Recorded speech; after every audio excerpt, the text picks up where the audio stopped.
62 kids like me enter a CMN hospital every minute.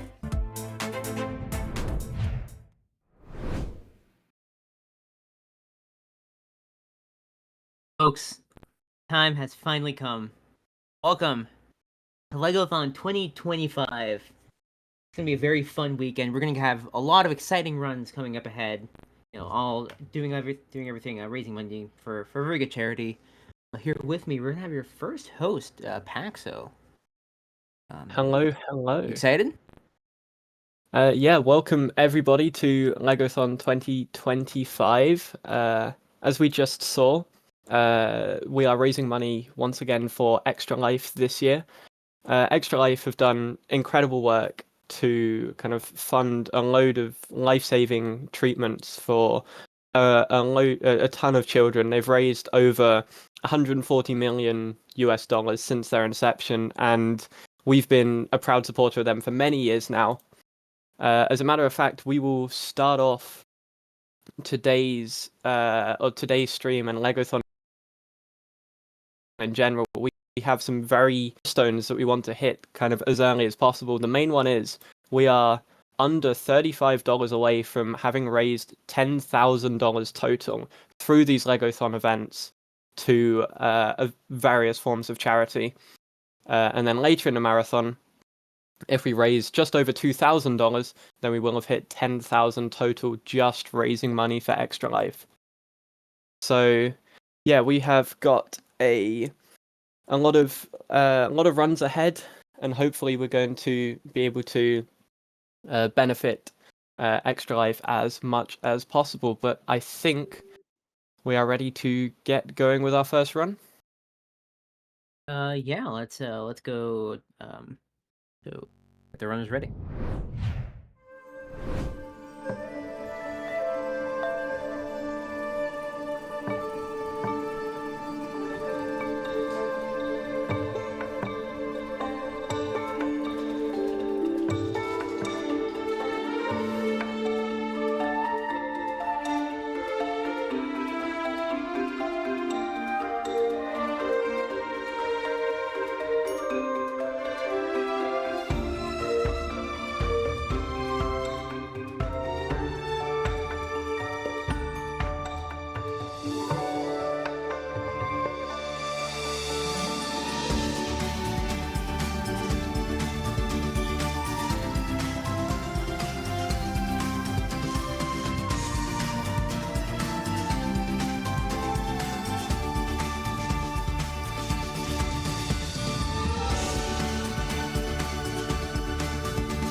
everyone.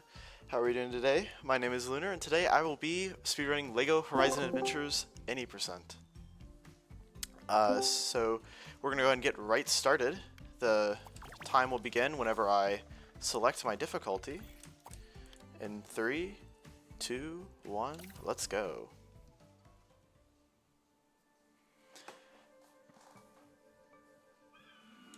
So we start out with a cutscene that we're just going to go ahead and skip because it's faster, and there's, as in some LEGO games, you may have heard of no cut, which allows you to skip cutscenes.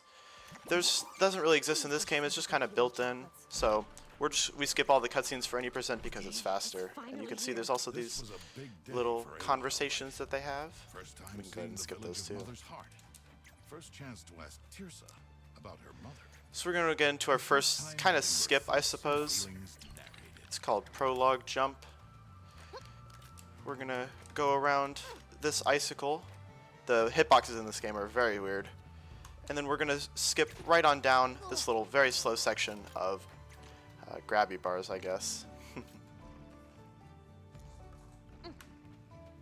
So this is just the prologue of the game. Pretty standard stuff, not a lot happening. We do some good movement, trying to get up. Here comes Aloy! Ta-da! So here's where we introduce, the training part of the game. So this is an interesting little thing. I'm actually using my mouse here to aim because it allows me to switch directions faster than if I was just using my controller.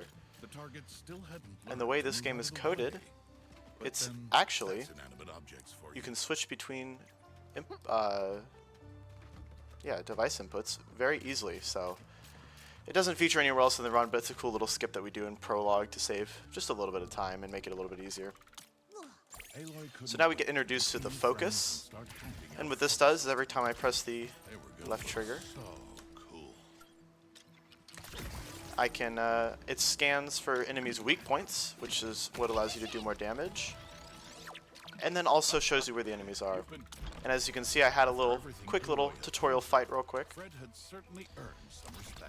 I burn off these leaves off this area. And we go right along to the first battle of the day. Here, we have our first machine. As you can see, I'm going to scan with my focus. And then it's just going to kind of run into this rock right here. Then one would headbutt her in the. Did you see me out there?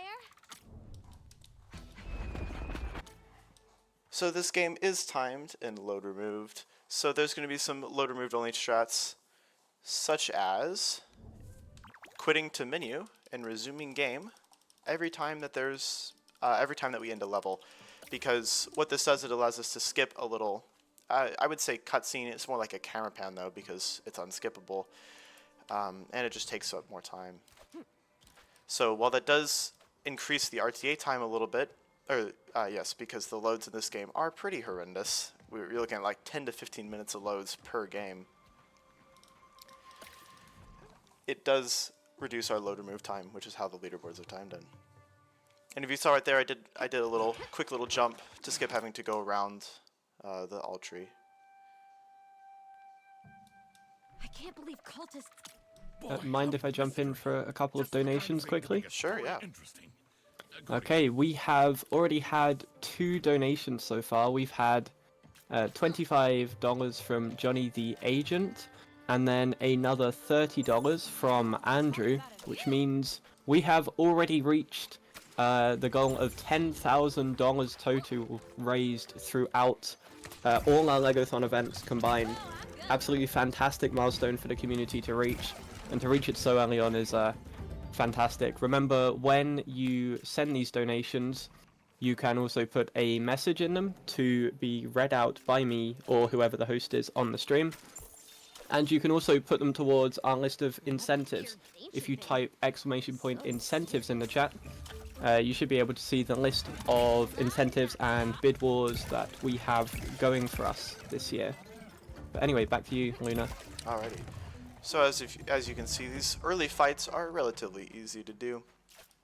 Obviously as the game progresses, the fights get more complex and so do the strats, but these early ones are pretty simple. Nothing too crazy happening. So here's our first introduction to what this first little land, I guess, is about. So we're in one of 4 different, I would call locations, I guess. They're not exactly worlds like some other places, like some other LEGO games. But we're in what's called the Sacred Lands right now, and the goal of the Sacred Lands is to rescue the Nora villagers that have been trapped and caught by the evil Lord Helis. If you guys are familiar with, I don't exactly, one of the Horizon games, I apologize, I don't know which one. This is a pretty good story. Oh, whoops, that's not. Please. Our savior. So as you can see, we just saved the first little batch, and then there's the save and quit strats again.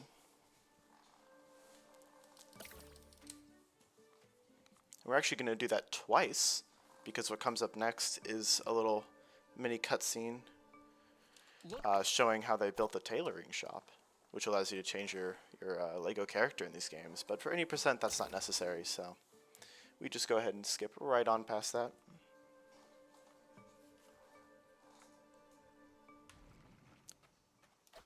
And here is the little jump I was talking about earlier. It allows you to skip going all the way around to reach it, saving, I think, about 5 to 10 seconds on average. So we're going to hop right into the 3rd level of the game.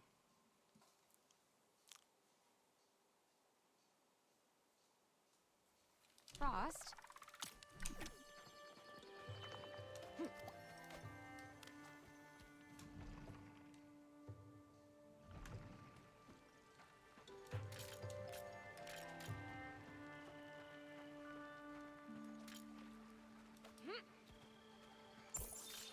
So you're going to see me periodically scanning with my focus, just to let me know where the enemies are, what enemies I need to kill.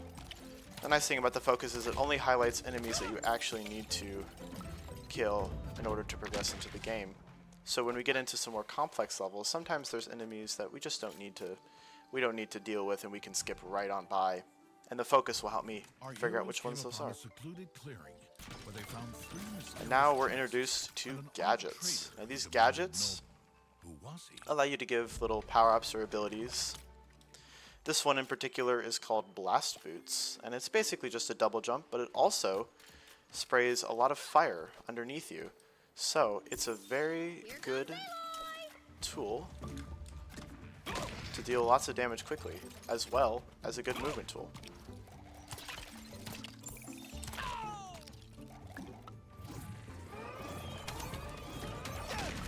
So you see me grabbing these barrels here to hit these far guys.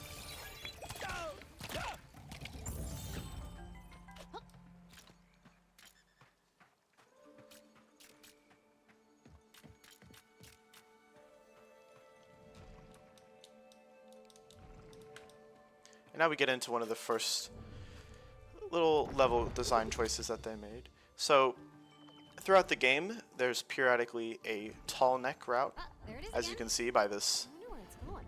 large tall neck that's right up on the side of me. And it's usually faster to go for that instead of the opportunity, which is just to go through a battle. And you can see how the blast boots are useful for a little bit of movement. Gold bricks could rebuild a village like Mother's Heart. Just don't ask me why. It's just one of those things. Luckily enough for these levels, the movement's not as important, because as long as we get to the ending before the tall neck does, we save time. Never gets old. Aw, over already. Hey, someone's sneaking around. So I'm using these pretty liberally, and that's because this is a pretty short segment, so I don't need to worry about saving my gadgets or anything. And the level does end right after this. The view must be amazing from up there.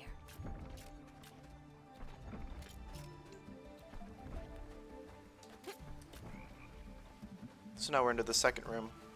Toilet time! And here we have this nice little skip over here. We can just hop and skip this really slow bar section. Watch out below.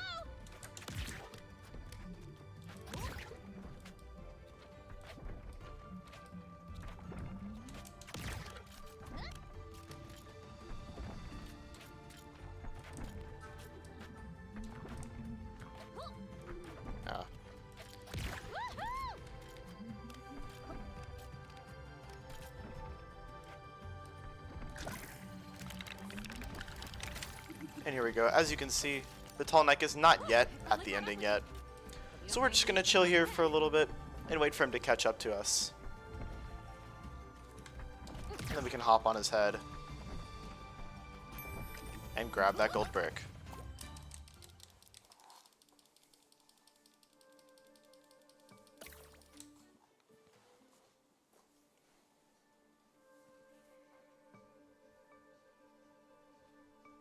We're going to save and quit one more time.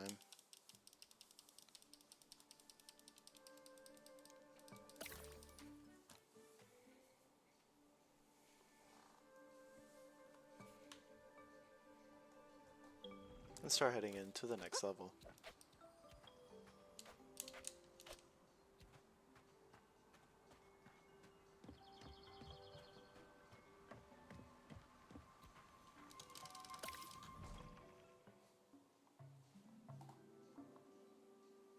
These early levels aren't really that interesting. My focus is activating. They're pretty chill. But here we get introduced to the villain Helis of the story. Aloy normally loves surprises, but this one sounded bad. And Helis is the leader of the sun-loving cult.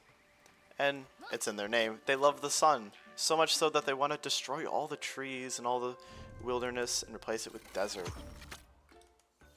So the goal of the game is to find Helis and beat him. Here we get introduced to our next little machine. And as you can see, I'm just going to take these out pretty easily. So some machines have a chance to spawn gadgets, as you saw right there. I better not leave things unfinished.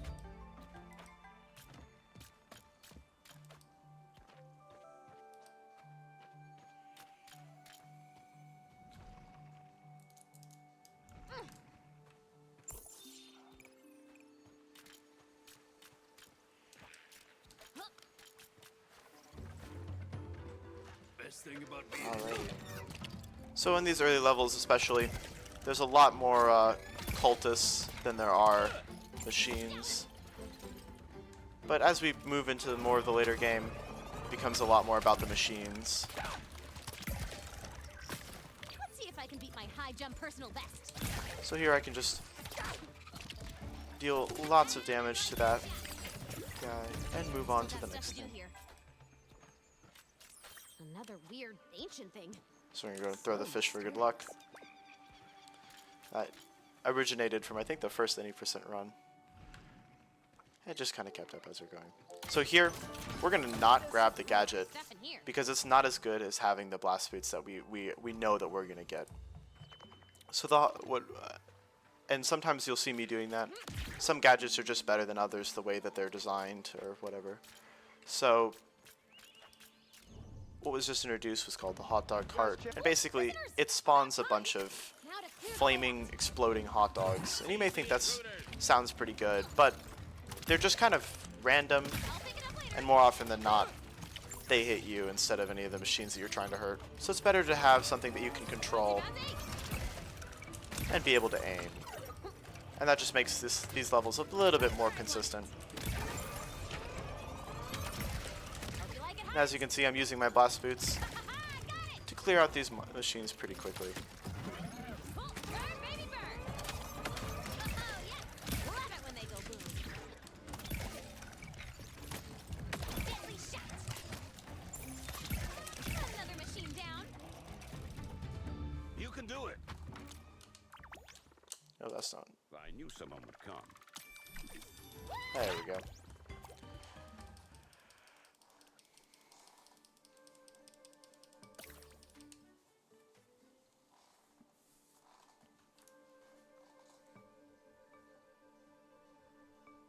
I'm going to go and save a quit one more time.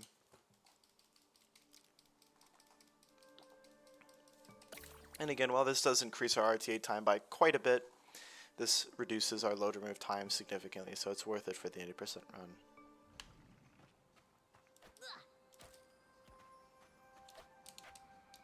Nope.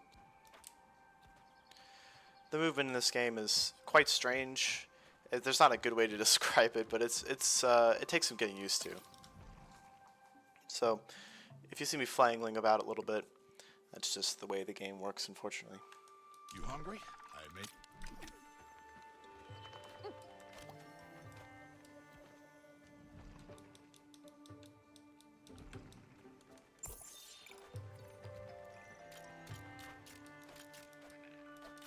So just good moving up those stairs. And we get introduced to our next machine. Keen eyes and deadly glowy orb things. These guys are really easy. It only takes one shot to kill them right in the head. Weak So spots? these are never really too much of an issue. And you'll see I'm going to wait until they turn towards me to shoot them, because it's much better to shoot them once in the eye than a bunch of times in the body. Another weird ancient thing.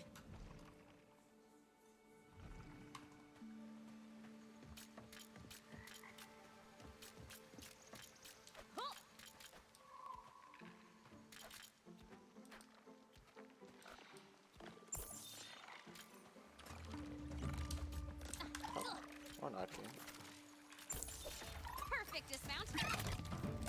So here we get these bow shooting cultists here. And these guys are a little annoying because they take 2 shots from Aloy to be able to kill them. And when there's a lot of them, as there usually are, it can get kind of overwhelming.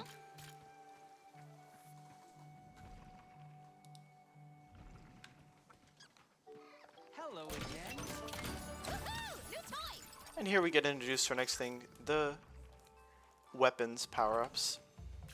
So periodically throughout the game, you're going to get introduced to new weapons, and each of these weapons have their own little power-ups. This one is called the spread shot bow. I must have gotten caught. It basically does what the name implies. Way down. It spreads out a bunch of arrows. But whenever shooting machines, it's usually better not to do this. As you can see, I'll switch to the spread shot bow now to take care of these little cultists.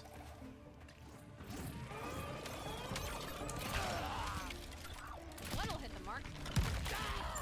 That glowing spot is. But whenever I'm taking care of these watchers here, it's easier just to shoot them once with a normal bow.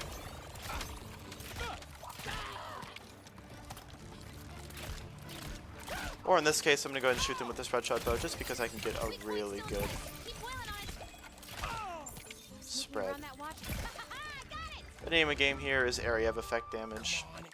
Just trying to Thanks, deal Aloy. as much damage as we can.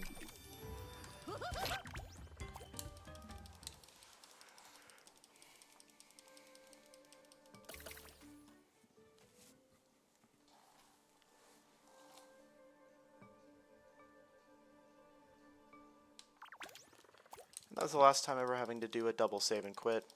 Luckily, the village of Mother's Heart is nice and rebuilt now, so we don't need to worry about any more unskippable cutscenes.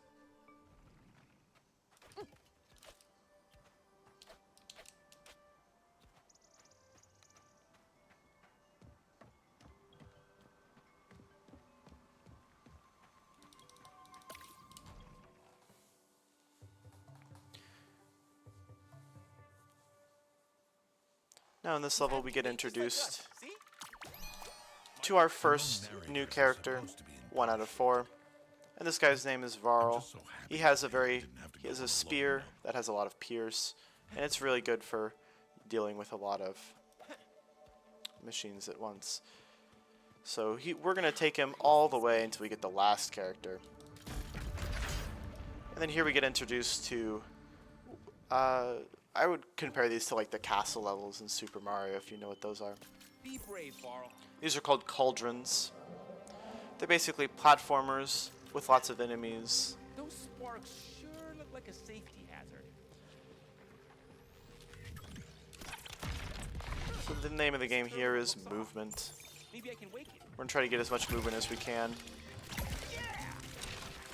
We're gonna try to lure this broadhead here to attacking me.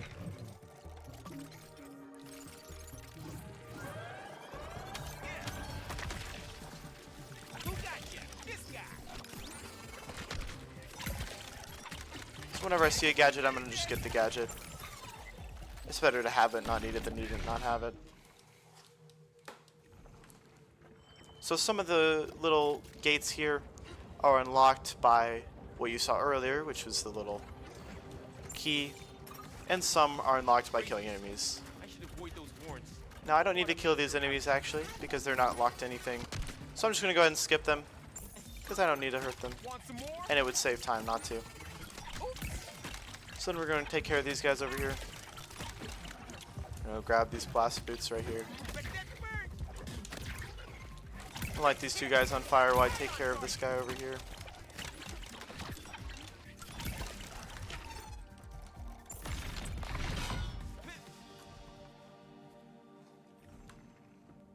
This place is so strange. You'll see me periodically scanning with my focus, just to make sure that I know where I am and I know where the enemies are.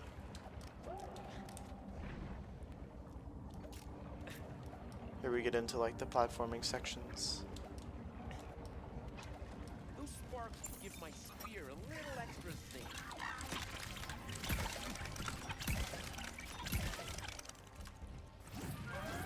Got it. Stay down and rust. Oh, now we get a charge. There we go.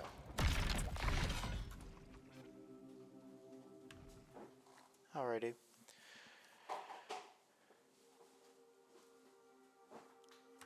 That's about all she wrote for the first cauldron. Delighted to see so many people celebrating their return to Mother's Heart. Truly, it was time to party. Sweet treasure. And as Russ says, it is time to party as we almost finish our first little location.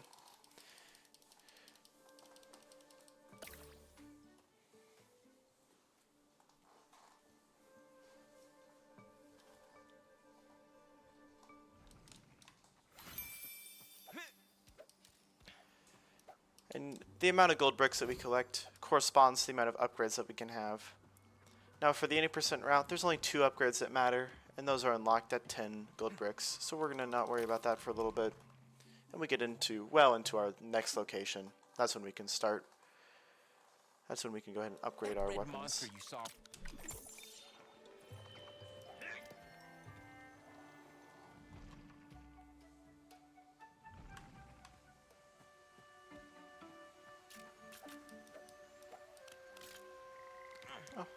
Varl seems to really like that bar.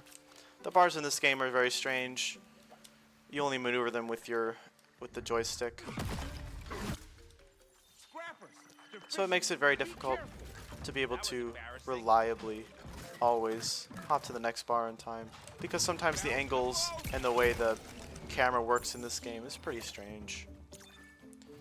But we get introduced to our next machine right here. We're going to go ahead and take them out. That's what happens to evil machines. Got it. Check out Grab my those blast boots right there. rust. Ooh, should have brought my swimming trunks. Well, it would be nice if the gadget drops were all standardized. Unfortunately, they're all random.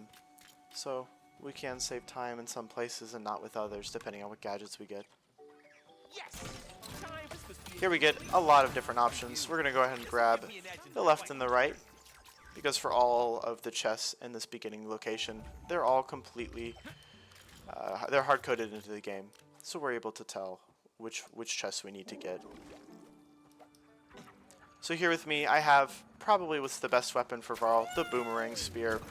And the Boomerang Spear does what its name suggests. It's a boomerang. So it's really good for dealing lots of damage quickly. And then I also have the little piece separator from LEGO, which is also very good for dealing damage quickly. And as you can see, this combination just absolutely shreds through machines. The Boomerang Spear especially is very good for dealing damage to a lot of machines at once. Makes it good for a lot of the levels. Until we get into the next hero that we're gonna choose.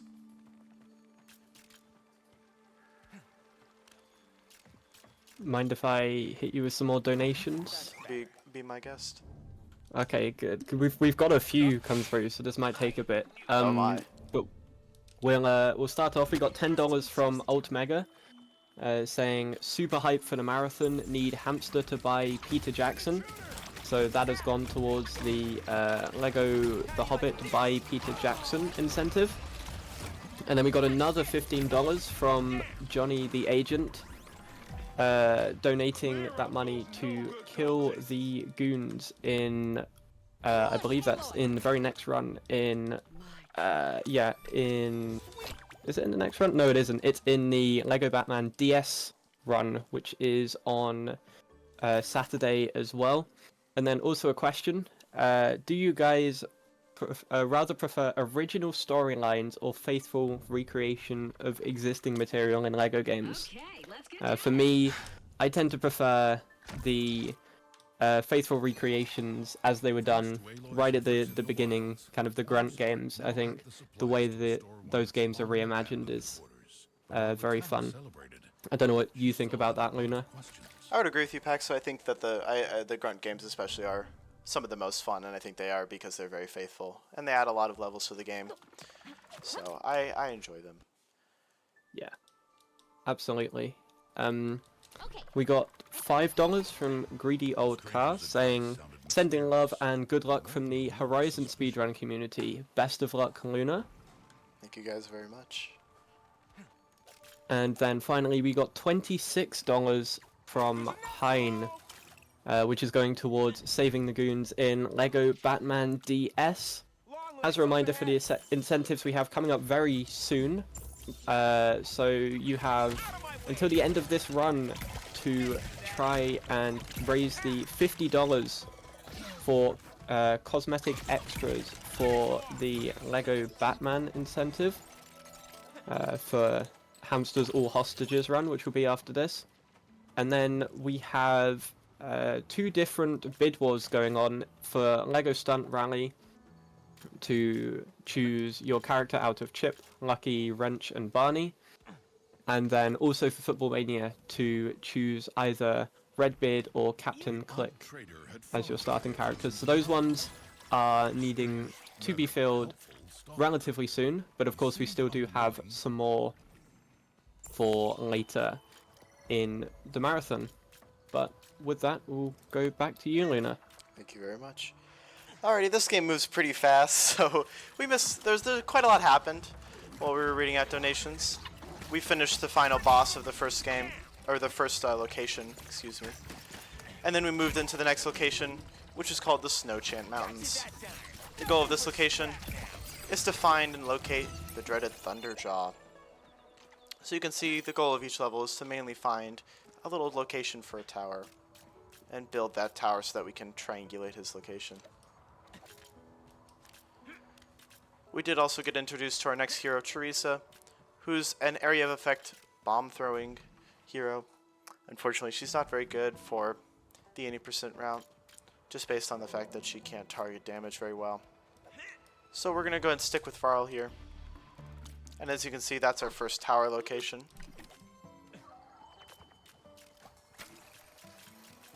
Hey, I didn't fall. So we're going to hop right over. Am I still in one piece? I'm going to go and freeze these enemies here because it increases their damage by quite a bit. All the superhero. So it's better to freeze them and then shoot them instead of just freezing them first. Icy blast. Hope they got insurance. And as you can see, this game also has Feel the chill. environmental hazards as well. So if I freeze close to this whole pond is frozen, and any machines that wander nearby are also going to be frozen. Focus says hit the shiny spots. So I'm just going to do the same strategy, trying our best to freeze as many machines as I can, I saw that, right? and then take them out. Nah, one less machine. There we go. And then we're going to go ahead and build our first tower. Well, that's the first time. Freeze. And then grab that gold brick.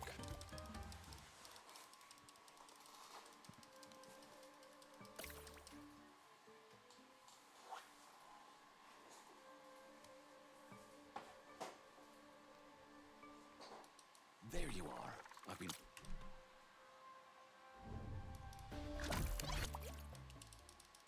And we're just going to exit out of that because it saves more time than a save and quit, because you're allowed to start about halfway up the mountain. Echoing through the mountains.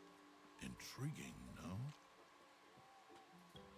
The more areas we can open, the better. I thought Tirsa would go back to running the...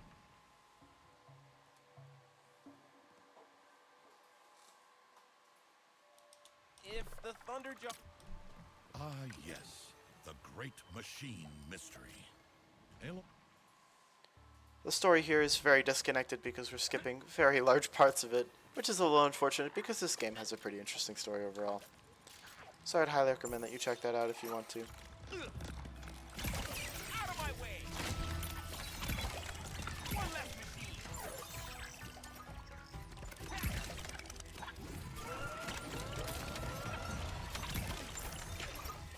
Ha! Blam! I got frozen right there, which is something that can happen if I'm not careful. Nice hit! The watchers here, instead of shooting electricity or anything else, shoot frozen beams, which can get a little annoying, especially when there's a lot of them. So ledges in this game are pretty slow, so whenever possible we're just going to try to skip them.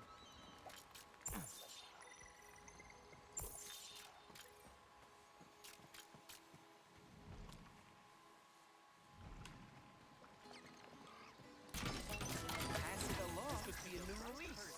So we're going to go and grab this freeze spear because again, frozen enemies are more damage susceptible. So we can increase our DPS by freezing them.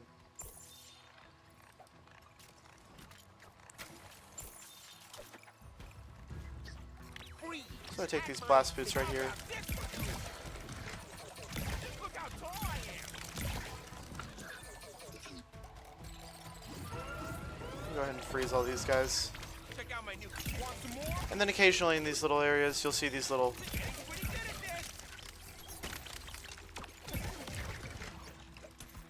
did it then! gadget receptacles here. And that allows me to get any gadgets that I want. So it's very good for this game. Or for the battles, I mean. Yeah! Nothing but scrap now. Because it allows us to gear up very quickly. And stay geared up throughout the fight. So we can use our gadgets liberally. Well, haven't heard any loud...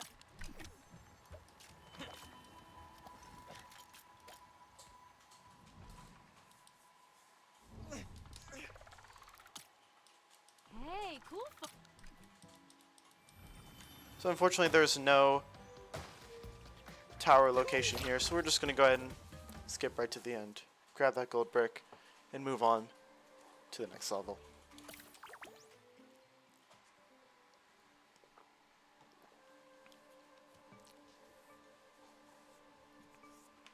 Settling in okay, Silence? And that guy right there, his name is Silence. We can't play as him, but he's going to help us Miss that food hall. move on into the net. He's going to help us find this last thunder drop. So I'm just going to head back up the mountain.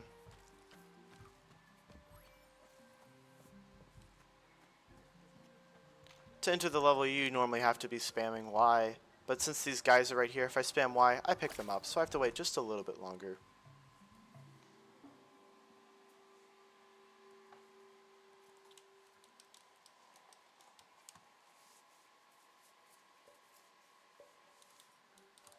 Hey, Silence. That was a really nice load right there. Taking quite a while. If any of you are curious, we're about 7 minutes behind our load remove time right now. Or, I'm sorry, 7 minutes ahead RTA. Because these loads in this game are quite bad. So as you can see, here's a level that's just cultists. Now these guys have barrels. And I need to be very careful here, because if I kill them too close to me, they will explode. And their barrels will hit me too. So it's especially bad in this location because of the freeze, which just takes up extra time.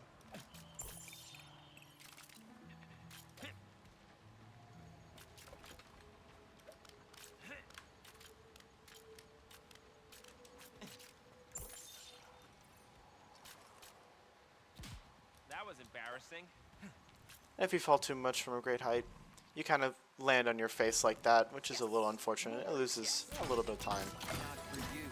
This is new. Someone will enjoy it. Have I got time to squeeze in one more donation? Alrighty. Fantastic. We have $20 from our very own core, which is going towards the Football Mania, donating for Redbeard with the message, Captain Redbeard, my goat. Yeah, thank you very much for that call. That means Redbeard is currently leading that bid war. But yeah, any donations can go towards that or any of our other incentives. Carl the superhero. Got you that time. The nice thing about Varl is that his piercing spear allows you to kill those arrow guys that I said were annoying earlier with Aloy. They're not a problem with Varl anymore, which is very nice.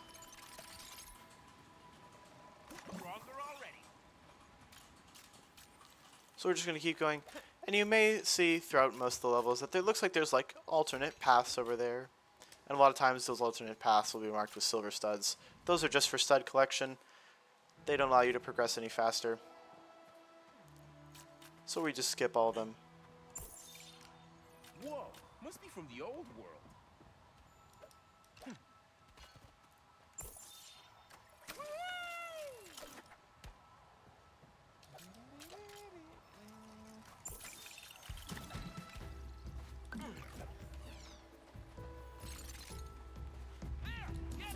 Barrel's gonna blow.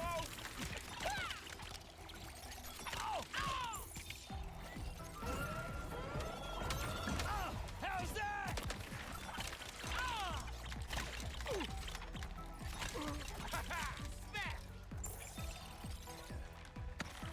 Oh, you are still frozen.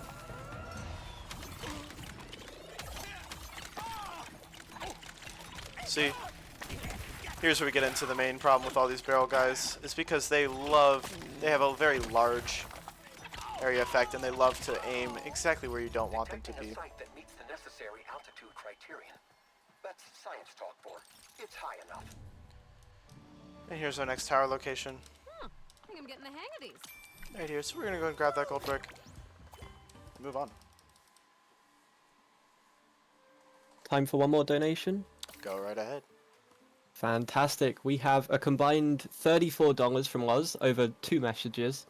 Loz, being our former series mod and a long-standing member of the community, has said, "First time not running or commentating in over 5 years. Makes me wonder, but why is the run gone?"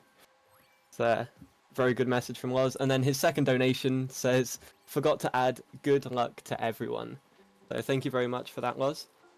And yeah, we've got already raised over $250 and still climbing, so keep the donations coming. Oh, you guys are doing a very good job. How I've missed.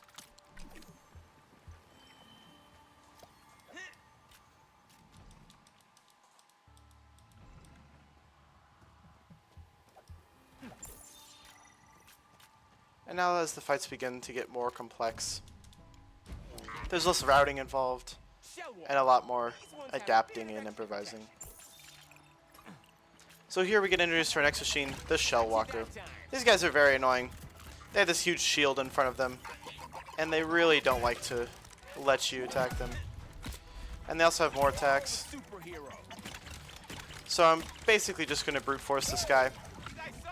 In some rare cases, you can hit his shield hand like that before and disable him. But it usually can't happen. Just because they activate their shield very quickly. So those guys are quite annoying to deal with. But manageable, especially if the boomerang spear, which allows you just to pierce straight through the shield.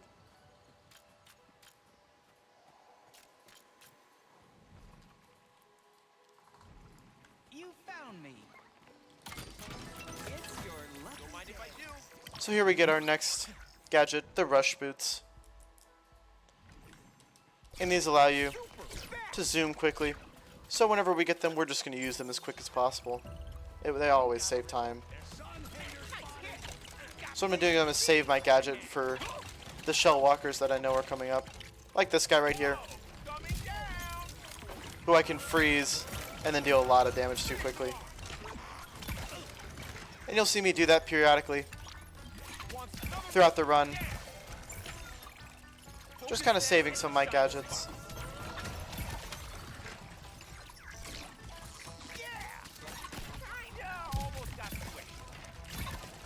As you can see, this is when the boomerang spear comes in really handy. We can deal a lot of damage to a lot of things very quickly.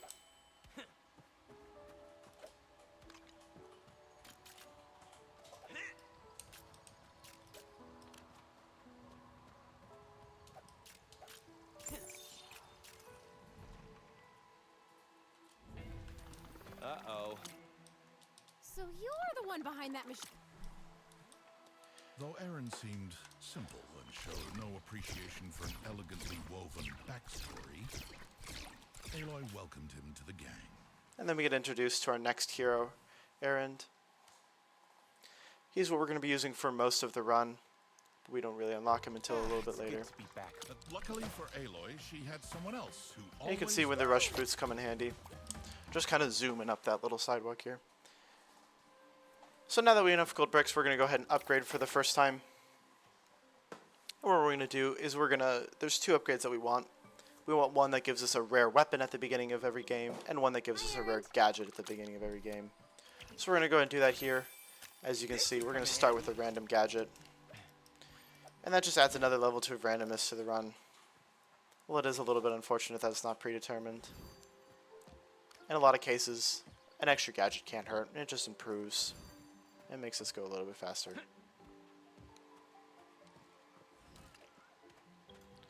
So we're still looking for that thunder I drop. wonder if Silence would like to join our Thursday night drama club.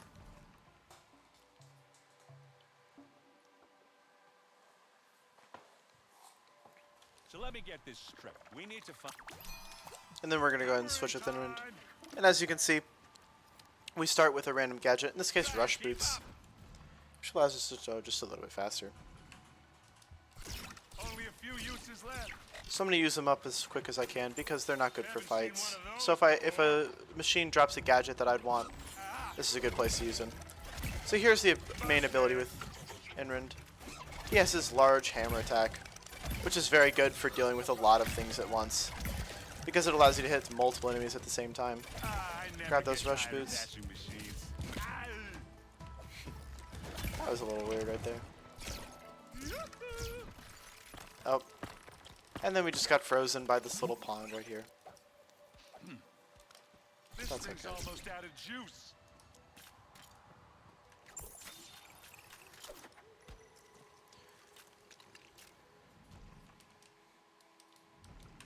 New toys. What a surprise. I love shopping. So we're going to grab the Earthquake Hammer here. And this hammer is very, very good for dealing with a lot of enemies at once. I'll show you what it does in just 1 second.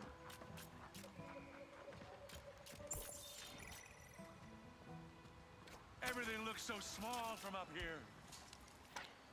So I'm going to go ahead and pick this guy up and throw him into there to deal a little bit more damage. And here we have the Earthquake Hammer, which is pretty good in my mind. Time to get my hands dirty. It allows you to deal a lot of damage very quickly. So that's the main attack that we're going to be using with Erend over here. And especially for large creatures like that, it deals a lot of damage. Didn't it? Smashed it good. Unfortunately, it doesn't have a very good effect when you're just doing single attacks. Towers up, Silence. Excellent. So right there we got our very last tower. And now we're going to move in to the next cauldron level. Now this one's a little bit harder. I believe it's the longest split in any percent. Don't keep us in sus. It has a lot of movement tech. So we're just going to kind of work our way through it best as we can.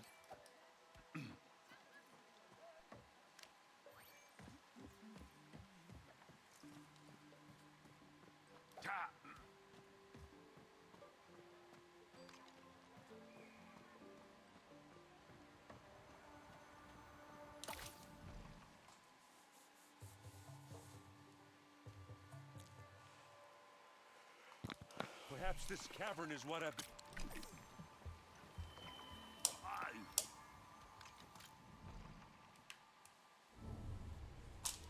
So here we get the next cauldron. That's the place. Although it seems to be rather more than just a cavern, you'll find the Thunderjaw somewhere inside. And as Silent just says, we're going to find that Thunderjaw that we've been looking for inside this cauldron.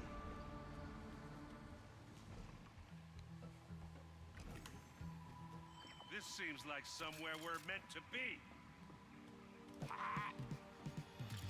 Remember, just because So we can just skip over this little electricity field here. Because this game is on the easiest difficulty. We don't need to really worry about damage too much. Yes.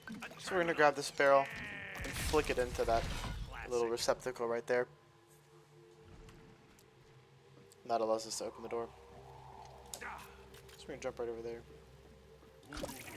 And here we get these occasional bridges that we need to build, which are a little annoying because, as you can see, it slows you down. Gotta get the power going. But most of the cauldrons, they have weird angles like that one. You're meant to go down all the way.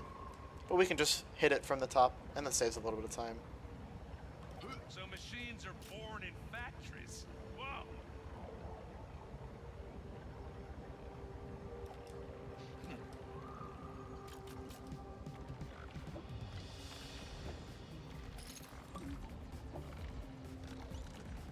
Yeah.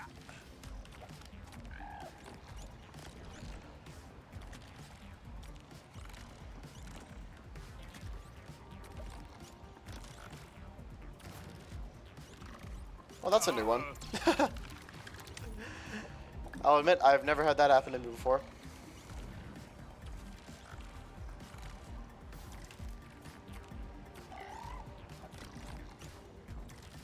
So as you can see on the focus, this guy is not highlighted. So we can just go ahead and skip him. And then shoot our receptacle over there to open this door.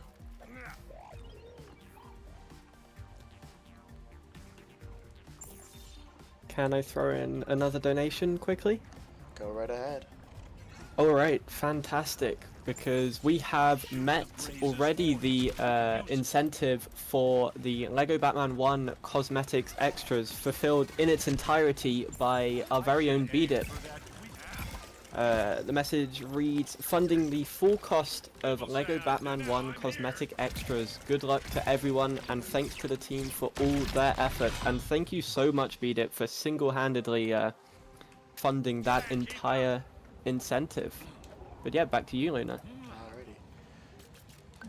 So this one's quite a weird angle. The receptacle's kind of hidden down there. Oh, and we missed that one. The game doesn't really want you to do this, but I don't remember asking the game what it wants. So we're going to move up here. That looks like a door, but it's actually not. The path is actually to go over here. We're going to go ahead and hit that very difficult jump. We're going to ride this platform all the way up. The jump isn't too bad, it's just a little annoying. Because it's pretty hard to control your movement in the air in this game. So then we're going to... I got Jumped a dirt little in too my late there. mustache. We're going to jump right over here. Grab this receptacle. Why, thank you, game. And that turns on these little platforms right here. So we can go ahead and just hop on. Ride the way up. And move on over here. So there is some machines waiting for us, but we don't need to hurt them. We can just move right along. Unfortunately, because that guy was in my way, I couldn't take this early cycle right here. But I should be able to make this one just fine.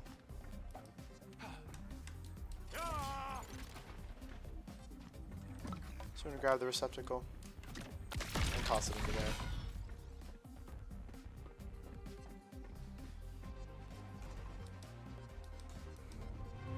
Now we're into the boss fight of the second location, the Thunderjaw. So this boss fight consists of two phases. The first phase right here.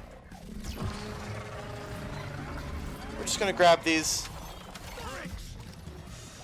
grab these shot canisters and toss them into these little turrets right here. Oh, Gadget, I'm gonna hate to see you go. And that allows us to deal damage to the Thunder Jaw relatively quickly.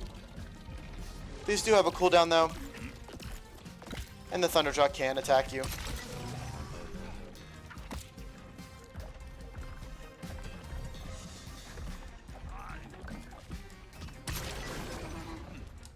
And that's the first phase complete. Now we're on to the next phase. And the goal of this phase, we're just going to knock out his legs. And then deal damage in the middle. And then we just do that one more time. Whenever his legs are highlighted, that's when you know that you can go ahead and hit him. Almost there. Oh, so close.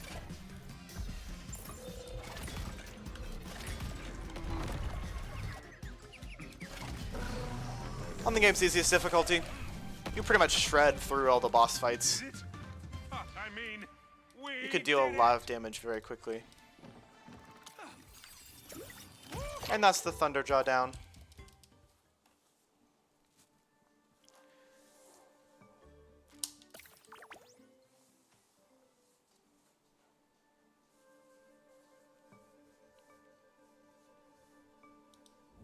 Hello again. And now we unlock our next location, You got the first. the Jewel Rainforest. I think Aaron's making donuts in the food hall now. They're so good. So this location's special little attacks are all electricity themed, which aren't that bad. They're pretty easily avoidable and the electricity doesn't do much to you. Feels good to have That was a nice load right there.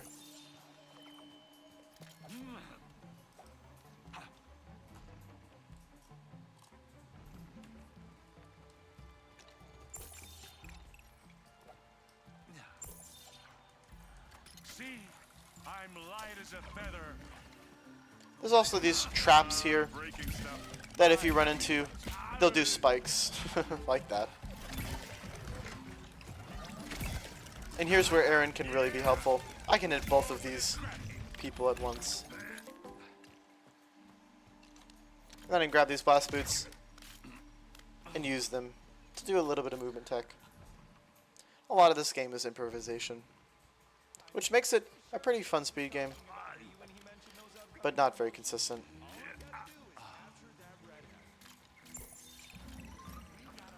And as you can see, here we got some cultists. The bad thing with Aaron is that if you don't pick up the cultist guys, you can trigger them and they can explode you. Luckily, if you hit them right outside their range, like that, you can just barely not. And there's little turret guys that occasionally come in. So I'm going to pick up that and throw that guy over there. And that guy's... I guess that guy's just invincible.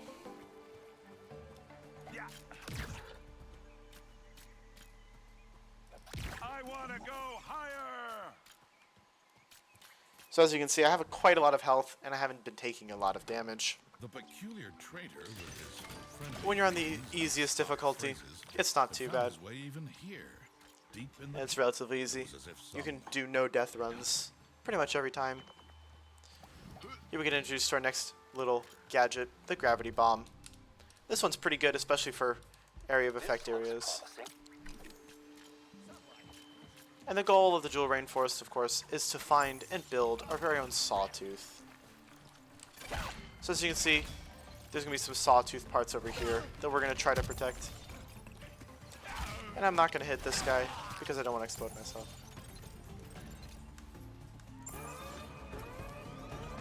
So what we can do right here is we can go and throw a gravity bomb. And that does quite a lot of damage to these broadheads over here.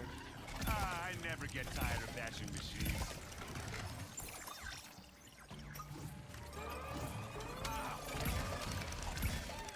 Got another one. Smashed it good. There's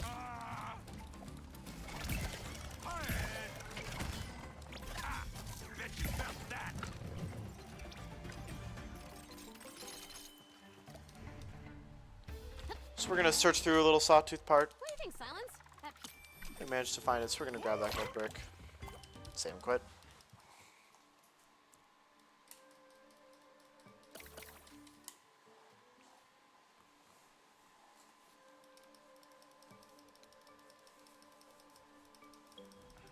Not sure if I love or If you want to handle my comic collection, you need to wear gloves. Gift that keeps on giving.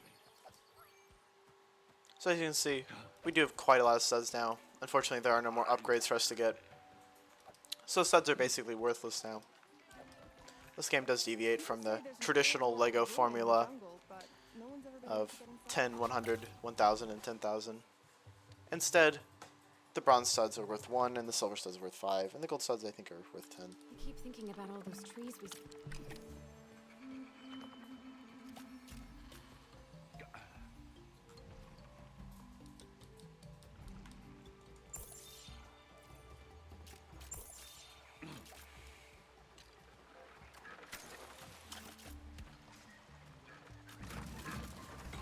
Grabber shot.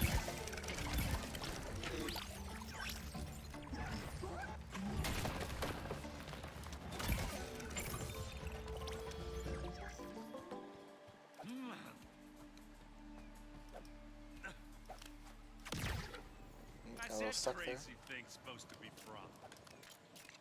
I'm gonna climb up those ledges. Move on.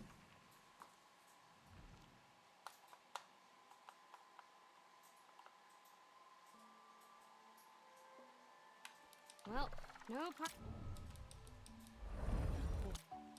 So we get a little insight into what Helis' life looks like. Unfortunately, we are just gonna go ahead and move on because we don't need to watch that. So As we're they gonna headed keep going. back home, the gang spotted the unmistakable towering shape of a tall neck. Here we have our next tall Don't neck really route. remember whether they tried to reach its flat head or make. So we're gonna take that because it's a lot faster and a lot more consistent Glad I don't have to fight that one. than going through Climbing it, though. a long battle.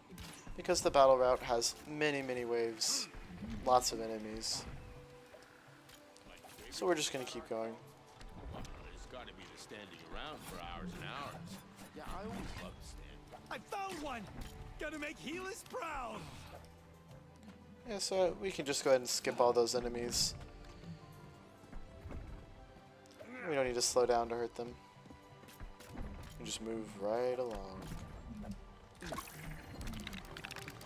Look out below! I should have listened to my mother. She always said I'd end up. Hey, you! Get out of here! The only guys that can really make a difference are those barrel throwing dudes. If they throw a barrel at the wrong time, it can be a little bit annoying. But the tall neck rats are usually pretty consistent overall.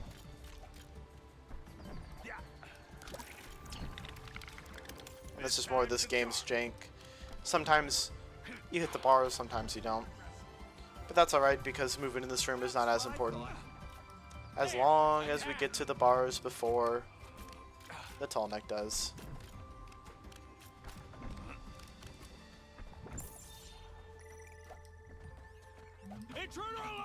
This guy can be kind of annoying. He can shoot you at the wrong time.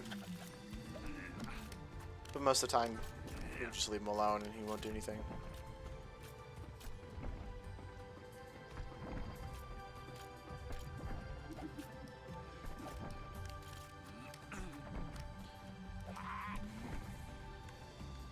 Up we go! Whoa!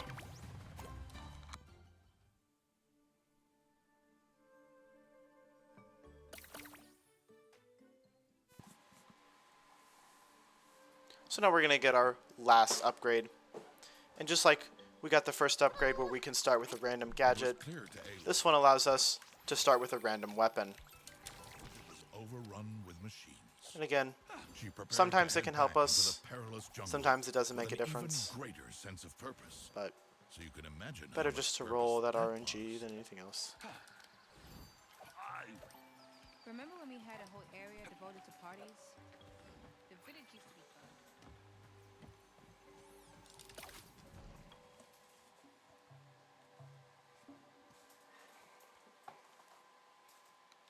Aaron, As Silence failed to grasp the subtlety with which I've woven our story's themes,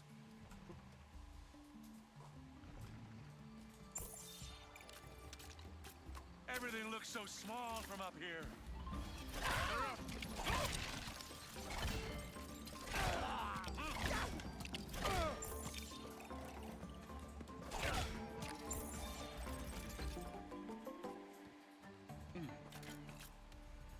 So as you can see, I saved my gadget to deal with these cultists with the regular hammer, just because it's a little bit easier to just take care of these guys with the wide swinging hammer, because in this case I have the earthquake hammer. And that's just another one of those things about this game. You just have to be able to improvise and make good decisions.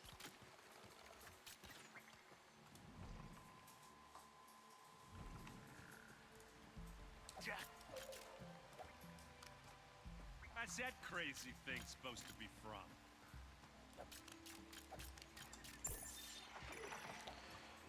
So what we can do is we can just skip this little above part right here, just hop right on over. And in this case, I'll go ahead and use my gadget. This is the hot dog card I was talking about earlier. People say I'm dead. Hurts, doesn't it? Ah.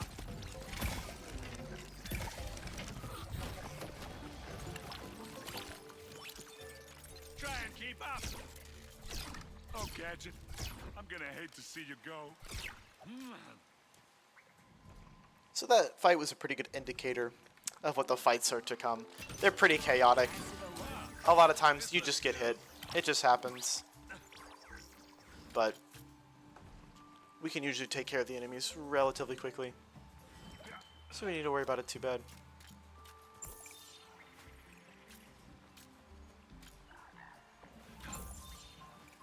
I'm gonna go and grab this barrel right here.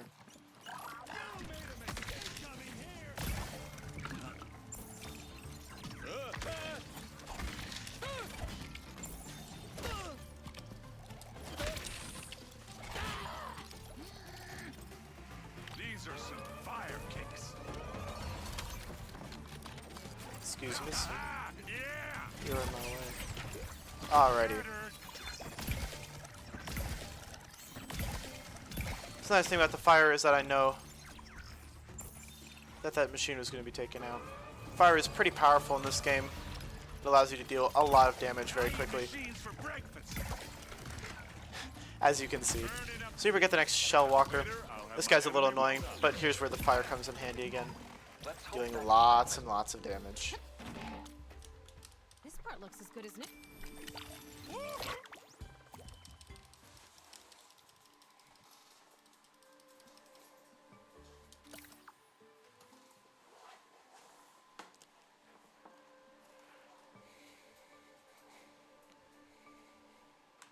Oh, someone's calling on the focus.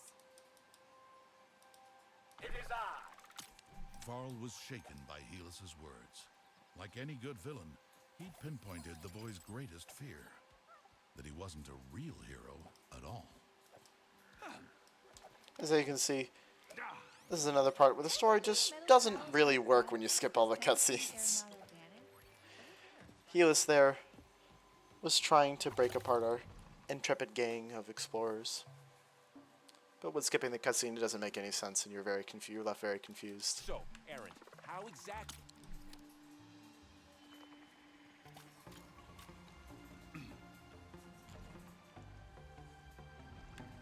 Although there was And here we no go sign to our of the next sea cauldron guards, level.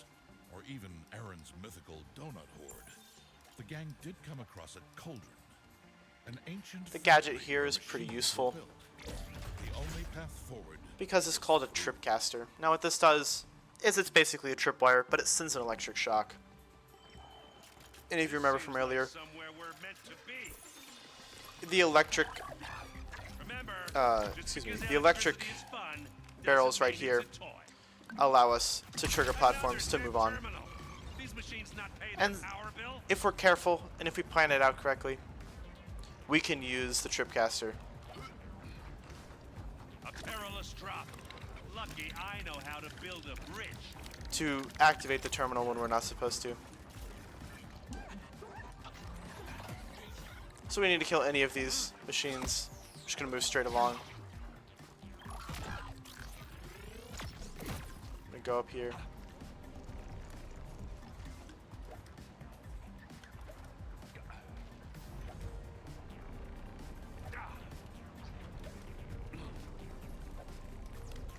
Hop right here. So here's where we're gonna go ahead and set the tripcaster. And we're gonna try to lure this. Oh, fortunately I missed. That was a weird dream. Unfortunately, like a lot of things in this game, it is random whether you hit it or not. So that does mean we're gonna lose a little bit of time. I'm trying to go back.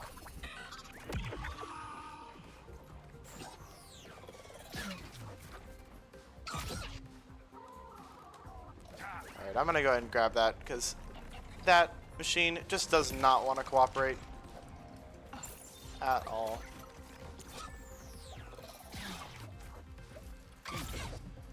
So we're gonna grab the electricity thing from up here.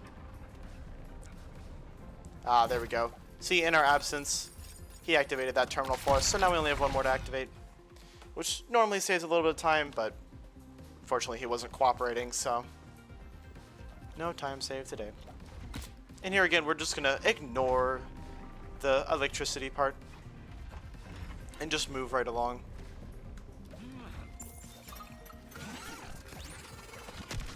Good hit. Nothing but rubble. That's where the flame hammer can really come in handy. As you can see, we basically shredded through those enemies. Now this guy we don't need to attack, but he can get a little annoying because he can shock you while we're waiting here. Sometimes you can get knocked off.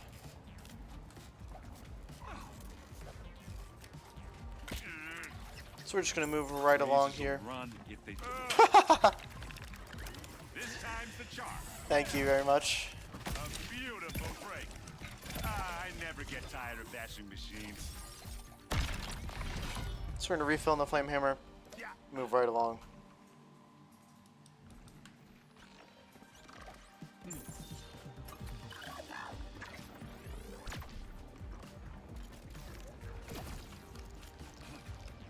So now we're just gonna go ahead and ride these blocks right along over to this section. I should aim for that weak spot. I'm gonna grab this receptacle here. We need to worry about anybody else. The heroes emerge from the cauldron back in the rainforest, conveniently close to where they needed to be.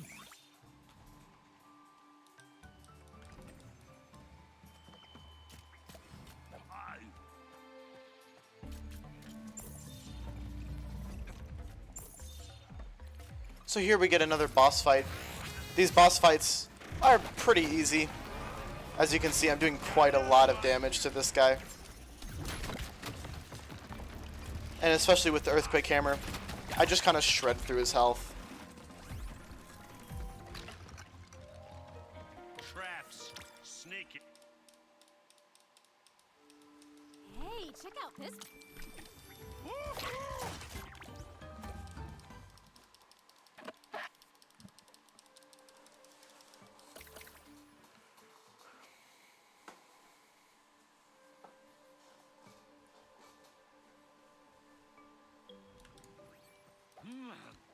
So we're going to keep on going here.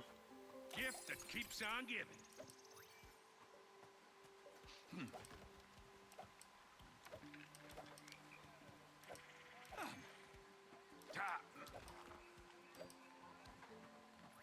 Do you think we'll ever get the music stage back? These levels are pretty short, which is nice. Okay, gang. Just one more. Despite Aloy's kind words, Varl yearned for a chance to prove his heroism.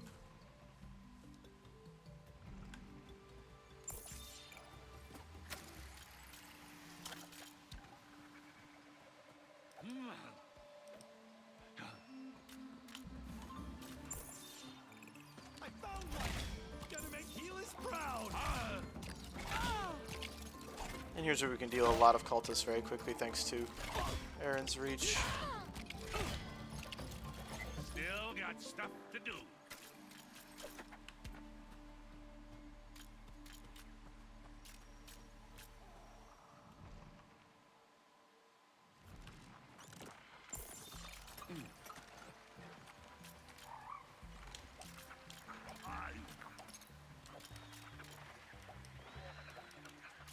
Another strange remnant from the old world. So I'm going to put down my gadget and hope that it helps a little bit. Is on more for the scratch. Later, I'll have my enemy well done. Nothing but rubble.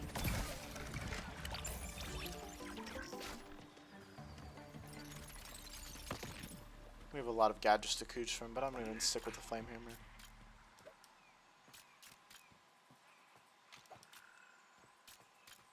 There's not really a right decision whenever it comes to gadgets and weapons. There's good synergies, of course. But it's kind of whatever you're feeling. And maybe just a little bit of personal choice as well.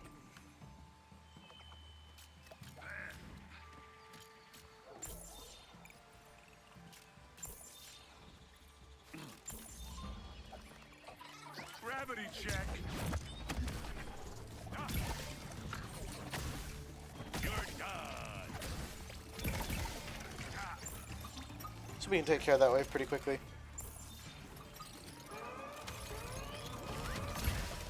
Turning up the heat.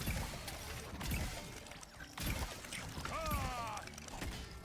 There's more where that came from. Scrap. Just brute force that last guy. Scanners showed Okay, that's the last piece. So we went ahead and we made our... I'm sorry, I forgot what that's called. A sawtooth, that's right. So we go and we made our sawtooth. And now, here comes Helis' boss. Really mad.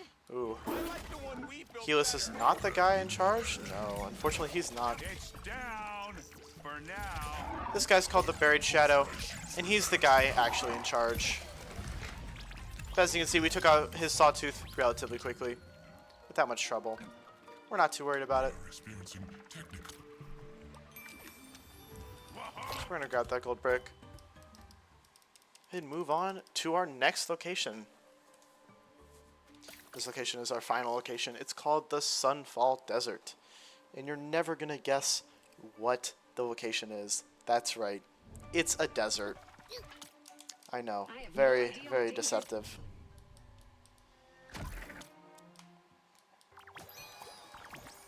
Well, we get this little dance pad area unlocked, but that's more for fun.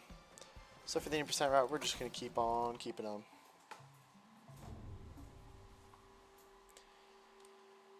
And I'm going to do a load check right now. The RTA is 12 minutes ahead of the LRT. That is 12 minutes of loads in 1 hour, which is quite a bit, especially compared to some other games.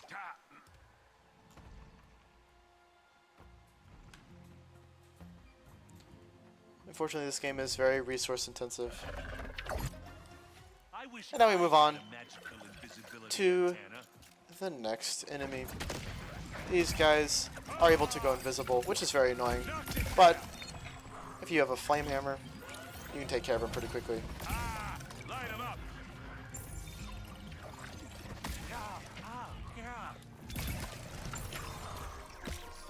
These are some fire kicks.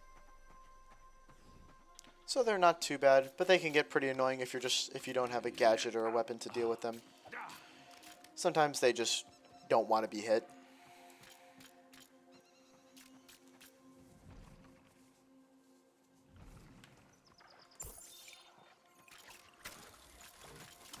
Much easier than the waiter. I'll have my enemy well done. So I'm just going to leave all those guys to burn while I take care of these two right here.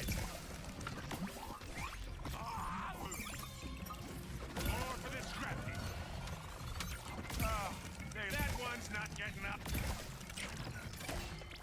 Another one for me. Turning up the heat.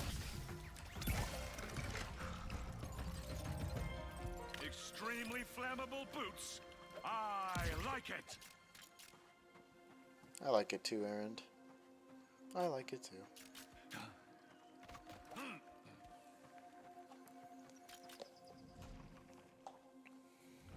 Once again, the curious trader. Oh, all right, it's time for me to come clean. I created the mysterious chess keeper. Yeah, it was me. The narrator handbook says one.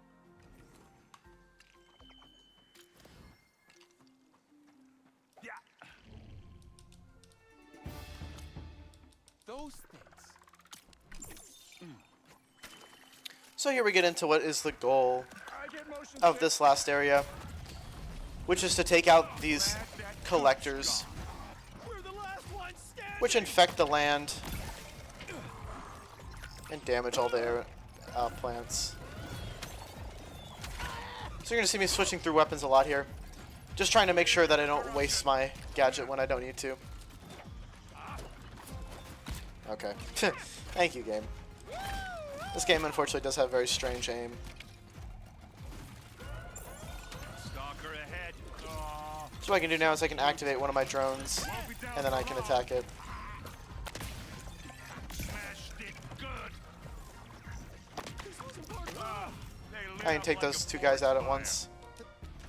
And then now we can go ahead and destroy fire. That was fun. this guy right here. And then grab the red brick.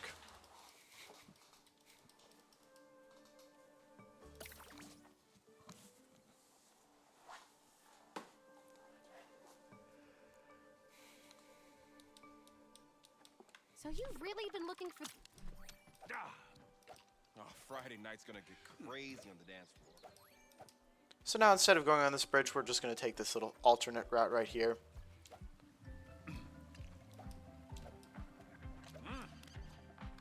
And then head straight into the next level. Don't hug any of the desert...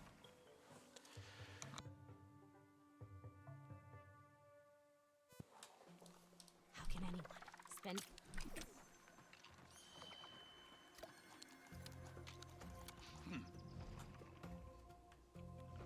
So this level As is they our searched last the desert cauldron for level. ways to annoy Helus, Aloy and her friends came across another cauldron.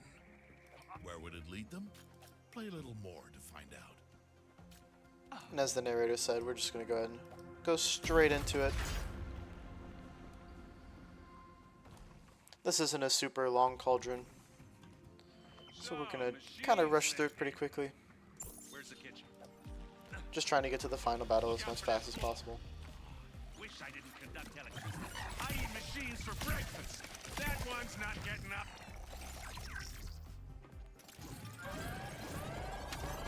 What I'm doing, especially here, is searching for any shock hammer like that.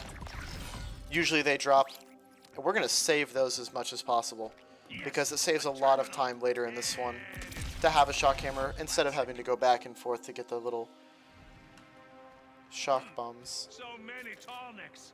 Wonder if Like they'll here, let for me example. keep one. I can just quickly hit that and then move on. That saves a little bit of time. So while it is unfortunate that we can't do that, and we sacrifice damage output just a little bit, it makes the run a lot faster, especially here. So what we're gonna do is we're just gonna kind of go into the unknown, and while we do take a death there, it makes it so that we can hit these terminals here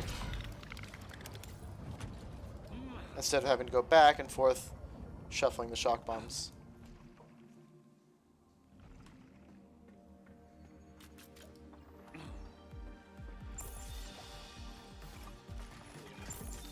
So as you can see, we don't need to hurt this guy, so we're just going to move right along.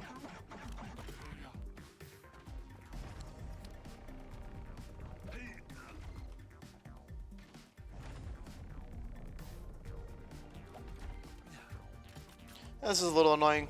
There's a little obstacle in our way. Let's try the same thing, but better. And it's very annoying to get through, Better up. because there's not really a good way to. Let's not talk about that. There we go. And then we can... Oh, barely not catching that.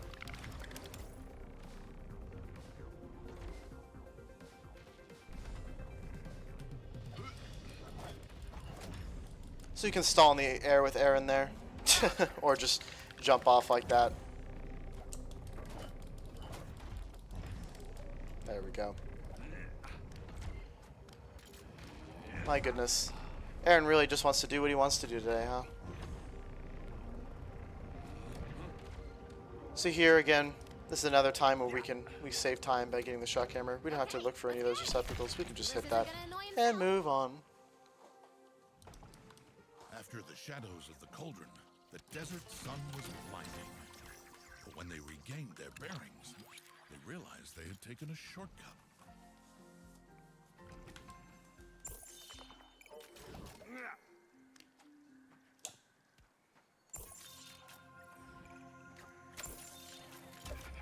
So here, we have another boss fight. So what I'm going to do, freeze him, and then I'm just going to repeat that. And as you can see, we're doing quite a lot of damage to him. There's another of the cult's polluters. And that speeds up that fight pretty dramatically. Oop, oop. Looks like I'm getting.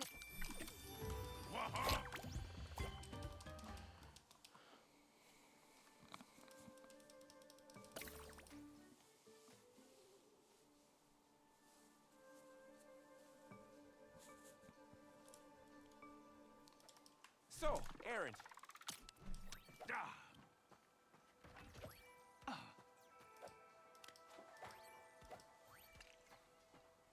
So there's a lot happening on screen. This game has quite a large hub, Broadheads. Let's try the same thing.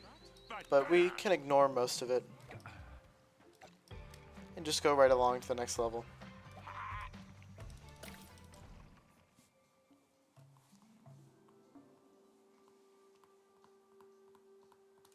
hey, you okay? How true that is. Whether it's sweet pastry treasures or long locked. And how true that is, narrator.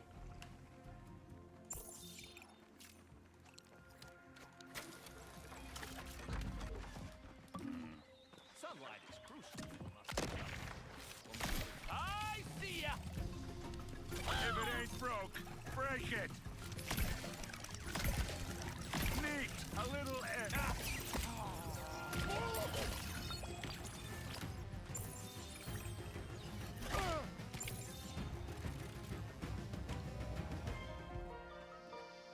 My heart is full.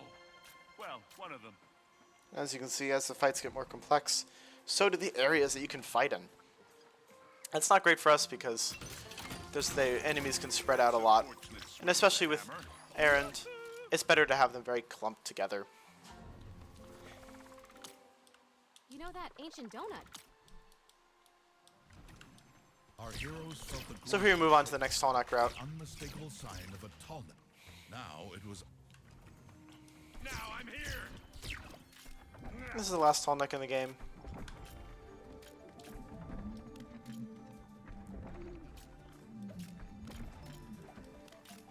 Try and keep up. That was And unfortunately, this game makes you do that a lot. Just kind of fall off the edge whenever you don't want to. and gone. That should keep my eyes peeled for another. Let's not talk about that. And again, movement in this game is very strange. So it's really annoying for speedrunners. I see ya. Makes it pretty difficult for us to Sneak up on have good me. movement every time.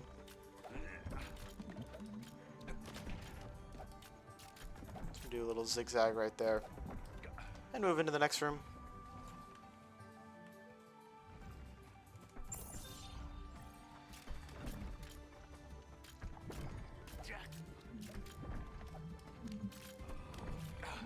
There!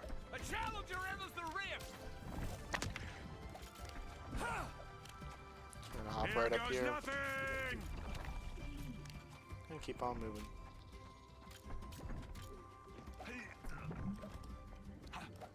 I see you, heathen!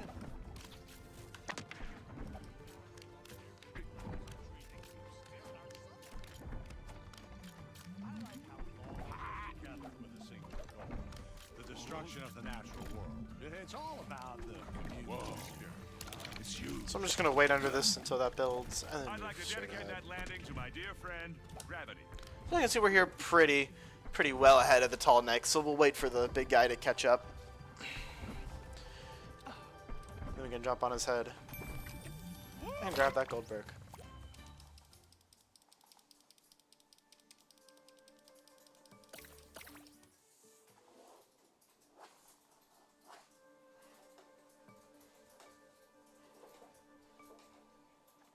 Hey. Me. I'm getting restless here, but in a good way. Still can't put my finger on what those metal flowers do.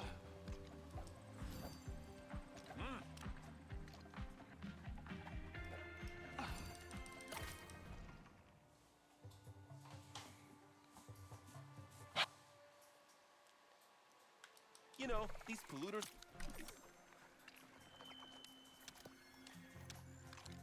So we're back to trying to destroy the polluters.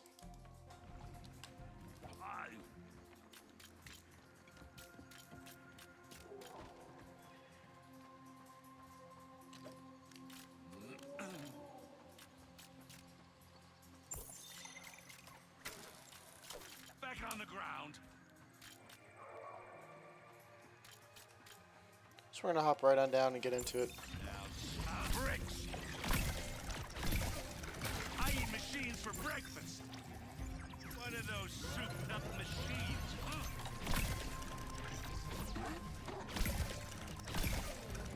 Gotta whack those lights.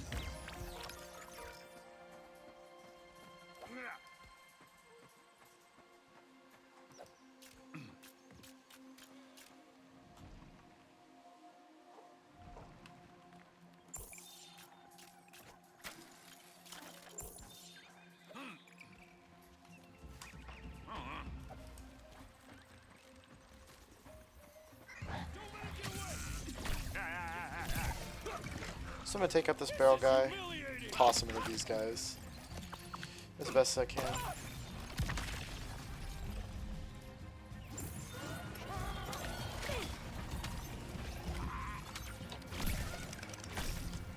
Glad that goop's gone. Smashed it good. Nothing but rubble. Grab that flame hammer and move on.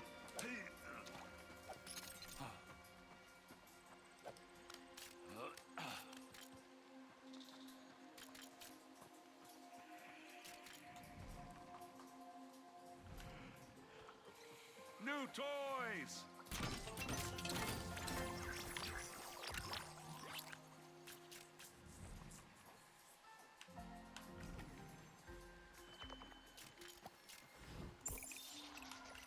So these elemental drones are nice.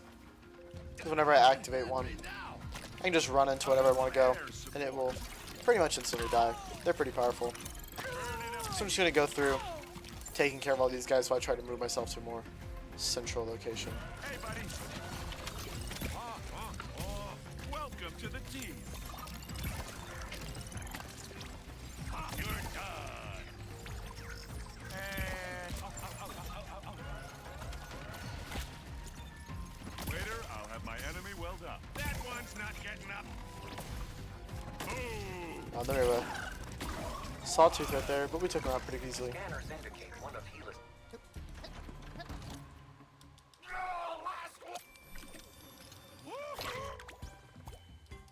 And then we're good to move on.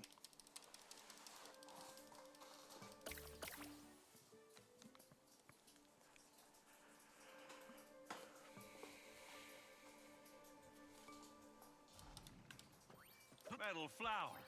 Perfect for romancing a forge smith.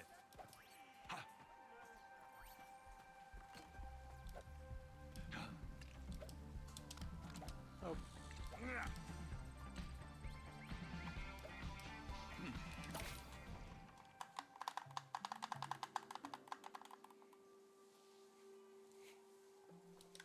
Hey, Silence.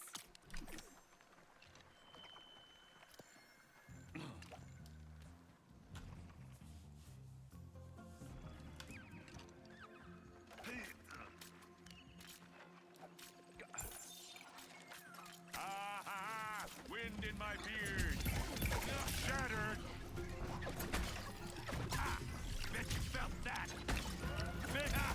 Bye-bye now. This heel is low. This one's yours. Should make aiming a... There he is. I was wondering where that guy went. He snuck around me. The bad thing about those invisible guys is you can lose track of them sometimes. Just happens. So if you're not always scanning with your focus, you may not know exactly where they are at all times.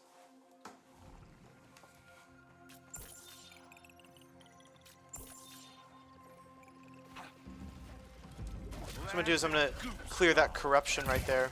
And that will deal damage to everything in this area.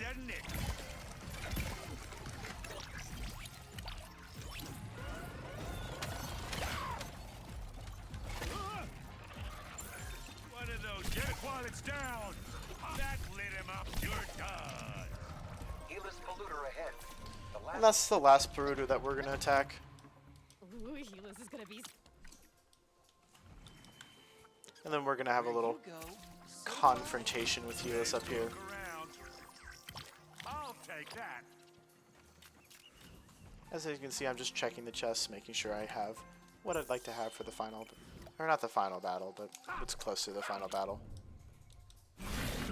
So now we have this guy. Anyone see that?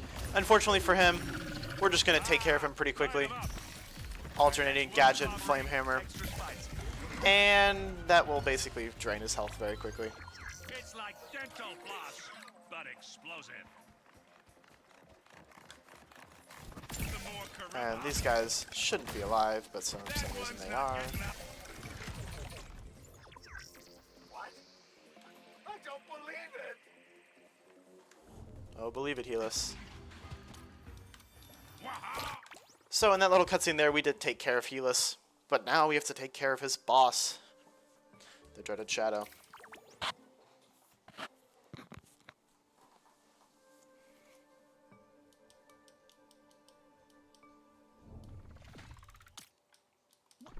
What? So now we're going to return to the rainforest for the actual final battle. Everybody prospers.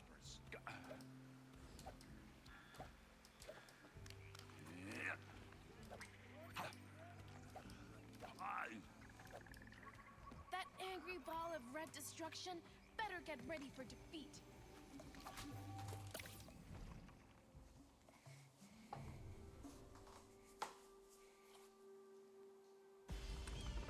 So this is a different kind of level. Definitely the place, Silence. If you want to handle my comic collection, you need to wear gloves. It's more of like a, not exactly a boss rush, but a battle rush for sure. We're going to do a lot of battles. So you're going to see me scan a lot just to make sure I know where everything is. So I'm going to grab this. Watch your feet.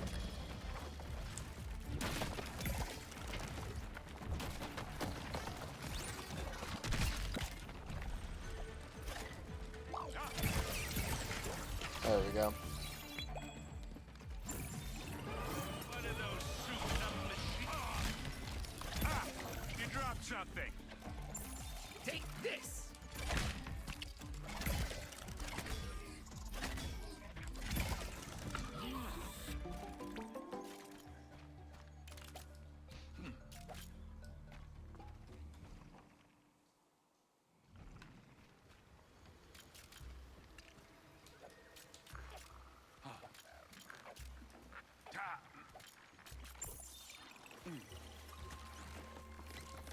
These battles again aren't too bad. We are on the easiest difficulty. Hammer always wins.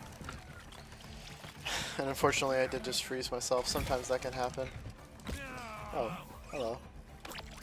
Gadgets. Goodbye.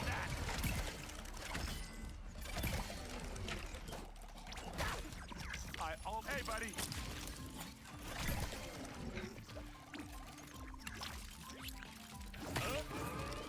Oh. So I'm going to freeze these two guys quickly. I never get tired of bashing machines. You can kind of stun lock them. Makes the fight go a little bit faster.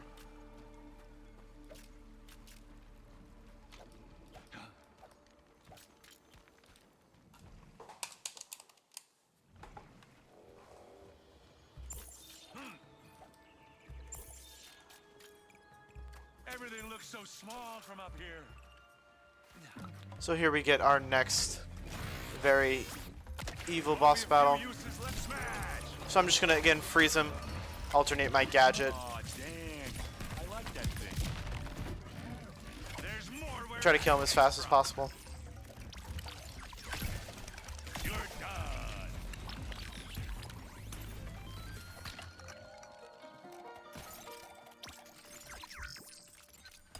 Oh, that's better.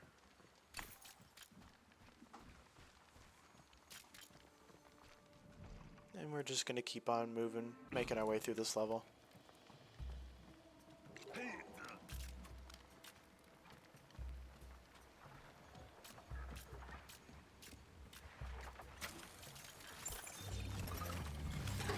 pieces from tentacles to no-tacles. Careful! They got special gear!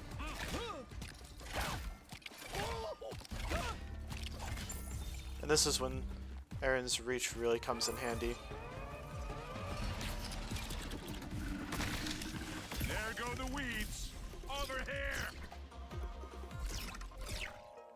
Making it very easy to hit a lot of the machines. Another strange remnant from the old world.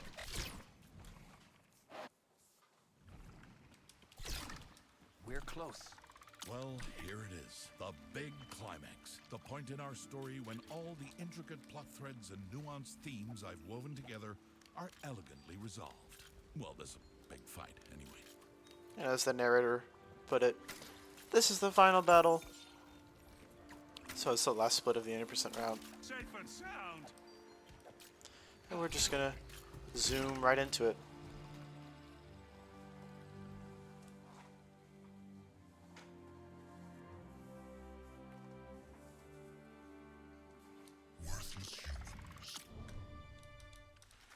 And here's his big mech, Hades. Dispatch heavy munitions. So he has a lot of different attacks, a lot of different cycles. But he's not it's not too bad to beat. I'm gonna try my best not to get hit. But the goal of Hades is to destroy his little feet right there. And most of the time you can get a one cycle, but it's pretty tight timing wise. So fortunately I did miss it right there. But that's alright. You just gotta wait for him to do his little attacks again. And then we'll be able to. My accuracy knows no bounds. The struggle makes your elimination sweeter. So we're going to hit him. Persistence is annoying. If I had a butt, you would be a pain in it. So now he's going to corrupt these areas. But the nice thing about that is if we destroy this corruption, it gives us a chance to cycle him again. And you can hit him pretty far into the cycle, which is nice. So we're just going to keep hitting him with our hammer.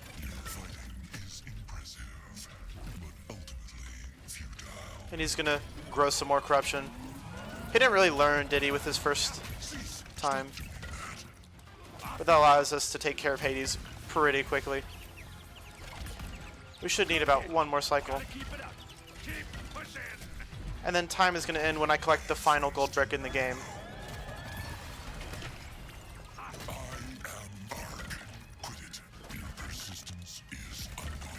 Oh, that was very close to the very end. So as you can see, we're going to take care of Hades right here. And then whenever I collect that last gold brick, that is time. So time. And that is LEGO Horizon Adventures. GG's. Thank you very much, yes. So if anyone's curious about the load remove time, that was a 1:24:39. I managed to pace my PC for most of the, or my personal best for most of the run. So that was a pretty good run. Yeah, very nice run, and great to see this game being showcased, being Yes. less than a year old. I'm very happy to be the first one to do it. And I want to thank Loss, of course, for creating the speedrun tutorial and holding the world record and being very, very good at this game.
All right, hello everybody. This is something new we're trying out for LEGOthon this year. We are doing some intermediate kind of content to keep you guys entertained while we're in the breaks to change games. And we're starting off, the main theme of today is going to be the Battle of the Droids. So we have picked 8 droids from various LEGO Star Wars games, which we will be pitting against each other in a series of votes. So this is the quarterfinal stage of this event, and yeah, we are going to start off with PK Droid against Pit Droid. A bit of context on both characters as the poll is started. Start off with PK Droid.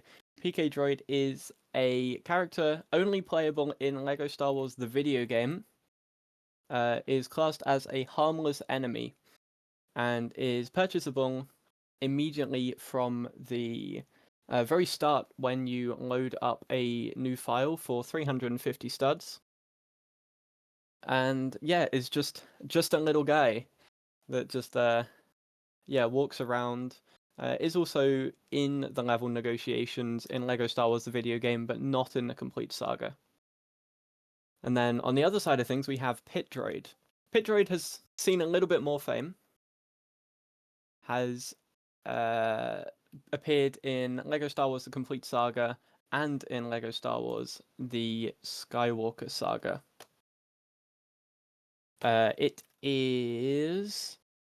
I cannot find how much it costs or whether it's just an NPC, but either way, once again, just a little guy that kind of walks around. But yeah, both very, very cool little droids. And yeah, it's your job to decide which one will progress through. It's looking close at the moment. 12 votes to 10 votes for PK Droid right now.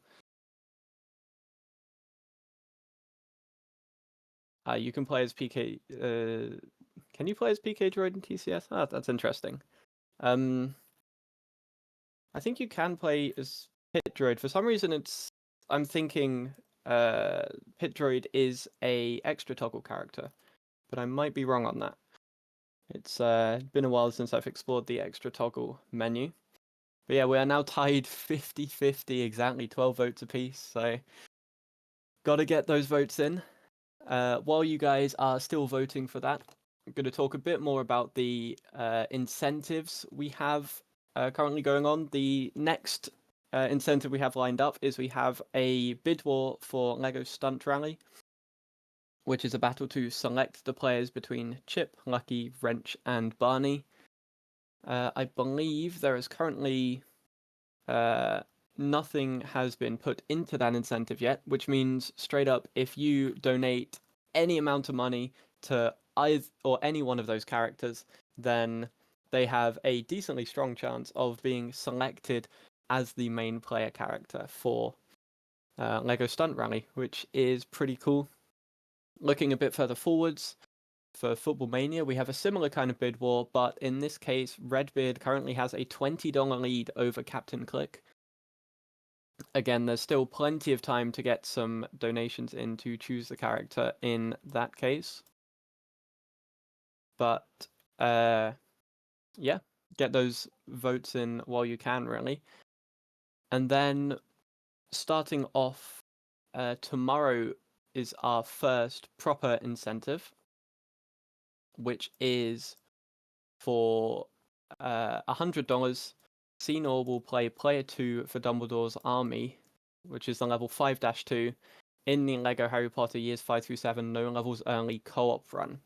So if you want to see Xenor try and play that, then that is, yeah, feel free to get your donations in for that already.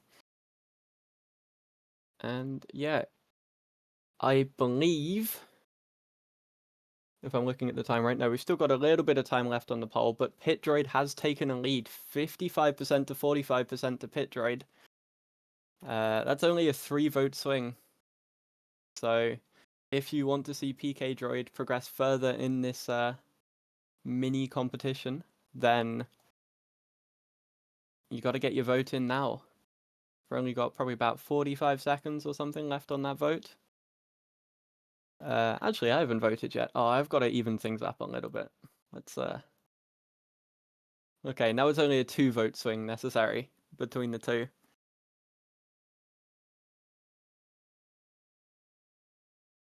But yeah, after this, we have our LEGO Batman All Hostages run, with Hamster currently setting up for that.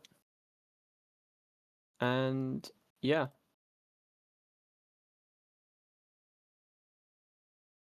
I believe that is everything. Oh, Pit Droid's taken a further lead now. It's now 56% to 44%. This is looking like, yep, it is a win for Pit Droid. Very nicely done. So Pit Droid will go through to the semi-finals of this, which will be held later today. Actually, they will be held at 5 p.m. around 5 p.m. EST. But yeah, Pit Droid has progressed through to the semi-finals. and I think we will be pretty soon to being ready for the next run. So we've got that to look forward to.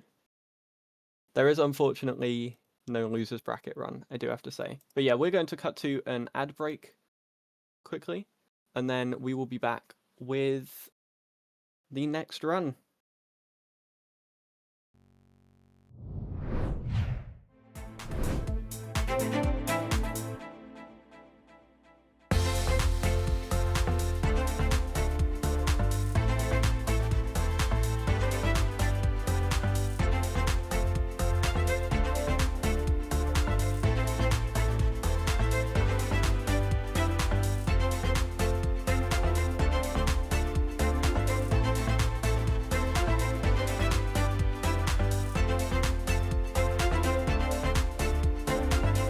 "62 kids like me enter a CMN hospital every minute."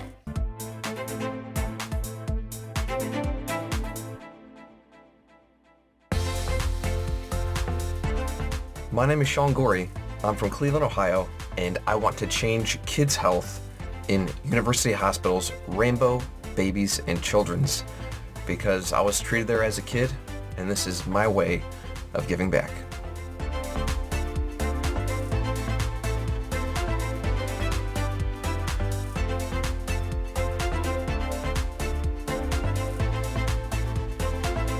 Kids can't wait. My name's Eric Sears. I live in Ottawa and I'm treated at CHIA for type 1 diabetes. My favorite part of my children's hospital is the doctors, nurses, and educators. When I show up to my checkups, I get high fives and hugs and they're so supportive. They're just awesome. Did you know that 62 kids like me enter a CMN hospital every minute? That's a lot of kids that need help. Join Extra Life to help kids like me.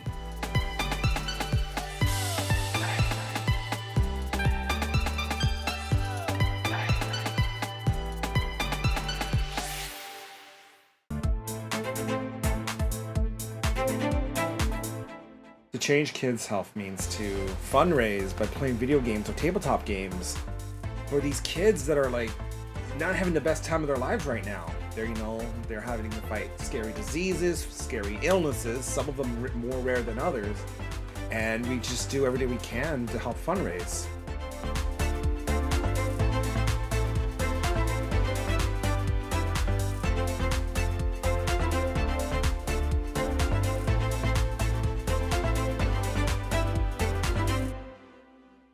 What's up, Extra Life? I'm so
LEGOthon. I'm the Hamster. Today I will be running LEGO Batman All Hostages. So, pretty exciting run, and I guess there's not really much to say right now, so I'll get right into it. But as the name suggests, I'll be getting all 25 hostages in the game, and then buying Hush, who's the character that unlocks from that. So I guess I'll just start, and I'll count down from 3, 3, 2, 1, start. Alright. Right away, we're going to be getting a hostage in the first, 10 seconds of this category. So we're going to do some 1v2C there.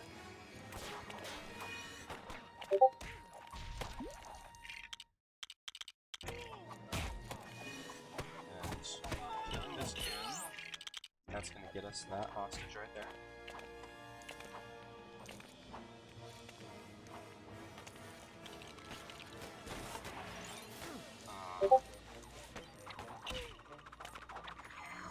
Alright, so that's one hostage down. Now we just grab the bomb suit, and we're going to be heading our way through 1-1 here. Pretty similar to Hero Story. It's going to be a very similar category to Story until we get to the villain sections. There will be a couple free play splits and things like that, but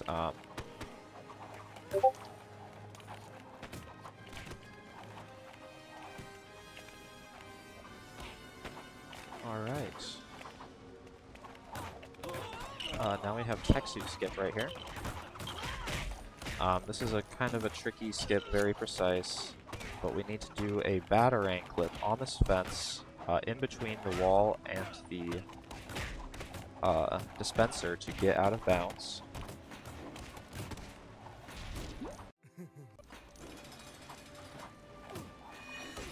And now we are in the boss fight. That skip saves around 20 seconds, pretty difficult, but it is a fun one. We also got our one hostage for the level.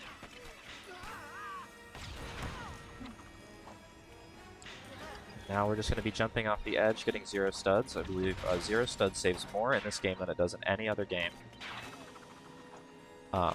Saves around 20 to 25 seconds in this game. So, very important to get it, and we did there, just jumping off the edge to lose our studs, and just like that, we're through the first level already.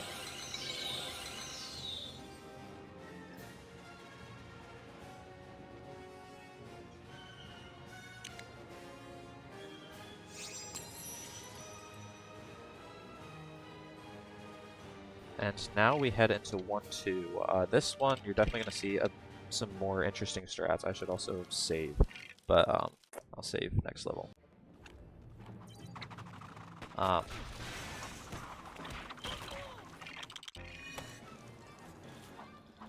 We have a drop-in warp here.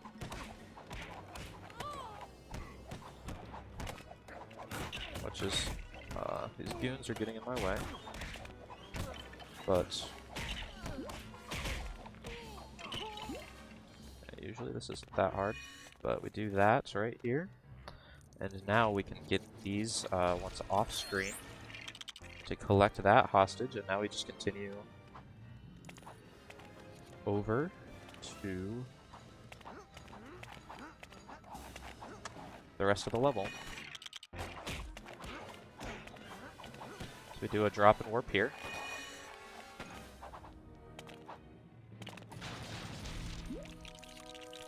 And now we're going to see our first instance of probably the most broken tech. Actually, we're going to see 2 of the most broken techs in this game in this room. E-gliding, which is me repressing the A button in a very precise sort of manner in order to gain some extra height or lose less height while gliding. And I also did a BDJ there, which is a battering double jump. That allows you to get an extra jump off by abusing the fact the battering resets your jump animation. Or it resets all of your animations. So re-grabbing it mid-air allows you to get an extra jump off, which is very useful in a lot of these areas where you have characters with batarangs. Alright, but yeah, just making our way through 1-2. We're going to see another BDJ here.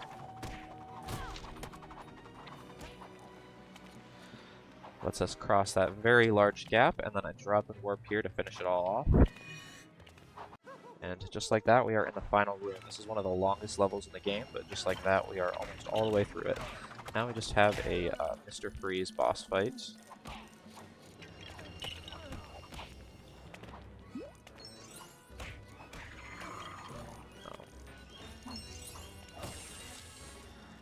Yeah. This boss fight is pretty scripted, not a lot of crazy fighting in it, but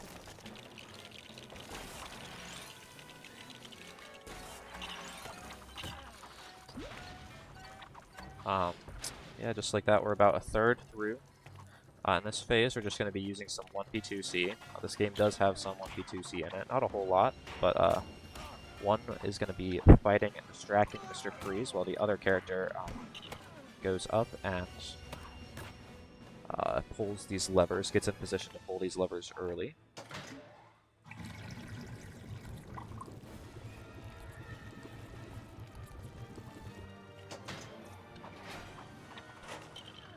And yeah, here we're going to see more examples of like how much 1p2c in this boss fight saves. Pushing these boxes allows you to get movement during these camera pans. Usually you can't move. So actually we're just going to abuse this fact to be able to move these during each other's camera pans. And that's just going to let us essentially half the time that it takes to push these boxes in. So now we're in the last phase of the boss fight, and we get on to some more exciting levels, maybe.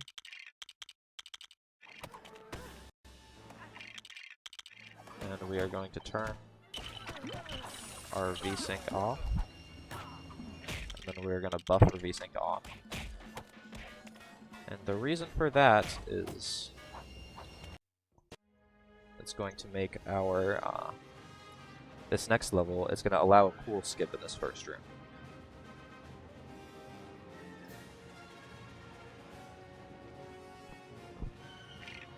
Alright, we're going to save here as well.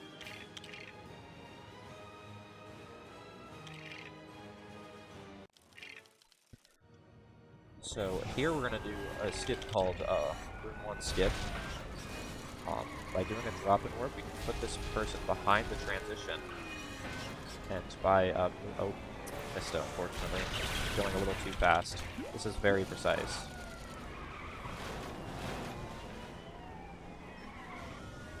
It's a lot harder to get the second time, unfortunately. But it should still be good. Now we want to be moving slowly as we hit this transition so he doesn't have too much speed. And with 1p2c we can actually push the Batmobile into the transition, skipping that first room. Another thing to note is this category is all hostages, and even though there are 30 levels in the game, there are only 25 hostages. That's because the vehicle levels don't have them. The vehicle levels are just going to be normal story levels. Another drop and warp here. This is going to skip the second room, even more time saved than the first one. And now we just have this boss fight, which we are going to 1p2c our way through mashing attack with 2 players, sometimes even 1 player. Just basically defeat this boss instantly. Got kind of unlucky there.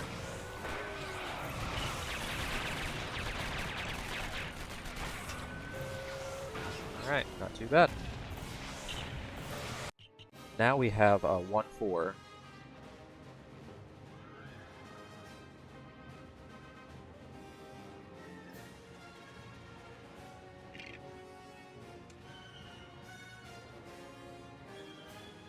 This is a very intense level. A lot of cool skips, and we're going to be getting the hostage and story as well. Whenever we can, we're going to be getting the hostage and story, because that is just faster, because then you don't have to re-enter and replay. So in Hero, we're actually going to get all of them in story.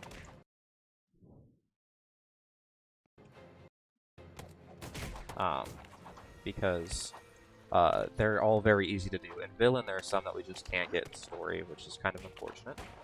But here, we're going to grab this one by punching through the glass. Thankfully, that one's very convenient. Otherwise, I don't know that we would be able to get that one if we couldn't just punch it through the glass every time. And now we have plant skip. This is a precise BRC that skips the entire room. Very nice. Pretty solid so far. Now, this room, we just do some kind of a fun parkour to skip past everything. We skip the heat suit that we need. Now we're gonna do a little backtrack. What this is gonna do is this is gonna reload an object that usually we need, or usually wouldn't be loaded in. But it's gonna allow us to stand on it in order to perform a skip to reach this level's end level trigger. And I guess we haven't seen any end level triggers yet, but the developers left some doors in these games that allow you to just end the level instantly if you touch them. So that's what I'm going to be doing here. So I'm going to do a BRC on this plant, and I'm going to clip out with lag. Do a pause buffer setup to land half inbounds, half out of bounds, and then I'm going to do a precise blind jump into this out of bounds door to end the level. It's close there, but not quite. Ugh. There's some goons in the way right now. No.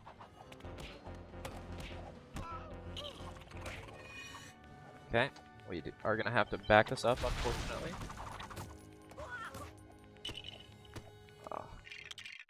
Losing it all right now.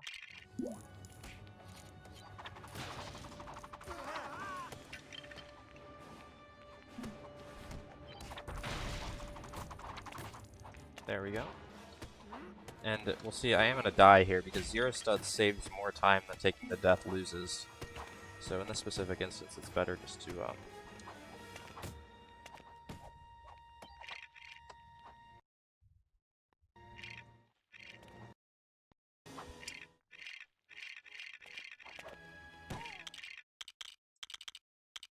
we'll give this another go. This jump is tricky. Oh. The unfortunate thing about doing this with Robin is he can do backflips.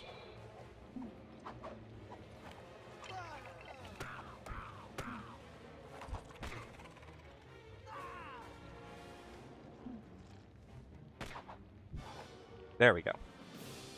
Alright, some time lost there, but not the end of the world. That is another hostage down. Now we just head into our last level here in 1-5. This one has a jump in quickly? Oh yeah, go for it. First off, when you have a chance, can you turn up your audio in OBS quickly? I think it is turned up all the way. But I can Might need to add a gain or something then. Alright.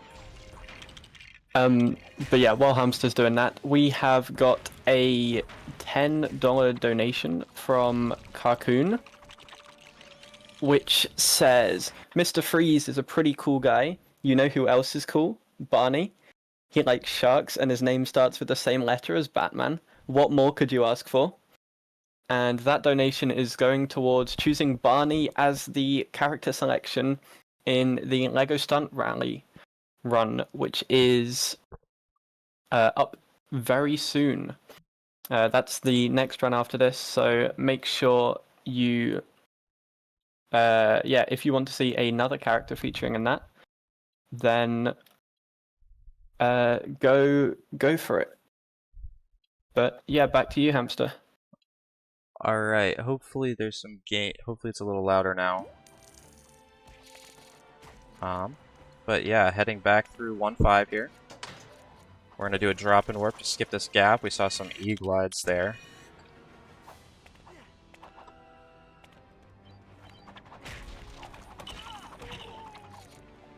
And now we are going to do some parkour to just basically skip this entire part of the level. And then we're gonna grab the hostage as well.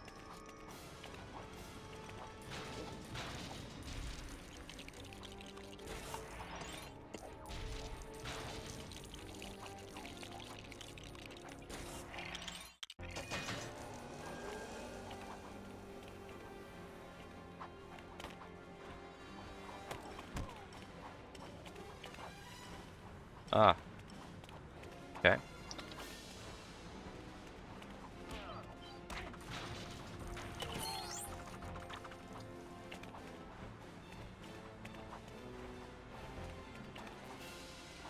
Unfortunately, player 2 jumped down, but we are on a cycle, so it's not the end of the world. We'll just grab this elevator on the way back up. And that is another hostage down.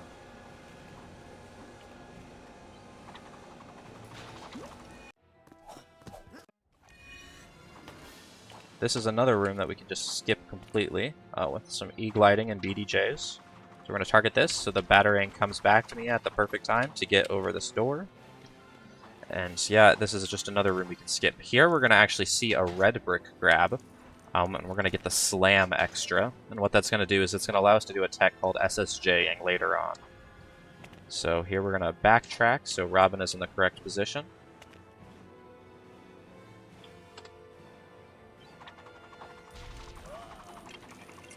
Just missed it there, just barely. Very nice. Second try, not too bad at all. Alright. The final thing that we're going to see in this level is I'm going to grab some studs. And that is going to be to buy some cosmetics extras. We've already had a lot of donations so far, which is great. This is a great run for a great cause. Great marathon for a great cause, I should say. So we do have an incentive where I'm going to buy some cosmetic extras. Disguises, I believe.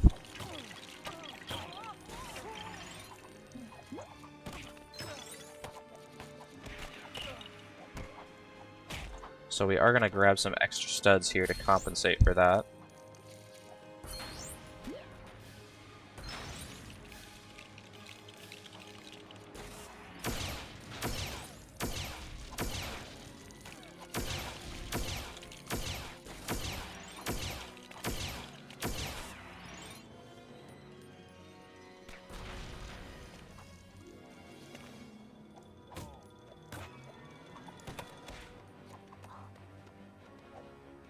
Oh.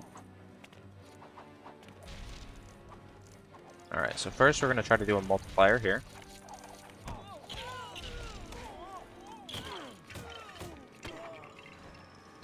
Nice, got some there.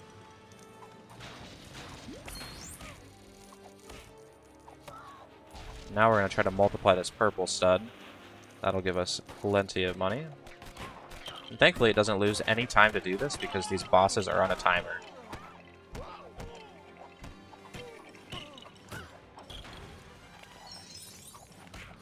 We did not get it, unfortunately.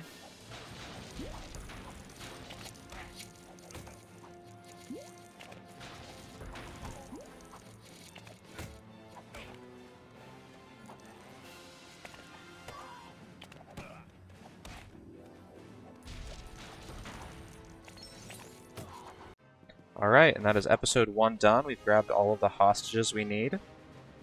And now we are going to do a quick little shop trip, and then we're going to head to episode 3.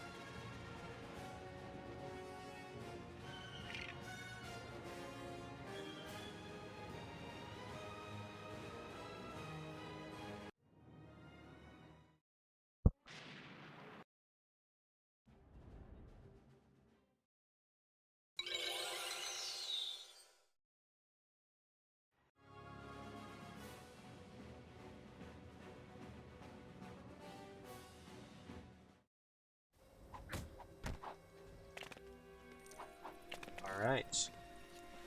So we're going to go into extras here, and we're going to buy extra toggle. Not extra toggle. I bought the wrong one. Okay, we're going to be buying disguises at a later time, I guess. Because I just bought the wrong extra. That's my bad. I had it ready and everything. Unfortunately, extra toggle does absolutely nothing in this game.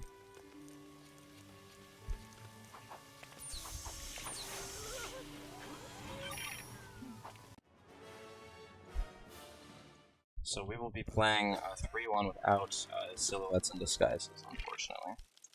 But we will do our best to grab some studs in this level.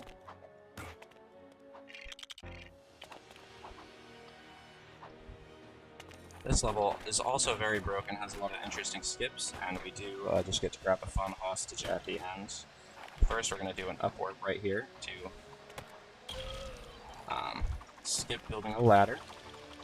We're going to grab the glide suit, because the glide suit is so broken that it's a lot nicer if we go out of our way to grab it, because it'll save us some time later on in the level.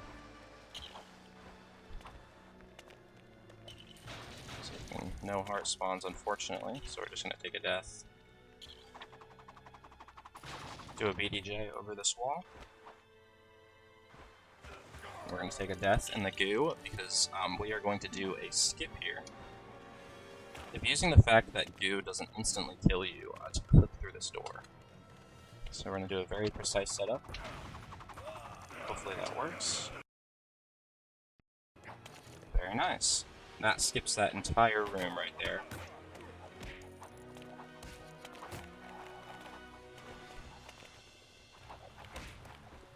Now we're just going to glide through this room, getting some damage boosts.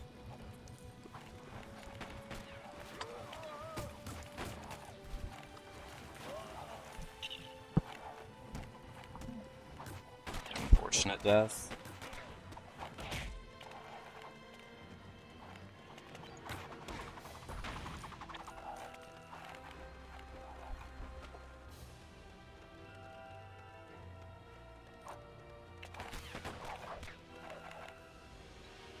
Now we head up to the top of this room where the hostage is, and that's also going to allow us to try to hit another end level trigger. So we're going to do some parkour up here to get up here.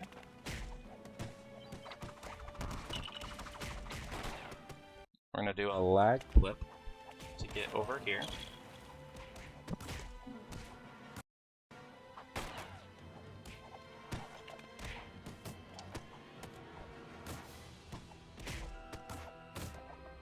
And we're going to do a BRC upward by holding our batarang. And now what we're going to do is we're going to kill these guys with a... Oops, did not get them. Sometimes you don't get them in one hit, which is unfortunate. Do a BDJ to gain some height. To get over here. Now we're going to do another one. To try to BDJ straight into this end trigger. Fortunately, we might have missed it there. So we're going to have to lure some of these goons back over here.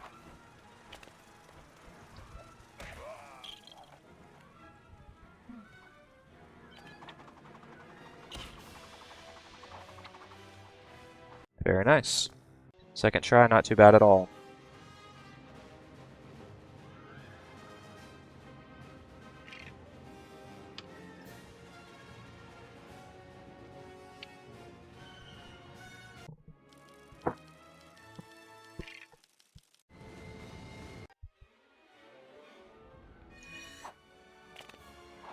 Okay, now we are headed into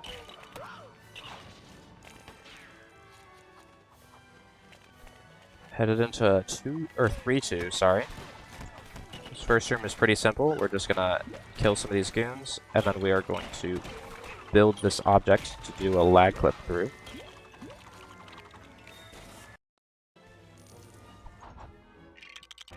Then we're gonna do a slightly different strat here.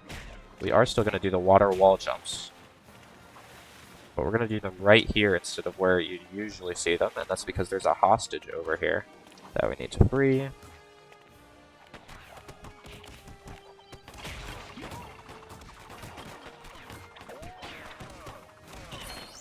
Very nice. Now we're going to head over here.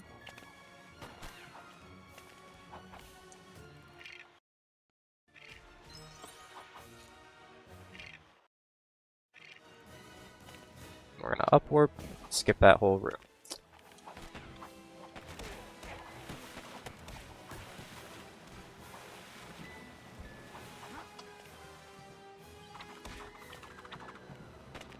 We're going to do a BDJ to skip this gate, which can be pretty tricky sometimes. But we got it. And now we have cycle skips, probably one of the most iconic skips in this game. By double jumping and manipulating Harley's movement, you can actually skip most of this fight, which I did not do quite correctly there.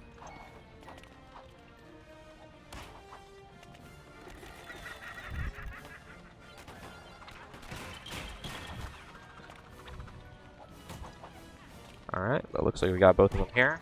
Very nice. But yeah, Harley has a very tiny window where she can be hit just before she starts doing her backflips and becomes invulnerable. And we take advantage of that by manipulating her positioning and then punching her with 1v2C.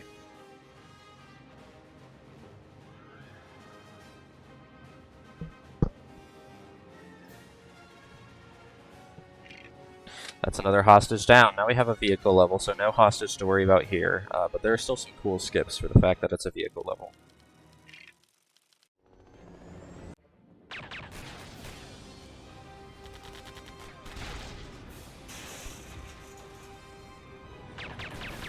So we're going to grab some torpedoes for the next room. I'm going to try to drop and warp under the map. Now that we're under the map, that allows us to just like skip that first part of the room that blocks you off, do a backflip to become back like in level with the map, and then we can just do the whole first room. That usually takes like a minute and a half. We just did it in about 30 seconds. Very nice time save. Now we're going to 1p2c grabbing some bombs and torpedoes. Do have to shoot this to get more torpedoes for the next room. Alright, now we are just going to 1p2c hitting Scarecrow with these torpedoes to finish off the level. This is a very fast level. Uh-oh. Unfortunate time loss there. Torpedo did not want to cooperate.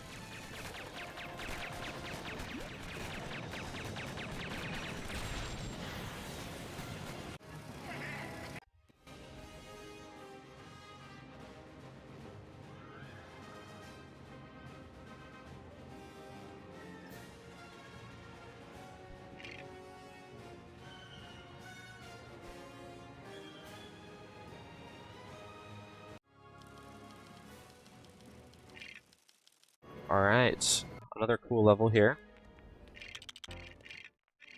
We're going to start off with a BRC on this dumpster, and that's going to allow us to clip out of bounds.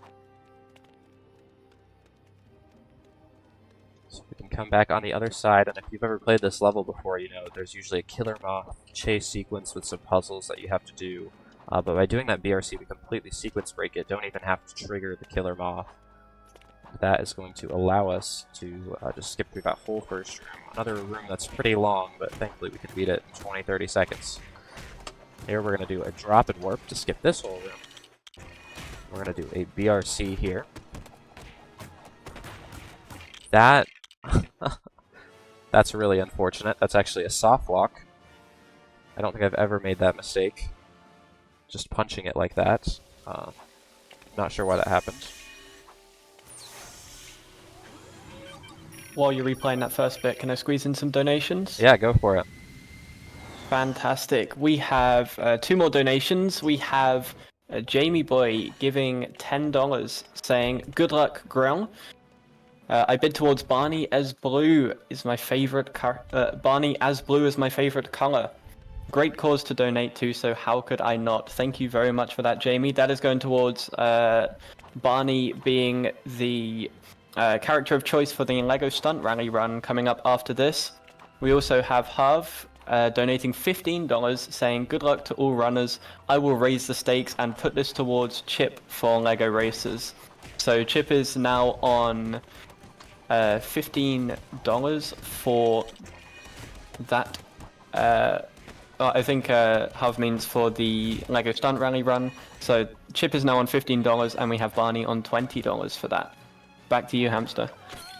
Alright. So yeah, doing some 1p2c, didn't break the arcade machine this time. We grabbed that hostage. And now we're going to do a BRC, and we can skip this whole room as well.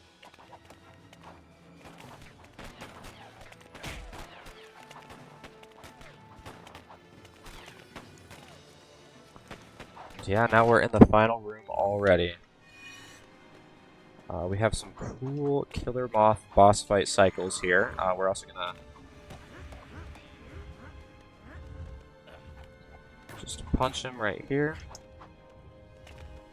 push that battery in.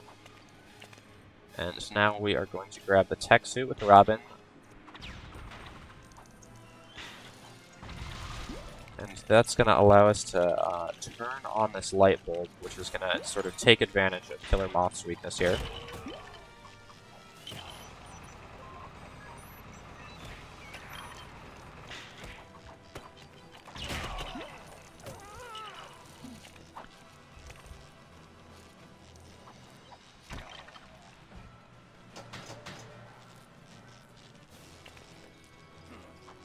See if we get the cycle. I don't know if I did. Yeah, I did not, unfortunately.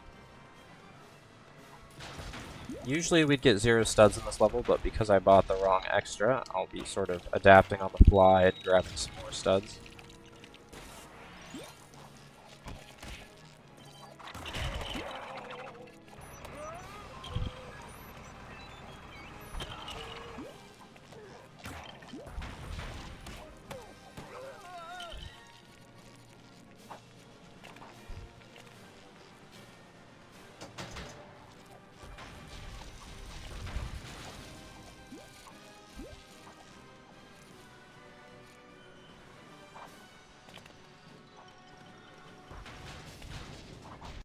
Very nice.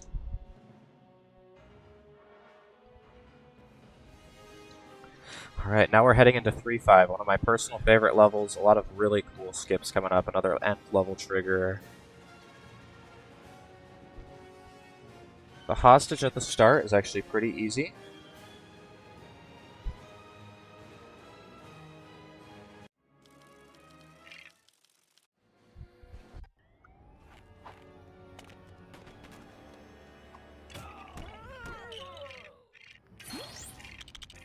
Very nice.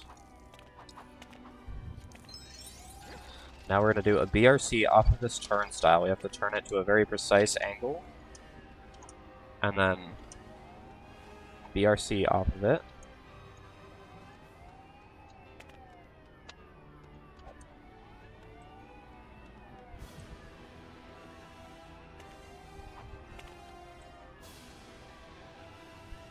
There we go. Definitely not the easiest skip. I grab that one right there. We're gonna go over here and we're gonna grab a purple stud just to be safe.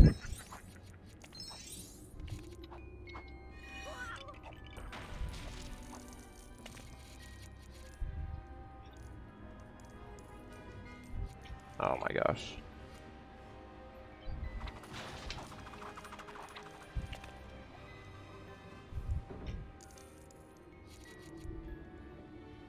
Okay, maybe we won't be grabbing that purple stud. Never mind.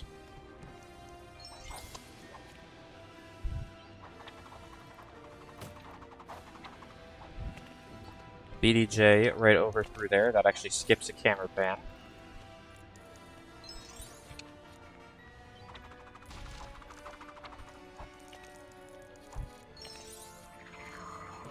We're gonna grab the glide suit right here.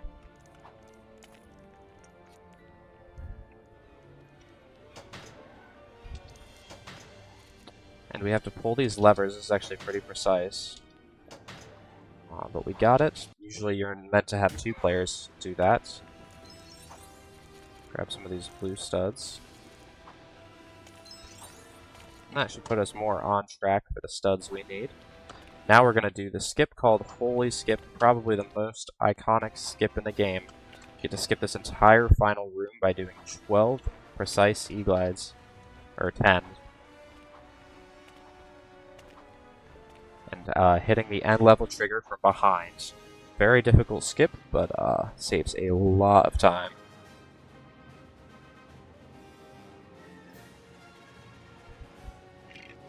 Just like that, we are out of episode 3.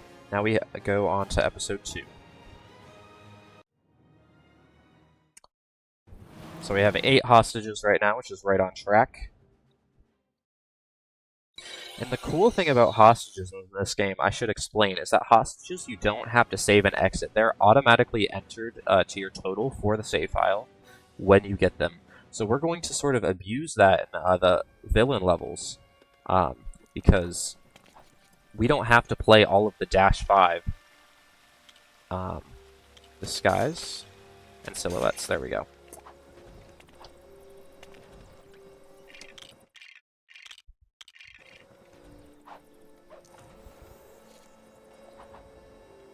Maybe we turn silhouettes off. I think disguise will just be more fun.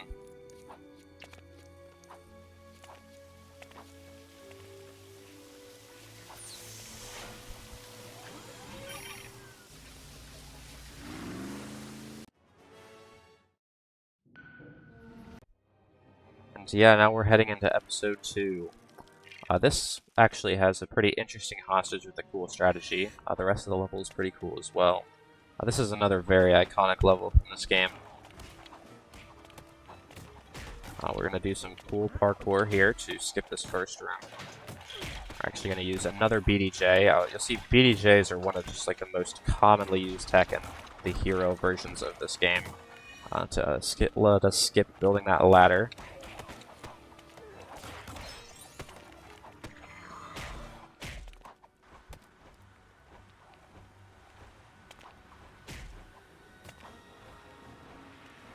And now we're going to do some E-glides to just skip over this entire room. This really shows how broken E-glides are.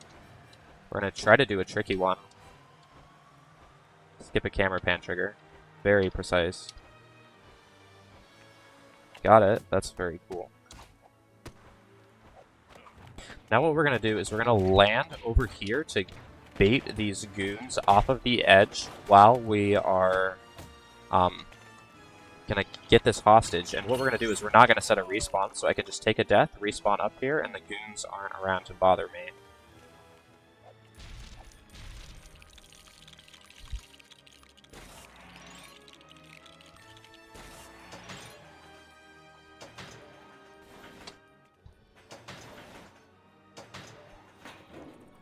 Pull those levers. Again, those levels are meant for 2 players, so pulling them with just 1 person is pretty precise.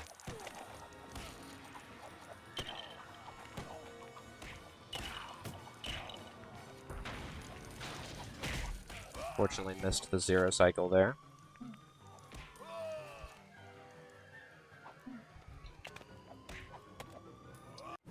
Very nice. That's another level down. 2-2. This is our last vehicle level of hero.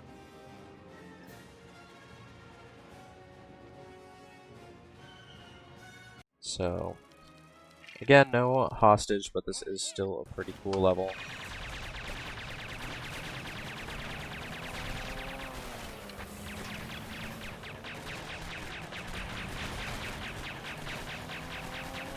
We're going to do a cool little exploit where we're going to shoot this torpedo through a solid wall and then drop and warp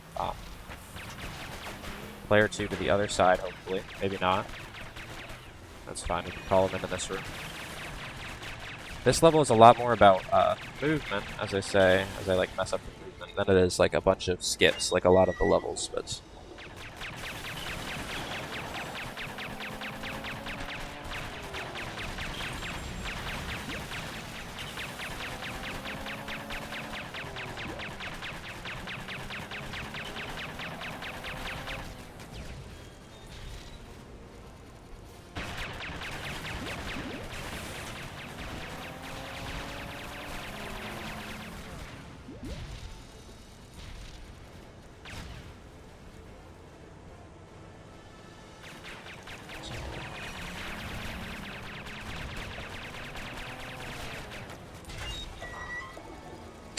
And just like that, we are in the last room.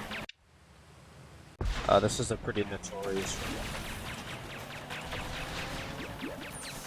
We're going to be trying to grab these bombs and drag them into the sub.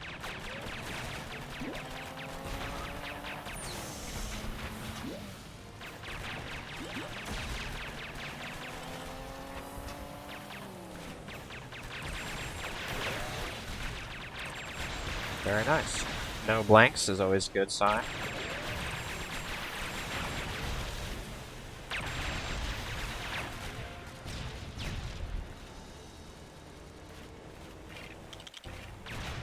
And yeah, we are out of that level.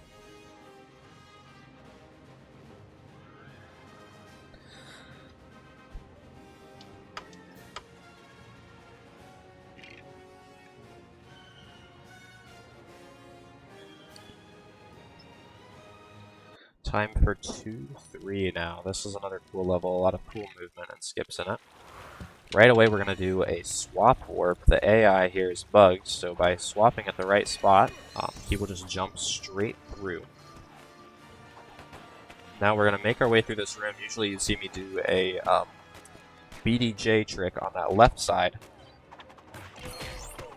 But because we need to get the hostage, I'm going to go ahead and come over here and do a different skip.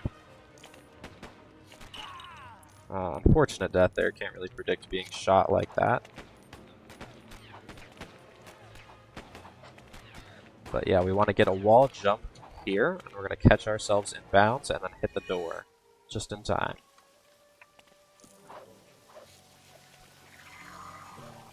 And get the glide suit, because again, the glide suit is very broken. Common theme. Whenever we get the glide suit, just about whenever we can. Do a BRC into that door. Do a BDJ to help us cross this gap with an E-glide, or with E-glides. And yeah, we're just going to E-glide through the rest of the level. We are going to grab some studs here.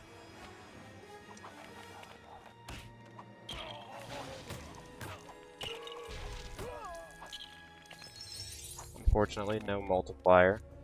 That's fine. Did my best.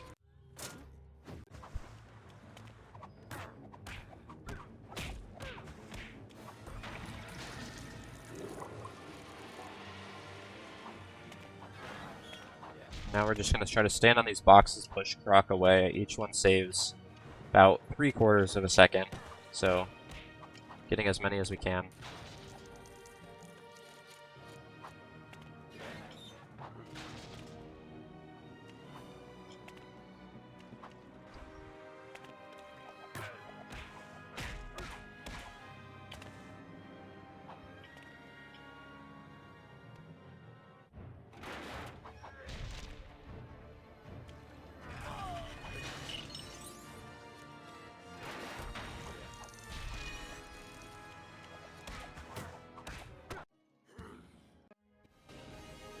Alright, very nice. Just a few more levels to go.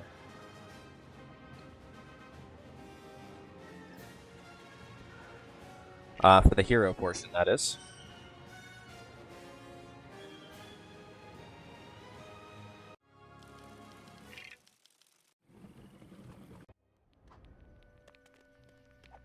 So right away we're going to go into the bonus room. And it may seem kind of silly, because this is not usually how you would go about beating the room, but there's actually a perfectly placed box that lets you lag clip into the transition on the other side of that wall.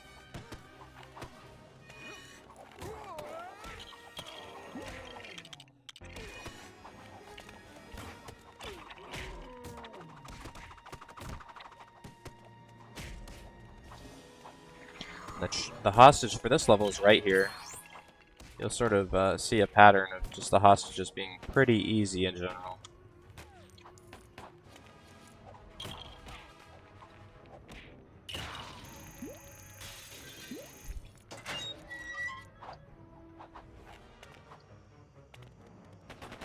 Yeah, we're almost through the whole level already. This one's gone pretty smoothly so far.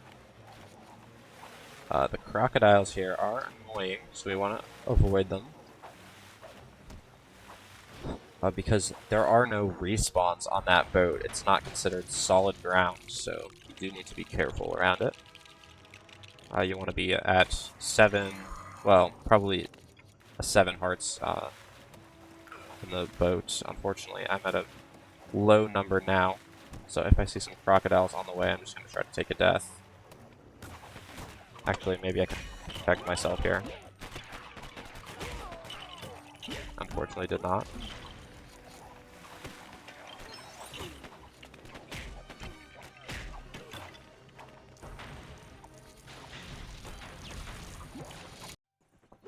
Alright.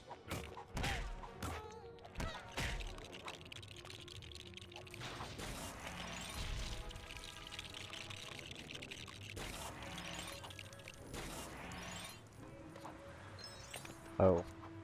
Alright.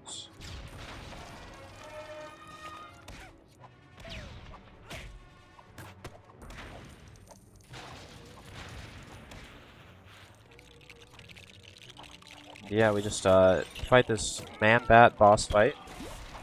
Push this little phone thing to make some noises that hurt his ears. And that is the second to last level of Hero. And the nice thing about Hero is we can get every single one in story. So really, all we have to do at this point is just get this last hostage, and then we never have to come back to the hero side, which is a long walk. We can just go onto villain and finish things up over there.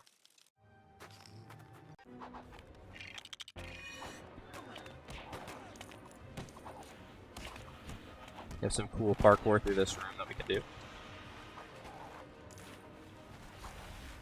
Very nice. That is our last hostage of Hero.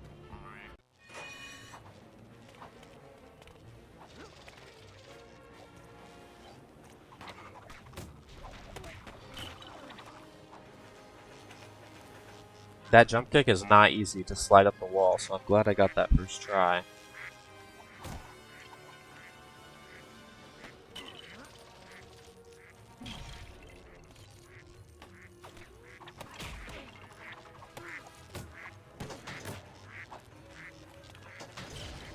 And that's 2 penguin bombs down. Now all we have to do is go ahead and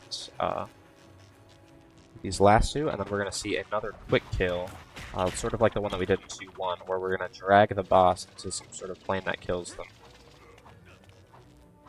I'm also going to do some 1P2C here. Pull these levers ahead of time for Penguin so that he can just head left straight away. It's sort of a smaller time save, but...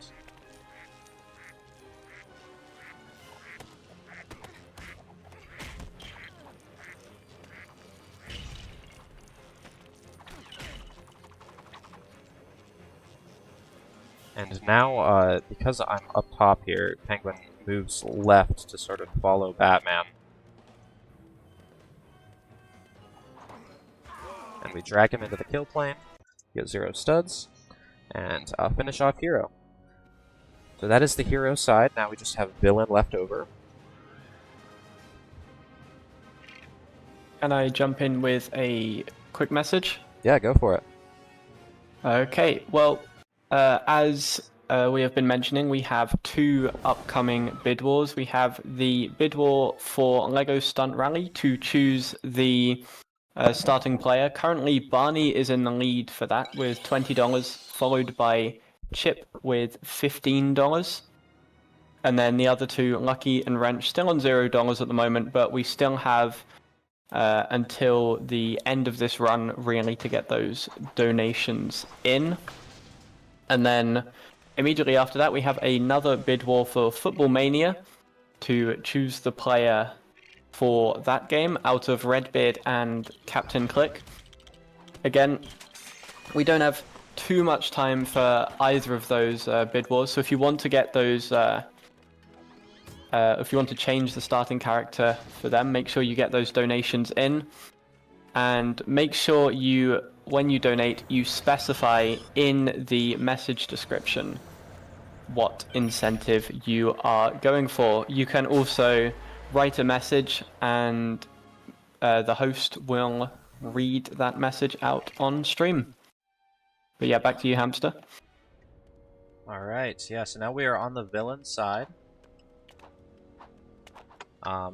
Sort of different style. No more BDJs, because these characters no longer have batarangs. But we still will be getting a lot of our hostages in story here, making our way through. Won't be anything super different from what you've seen until we get to the -5 levels. But yeah, just making our way through this room 1. Did some parkour, some drop-in warps, and some 1P2C to fight these police officers that are getting in our way. We're going to go ahead and once more get that hostage through the window.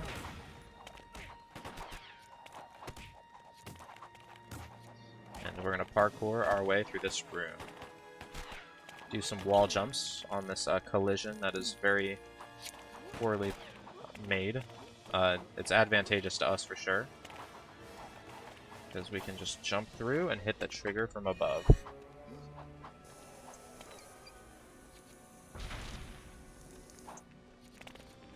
Let's do a little exploit there to gain some height early to use our mind control.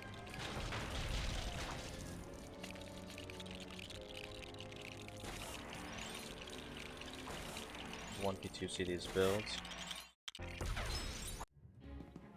Very nice. We are through 4-1. Very, very fast level in this category.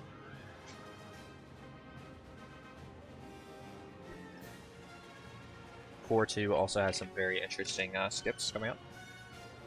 We'll see also, while we were reading that donation, I bought the Slam Extra. That's really going to help out for some of these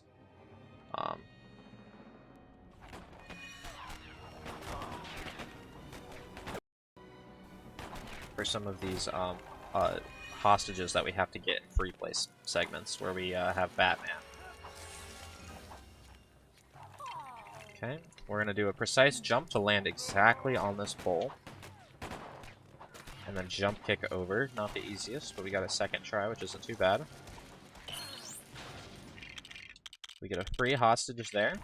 That hostage can spawn in multiple different locations. So we just happen to get the luckiest one for this category.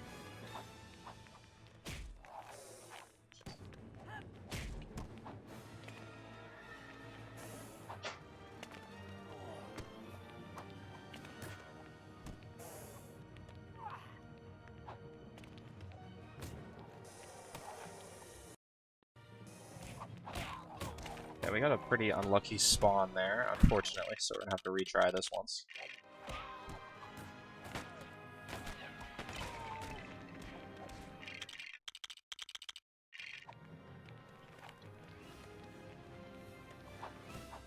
Do a precise jump kick up there, and then we can lag clip through the door.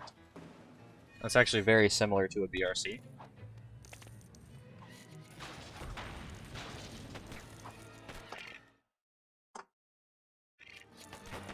Get over here. Gave that skip one attempt. We'll do the easier version now.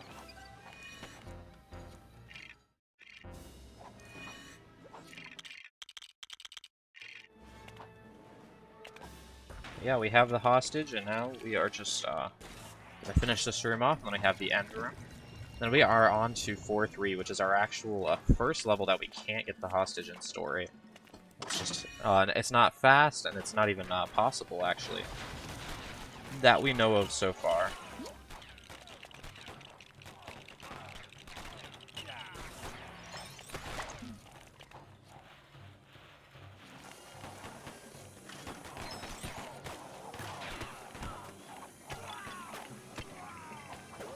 Okay, I do want to get this,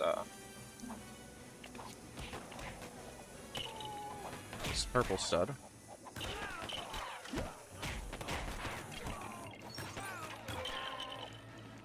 Alright, and then we are going to go ahead and hit this final button here.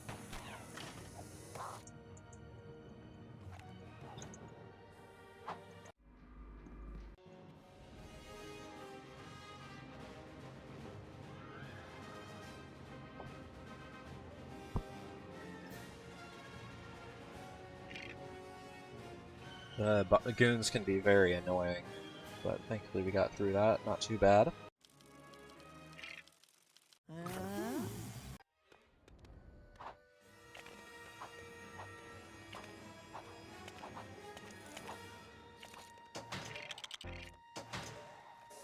Do a cool little AI manipulation there to make him de-aggro right below the lever so he pulls it from underneath. Very weird skip. And we can do some parkour through this room.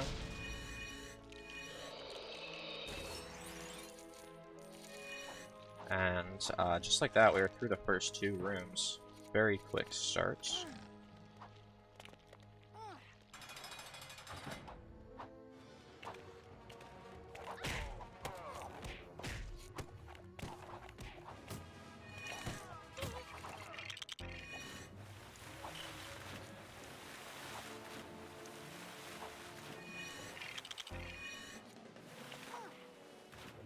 Now we're going to do another swap warp, sort of like what we saw in 2-3.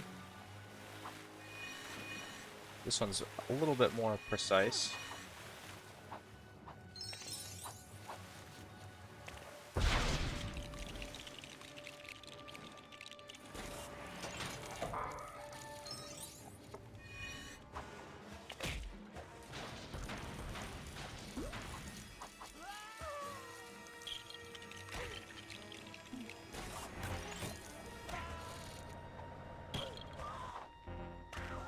Use this tractor to help Riddler get across.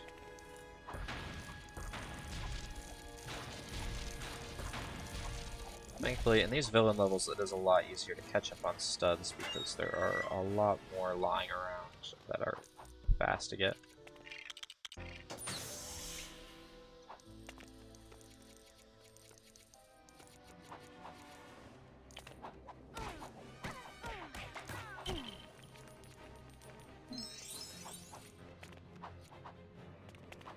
Unfortunate. The scientists are also very annoying to fight. We can do some cool parkour there to skip that room.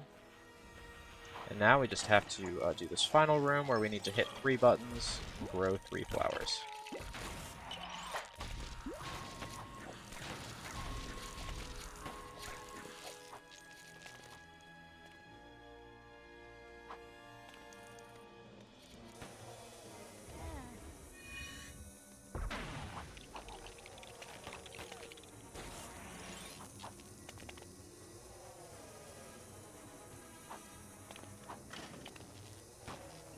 Alright, that's 3 buttons hit.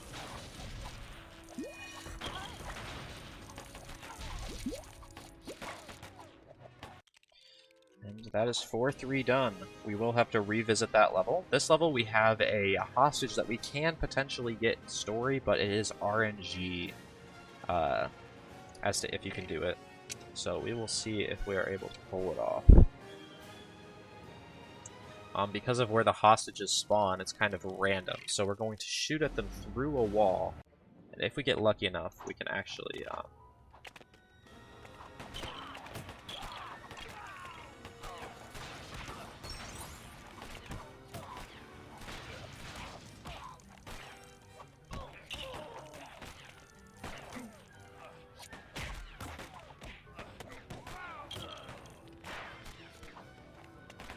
yeah, unfortunately, the hostage spawned in front of the wall there. So, oh, my controller the stick just popped off. All right.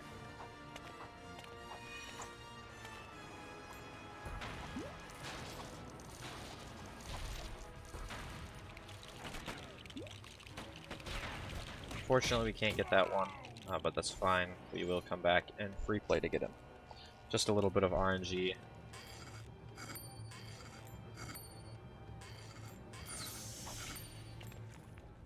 And then we have a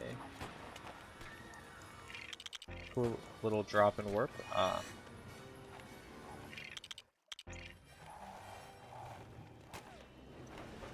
And just like that, he warps through the door. A very broken sort of level we have here. Lots of drop and warps making stuff like this possible.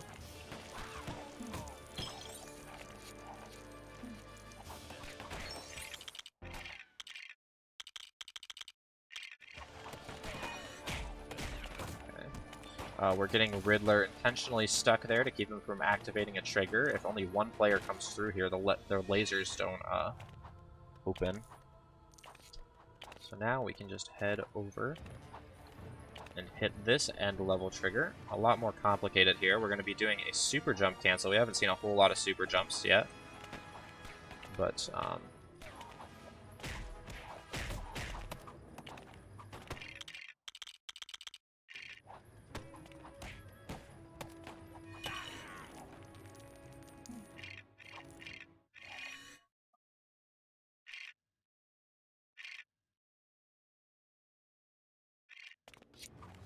and it's just like that. We cancel our super jump with lag, and we get to move out of bounds to hit that end door right there, sitting behind the infinite invisible wall.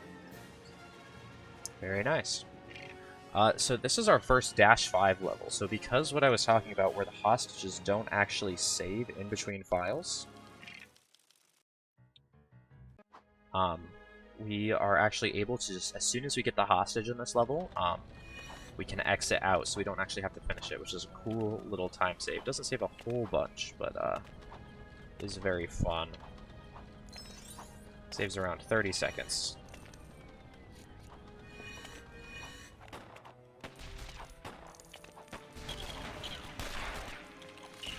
Can I pop in with a quick message? Yeah, go for it. Fantastic. We have got $15 from our very own Prince, which is going towards the LEGO Stunt Rally bid war. Going towards Wrench. Prince message is, Wrench is a mechanic and his favorite food is Wrench. That's very cool. So that means that we now have 15 for Wrench, 15 for Chip, and $20 for Barney. So that one is quite close. Make sure you get those donations in soon, because that is the next run up. Alright, so this is the room where the hostages and we're actually going to be doing a pretty cool skip here. So a little known fact, not everyone knows this about LEGO games, but if you reload rooms in these earlier LEGO games, and you reload the room over 15 times usually, certain collision can start to deload. So what we're going to do is we are going to reload this room many times. 3, 4, 5. And what this is going to do is it's going to allow us to walk straight through a door that is normally something that you just have no way to pass.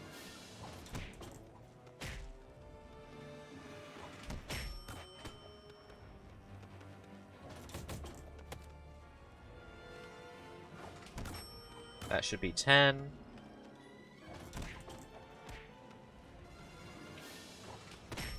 12, 13, 14, 15. Alright, we'll see if it works. Fortunately not through the wall yet, so we'll do another one. I'm guessing one more should make this work right here.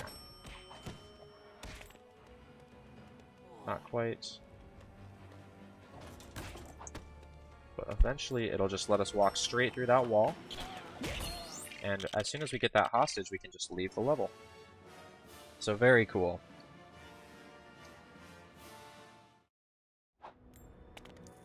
And then now that we are done with episode 4, we go back into 4-3 free play.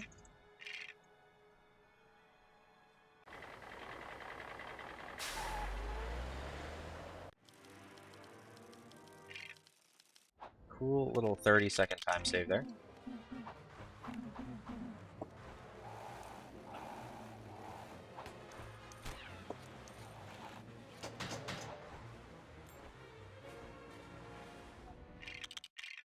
Now we can see the benefits of the slam extra right here.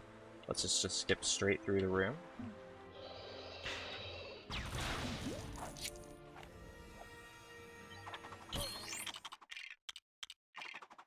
We can exit without saving as well.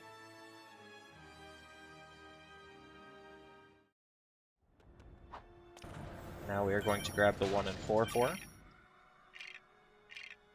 This one is also very quick grab. All we have to do is just use the Sonic suit.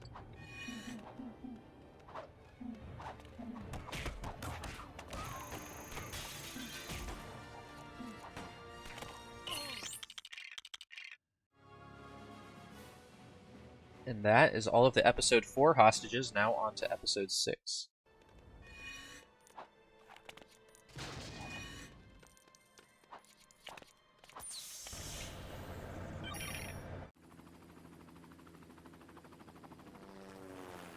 This one, for the most part, we will not be getting them in story. In fact, the only one that we will be getting in story is 6-5. So it's so much faster to get it in 6-5 and not have to play the rest of the level. So we're going to do a lag clip right here.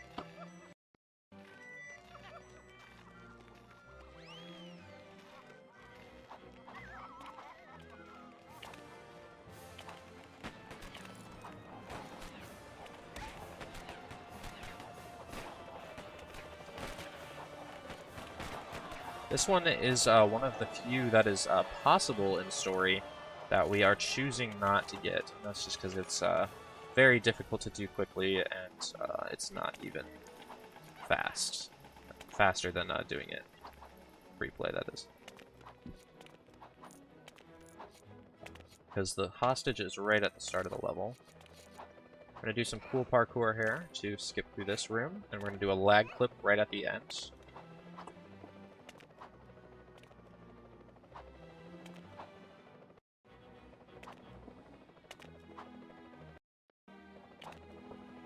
This one can be pretty tricky, but we got it right there. Now we're going to do one more lag clip, and we're going to walk into the level end door. Very nice.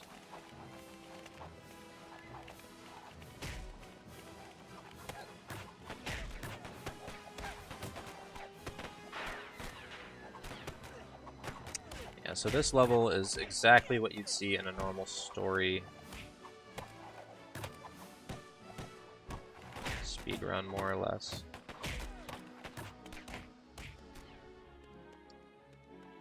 That was almost bad, but we got back, and we hit the end level door. Now we have a 6-2. This is another vehicle level that we have. This is our last flying vehicle level. Still some tricks in it, though. We have some 1P2Cs and some drop-in warps in this level.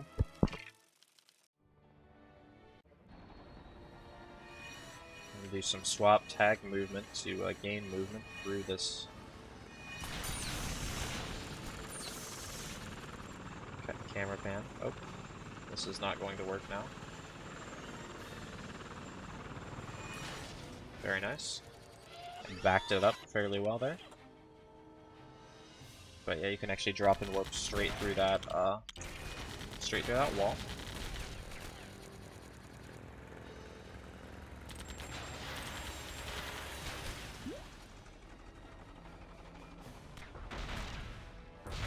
If we time it just right, we can fly into the... Okay, almost got it. Yeah, you can fly into that door as the camera pan is finishing up. Now we have another cool strat. We're going to try to drag this bomb perfectly in between these two things that are going to blow it up. And it's going to move really quick. Unfortunately, did not get it there. So we'll just grab this backup bomb to be safe. Make sure we're shooting everything to try to get it to not detonate on anything. Very nice. Now we are into the final room. Can I squeeze in another donation? Go for it.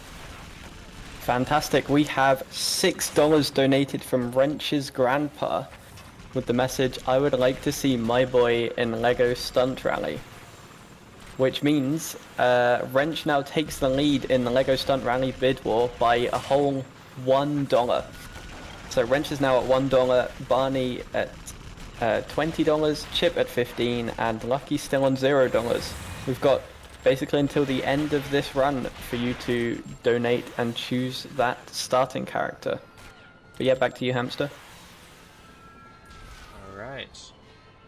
So yeah, we are heading through this boss fight. Just gotta shoot these final couple torpedoes.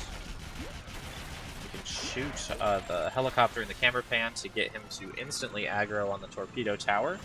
And now we just have a little bit of a mini boss fight where we just spam shots at him. Hope we don't die. Almost got him without death, but there we go. And yeah, that is the level 6-2 down, and now we have 6-3 coming up. Another level where we could get the hostage, but we would rather just come back and get it free play. It saves a little bit of time to just not worry about it.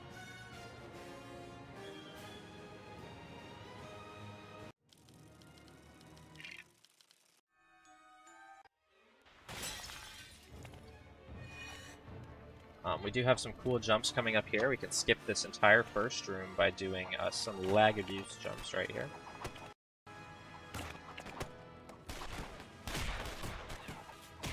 We're going to open this door and we're going to swap, and we're going to get Joker up here as well.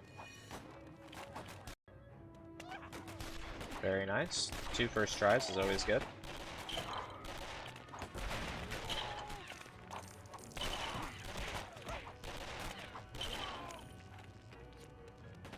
If we walk tightly around this corner, we can actually skip a camera pan. Kill these goons, and yeah, with some 1P2C here.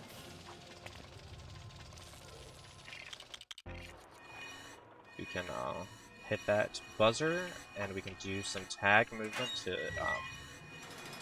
get into this transition with some camera, while the camera pan is still happening.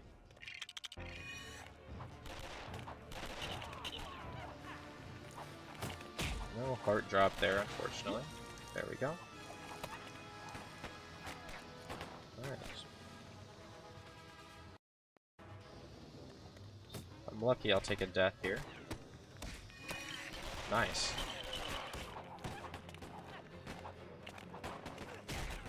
There's a new skip here, but I do not know how to do it. It only saves a little bit of time anyway, so it's fine.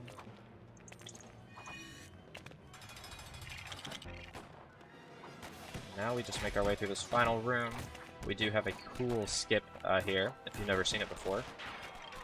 Usually this level is ended by opening these doors and getting into a vehicle, but with lag we can actually get in the vehicle through that door, skipping the entire room, and taking us to the end of the level. Very cool right there.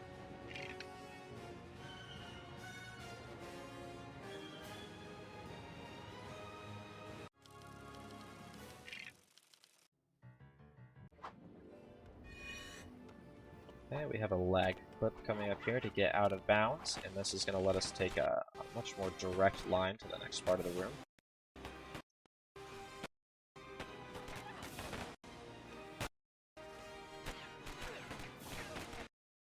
Can be a little finicky sometimes. There we go.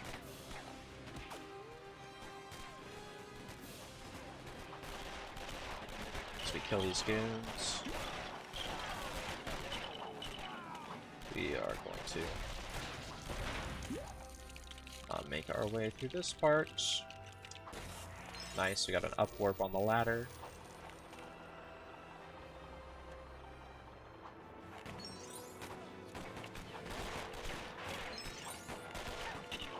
I am going to be grabbing some of these purple studs.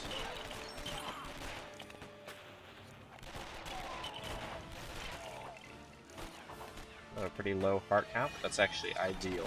We're going to try to take a death here at a precise time to over... Oh my gosh, that's not what I wanted. It's actually not great at all.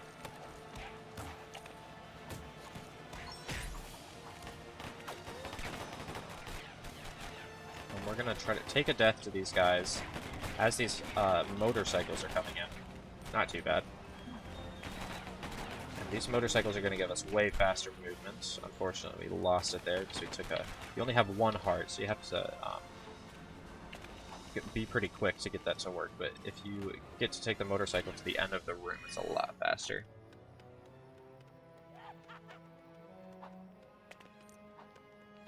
Now we have a double truck skip coming up here. Very cool skip. Starts with a lag clip right here to get out of bounds. And we're going to call in, we're going to drop in Killer Moth on the other side of the wall. We're going to get some movement over here. And by getting in these trucks before they get set in place, you can actually drive them as a movable vehicle just because of how the game works. they're considered drivable vehicles until they're set in place. So we can actually get in them. That counts them as destroyed, and then we can use the trucks to break the third truck. So very cool skip right there. If you miss that skip, it's actually a soft lock. So it is good that I got it first try there. And now we have 6-5. This is another level that we can just exit out of as soon as we are finished. Grabbing the hostage. So we only have to play the first room and a half.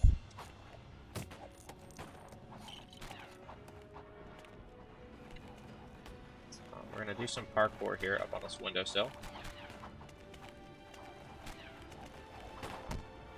Not the easiest. I don't know why I'm messing it up though. It's not too bad. Do a well-spaced jump.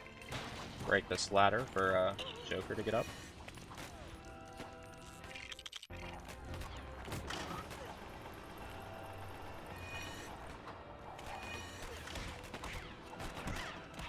Alright, nice little backup there. And the hostage is actually directly above us right now. So, we're going to have to do some parkour to get up there.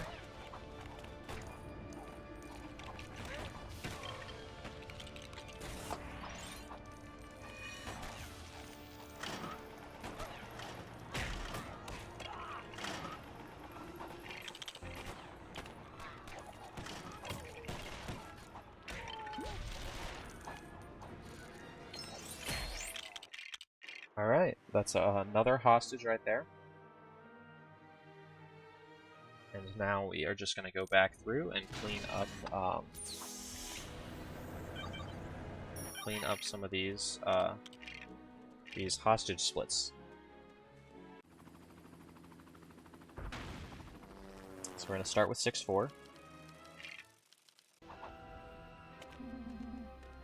And this is where we really see the time save of SSJs. We can just glide straight up over here.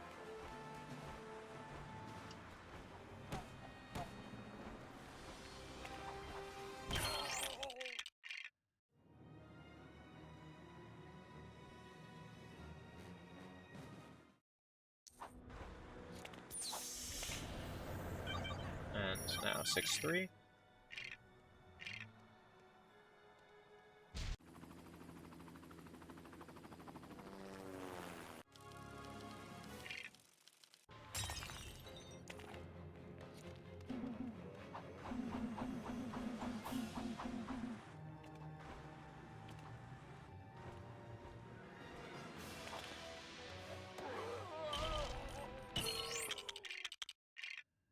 Alright.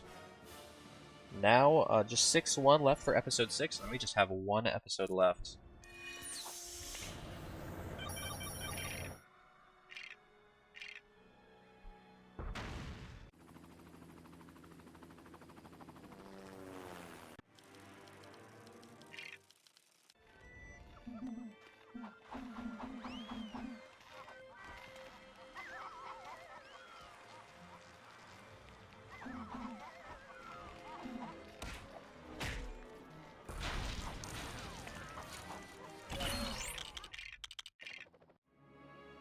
Alright. Now just to episode 5. We can get all of these hostages in story, and we will do that. Oh. We're gonna grab these purples, or this purple stud right here.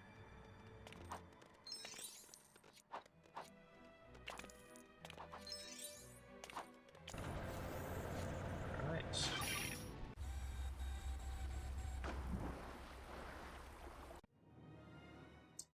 Now we have a 5-1. This is a pretty simple level. It's going to be pretty similar to Story, if you've ever seen a Story speedrun of this level.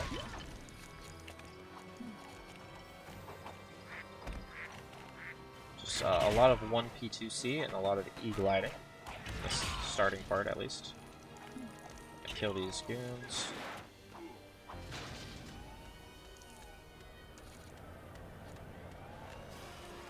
Now we're going to try to shoot this hostage through the window.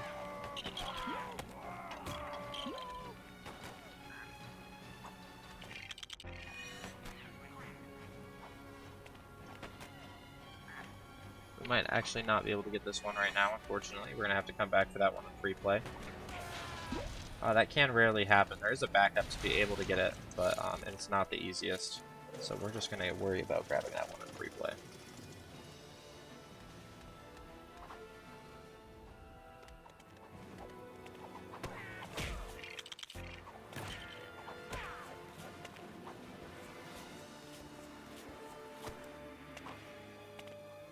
Yeah, so this room is another example of just how much E-glides save. We can just E-glide through this whole room with Penguin instead of Batman, and skip many, many puzzles that this game would usually have for us.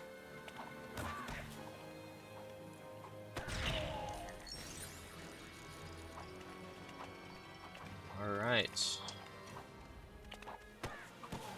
We have another cool skip here. This is another swap warp.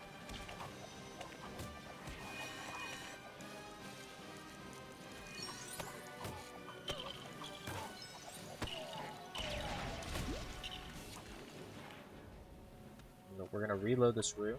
If you do it correctly, it actually despawns the enemies, which it did there, which makes this end part a lot quicker. So very cool.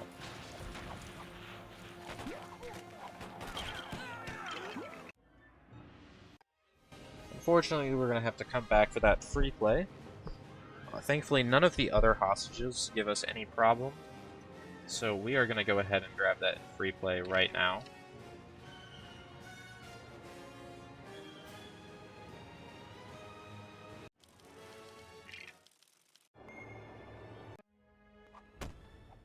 Actually, I guess I'm just gonna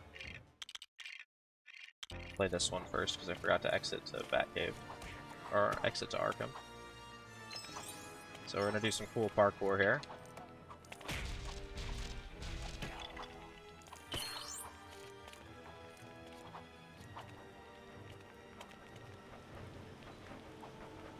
And then, yeah, this is very much a parkour level. This first room we're gonna play with Catwoman only. Some difficult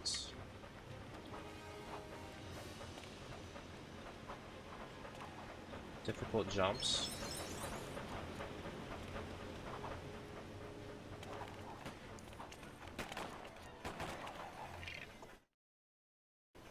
Use some lag to get up that ledge.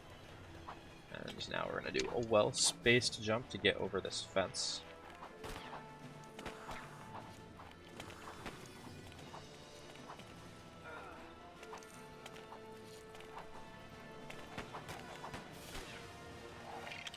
Now, these are some more levers that usually you'd need 2 players to pull, but if we're very precise about it, do it with 1 person. Very nice.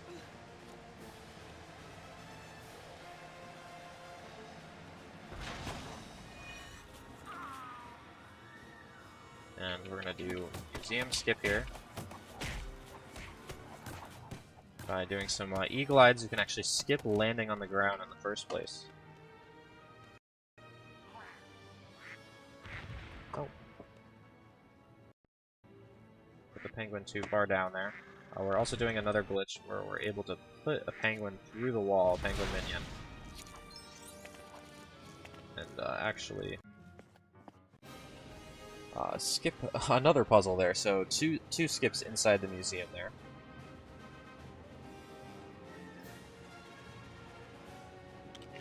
Gonna go back to Arkham here. We're gonna grab this 1 hostage that we need.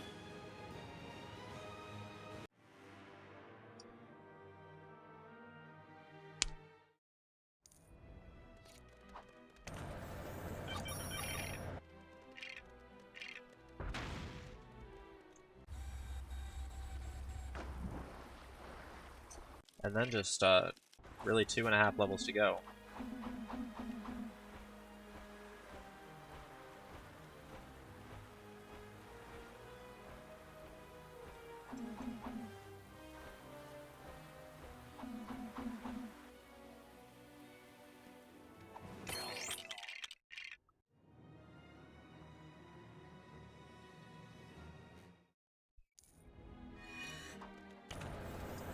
now 5-3. This is my personal least favorite level. Very difficult, but a lot of fun. If you do it well. You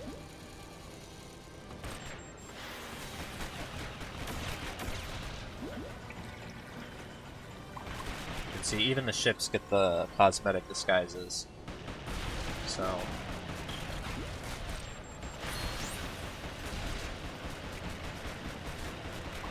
I come back and we're gonna smuggle an extra torpedo into this room.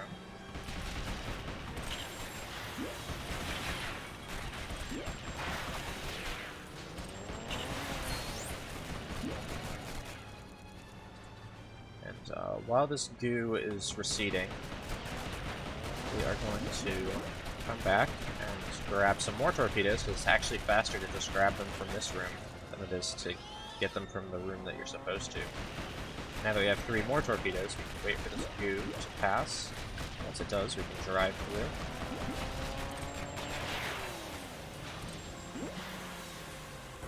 We're actually going to do a cool little skip here where in the camera pan we can try to shoot a torpedo. Unfortunately, we got pulled into the goo by the camera. Sometimes you can shoot a torpedo through the rocks into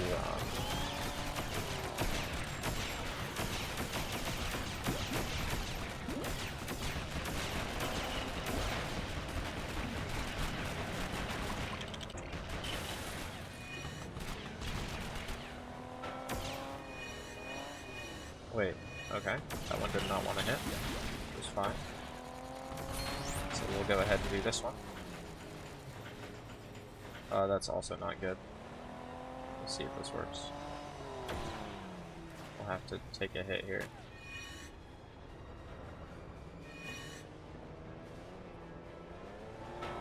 There we go. Unfortunately, the sub died, probably by going into some goo. So we're gonna have to come back and grab some torpedoes.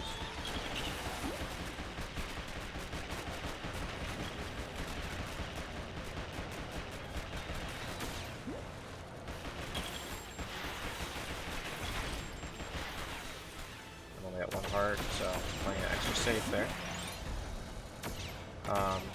Torpedo's still blanked, which is great. That's why I do not like this level.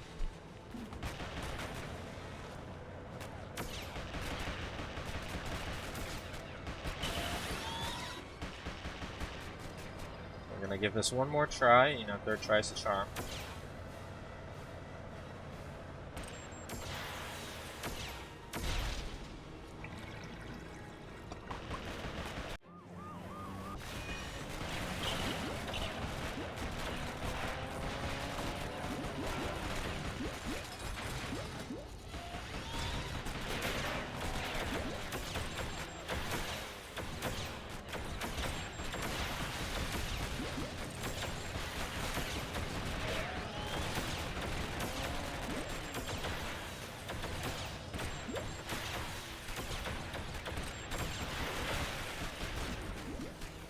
Alright, not the end of the world, not great, but just gonna finish this level off here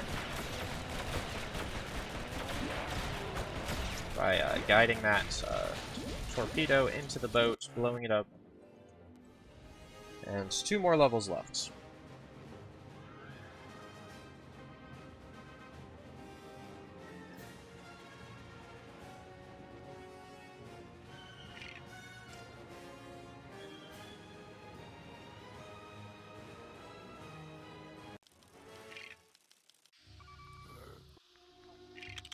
First, we have a pretty precise E-glide here to get out of bounds.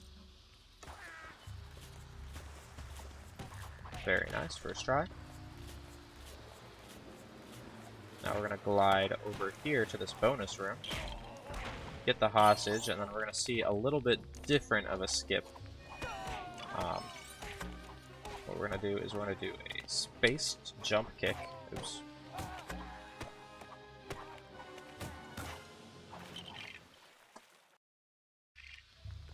Very nice. And that's going to allow us to parkour through this room.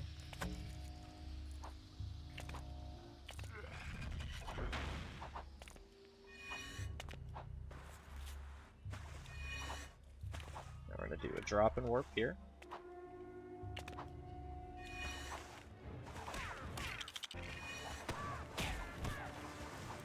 And we're going to get we're going to get Penguin over to the other side. Penguin gets some nice damage boost with the umbrella he has that lets him glide, so we're going to warp him, and now we are going to do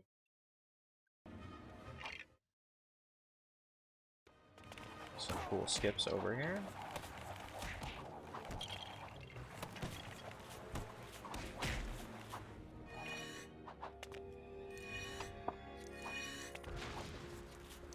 Oops. Do a pixel jump to get over to this side. Skip a camera pan by reloading the room, and now we head into the second to last room right here.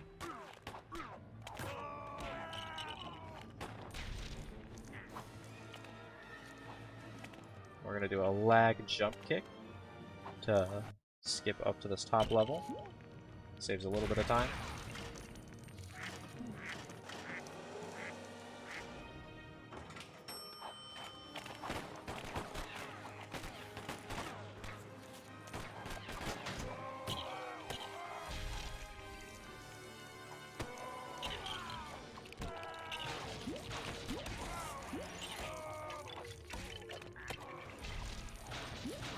And we're just going to push this bomb over to end the level, freeing Catwoman.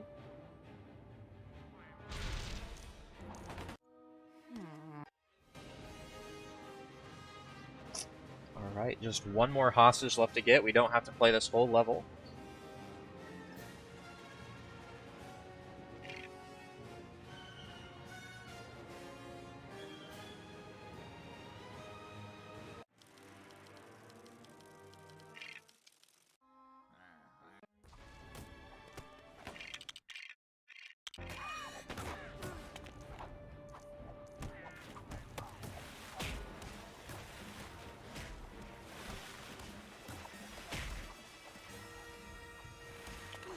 Ah, okay, that's annoying. I wasn't getting my double jump for some reason. That's all of the hostages in the game. And now all we have to do is we have to go and buy Hush, so time is coming up.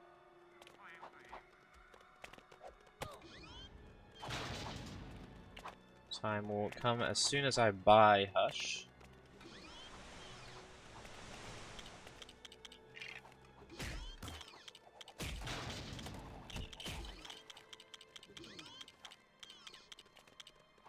Alright, and time. GG's. Alright, not too bad. Pretty fun run there. Got all of the hostages. Got to see some cool strats you wouldn't usually see in story. But yeah, that's all I have for today. Fantastic. Any shout-outs?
All right.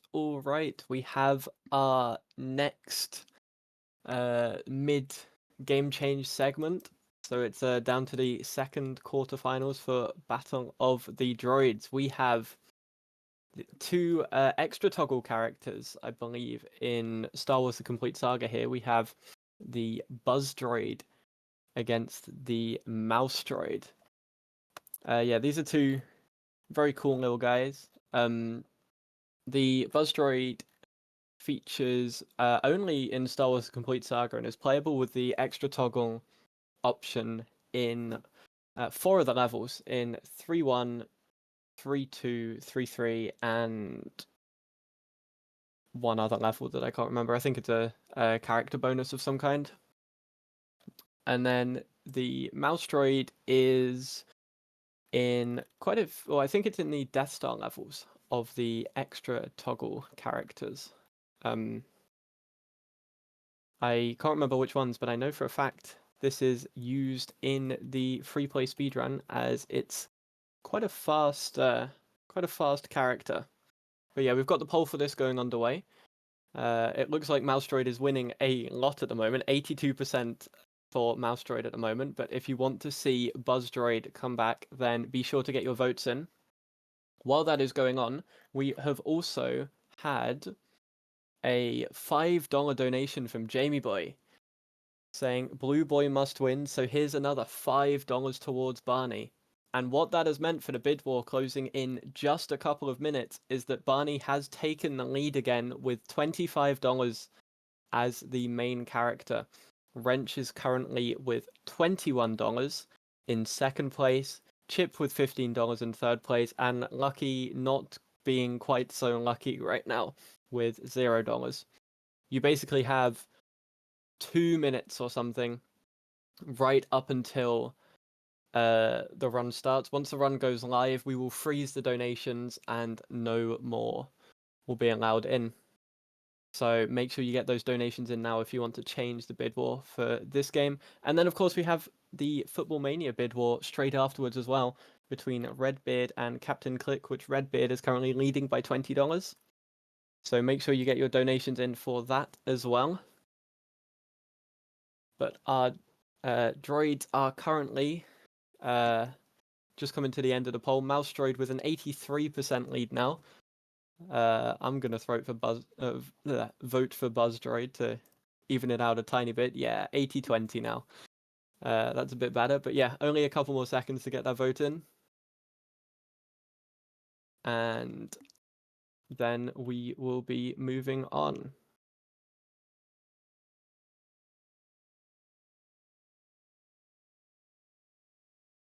Okay, yeah, so Mouse Droid has won this round. Congratulations to Mouse Droid.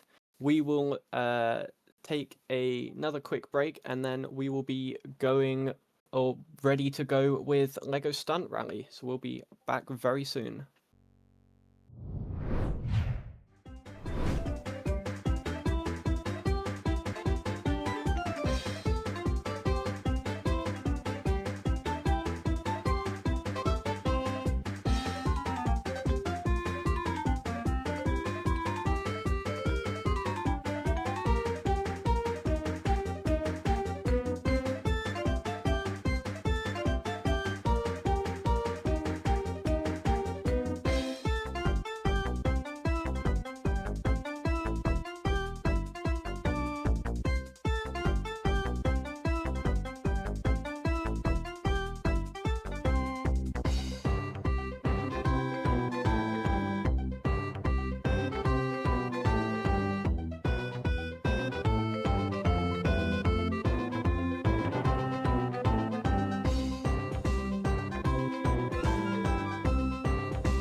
Alright, hello everyone. This is LEGO Stunt Rally, and my name is Grill, and I'm very excited to bring this run to LEGOthon. I don't think it has ever been featured in this marathon. This game came out in 2000. It will be 25 years old in September, which is pretty hype. It is not the oldest game in the marathon, but it is pretty close to it. I think we are waiting on the results of the bid war. Yes, we have just got the results of the bid war in, and with a very, very last second $5 donation from Wrench's grandpa saying, "Here are all my life savings. I need to see Wrench." Wrench gets $26 compared to Barney's 25, and therefore you will be playing as Wrench for this run. Alright, let's go. I usually play as Wrench, so don't worry, don't start the timer yet. Oh my god, Chip is so loud. Alright, so what I'm doing now is I'm setting up...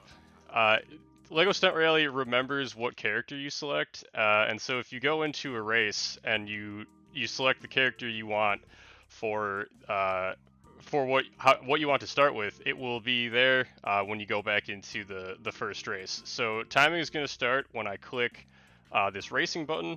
So we'll count down 3, 2, 1, go. We're going into championship mode. This is one of 2 championship mode categories. So I am doing the new save file category, which is the easiest one to do once you've installed the game, because nothing is unlocked, and that is what we want. So I'm playing as Wrench. The character doesn't actually make a difference in the run. They all do the same. There's no like character differences, but there are differences with the cars that you can choose at the start. And so I'm using the Dragster, because it is the fastest car that we have. It's actually the second fastest car in the game overall. And I'm using the slick tires because they have the least amount of speed reduction. You can also pick like regular tires and extra grip tires, but we're going to avoid any different tires until later on in the run. So we're already done with the first track. There are 21 tracks in this game. There are 4 different biomes. We start here in the city. So here it remembers the car we chose, so we just kind of blast through the character select and the car select menus, and we're already on to our second track. This is where we're going to try and see our first sort of skip. There aren't really very many ways to like skip parts of the track in this game because it has like a checkpoint system, and so it tracks where you are, where you've gone, and where you need to be. But coming up here we have a loop-de-loop, and we're gonna try and skip, yep, right through the middle. Alright, I don't get that actually very often, so we're already 1 for 1, which is huge. The hitbox of the loop is kind of weird, and you can sort of dodge the part of it that sends you up into the loop itself. I think it's easiest with the Dragster because it's of how long it is. It's just kind of easy to... Alright, we missed it that time, but that's okay. I'm happy to at least have gotten it once. There aren't very many tracks with loops on them, so we won't really be seeing this very often. The other 2, the angle at which you are approaching the loop makes it very hard to like come in at the right angle and get through. There, alright, 2 for 3. I will take 2 for 3 loop skip. That's better than my current PBs. So technically, I'm probably ahead of PB right now. I'm basically the only person that runs this game. So if you feel like giving me a run for my money, you should check out the Stunt Rally speedrun.com page. There's a nice install guide that will help you get the game set up. But now we're on to City 3. So we've got our first power-up here, which is the Rocket Boost. And it sounds like what it is. It is a boost. So it just increases your top speed constantly for a while.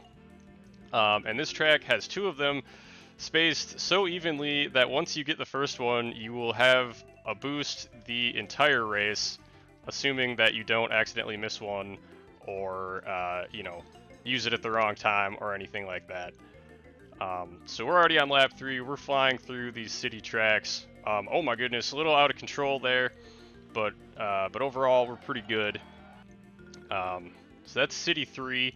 It's kind of hilarious. These tracks don't have names in both the PC version and the Game Boy Color version. They just don't. There's nowhere in the game that says the name of what these tracks are. But there's an unreleased PS1 version that did have names for all of the tracks. All of the tracks in that version had names, even though it was never released. You can find the beta for it, I think, on Gaming Alexandria. I've played it before on emulator. It's pretty bad, but you know, if you're into that sort of thing, you can go check it out. Let's see. So this game mechanically is very easy. Brad stealing my I missed. All right, we missed both our boosts, and we spun out, and now we're behind. That's okay. CPUs can't really handle this corner very well, especially with the boost. But we'll have to play a little catch up here. But you know, that's okay. CPUs are not the greatest at driving in this game, which is kind of funny because that's the entire point of the game. But we're able to at least snag. How do I have? Oh, I still have one. Okay. So I got the boost that time. We need to. All right, we passed Brad Speedo. I'm not sure what happened to him. He probably fell into the hole. I don't know how I got to. Oh my goodness. All right. So the cool thing about the dragster is that sometimes, because it's so long, it will clip into the ground, and it will do things like that. I didn't want that to happen. It just did. That might happen on a couple other tracks as we go along here, but we're already on to the champion of the city tracks, Radium. Drives this big yellow semi-truck. But what I was going to say before is mechanically this is a very, very simple game. I'm not steering at all. So when I'm going around these corners, that is the game just steering for me. It just like puts me in the middle of the track, and then it's like, go, you know, accelerate and brake. Those are the main two controls. I can use the left and right arrow keys, and in fact I just did right there to avoid the hazardous road. You can sort of like change what lane you're in. That is really the only function of the left and the right arrow keys. Is to change what side of the road, and I used it again there to avoid hitting the jam truck. So jam is another power-up that we'll probably never use or never see used because it's not on any of these tracks. It's not really useful for us.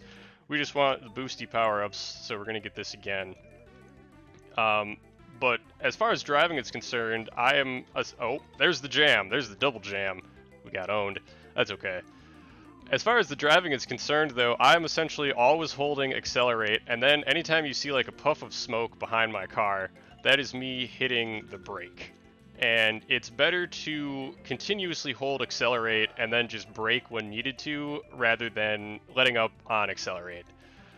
It kind of just works better. You're able to maintain a better top speed. So right here, anytime you beat a champion, the next time you go to select your car, it will automatically select their vehicle. And we don't want that. The dragster is OP. Dragster all day, best car until you unlock Mr. X at the end, but by then the run is over and you won't need to use it. So there are a few times where we do have to make a car selection. But really, it doesn't waste too much time. So here we're going to use the left and right arrow keys to dodge the oil truck. Lay some traps for our CPU friends behind us. And as you can see, we are out of the city and into the desert. So that oil slick back there, that's the same as like the jam in the city. Those are like the same power-ups, just in their respective biomes. As far as differences between desert and city, the desert track is much more slippery than the city road. So we're braking a little bit more in this biome on these tracks than we did in the city, but again, we don't want to sacrifice speed for like traction or anything. It's just better to be braking with the slick tires and the dragster than to use a car with say better traction and a lower top speed. The The CPUs in this game are not very good. I'm pretty sure that they... Ooh, alright. Unfortunate. Sometimes you'll spin out, like I just did there, and because of how long my car is, it's easy to get caught up on the edge of the track or like a piece of scenery like that. And if the game has detected that you are stuck or you haven't moved in a few seconds, it will just respawn you basically where you last were. We try to avoid that as much as possible by braking. You really can't over brake in this game unless you brake so hard that you stop moving altogether. So we'll try to avoid that. But sometimes it's inevitable. Sometimes it just happens and you deal with it and you keep going. But this track introduces us to a new track piece, the fan. So we'll see the fans here. I'm holding right here so I can grab that boost power up. If you're not holding right, if you're just like in the center of the track, you often will get lifted over the power up by the fan. And here we got our another skip, hill skip. So in most cars that aren't the dragster, if you have a speed boost and you go over that fan, it will blow you into the air very high, and you'll sort of skip part of the track and get flown over the hill there, and we're out of control, but we've maintained, we're good. With the dragster though, you don't actually want to be in a full boost when you get to the fan. It doesn't really lift you up at all if you go over it with a speed boost. We didn't quite get the same hill skip there, but either way, it's still good to save any amount of time there. And then lap 3, we don't really have to worry about it. We just have to make sure we don't spin out here like we did before. So I'm just constantly holding brake around those corners and into the ramp. The ramps that have arrows on them, those are like boosted ramps. They'll increase your speed as you go over them. And that can be good and bad. It's good because it gives you a speed boost, but it's bad because if you start going too fast, you will spin out. You'll start to fishtail. So here I also braked a little bit there at the top. You can see I was starting to skid there. I'm still skidding actually, but we got past everyone. Basically on every track, you just want to break away as soon as possible. Once you're out in front, it's pretty unlikely that you'll get caught unless bad things happen to you. Like those 2 jumps right there. Sometimes you just don't have enough speed to make it over them, and you fall, and you waste some time waiting for the game to realize that you got stuck, and then it will respawn you. So hopefully we don't have that happen to us on any of our laps here, but we'll see. But yes, so as I was saying before, the CPUs are bad at this game. They don't ever use brakes, so you'll see them like sliding around the track a lot. And I remember reading like an interview about the development of this game, and one of the lead developers said like they designed the game such that you can beat it by just holding accelerate and like never letting up on it, which I thought was kind of funny. Like that's like, oh my goodness, Sandy's here. All right, I gotta focus quick. We gotta win this race. Sandy goes through the mud or the quicksand a lot faster than we do. Her car has much better traction than we do, and so she's been able to maintain pretty close to us here. Alright, I was really afraid I was going to miss one of those. So as long as we can get through this quicksand here without Sandy ruining our day. Alright, we're good. We're good. That was closer than I would like, but we made it through. I also really like, so that was the desert night theme. We'll see it one more time. I like the orange hues of everything. I don't mind the daytime desert. I just think it's very bright. But that's just me. Maybe you like bright yellows in your face, but I'm a dark mode enjoyer and much prefer the nighttime desert to the daytime. But anyway, yeah. So I've never tried beating the game just holding accelerate, but now I kind of want to just do a run that's only holding accelerate and no other button, and see if they were lying to me or not. I do think it's interesting that they decided to have the game steer for you. There's an executable flag you can set that allows you to turn yourself. but I think like being an isometric game that doesn't change your viewpoint, like when you go around a corner, you might just get like confused with your lefts and rights. I've tried that before and I did get confused, so I understand why they did what they did. But it makes it a pretty easy game mechanically. There are a few tracks that can definitely give you issues that we'll see later on in the race, and even the last track, like Sandy was very close to me, and if you lose the race, like you have to do it again, and obviously you don't want that. So hopefully we don't have any more close calls like that one, but we have some tougher tracks coming later in the race that I'll talk about when we get there. But for now, that was Desert 4, I believe, which means we're almost done with the desert biome. And Desert 5, Champion Baron Flambeau. This is actually the most, I would say this is the toughest champion you face in the game, because he's almost always right behind you, right? Like even from the very beginning here, he's just like right there. There's a lot that can go wrong on this track. There's a lot that you can lose pretty big time. It's like right there, like he was ahead of me. We're taking this fan at a weird angle. What is steering? All right, we made it. I think he got stuck in the quicksand, which is good for us. And then up here, we're gonna grab this power up. I don't have any idea what the actual name of this power up is, and we'll only use it later on if we need to. But essentially, it's like a pink ring around us, and if a CPU gets too close to us, it will respawn them, basically where they would have run into us. And so we hold on to this just in case Baron ever gets like too close to us. We're gonna brake harder on that corner. We don't want to end up in the quicksand. That was pretty good. I don't really understand how this game decides like where to have you drive, like what the checkpoints are. Like I definitely was not on the road there for a lot of that, and it's like, oh, yeah, you completed those checkpoints. We're just gonna have you keep going. But I'll take it. You know, maybe that's a you know, a feature, not a bug, or maybe it's both, and I'll take it. But this is pretty good. Oh yeah, Barrett is way behind. We're cooking here. I will try to do loop skip lap 3, but or I will just get stuck here and not do it. All right. Well, I don't know. We probably still have time to do it. So the loop skip on this track is not hard.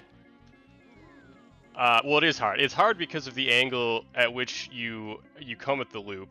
But the problem is that when you do it, all right, I missed. When you do it, a lot of times you'll end up, you know, there's like a ledge jump right there at the end. You'll like clip onto the wall and get stuck, and then you'll just be stuck there. And so it like loses you more time than you save from actually doing the loop skip itself. So I tend to not do loop skip there, just because you almost always get stuck after it. And just like that, we are into the jungle biome. So we are we're a little less than halfway done with the run. Like I said before, there's only 4 biomes, there's 5 tracks per biome, and then there's 1 championship track at the end. So 21 tracks total. And we are into the jungle. The jungle terrain, the road is more slippery than the city, but less so than the desert. So we're still braking a lot, but we're braking less than in the desert, just to be safe. I brake off this hill here because more often than not, if you don't, you will end up skidding when you hit the ground, and that's bad. Right there, that fan, I don't know, that part's tough because you have like double boosted ramp into double fan, so it's hard to not like skid off the road at the top. It's not the end of the world. And if you try to go slow over the boosted ramps, sometimes you won't have enough speed, and you'll hit the wall that the fan is on, and then you'll fall and have to get respawned, and that's bad, and you don't want that. Here, all right. Yep, we were about to spin out there at the end, but I was holding brake basically the entire time, because I didn't want to spin out. That's the major time loss in this game, is just spinning out. Mind if I jump in with a quick message? Yeah, go ahead. Perfect. So next up we have the Football Mania Speedrun Skills Run by Prince. And we currently have a bid war going for that between whether we play as Redbeard or play as Captain Click. Currently it is standing at $20 for Redbeard and 0 for Captain Click, but we have basically until the end of this run for that to be changed. So if you want to see Prince playing as Captain Click, or you want to make sure that Prince is playing as Redbeard, be sure to donate either way. But yeah, back to you, Grill. Thank you. Yes, I'm looking forward to that Football Mania run. That was a game I played a lot as a kid. I really like it. I haven't played it in years, and I'm pretty hyped that it made its way into the marathon this year. Oh, we're gonna get stuck on the wall. So that was an unfortunate skid that just because my car is so long, wasn't able to make the 0-point turn around without getting stuck on a wall. So right here, this section is actually very tricky. I'm holding left there to avoid the rough road, then I'm holding right, and then I'm braking hard around that U-turn right there. If you don't brake hard enough, you will skid off the road and fall down into the waterfall, and that's bad. You don't want to do that. And you have to brake a lot more than you think you do. I don't know. I think just the angle at which you're coming around the corner and like right there, I just like skidded out, almost for no reason. So this is very slidey around here, so we got to take extra care to make sure that we don't end up at the bottom of a waterfall. But just like that, we're already 2 jungle tracks in. Feels good. Moving into jungle 3. Probably has some name. Ooh, this is alright, nice. So we've got our next great power-up in this track that hopefully I will get at the start here. Hopefully I don't get bumped out of the way. Nope, we're good. Alright. This is the Super Steer power-up. So not only is the game still steering for me, as it always is, it is also making it so I don't have to slow down around the corners and increasing my top speed. Super OP, and just like the track where we had the boost, you're able to time this one where you can just use them at like opposite sides of the track and just have this power up going for the entire race. The only issues we might run into is that because we're going so fast, we're actually going to probably end up lapping some of them, and that can cause some of these power-ups to not be here. But luckily it respawned in time where we will have it. We just have to get past our friend Megahertz here.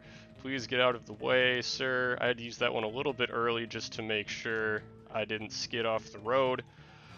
But that should get us to the end of the track, just like that. So, that is definitely the best power-up in the game, because it's essentially the boost, like the speed, like the rocket boost power-up, but it also steers for you really well.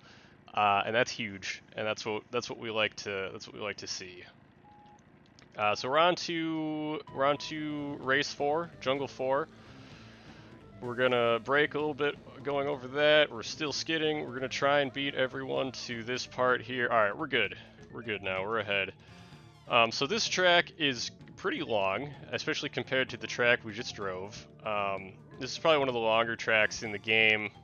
And it's also like you have to be very careful because it's layered, it's terraced, as you can see. We're on like the 2nd level now, and if you fall off the track down to a lower level, usually when you skid off the track, your car will try to drive back towards it, which is good. We want that. But if you fall off and you're a level below where you want to be, there's no way for you to get up there. So your car will just drive into the wall for a couple seconds before the game realizes, oh, I need to respawn you, which is just a lot of time loss. I'm also trying to hold left around all of these parts of the track that jut out here. If you don't hold left or don't hold whatever direction you need to hold to avoid them, you'll just run into them and kind of like bounce around it, but it's slower than if you just hold left instead. So far this isn't too bad. You may have noticed at the top of the track here, so we're coming up to it again, there's a hazard track piece here, and on there, right there. Alright, good, we're 2 for 2, not getting crushed. So I call it the crusher in the jungle because that's pretty much what it looks like. So basically, if you're driving through the crusher and it comes down on you and you get crushed, that's bad because that's a respawn. It'll respawn you right in front of the track piece, so it's not like a huge time loss, but obviously you want to not do that. You want to not lose time, obviously. And so hopefully, all right. Well, I was gonna say we've been having a very good race, and so because it's basically like a global timer when it goes down, we should be on a good pace to not hit it on lap 3. But then Sid decided to yeet me off the track there. Although I did just see it go down. However, I forgot to brake. So here we go. Let's see. Are we gonna go 3 for 3? Yes, we are. Let's go. All right. So despite the 2 screw ups I had there, 3 now on lap 3, that was a pretty good Jungle 4 overall. That track isn't hard, really, because you get ahead of the CPUs pretty early, and you know, again, once you're ahead, once you've broken away, it's pretty simple. But now here we are, Jungle 5, boss time, Snake, my boy Snake, Jungle Champion. This one also isn't too bad. Like, Snake usually stays with you early on, but we have one of these pink ring power-ups again. So if he ever gets too close to us, we could just activate our pink ring, and he'll be respawned, and you know, we'll gain some time and some space on him. But overall, this track isn't too bad. Like, this is definitely an easier track than Barrens. We do have one section of mud here. Mud is the quicksand of the desert is the mud of the jungle. I think in the city that hazard is wet cement, and then in the Arctic, oh, there goes Snake. He couldn't handle it. He wasn't using his brake. In the Arctic, that hazard I think is thin ice, and we'll see that. We'll definitely see that coming up here in the next 5 races a few times. But overall, jungle is pretty easy. Like, city tracks are by far the easiest. There's a couple difficult desert tracks, but jungle's usually a breeze. I never really have any issues with the jungle tracks. Getting through them is never too bad. But what you'll notice, and I'll bring this up again when it happens. So, like I said before, and we're flying, we're going off the road. Like I said before, when you defeat a champion, the next time you are on the car select screen, it will choose their vehicle for you automatically. They're like, oh, obviously you want to use their car because it's better. And in a lot of ways, it probably is better. Like, it's obviously better traction, but it's not as fast as our dragster here. However, we are about to go into the Arctic, and the Arctic is slippery as heck, and so not only are we going to keep Snake's car, we're actually going to choose the grip tires. Snake's car has the best traction out of any car that we have gained so far. And obviously we choose the grip tires because this is very slippery. We definitely want to not be sliding. Like, I will gladly sacrifice some speed to not slide around the track. So that's the only time where the game auto-selecting the champions, the previous champion's car is actually a benefit to us. We don't have to cycle through all of the cars to get back to our trusty dragster.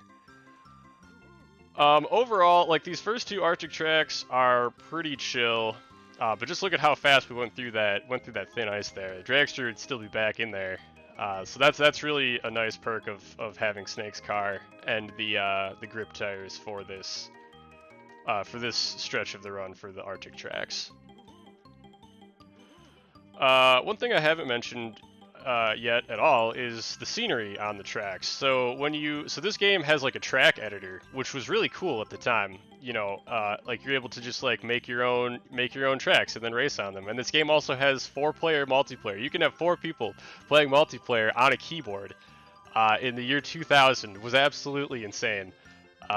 Those were really great times. But the track editor, you can edit, you can make your own tracks, and that was really cool. I spent probably more time making tracks than actually playing the game when I was younger, because it was so fun. And a lot of the scenery that you can choose are from actual, like, Lego sets. Like, we're in the Arctic, and so you may have already seen some of the Arctic sets. that were available around the time. But in addition to Arctic sets, right there, those yellow tents are from the Extreme Team theme of sets, which was a theme in the late 90s, like 97, 98. We got the Octan logo right there from Lego Island 1 and beyond. And then, earlier on in the desert, we had like the adventurers themes, both in the desert and in the jungle. We had those themes. So I think it's really cool that they incorporated some other Lego themes that aren't necessarily a part of the actual biome into the game as well. And we're floundering, but that's okay. Being ahead of two. All right, this should be pretty good. We want to not go crazy here because right around this corner, we got to snag that ice beam power up. It is so bad. We're just gonna use it. It is so bad if the CPUs ahead of you get this, because you will be that car in the block of ice, not them. So right here, this is the Arctic version of the Crusher from the jungle. I have no idea what it is supposed to be here. I call it the Particle Scrambler because it just looks like two rays of energy emanating out from the sides. And so you might think why not stop in front of it and just wait for it to stop, shooting its rays of energy. And mainly that's because, at least in the Arctic, the amount of time it spends being shooting the rays of energy, it is faster for you to actually just plow into it, and then after you have hit it, you have some invulnerability frames that just allow you to drive right through it. And so, more often than not, it is better to just plow right into it, scramble your particles willy-nilly, and then drive back through it using your invulnerability frames. If you're able to time it, or if you have a power-up that you want to keep, because it will reset your power up. Like, you won't have one if you had it going into it. If you want to keep that would be a time when you would want to wait for it to stop going before you drive through it. But we really only encounter something like that one time on a later track, and so unfortunately we hit it all three laps here. It is, again, it's a global cycle. It kind of depends. If you have a really, really good race, you can sometimes go through it 2 for 3 without getting hit, but not this time. But that's okay. We got through it. Moving on to Arctic 3, literally the worst track of the entire run. Oh my goodness. I would love to meet the designer who made this track and who they had it out for when they were designing this, because so right off the bat, it's just very curvy, which is bad for the Arctic, right? Obviously the CPUs struggle with this, Snake just got caught up there on the edge. But coming up here, we have a section right here. I need to be going so slow over that fan. Oh, we did it. Oh my goodness. I thought I was cooked when Snake hit me. That fan. Oh my goodness. So as you can see, there's a lot of thin ice around the track here. Basically anywhere in the off-road in this part, if you go off the road, you are ending up in the thin ice. And that's bad. It takes you a few seconds to sink fully into the ice, and then it will respawn you only once you've completely sank into the ice. And so this fan up here is placed in a super amazing location. And so we have to brake really. That was beautiful. That was excellent. That was a very good. You might think, wow, you're going really slow, and I'm like, yeah, you have to be going very slow over that fan. If you have just slightly more speed than I had, you will for sure end up in the ice.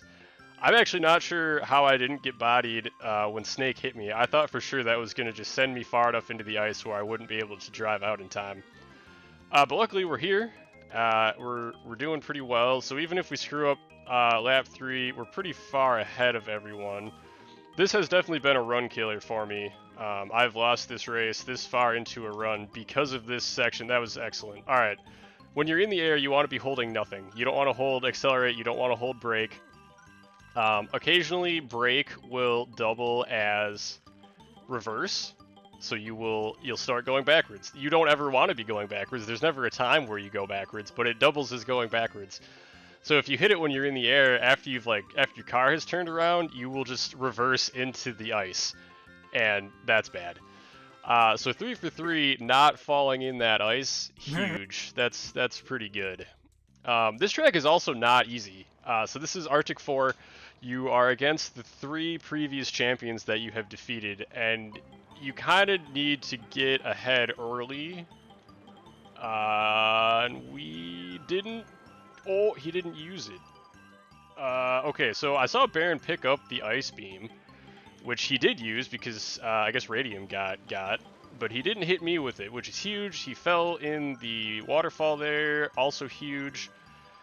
And now we just need to get past Snake, which we've done, so we're ahead, but we're not, we're nowhere in the clear yet, because we have these 2 ramps that sometimes you just don't have enough speed to make it over. Luckily, we got it there, we got to this boost before anyone else, and we're off. So, that was a pretty good start. Definitely not, like, we're not in the clear on this race until you have finished the race. And hopefully we won't see why. But when I was doing a few practice runs this week, I lost this race because Snake got too far ahead. Snake is the best for like this Arctic biome. Definitely like way better than Radium and Baron Flambeau. But I lost this race, and you know it's not a short race. So if you do that, like if you get close to the end, you're basically losing like 2 minutes of time. Like that would just be a reset, obviously. But this is a marathon. We don't reset here. That means we just got to win the first time. So hopefully, alright, we're already on lap 3. For some reason, I actually thought we were on lap 2, but that's cool. So hopefully, we can make it. Uh-oh. Radium in my way. We made it 3 for 3. Huge. That actually went really well. I will take that any day of the week. And now we're on to Arctic 5 against champion Glacia. Our Ice Queen. This is also not a hard track, so we'll kind of like getting ahead of her at the start is usually not hard. Like we're already ahead, and then when she goes over this ramp, she goes way out of control. It usually ends up in that pit. I don't know if you saw it, but there was actually an alien ship at the bottom of that ice pond there. Just a nice little nod to the UFO theme. So here, we have a power up there. Oh, so close. The hitbox for that track is rough. Like, I was sure I made it through, but I didn't. But that's okay. The crane power up we saw back there is an interesting concept because it will give you randomly any power up in the game. So it gave me the oil slick from the desert. Normally you can't get that in the Arctic because it's something else. But it was like, here you go, have some oil. Which we don't really want or need, and it's fine. But on the off chance you get like the super steer power up or the boost power up, like here, okay, and we made it through there. Holy heck! All right, let's go. This is huge. All right, that was sick. I rarely get this or the boost, and we spun out a little bit, but that's okay. That was like some time save right there. Just because I'm able to take those corners. I probably should have saved it and used it right there, but I kind of just like got way too excited that I even had it. But that's cool. That's nice to have. If we can get that lap 3 as well, I'll take it, but if not, like that's okay. And that was a time where I was debating, alright, no, that's okay, we'll just use this. I was debating waiting for this, but I decided to just go for it, and it was good that I did that because it had not yet started shooting yet. And so we're getting close. Drive, please. Thank you.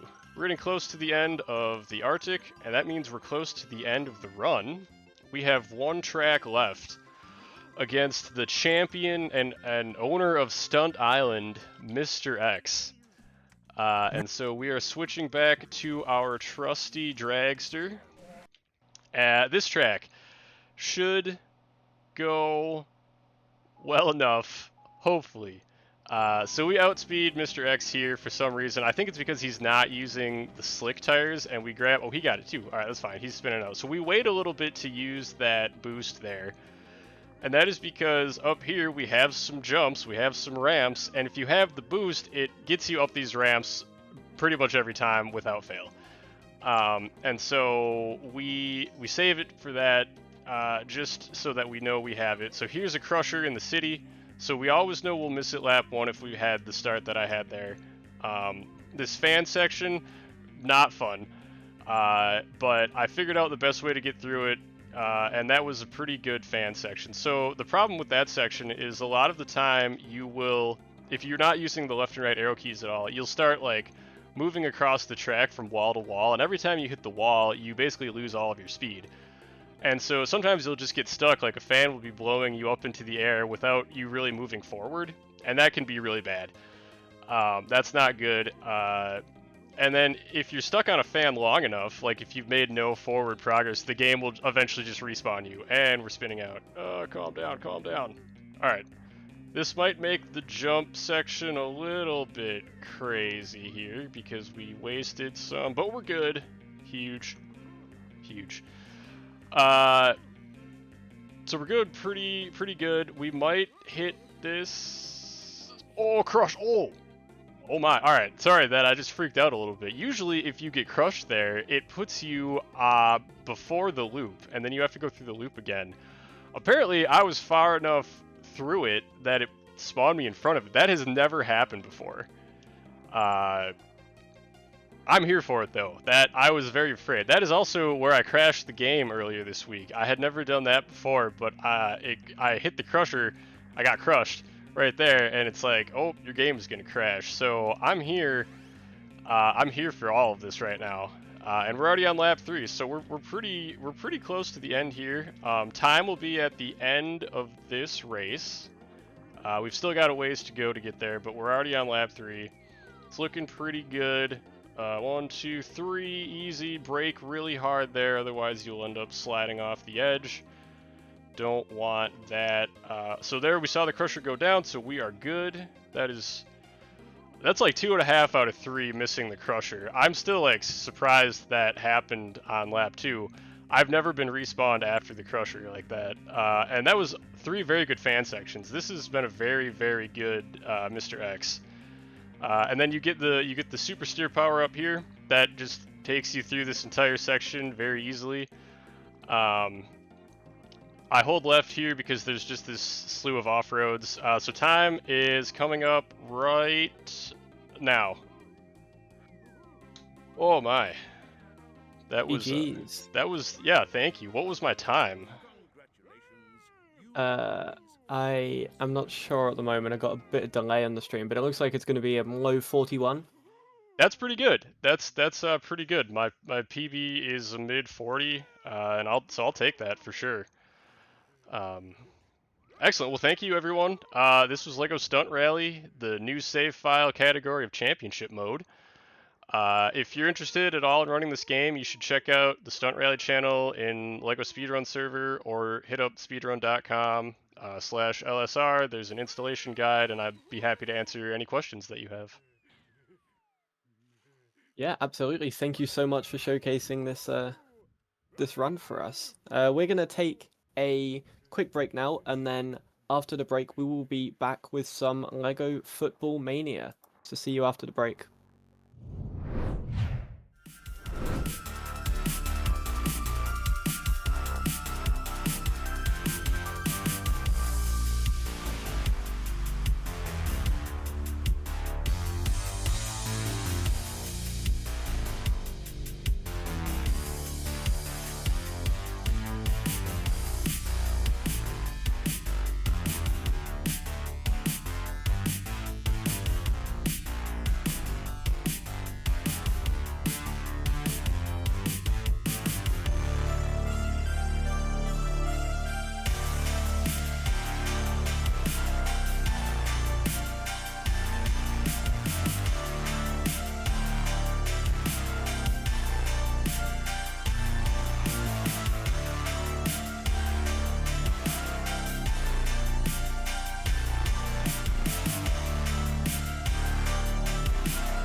Okay. Welcome back, everyone.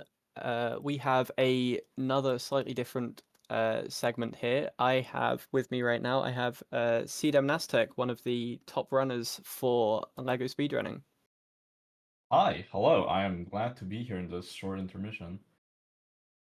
So we're mainly interviewing Seed right now to talk about the all TT run that he's prepping for. But before we start with that, first off, how did you get involved with kind of LEGO speedrunning and such? So I don't remember the exact details at this point, but I believe it was from Wii Super's LEGO Star Wars: The Complete Saga 100% run that that was the first LEGO speedrun I ever saw, and it was what inspired me to join the community about I think 5 or 6 years ago at this point. Yeah, that makes sense. That's quite a big video to. I think that drew a lot of people into things. But yeah, so moving on to, your all-TT run, which you're prepping for. Do you want to explain what exactly that run is?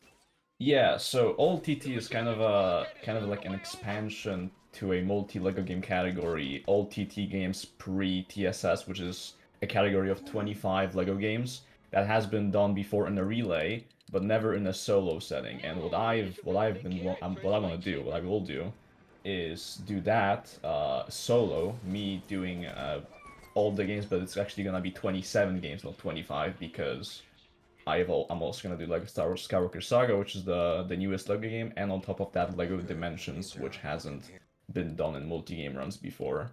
So that's pretty much what it is. It's 27 games in a row by a single human, and that's what my goal is. Yeah, absolutely insane commitment to try and go for that. When are you planning on doing it? Yeah, so I already decided the date actually, and it hasn't been revealed anywhere before, but so this is the official reveal. It's gonna happen, it's gonna start on August 9th, 6 a.m. to 6:30 a.m. my time, and I believe that's Central European time, and that translates to about 11 p.m. Eastern Standard Time on the 8th of August. So that is the official date where I'll be starting the run. So in just under 4 weeks. Fantastic. And how long do you think that's going to take you to complete? It should be somewhere in the ballpark of 20 or sorry, 35 to 37 hours, and it will be split in 2 days. That's that's a lot of commitment. Obviously, for a run like that, you've got to make sure you're prepared kind of going into it. So how have you been preparing for the run? Oh, for the last, I will say 10 months or so, I have just been doing a run of every game. I'm doing multiple runs of every game and trying to get my PBs down and just get consistent with everything. And right now, in the last couple of weeks of the prep, I've just been mostly de-rusting every single game for like a couple hours to just keep up the consistency. Yeah, makes sense. And one of the most important things you can do with any kind of multi-game is just try and stay fresh on as many games as possible. But yeah, part of what you've been doing with these runs as well is you've been glitch hunting at the same time, finding a ton of new skips kind of across a lot of the games. Are there any skips in particular which stand out to you as one of your favorites? Yeah, I mean, you can kind of like see the footage in the background here, the Star Wars: The Force Awakens run, which was recently broken in half, basically skip half of the game now due to an unintended feature, with a DLC add-on to the game, and that's a really cool skip. I think my favorite skips would have to be just the skips that save the most amount of time, like the sequence breaks and Lego The Hobbit, Lego Batman 3, Lego The Incredibles, and The Force Awakens. It's just really amazing when you have such huge time saves, especially if you're doing a run like me with all of the games. Yeah, absolutely. Any kind of big time save is going to make a big difference over a run like that. One final question then. For anyone looking to kind of get involved with LEGO speedrunning or trying a similar run to the one you're doing, do you have any advice for them? You need a lot of free time, that's for sure. For a run like this, yeah, there's just a lot of like I am very dedicated when it comes to this. I would say anyway. So yeah, a lot of dedication, a lot of free time, and a lot of will, and a lot of practice for sure. Practice is everything in speedrunning, and that's basically what I would say here. And I really encourage people to seek out insane goals like that. Seek out insane goals like that and try to achieve them, because it's just a really cool thing to do. Absolutely, yeah. That's some really good advice right now. But yeah, we'll move into another short break before we go on to onto Football Mania. But as we head out, remember August 9th at was it 6:30 a.m. CST start? CEST. Somewhere around that. Yeah, somewhere around that. I'll probably not start exactly on time, but it's gonna be around that time. So I want to see you all in there for sure. Yeah, good stuff. And yeah, we'll go into another quick break, and then we'll be ready with Football Mania.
Hello there, everyone.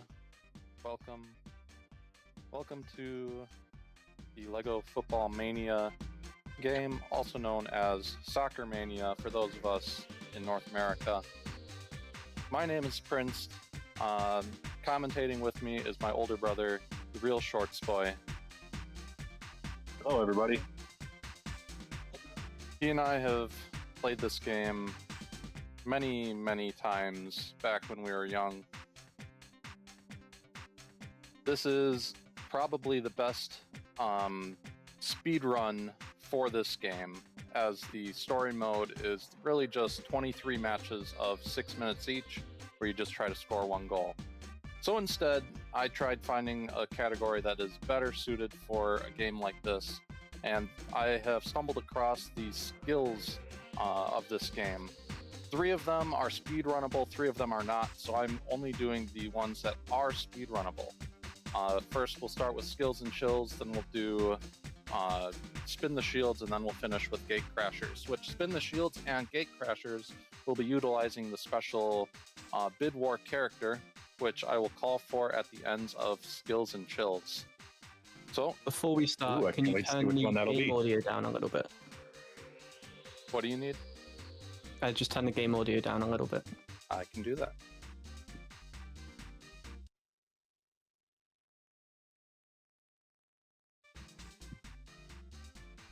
All right, we'll try that audio check here. Make sure we got it good for y'all. I'd say, yeah, good to go. All right, sounds to me like a smidge more. Just being polite. All right. Well, time will begin when I select my controls here. So here we go. 3, 2, 1, go. And this is let's RTA go. on the leaderboards. There's a possibility of adding sort of a load remove times for it. But we're going to do RTA because that is the way this is.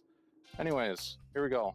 So first up, I need to get the ball and sprint. So I'm going to use my sprint button, and in the top left, you'll see that there is a progress bar, and it'll load up with the yellow progress, and I can't do anything until Freddy Fit stops talking to me at the bottom of the screen. So right now I need Right. to... So to explain what's going on in this, he's learning how to play the game, and so the first thing they teach you is how to sprint. And as a good soccer or football player, you need to stretch and warm up, and that's what he's doing here. All right, so side note, I don't want to score when I'm doing these. So that'll just lose me a little bit of time. Yeah, what he's doing now is he's doing the swerve shot. Oh, I'm actually on shooting volley right now. Oh, you're way ahead. Okay. Yep, I've already done a couple. Yeah, so what indicates you that you completed a skill? Well, scored again. At the top left, if the progress bar gets up all the way, then I have completed that particular warm-up or skill. For the shooting volley, I actually need to do a volley and not a header. So if you notice, Captain Click there did a header instead of a volley, and he keeps missing the ball. And it didn't count towards the thing. There we go, finally got it. All right, so now I need to do a shooting skill move. What is that, Shorts Boy? Yeah, so, well, that, right there, that's a bicycle kick. And so it's just not your regular shot. You're kind of kicking it up to yourself almost and doing some kind of shot that will fool the defense. Freddy Fit. You're not supposed to score on this. No, that bounced off Freddy Fit and scored. So good. I know. All right, so there you did the rainbow over yourself. Yep. Yeah. And then some players will kind of kick it up behind them and like put their feet behind them and kick it forward. And sometimes you do a bicycle kick. It's there you go. Like that one's a bicycle kick. When I get that gold sparkles, that's doing the shooting thing. All right, passing the wall. So here I'm just going to try dribbling next to the wall, trying to maintain. There we go. That one's super quick. Yep, that one's a quick one.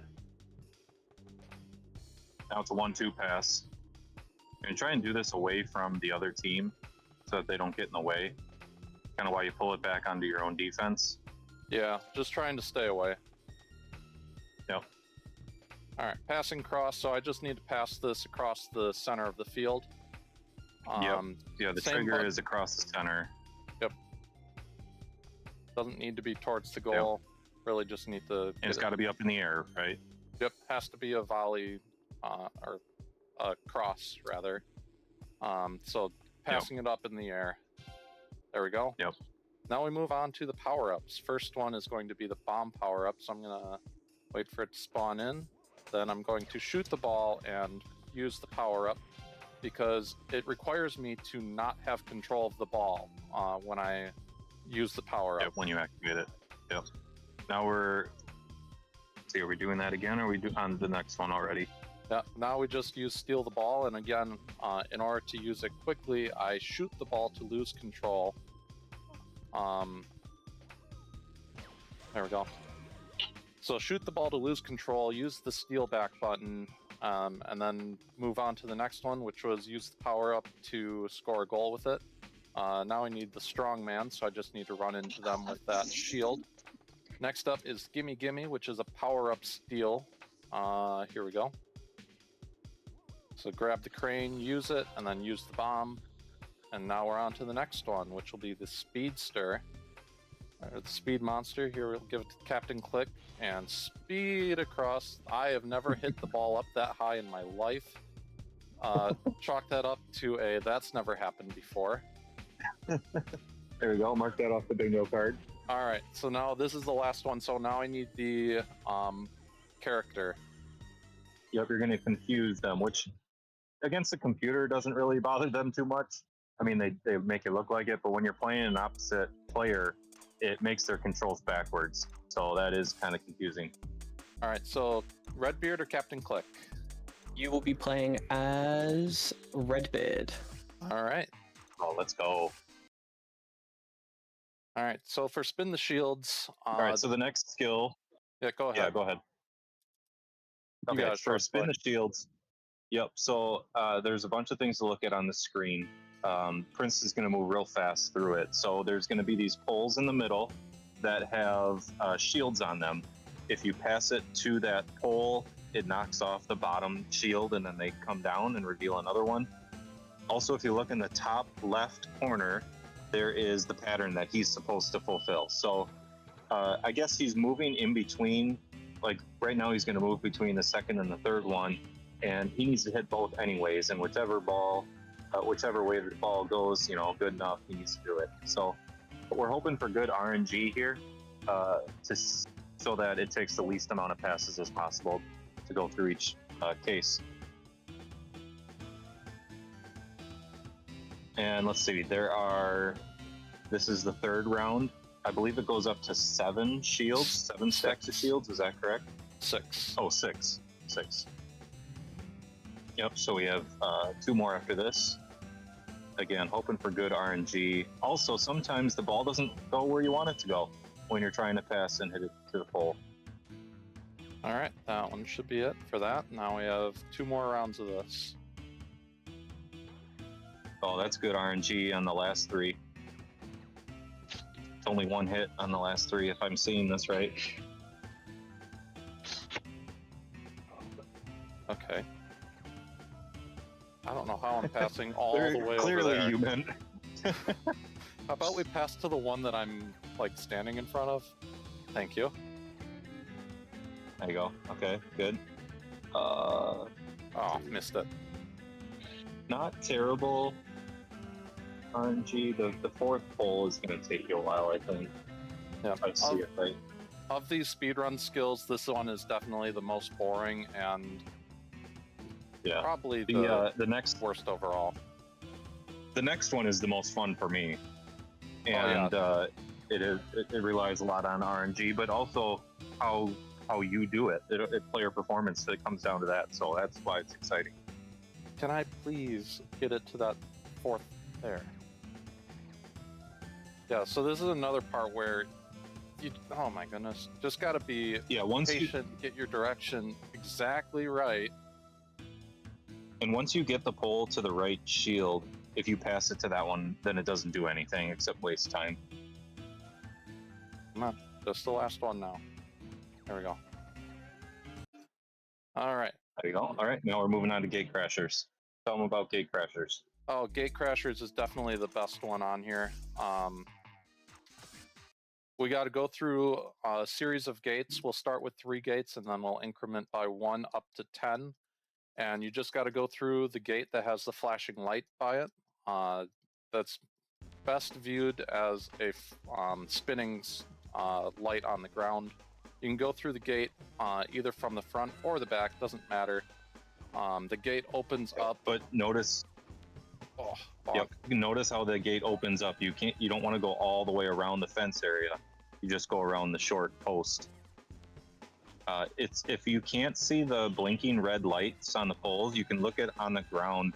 You can see the big red light flashing on the ground, and that's the one that you need to go to. So time is coming up here once he gets through the last gate. And there are 10 gates in the last one. So this one is 6, the next one will have 7, and so on. And the last one has 10. So hoping for good RNG. Oh, that was good there. It could have been better. Yeah. Of course, they make you go across the circle 4 times there. All right. All right, so this is 8. Out making you go all the way across again. Okay, not bad. Almost there. Oh my goodness. Oh, if you lost bonk the in here, ball. it loses you quite a bit of time. So I think I've bonked twice now. Well, thank you for showing it off for us. Oh yeah, no problem. Ugh, bad RNG. You want the next one to be clockwise of the one that you have just done. So I'm getting a lot that are counterclockwise. Oh. Yeah, that was bad. And of course that one I was get good, it, and I except just you bonked. bonked. Almost. There you go, 2 in a row. All right, and then This is one the more last round. and then time We is got- when you go through the last gate, correct?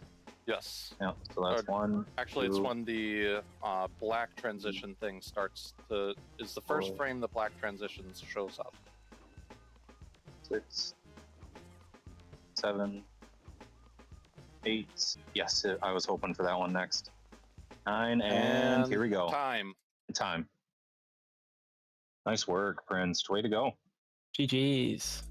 All right. Well, that is Football Mania, also known as Soccer Mania. I hope you guys enjoyed it. Shoutouts to the Real Shorts Boy for hopping on commentary with me, even though he is busy with his 4 kids and wife and airplanes, apparently. But thanks for hopping on. I hope you guys enjoy the rest of LEGOthon. Okay, Way to yeah. go, Prince. Nice work. Thank you very much. That was a great showcase to see this game, Prince. So yeah, GG's on that run. We will be going into another short break, and then we will be back very swiftly afterwards. So see you in a bit.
Okay, welcome back to our next Battle of the Droids vote. In this vote, we have the Gonk droid against the B1 battle droid. Both of these are pretty cool, pretty well-known droids in the LEGO series. We have the B1 battle droids, which are the main kind of droid enemies have one of the very few voice lines in the early Grunt games saying Roger Roger in the, I believe, the end cutscene of 1-3. But then, of course, we have the beloved Gonk. Everyone knows the Gonk droid. Just a little guy. Gonk percent, of course, being a major category, and of course, Super Gonk being an extra, where the Gonk percent actually has some speed and is able to jump. So yeah, both very cool droids. While the poll is while the poll was finishing, we had a $10 donation from Cedamnastic saying, thank you so much for having me on during the break. This is an amazing marathon for an amazing cause. Make sure to keep it up with the donations, everybody. Also, make this go towards Xenor's gameplay. Of course, Xenor's gameplay in question is for the very first incentive and the next incentive we have up, actually, which is tomorrow morning. That incentive is, if I have a look, I'll find it somewhere. Yes, that incentive is for the very first run tomorrow morning during Chimkin and T-Fresh's co-op run to let Xenor play Dumbledore's Army, which is 5-2 in that game. So if you're interested in seeing that, we are almost halfway to that. I believe we're $44 at this point. But this particular poll has gone to Gonk Droid. So yeah, we'll be back very soon with the next run coming up, just after a few quick messages.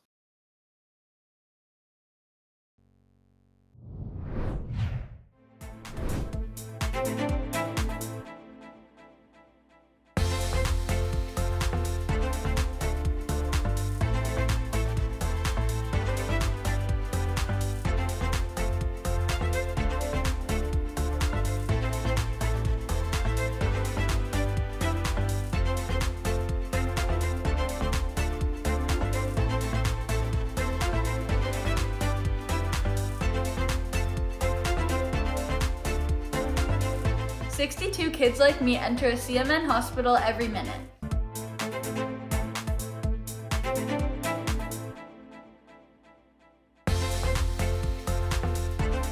My name is Sean Gorey. I'm from Cleveland, Ohio, and I want to change kids' health in university hospitals, Rainbow, Babies, and Children's, because I was treated there as a kid, and this is my way of giving back.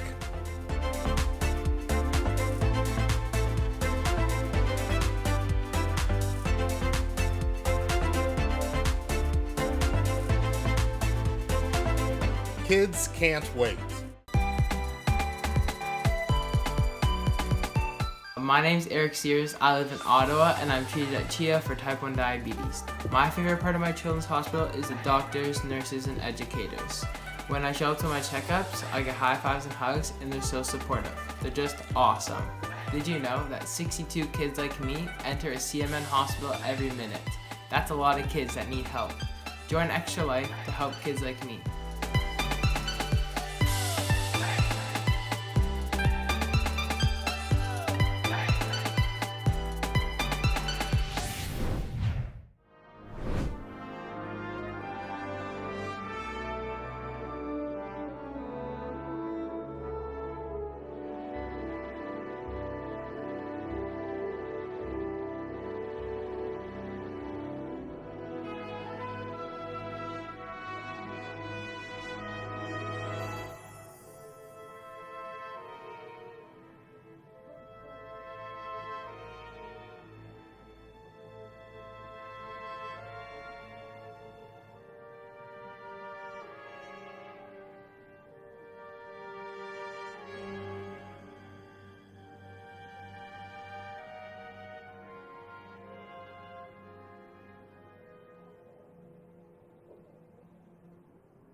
Alright. Hello, LEGO gamers. It is I, John LEGO Speedruns. I illegally changed my name. My username is Lasertrap. I press buttons and go fast. I'm going to go as fast as this game will allow me to today. This is Indy 2, and we're doing all of the challenges in the journal. There are 4 challenges for each movie, and we're going to start with Rope Bridge Rumble. There's some lore behind that. But I am ready to go in 3, 2, 1, go. So why would I start with Rope Bridge Rumble? The answer is my game has immediately crashed. That is really funny. Okay. That has never happened to me before. All right.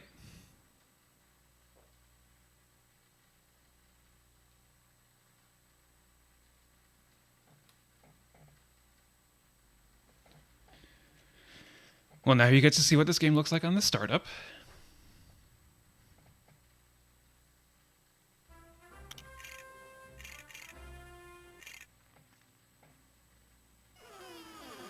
Alright, this is the island where like Indiana Jones 2 is. Anyway.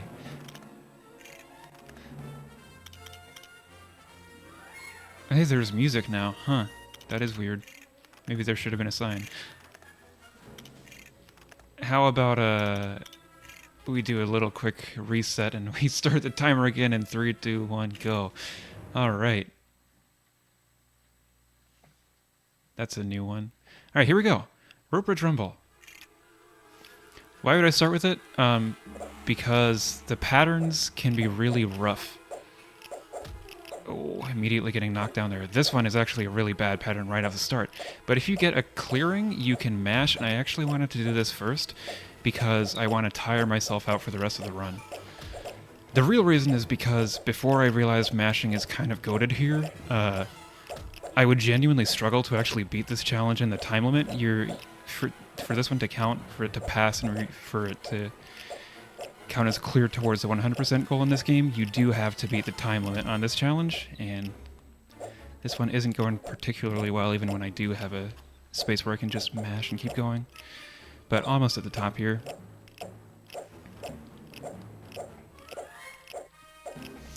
And if you're wondering why the game is in Danish, well, that's because I actually went into the menu and I changed the language to Danish. Genuine bit of speed tech that you can do in this run is that you can menu while the pages are flipping.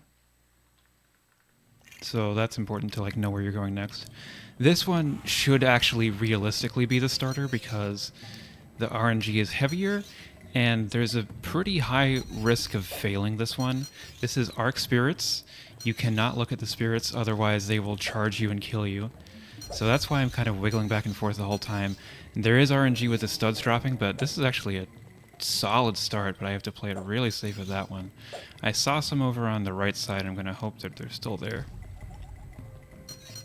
Okay, they stayed for just long enough, but I want to be staying alive. There are some scary movements right now. But this one is really risky, and it's kind of quieted down here. Oh! See, that guy was charging me. Give me one more blue and I'll be good. 2 also works, and now, die.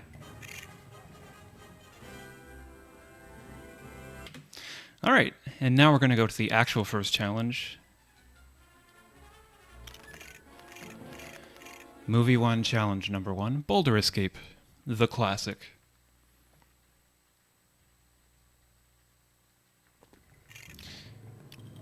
This is not a particularly good game, and you will see that in the challenges. This challenge is like not actually half bad. There isn't much we can do to speed it up, except for not fail. It's fairly tight actually, this one. So if I miss any of these jumps, I will probably have to restart. I also need to make sure I get the ×3 bonus from those arcs of studs.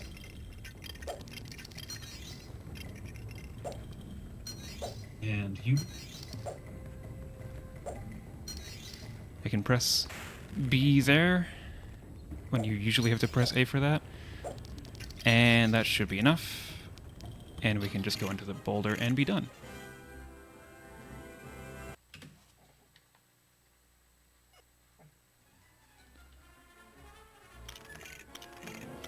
So, Crusher Chaos is next, and this one you really can't do any speed tech to speed it up. It is a straight up survive for 1:30. If I get really close, I'm probably just going to move on and the run will be invalid, but let's be real, who wants to watch this again? There are some really mean things that can be hard to notice when you're not familiar, such as the steam that comes from the side. Now seen there. And as it speeds up, you can get some really rough patterns.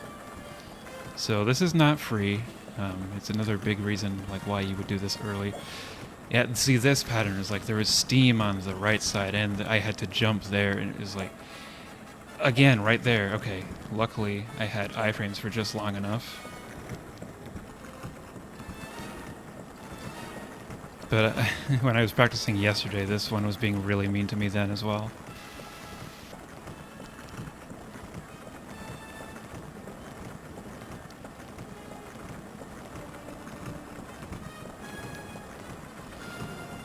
So at some point I will have to start like lowering my hearts so I can actually end the level, but it's important that I don't do that too early.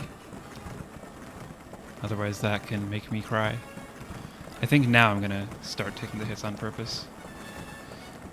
Should have survived just long enough. This one will take as well.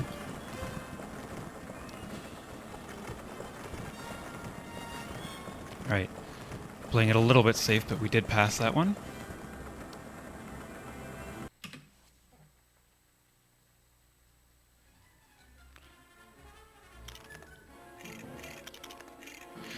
Next into the Rooftop Pursuit, which it's a fun one.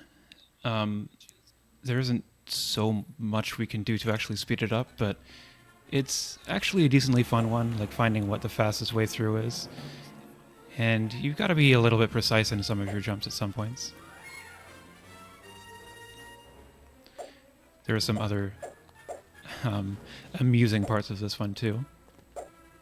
But you really don't want to fall off of these roofs. Or not the roofs, but like that. See, now I'm like, what the heck am I going to do? To back up over there and go through a different exit, and I don't know... Okay, that just starts me on the left side.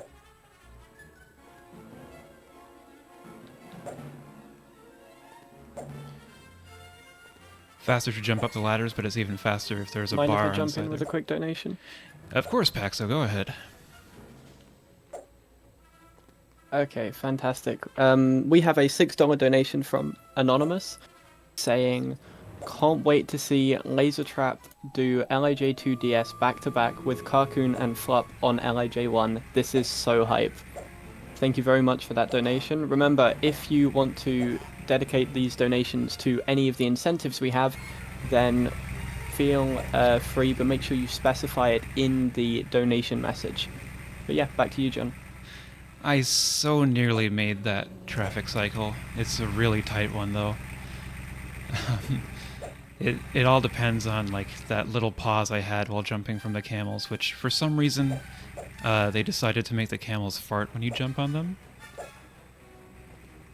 It is how it is.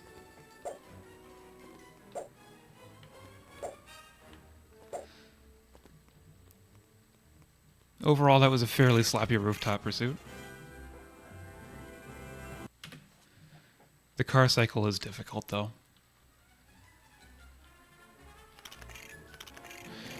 And what does every good speedrun have? An auto-scroller. There's a few things that are kind of like this where there isn't too much you can do. Really, this is just knowing where the studs are going to be. I need to collect 10,000 studs in this one.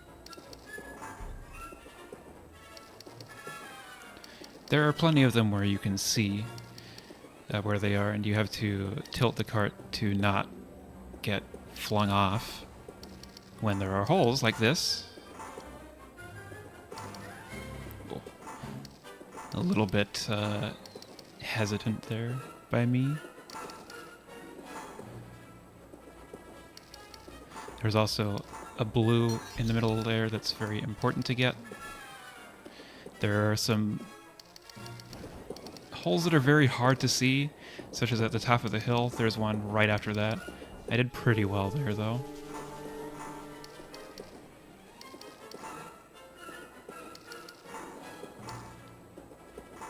Oh, I went right over that blue. That's rough. But one thing that you absolutely cannot do is die too early in this one. You can finish that one about 7 seconds earlier than I did there. And then we have the longest challenge of the run. This is the Maharaja Hunt. I was having a little bit of trouble remembering the fastest route through here because there are so many detours you can take to get the chests. And a chest in this level has 10 blue studs in it. And not only are you looking to complete this level, you are also required to have 125,000 studs when we get there. I want that blue. Pay no attention to the missed blues there. Pay no attention to that missed cycle there either. But basically the way I have this routed is to minimize like all the detours. So for example, if there's a few blue studs that are like not on the main path through the level, do I actually need to get them or not?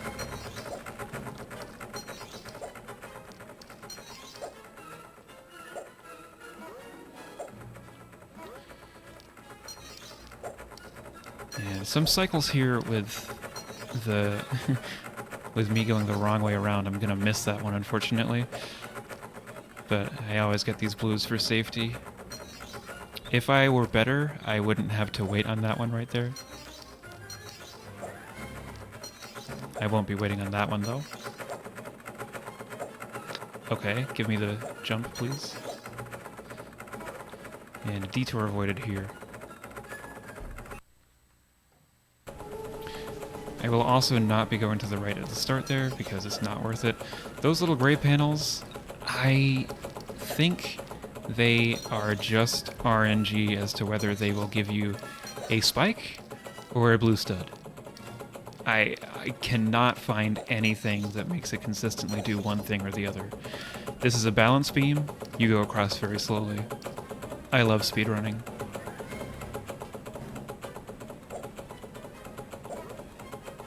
Balance beams can be taken by small characters and also by girls.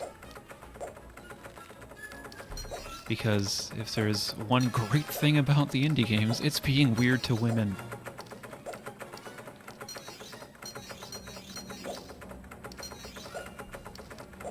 Some blue studs down there that I'm skipping, but these ones are actually worth getting. That is not a swingy rope. Oh. All right, that's a good one. To be fair, this level is very generous with its checkpoints. You will see more in this stage that sometimes you need to cross bigger gaps with ropes, and they are slow. I mean, at the point here where I feel pretty safe about my stud count, so I won't be spending too long collecting all of the blue studs anymore. I will, however, just for safety's sake, get a few of those.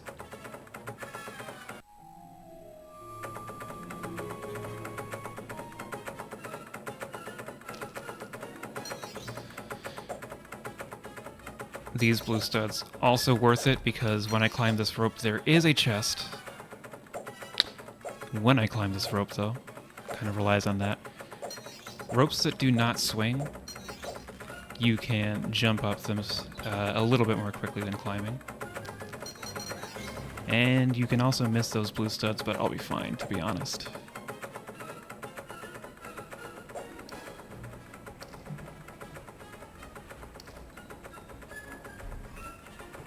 Oh, I love that for me. See, this is a really fun feature of Indie 2, where sometimes you can go up a ladder and then you can fall straight down to the bottom. Ladders have a chance to launch you up really high when you're done with them, or I can kind of clip through the top like I did there. It's all just a really fun part of finding out what happens. And this is also a really fun part of building up speed to swing higher and not really collect any studs in the process. I mean, excuse me, silver and gold is very valuable, but this is a LEGO world. Blue is the most valuable. This one I can just jump straight from, though. That one, I can fall all the way to the bottom. Fortunately, the respawns are generous with where you are. One thing I also really love about the design of this game is how there are like 2D tropes in 3D sections. I think it works really well, and it functions basically flawlessly. This detour is also worth taking. Another chest just down here. Now I could actually fall off and respawn back up at the top, but it's about the same to climb back up because it doesn't respawn me right at the trampoline. This is another balance beam. You go very slowly. I love speedrunning.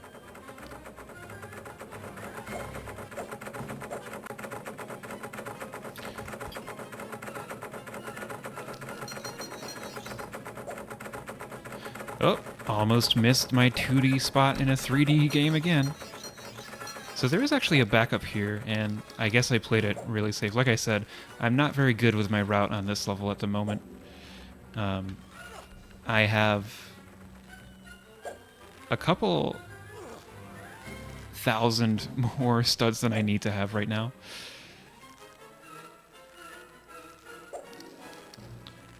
Alright, this one, jump right up there.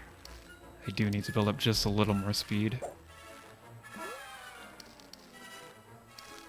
Now, at the end, I have actually reached the top here. Oh my goodness. That is really unfortunate. I don't know why it dragged me into this. I was going to go off to the... That's another never happened before moment. Well, unfortunately, we do not have time to redo that one, so this will be an invalid run. I don't know why it forced me to end the level there, because there's more to the right. But it's okay, because the game is good, and the game is fun, and the game is fair. Am I on the challenge I want to be on? That menuing didn't feel right. I'm sure not. Alright. Fear not, everyone.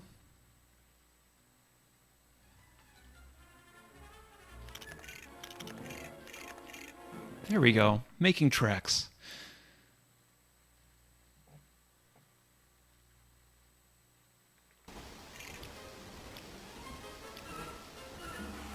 Alright, making tracks. You actually make no tracks for this train at all, so the name is kind of a lie. But you do get down to 1 heart very quickly. And you also go to the wrong side, but no matter. It's about the same anyway.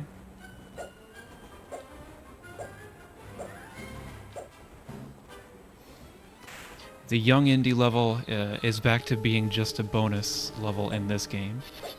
Whereas in Indie 1DS, it is actually a main part of The Last Crusade. It's the first level. This is my favorite part of this stage because no matter how hard you try to keep track of where the rhino horns are coming out, you will just die. This is a balance beam, a different kind. It's not along the wall. Everyone can cross those ones. Wait for the second punch and go.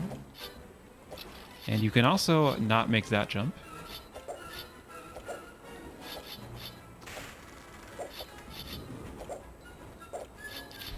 Let's see. Oop, I did not read the giraffe heads very well there.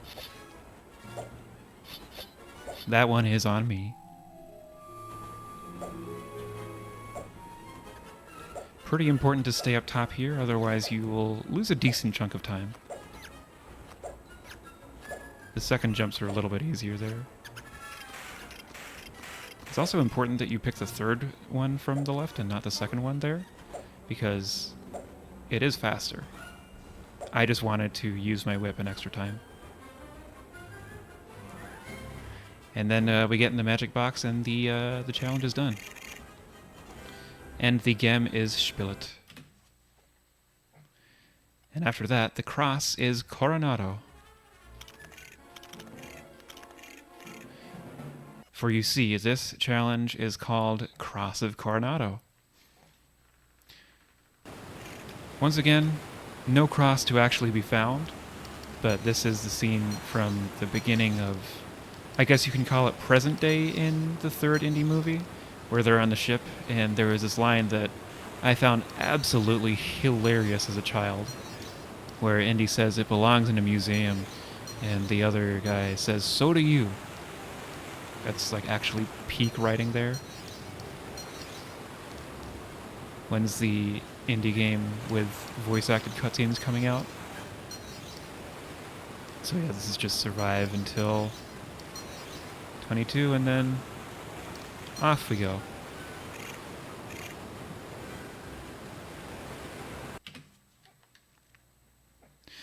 Next up, fan favorite Castle Rescue. Oh, excuse me. That is the wrong part of the menu once again.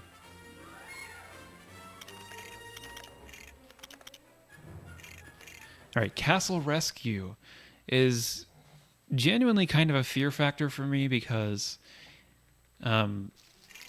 it's not that it's hard per se, but like you can make a mistake and start spiraling really easily. And that's actually really fitting because this level feels like a spiral. This actually is like in pretty much 2D space.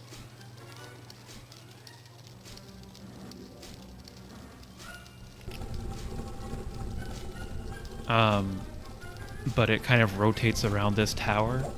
And there's going to be points when you get closer to the top that it is extremely disorienting.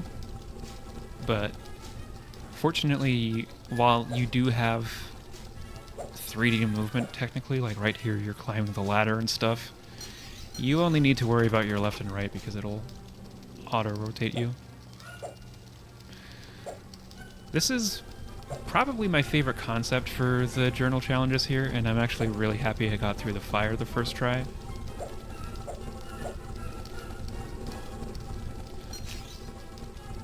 But yes, we're slowly climbing. The screen seems like it's rotating faster. At this point it's kind of like, ugh, you know? I love looking at this one. Just for safety here, so I don't have to deal with a fan cycle, I will remove the fan. Take a second or two out of my day just to do that and make sure it doesn't cause problems and blow me into the middle of the tower later on.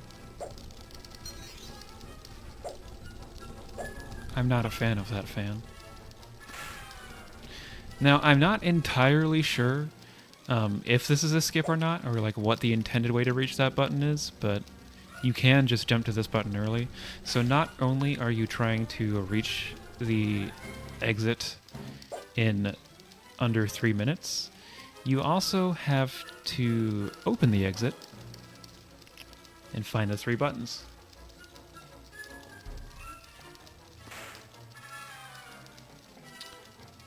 And just so you can get back up to the exit, you should probably build that ladder, otherwise you'll lose a lot of time going up and around again. But we have now opened the door, and the final boss is this ladder. Gonna give me a big hype boost, and we're actually through. That's probably a PB for that split. Yeah, that's a gold even with the mismenuing, so that's nice.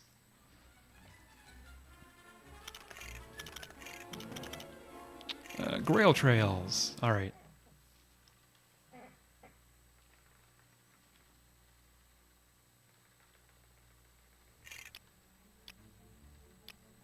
One of the coolest levels to me as a kid in Indie 1 was, I forget what they actually call it in that game, but the one where you go into the Temple of the Grail. In fact, I think the level is called Temple of the Grail. And boy, did they keep the fun going here. No, this is not nearly as fun as the Indie 1 version, sadly. top route has the chest, and then I can just get those ×3 from the stud arcs, which is a feature in a couple of DS LEGO games. I don't think I've seen it in any PC games yet. And then these colors are different every time. So I'm gonna be honest, I kind of just hope, but I will get through this time for sure. And then punch open these chests. Loads of studs there. Lots of money. And then, of course, we have the invisible paths here. And, okay, even though I was just holding right, I guess there is a very slight angle to be aware of there. That is my fault. I was not really very prepared for this run at all, I guess. Okay, that jump, to be fair, is always tricky. When you get rid of the stud trail and then you jump back. But I don't mind starting at the beginning because it's then kind of just a straight line.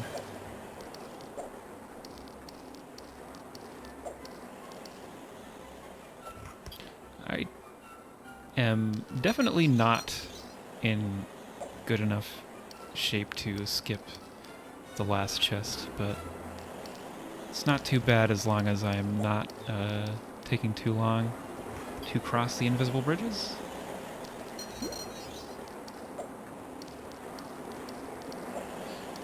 And now that Chad is mentioning it, I don't know if I've ever actually seen a purple stud in a handheld game. Alright, please don't end the level too early this time, game. I kind of need all these studs. There we go. Perfect.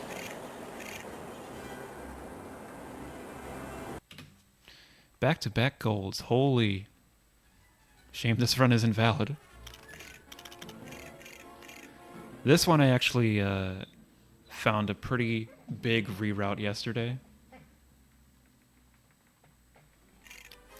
Also, another entirely 2D level, but do not adjust your stream. Do not adjust your streaming settings, Hav, because I am seeing the same frame rate that you are in this level. Welcome to Mudswing. You'd think that in a 2D environment they might actually be able to optimize the game's performance a little bit more. Shows what we know, I guess. So this is the only detour I'm going to do. It's kind of a long one, but there's both a chest and a stud arc. Where is this going to put me? Alright, good. I can still get this. There's both a chest and a stud arc over here where I can get all of the extra money that I need.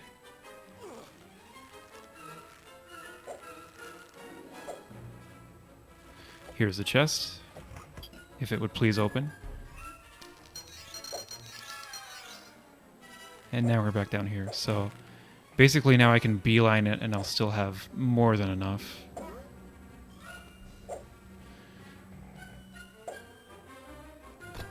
Oop, I did mean to jump there. Although I will say sometimes I have a hard time seeing those spikes because I am colorblind with a few different colors. One thing I have a hard time seeing is red on green, and the spikes in this level are red. It also probably doesn't help that I'm seeing the frame rate visibly. Okay, come on now. Also, the dark background there can make them go a little bit more invisible.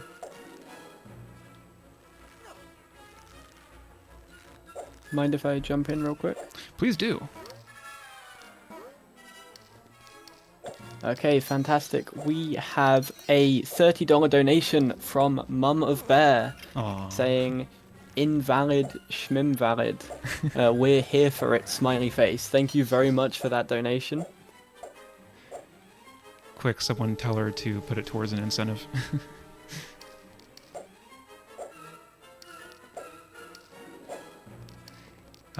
We are trying to make Scener take over P2 for a level in the LEGO Harry Potter run tomorrow morning. And I believe that's because he's not very familiar with it. there are other options such as my run tomorrow. Are you gonna kill the goons or save the goons? Now, disclaimer, I cannot be a pacifist for the whole run. This refers to the Joker's goons that the Joker would sacrifice himself. But I have the opportunity to clip through everything right there. That's cool.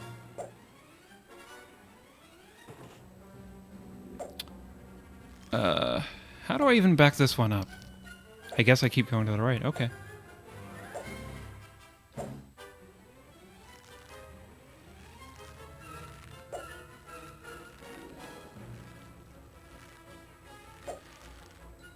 I don't think this throws off the stud routing, because there should be another arc of studs right before the end to get me to the 55,000 that I need.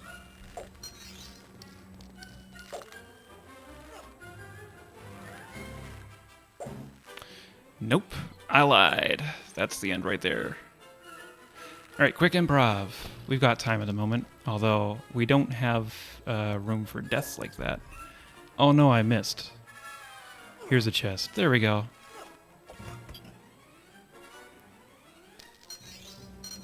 Now, perchance, if I die here, it will just put me back there. Worth a try, seeing if it would death ward me back up to the top. This game has been my friend today, and I appreciate it for that. And since we're in the trees right now, Bob Ross always said every tree needs a friend.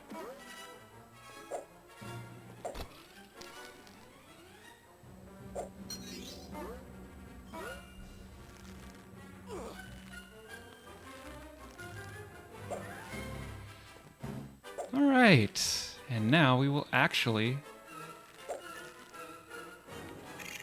finish. Only a minute and a half behind where it should be.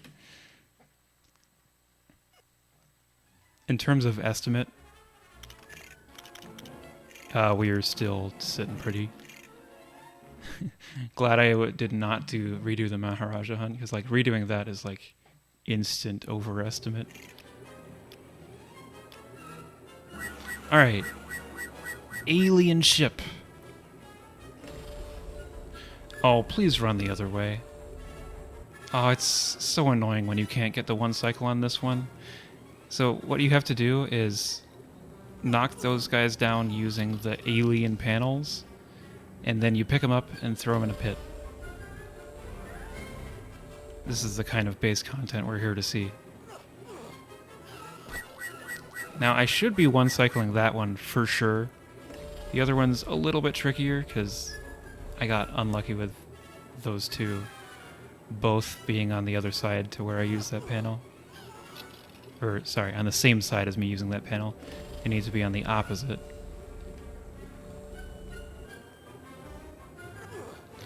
The first one only sends you 2 enemies. The others always sends you 3. Fellas, please. I just want to throw you in the pit.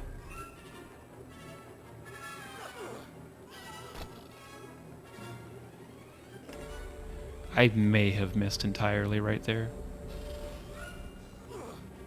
Classic 3 cycle.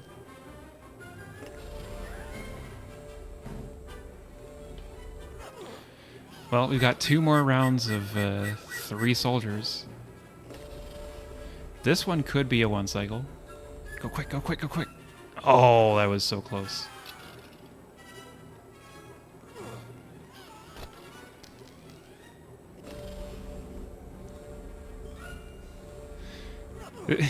There, a lot of the journal challenges in this, you can sort of compare them to something you would see in Mario Party. Of course, Mario Party wouldn't put the Russian soldiers... This is Crystal Skull, so I believe they're Russians and not the Nazis. Oops, I accidentally pressed redo, but we are done with that one now. So I'll just exit out of here.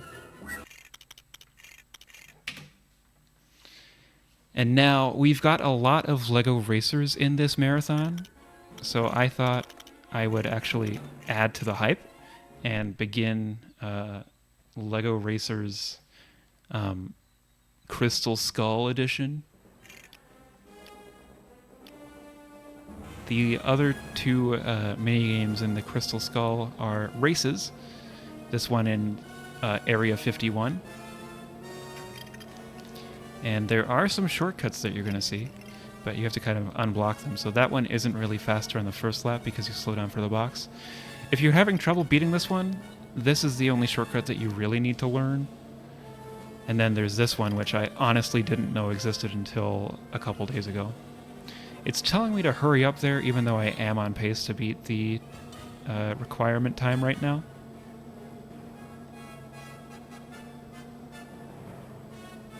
But yes, now we have all of the shortcuts completely uncovered, and barring any nightmares, this is probably another chance for a gold split. Although I will miss that shortcut, and that is kind of a nightmare.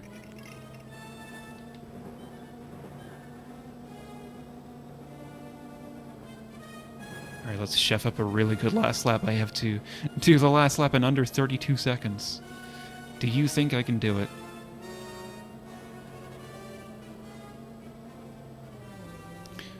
Oh boy, it is not my day with this one. Well, this is new. I genuinely can't do anything. Yes, I can. I can just about wiggle in there and not beat the time. In the interest of moving things along today, I've already not finished one. I'm going to go to the jungle race as well. You know, this game and I, really good friends. I did not think that me talking about failing it would actually bring it into existence, but that... You never can tell with LIJ2. Now we have the jungle race, and this one has kind of wild controls. Like, this is really hard to control because it is very, very slidey and sensitive, and if you crash into something like that, good luck redirecting yourself. So we want to go slightly through there, but that tree may have other things to say. And weirdly enough, once you get on the water, the controls are much, much smoother. So it's kind of like backwards to how you would expect.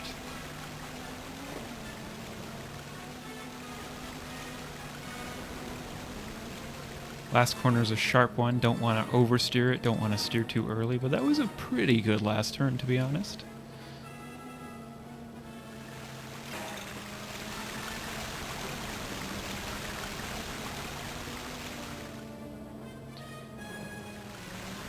I haven't put an awful lot of work into optimizing either of the race levels, but I do think they're a more fun part at the end of this run.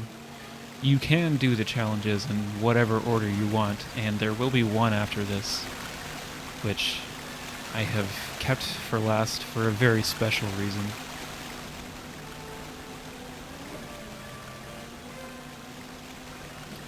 But unfortunately this is just a steer well, play game good kind of race level. There are no shortcuts as such in this one.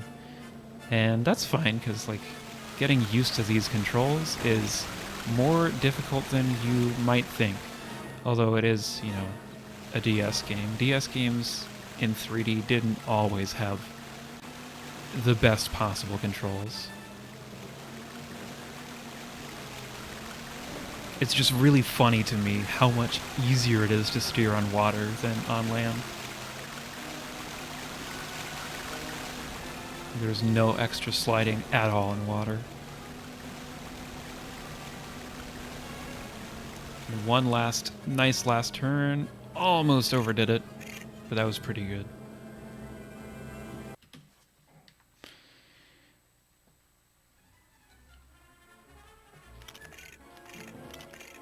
Alright, and the final challenge for today will be Monkey Business, where you do, in fact, get to play as the monkey. So I have to get 40,000 studs, and I'm actually going to just take my sweet time. I don't want to get burned here. The monkey makes a really horrible sound. I'm sorry you had to hear that, everyone. I will do my best to really clean it up from now on.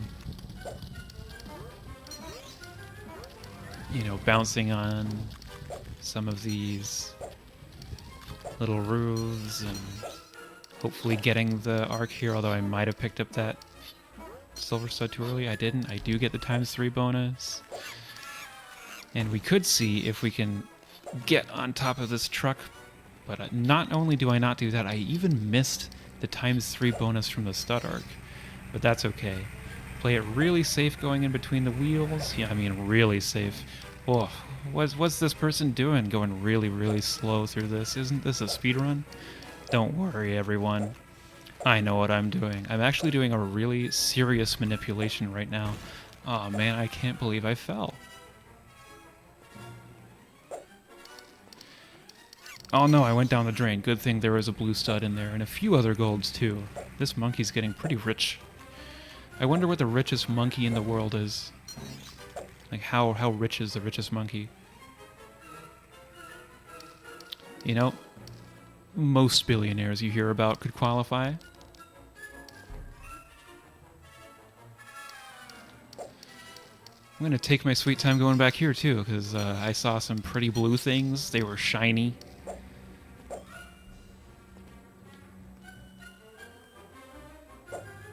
And then, oh no, I almost fell in that hole. That would have been really horrible.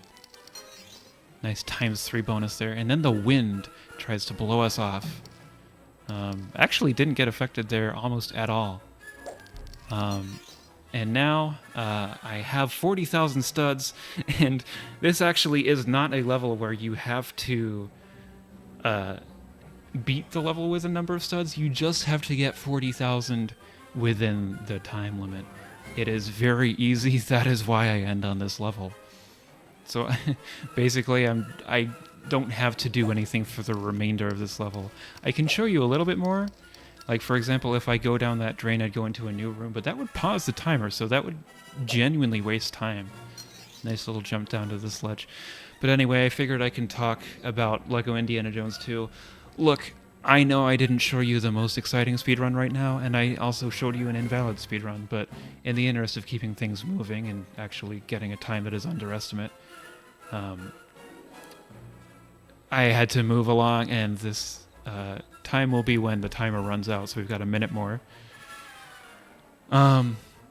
There are a few people that have put some decent amount of work into this game. We've got some interesting skips in any percent, and like free play is probably the best category. We're not at the point where the clips are like optimized or anything. They're pretty inconsistent, but I do think the clips we have in this game are very cool. Nice Fighter has put some decent work into free play, and also this is one of the games that I have done a 100% speedrun for. All journal challenges is part of that run, so this is something you would have to do in order to achieve 100%. I did a 100% run, and then Nice Fighter has already beaten it by more than an hour. But yes, I think that's about it. If you do want to put some effort into making this game more interesting, I actually would really appreciate that, because there is potential there. But in any case, that is time. Alright, so GG's. We had the crash at the beginning, and we had moments that forced me to move on that I had not experienced before. Nonetheless, thank you very much. I don't have anything else to say, so Paxo, over to you. Okay, well, thank you very much for showing that run for us, John.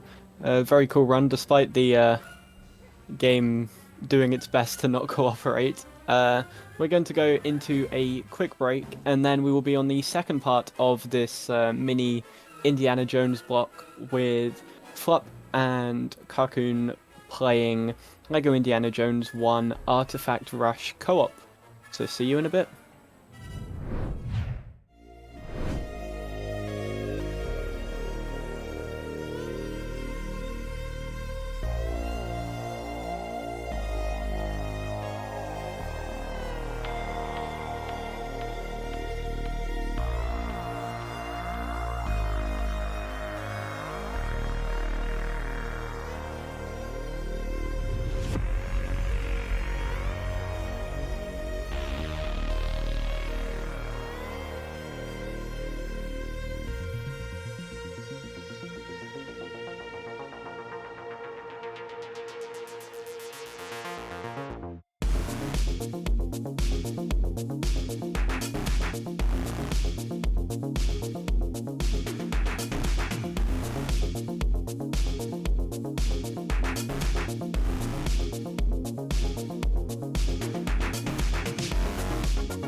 Okay, welcome back everyone. We have our next round in the Battle of the Droids polls. We have a battle between the protocol droids this time. We have C-3PO against TC-14. Both of them very similar protocol droids. C-3PO, of course, everyone knows from being through all the Star Wars games.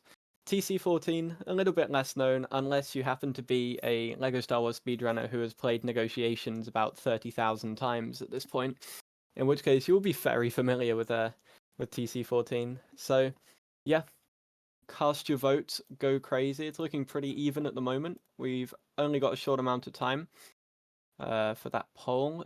In the meantime, we have some big donations to read out because first off, we got a $25 donation from Tigel Mente with the message Lego :3C. Thank you very much for that donation. But also during that run, you may have noticed in the chat, we had a $128.20 donation from Prince, which reads, "Cheers to day one of LEGOthon. Thanks for letting me showcase football/soccer mania. Let's put $56 towards Senor joining Dumbledore's army, $15 towards saving the goons, and the remaining $57 towards buying Peter Jackson."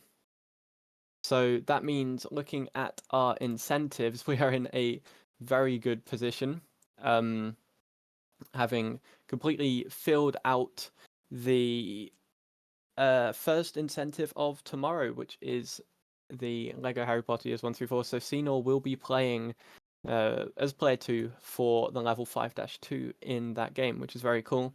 And we've got progress towards some of the other incentives as well, which is very good to see. In the meantime, though, TC14 won the poll over C3PO. I personally would call that an upset. That's against the run of form that I was expecting for this one. But yeah, absolutely fantastic. Thank you so much for everyone that voted. And also, I forgot to say, Prince's donation of $128 means that we have passed the $500 mark for this event, which is absolutely fantastic.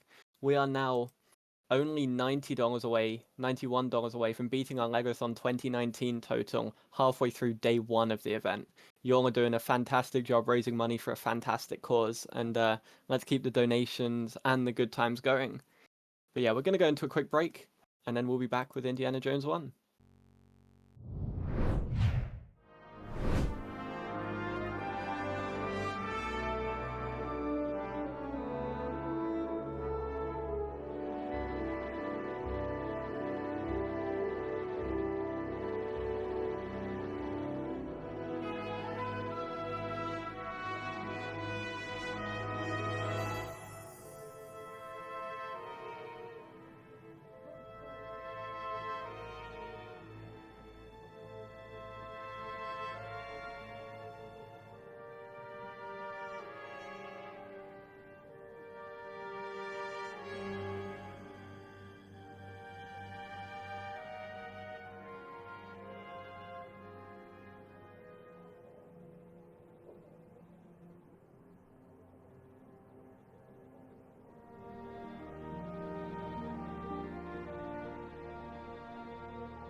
Hello, hi, I'm Ferminator. Hi, Carcoon, do you need to stream it on Discord, by the way? Am I confused about how that Yeah, works? that's a good point.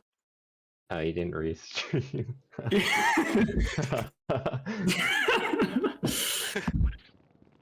I should have figured we'd get that good now. Okay.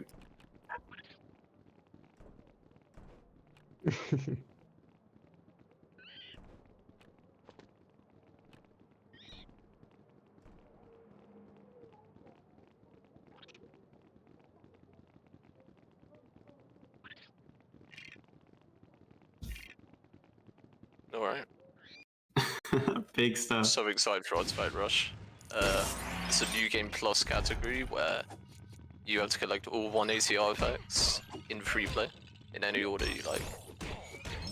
Yeah, so since it's New Game Plus, that means like all extras are on the table. I think they use fast dig, fast build, and invincibility, and surely something else that I can't think of.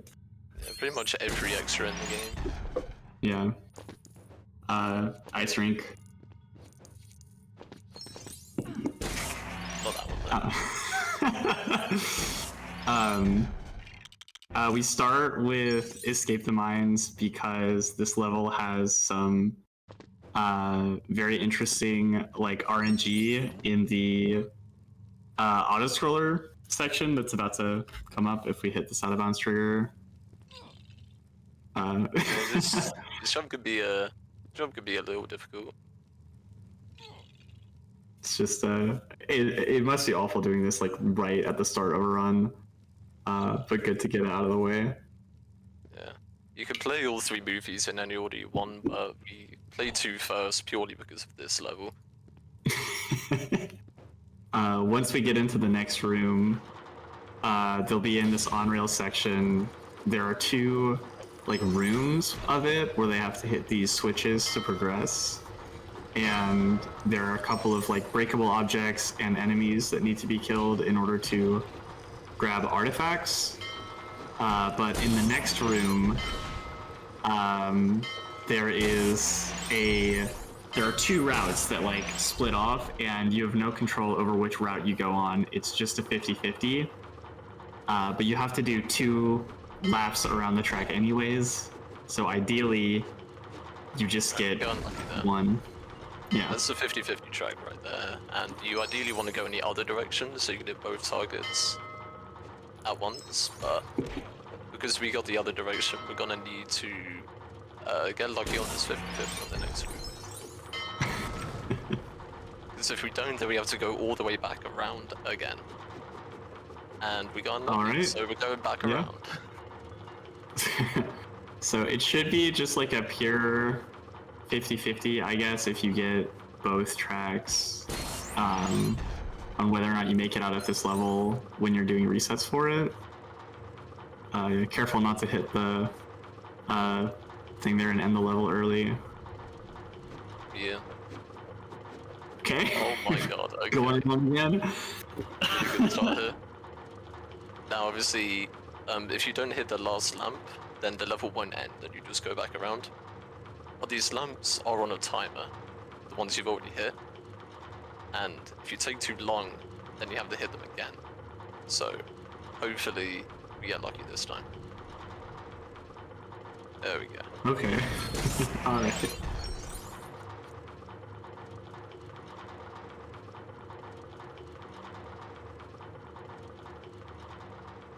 And that concludes the worst level in the game. Yeah, now we're on to the more interactive part of the run. I believe they do Pancot next, but I could be lying for fun. We could be lying for fun, who knows? Okay, yeah. That's the... Now, we've selected enemy boxer here. If you're wondering what that's for, it's for a certain type of launch that we do later on in this room. Which is also is a Minecraft RNG, which is really fun. This room also has a few auto dropouts in it. We saw one just there. I think there are more, but I don't know how many Park and Flute are doing for this run. Yeah. Right here we drop player 1 in to auto drop player 2 straight up here. Who needs to lower a bridge?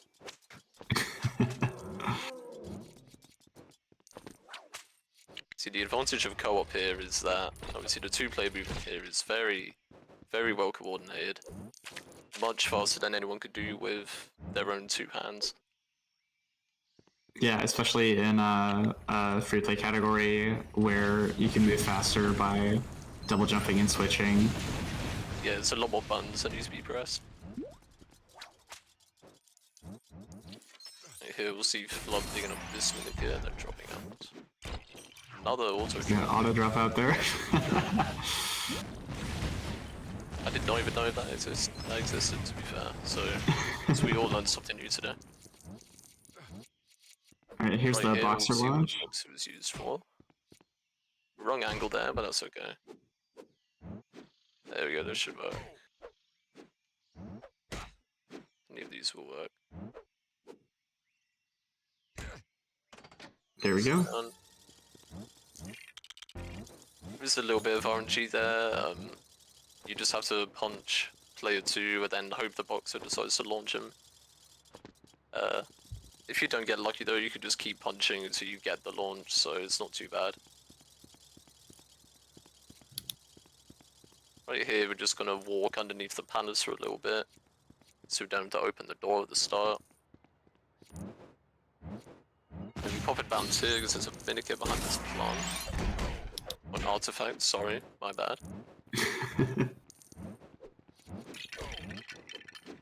There are a lot of artifacts in LIJ that feel poorly hidden for a game about collectibles.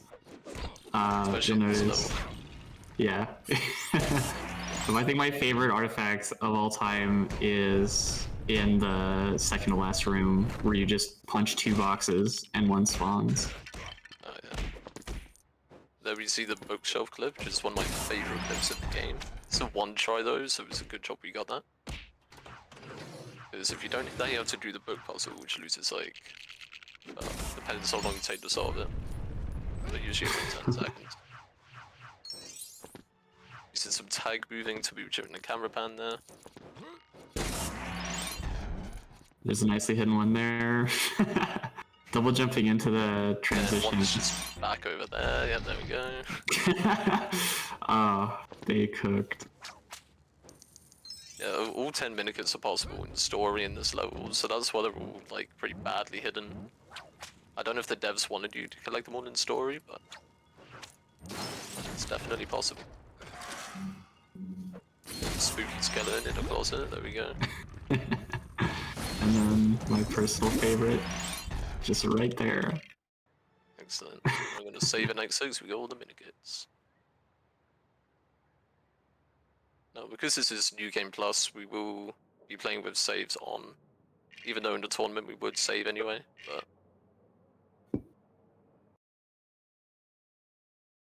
Kalia is like pretty intense. Like this like really showcases like why like the strengths of doing a co-op run, because there's not a lot of bottlenecking happening. Like both players are pretty actively collecting things, they need to be lagging through to get that one without doing the puzzle. yeah, you can like grab the log kits in this game if they're next to walls. You can just walk to the wall and then, like the game, you can collect it. Similar to like in Lego Batman from earlier today.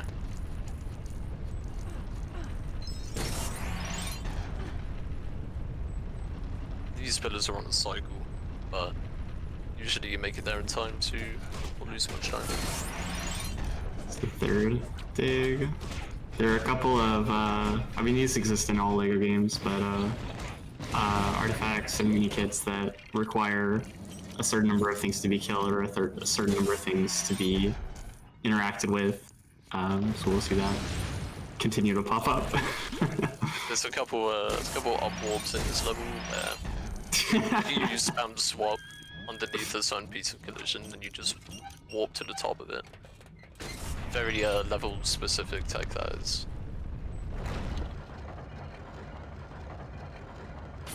Here we just go wait for this minikit to spawn.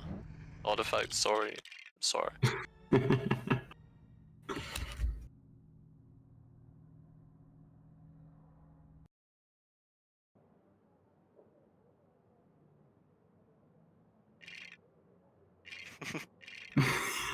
Figuring out the route on the fly, maybe. Here, yeah, we load out with player 2, and then just keep walking forward with player 1, doing all of that to not lose time. This mini kit at the end of this section here is like a reward for finishing this platforming, which is it's if you fail this, difficult, you should be rewarded. Yeah, if you fail this, the room ends immediately. So, just like that. You also swap characters there to hit the tidal wave coming towards you, since it's faster than actually finishing it. Digging out of bounds there, maybe? That is insane. Yeah, you're out of bounds, you land on a little wood platform, pick up the minikit, and then up warp out of there. Pull into this hole that has a minikit in it. That's do. Then here we're gonna see a little bush boost. Where Oh, yeah, this you'll is be able to classic. jump off the bush and not fall in the hole maybe. Just needs to get up on the bush. Oh. You can lag to make the jump. Well, not make the jump, or grab the gear rather. Beautifully hidden mini kit there. Places nice little flower there, and that blows up. Giving us a nice artifact. Kinda wanted to keep the flower, but it's kind of everything. This is a trick that also appears in any percent, using the bush to clip through the door here. There we go, Very nicely clean. done. Throw the bush off your head. There's one quick death mini kit there. all the way along these stones here, which is actually quite well hidden. I actually like that a lot. Yeah, oh, they're fighting for their lives. Oh my goodness. There's some funny events right here. Holy moly. Okay, one of them made it, that's what I'm at. Since this is free play, you could just teleport the other player to you if you drop in. Oh, not if you drop in Unlike like that. Yeah. Making a little smiley. Oh, holy crap. Okay, there we go. Making a smiley face. That was really close there. If you don't do that fast enough, you have to regrow all the flowers you already stepped on, which can be a very spiral type trick. You can lose a lot of time there if you're not careful.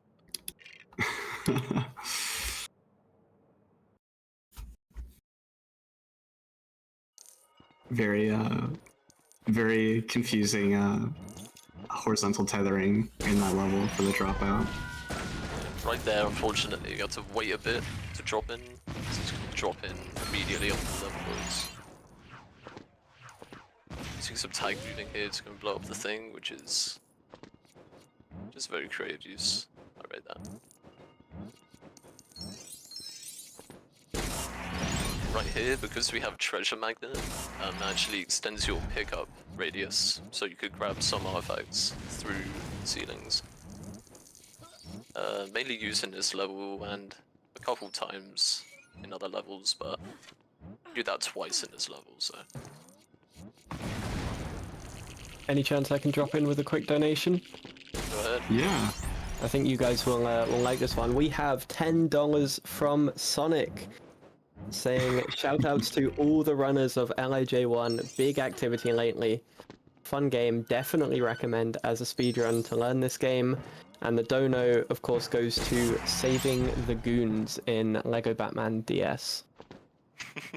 Thank you, Sonic. For real, we do need more runners for this game. It is truly amazing.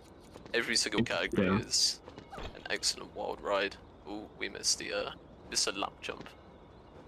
It's a great time to start running too, because we're getting a lot of activity right now. Classic mini kit up there. Right here, this is a prime example of why co-op run is good, because you would not be able to do these jump roll cancels with two hands. There's a lot of buttons to press for one measly human. So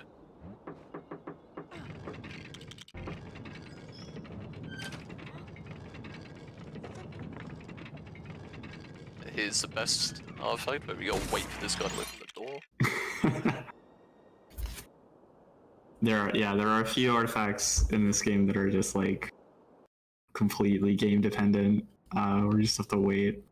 And in a free play category, waiting is like, it really sticks out because of how much movement there is, and like obviously there's no cutscenes. Yeah, very fast-paced run overall, especially Artifact Rush specifically. It's all free play and not story. I do believe we lag grab this kid as well. Let me take a couple tries here. There we go.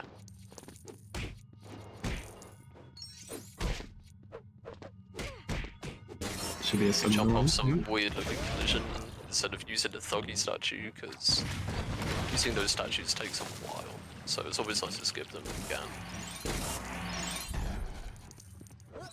Let's see if they, yeah, just playing this safely. I've seen cartoons sometimes Ooh, that's go for the jump there. Just run off the edge.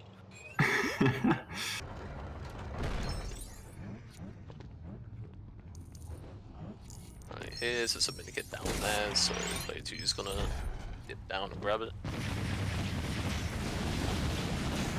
Then we spam bazooka shots to free the slave, so he opens the door for us. It's another moment of waiting and doing some swap movements. Very clean. You're wondering how you're able to fire this quickly. If you fire a bazooka shot and then cycle your characters, it cancels the delay between bazooka shots, so you can just spam them as fast as your hands will allow.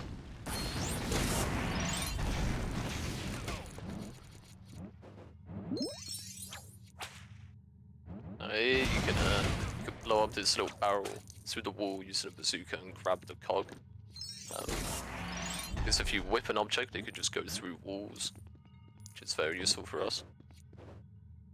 They're pushing player 1 here because carrying an object obviously slows you down.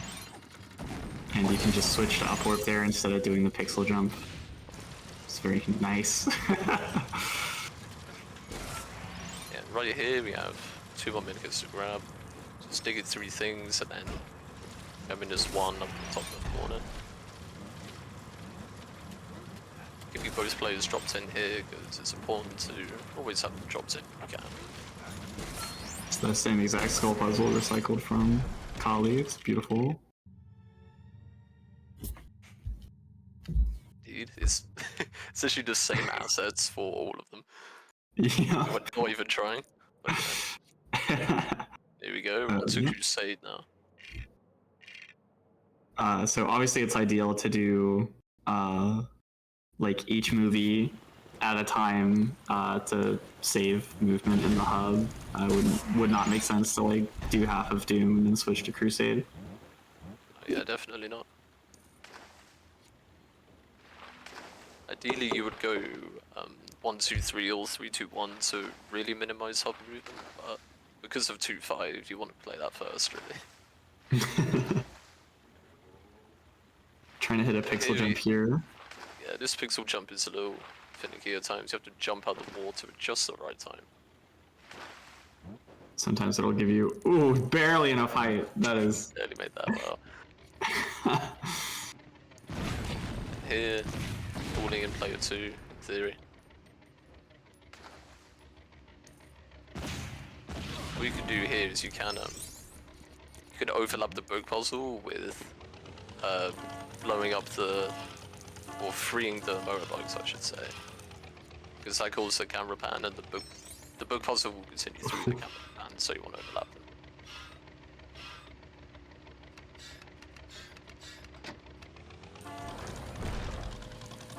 To really lock in for that puzzle there, but... Yeah. And then they are not going to raise the bridge, and instead you can target these cones here for the rest of the puzzle with your swords. Yeah, which is a very weird sort of niche thing. You can just throw swords at the cones instead of running over them. Nothing else in the game can target them from what I know. Unless you use a banana or something, that'd be fine.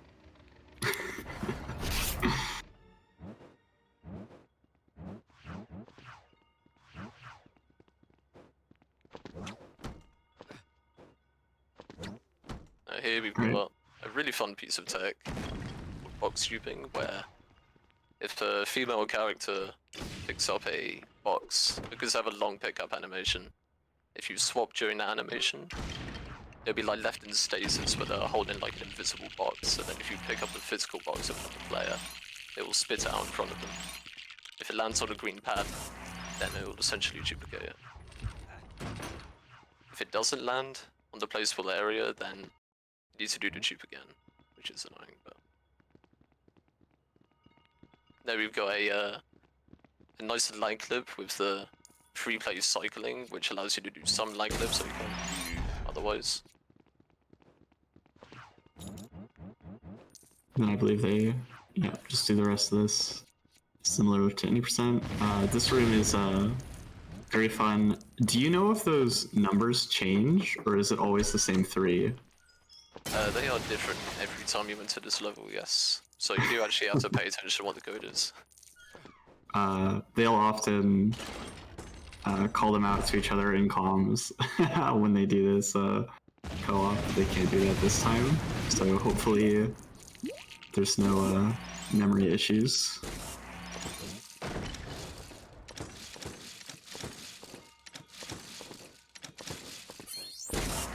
Perfect. Now we continue to the rest of the level. Gonna lag to grab that mini kit. Perfect. Yeah, as Laser Trap said, Indy is very good at being weird to women because for some reason they can just jump higher. It is also, I've recently learned this, like hard programmed into this game that the women cannot be hit by the men when you're doing co-op. It's probably the best feature of the game. Yes. Very interesting drop in warp there.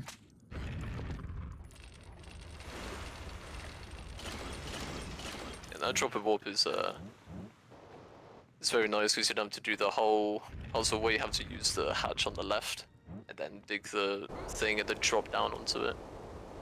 It saves a decent amount of time. Don't know how much exactly, but right here you can push this thing like half the way to just jump up and grab that kit, which is definitely not intended.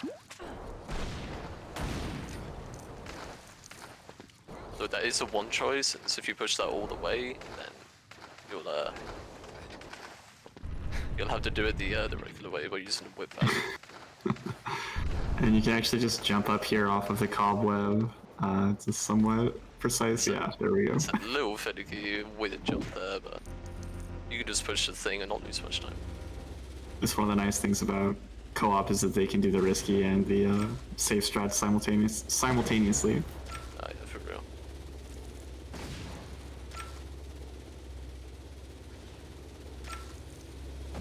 Right here, we're just using 2 boats to hit all of these light posts.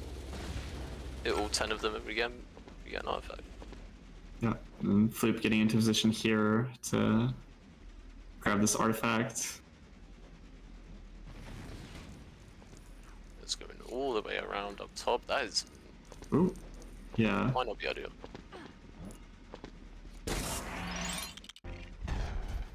The camera auto dropped out and then re-dropped in cartoon. That's the problem when you try to stretch the camera in these games, is the game will just be like, okay. We just gotta put both players on top of each other because we can't handle this. Wow, crazy jump in the cutscene there. Yeah, there we go. Yeah, a little bit of movement at the beginning there, but you can dive onto the island. Mind if I jump in for a quick donation again? Yeah, of course. Fantastic. We have $20 from Laser Trap saying $10 for both of the invalid challenges during their run. Maharaja Hunt wants its donation put towards the all bonus levels ice rink for Harry Potter years 1 through 4. And Hangar 51 Race would like to kill the goons because they usually get to live during speedruns. Very, very nice donation from Laser Trap there. And with that being said, that'll be the end of my hosting block, and you'll be taken through to the end of the day today by Huv. Thanks, Baxo. Yeah, excited to see what happens. Alright, thank you, Paxo. Yeah, thanks, Paxo.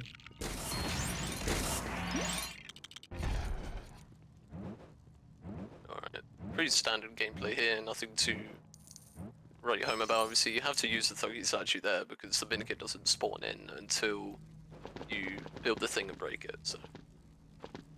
Just another free play exclusive like glitch there. I guess like out of bounds. Yeah, using the once again using the free play character swap thing allows you to go through walls in some places where you normally couldn't.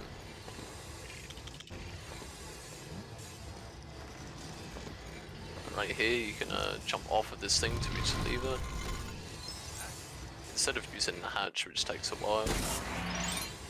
So very quick. I grabbed that gear, which I didn't even know you could do that. That's interesting. Okay. Wall space jump there. Yeah. Saving us some movement. And then I think, yeah, you can jump with Marion, and since women get extra height, you don't have to carry the green rectangle all the way. Yeah. You can just jump and then just swap, and then the any item you're holding will be thrown out in like a arc in front of you. The arc is always exactly the same. It's very predictable. This mini kit here. Puzzles. This mini kit here specifically gets massive whenever you load this room in Brickbench, which makes it so you don't have to lag through to grab it, which is very funny.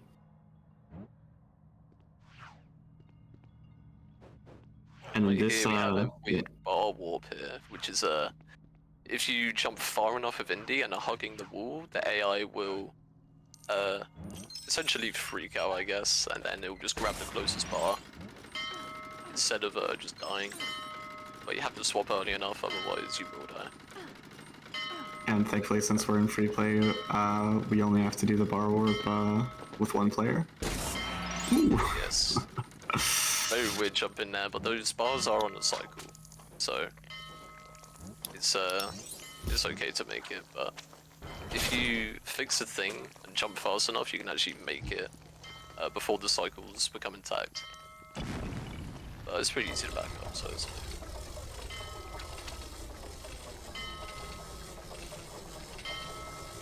beautiful carrying the blue block now. We don't usually get to see this in any percent anymore. Very nostalgic for that. my favorite blue block.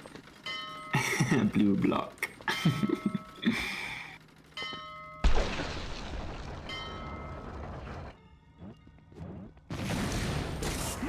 Yeah, because with free play, we could just load that up and then grab the minikit. Artifact, sorry. Once again. It's becoming a recurring joke now, I might just commit. I mean, yeah. Why do they even call them artifacts in this game? Makes no sense.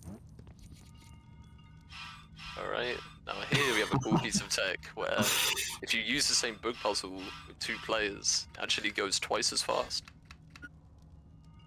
Oh, which allows you to miss it twice as much. Yeah, it also makes missing it not as punishing. That's very true. Yeah, that is one of the longest levels in this category. Yeah, it's clear. Even though we're a little bit further into the run, it's clear that they're prioritizing levels that tend to be more like problematic or like difficult at the start of the film, and then they'll do the more straightforward levels at the end. So once we switch to Raiders, you'll see a similar difficulty spike, probably. Ooh, very difficult to see that one. Yeah, the camera here is always very, very funky, because if you jump up to the book puzzle before getting the player below into position, then it can just warp you up to where the book puzzle is. So what they had to do there was pan the camera down, and that could make it hard to see what the book puzzle is. I've always been a fan of this like lion statue. It's so charming how it's all brick built. Yeah, the lion statue, which you push it, gives you a nice reward. Which is very hard to push, so very deserving reward. Yeah, I mean that thing's gonna be heavy, right? There's another one right here. Right here, there is a camera pan skip here, but we did miss it, which is fine. If you walk into the entrance door, you can skip that camera pan entirely. Here we utilize another lag jump. Please get the artifact again.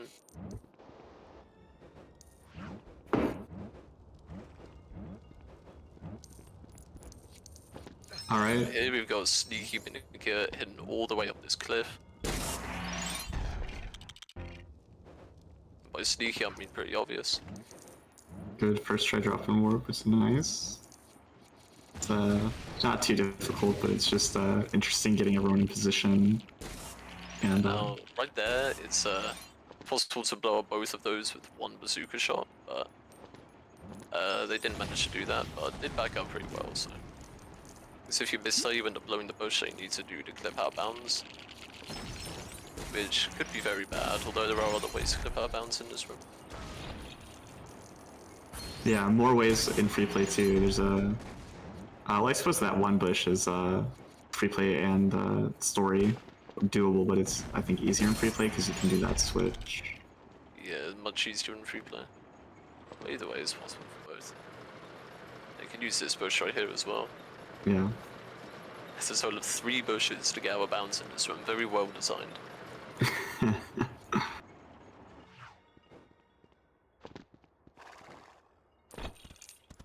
Didn't get the Fulminator Hall spawn, which is very nice.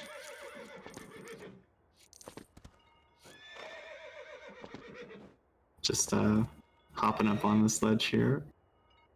Generating If you some get lag. lucky enough slide, you can actually make up there without lag, but lag in the game makes it basically free, so.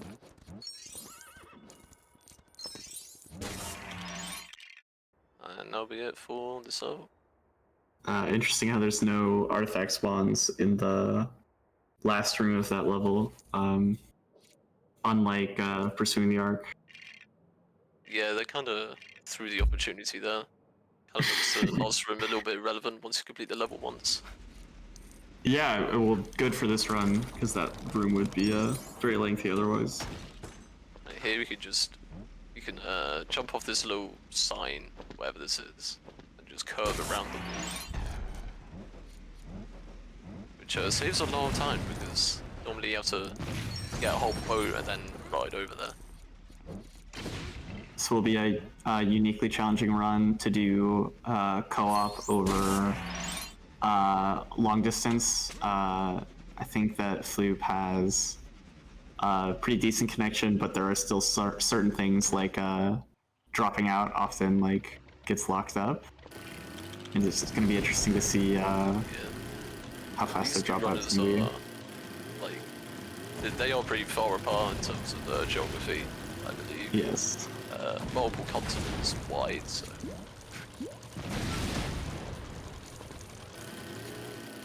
And they need to destroy 3 bushes. Obviously, the runners will know which bushes they need to destroy. Casually, there's no way of telling short of destroying everything, so. Which is ideal. I mean, that's the casual LEGO experience anyways. Really encourages you to break everything. There we go, There's that's that the third third one. one. Nice. Now, in all artifacts you do utilize a Binnikin dupe. Obviously you can't do that because you only visit level once in Rush.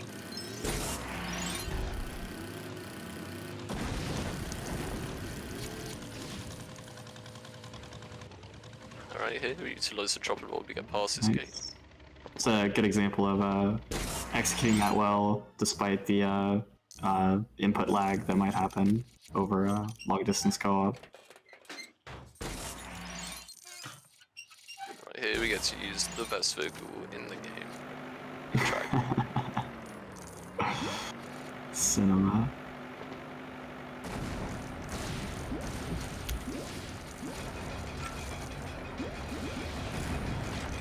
It's 3 carrots you need. 4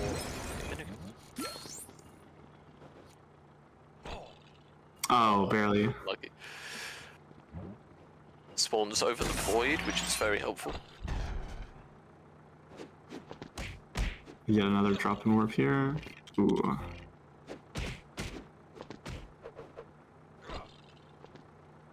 By dropping in at a precise time and jumping with the precise angle within the here, you can get Marion over on the other side, and then just lag over this gate. Yeah, they did not extend the collision of the gates upwards whatsoever, so once again, if you have a female character, you can just jump and lag over them. And there we do a room reload to skip the camera pan and start. Then there's a mini kit, this little hutch on the right, which you can just lag grab through the door. Then over here we've got to grow some plants to get. Now these plants have very weird radiuses to build. As you can see, player Dude, 1 over here is fire kind of struggling to find what the build radius is, but we got there. Thank goodness they have invincibility, otherwise there would be a lot of dying going on while that happened. Oh yeah, tell me about it. It's a lot on all our effects. So Last Crusade level. And my personal favourite.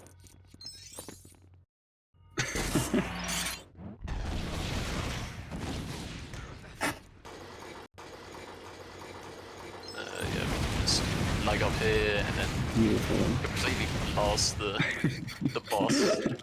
Before he can even for the yeah, if you kill him fast enough, his AI just breaks. So he just sort of stands there and waits for the cutscene to start.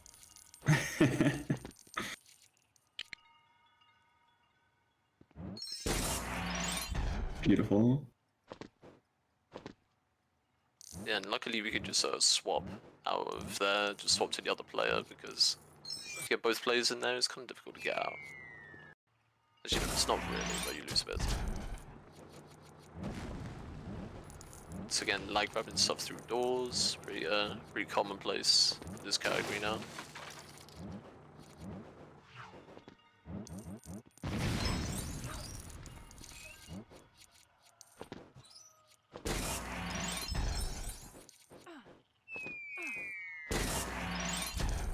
Yeah, right there you could just grab those bars of a female character. You're supposed to use the book puzzle to reveal another bar, but you could just jump and reach one of them.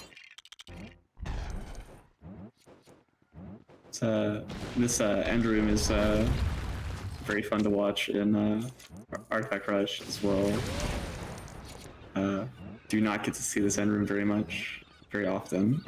Yeah, my favorite room where you have to scare all the seagulls. That's subjective in any game. Yeah, it amazes me that this is even in the movies. I remember playing this segment as a kid, then watching the movies and being like, oh, they really did just put that in there. Oh, there you go, lore accurate.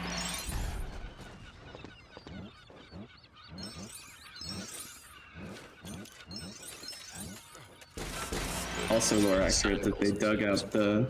Yeah, lore accurate that they dug out the 3 sandcastles.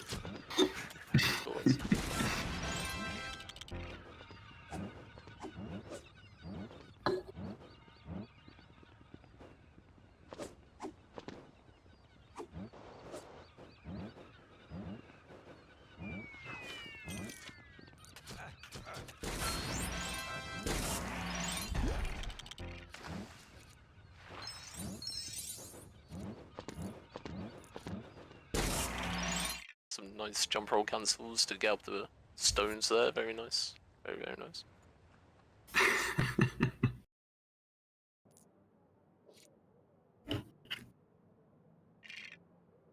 Alright, yeah. And there wasn't Last Level of Crusade, okay. Yeah. I completely believed you when you said it too, and you went back in. I thought we already played 3-2. It shows how much I love this level. Yeah, I mean, this is the second Castle Rescue appearance in LEGOthon this year. After Laser Traps, like all much worse than the games. DS version. Yeah. Love the lost statue there. Then we got to build this hatch. Sadly, there is no way to to get up there, that is fast anyway. You could probably land halfway out of bounds and then just jump up. Maybe there's 2 players who just walk through the window immediately.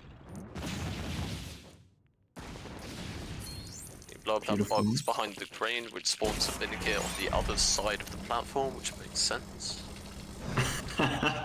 You think it would spawn? Gargoyle minikit too. You think it would spawn where you blew up the box, but no.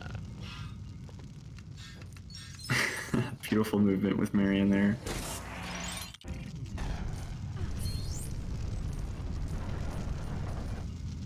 Now, as you can see, above the player right here, we've got the LEGO version of the Mona Lisa, which is very nice.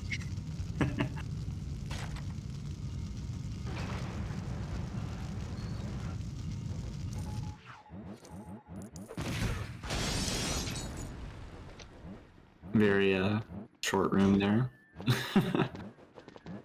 Very short room with enemy radio communications. We won't talk too much about the enemies or where they're from.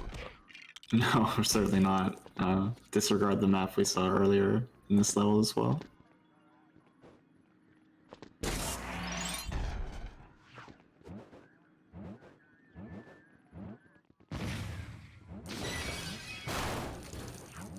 Alright, and then, yeah, definitely a solid competition for my favorite artifact in the game is the one that spawns after you push this gargoyle over. Yep, excellent minikit that is. I like how they just wait a second before they spawn it in, too.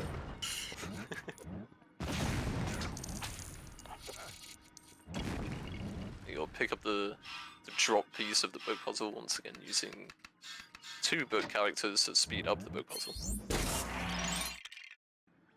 We have in chat that they might have missed the book puzzle in the fire room. They have this one. Kit. Yeah.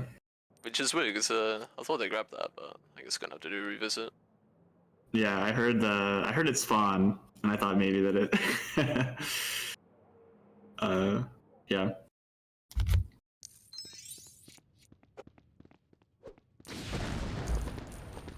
I mean, I could relate up with some minikit like a couple times before, so. Luckily, it is free play, so we don't lose that much time by just re-entering the level, but. That is true.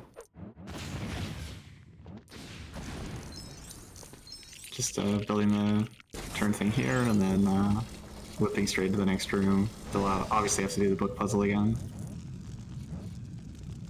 Yeah, if they're clever, they could. Yep. It's either this one or the one on the bookcase on the left. I don't actually know if they've got that one or not. They have the bookcase one for sure. There it is. Yep.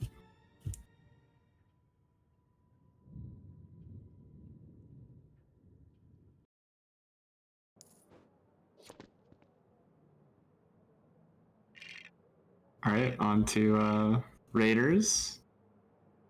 The best level of the game. 1-1. Immediately moving away. Artifact rush, then all artifacts because of invisibility. Oh, yes.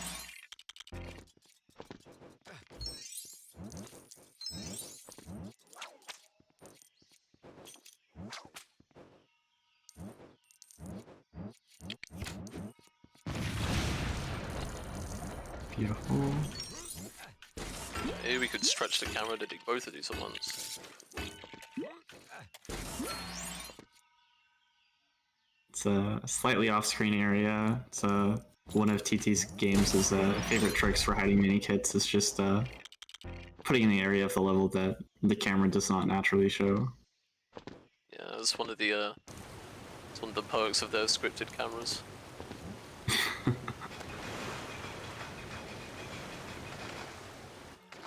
Here, ooh, behind the waterfall, very secret.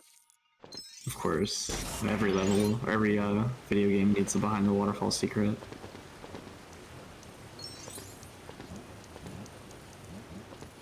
Someone in chat says, what's your favorite glitch? Now for that I would say, probably the bazooka spamming in free play, because it's very funny looking. Oh yeah, the boxer launch in Pancot is beautiful. Yeah, that's also a highlight.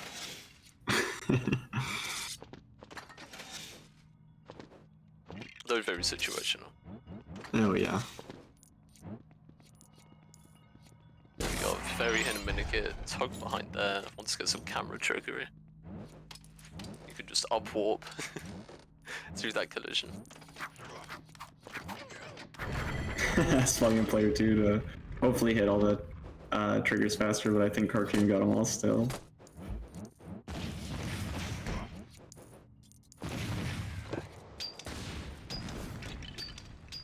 Here's sending rockets across the room. And then what we're going to do is we're going to turn the puzzle ever so slightly, so that way you could just jump off the collision between the puzzle and the wall. There's a C-3PO there, decidedly the second best droid. Yeah, TC-14 won that vote. Too bad we don't get to see him in this game, but... Yeah, there are a couple of, oh, Ice Rink on. Beautiful. Ice Rink meta, let's go.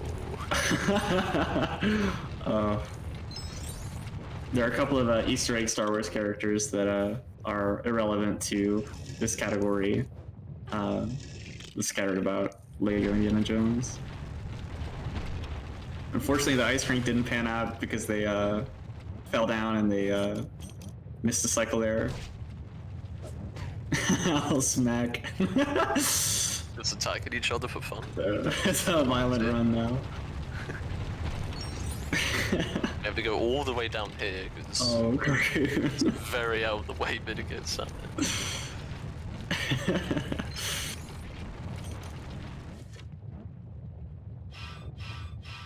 Once again, doing the 2 big plays at once.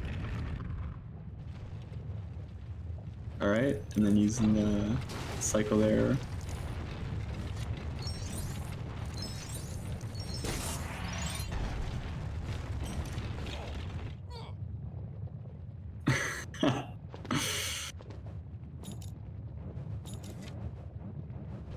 Now, the best part of this level is walking all the way back. I mean, we're not really walking, we're sort of jump rolling, but you know. Yeah, very true. It's right here, it's we good to gotta make it all the way to the end for another artifact, similar to Battle on the Bridge. You get 3 attempts on this one. If you die, you respawn twice, but obviously I don't think they have to worry about that happening. Yeah, it's very hard to mess this up, considering it's the first level in the game. It's basically the tutorial. Here we blow up this angry looking guy who opens his mouth, giving us an artifact. Very polite of him to do that.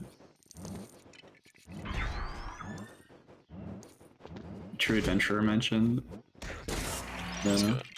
One more. True Adventure, we only have 40 million coins, we need a couple more.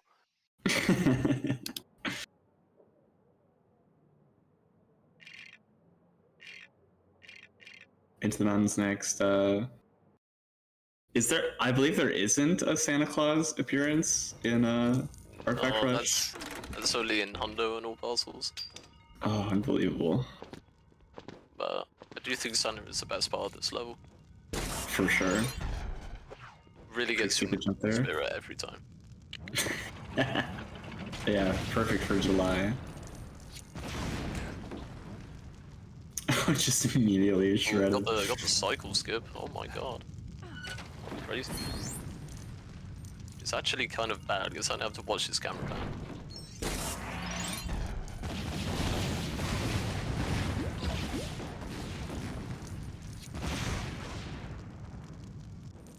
Very nice boss killing from both blows. We got build all the snowmen.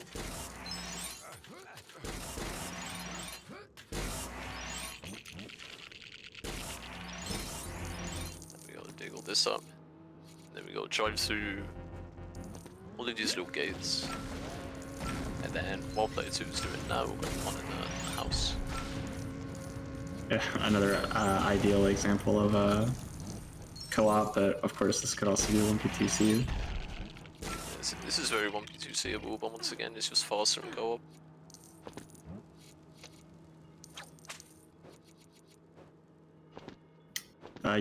Specific movement there to dodge enemy spawn. Yeah, just blowing up the gate. Building that snowman. Right here, we've got the best op wall ever. Doesn't even look like you're next to a wall.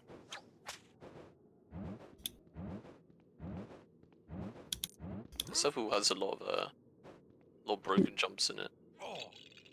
My personal favorite. Precise right jump here. here. Space jump. Space jump get you Nice. over the kill plane. Then there's Vinegar. There's that Vinegar again. Ooh. Artifact, artifact, artifact. It's an artifact. Dang it. There is one indie purist in our chat who's crying every time we say mini kit. Marion jump. Ooh. Lagging to get up. Very nerve-wracking lag there. Yeah, because light can not only help you land on ledges, it can also boost your jump in some cases. We managed to make it with just one like that, which is very nice. I have white screened in this level fairly often, where I'll lag and then I'll just not be able to play for like a solid 10 seconds. So good that we avoided that. Whenever I white screen, my PC crashes, so that's Also good that we avoided that.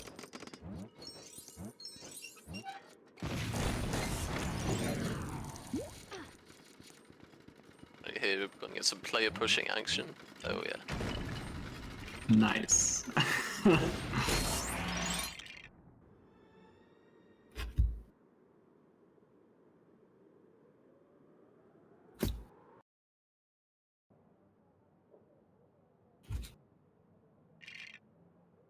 Alright. In the City of Danger, which is a very fun level to play through. Immediately right here, grab the banana, jump and walk. Interesting how there are no artifacts to grab in that first room. Yeah, very short first room. Auto drop out there. So yeah, we activate that panel on the right so we can walk in there later. We can light grab that mini gear, which is easier with treasure magnet on. For the larger pickup radius. It's the best room in the run, I think. Really showcasing. Yes. The enemy spawner machine. Yeah, you may not understand what's happening, but Kaku did training for the warehouse IO. Killing enemies immediately as they spawn, and eventually grabbing an artifact here. Beautiful.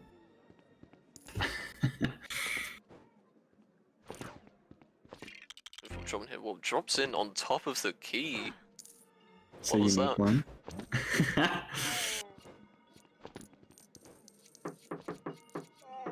Then we could jump off of this well-placed flower. Whip this thing, which gives us another artifact. And destroys the flower, sadly. Oh, what? No.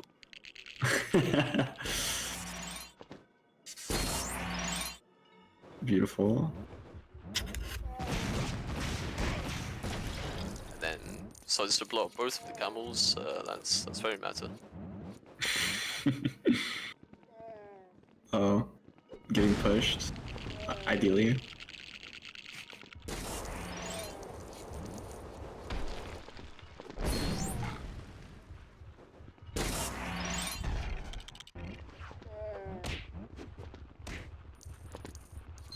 Right here, we're gonna go for the free-play exclusive clip here.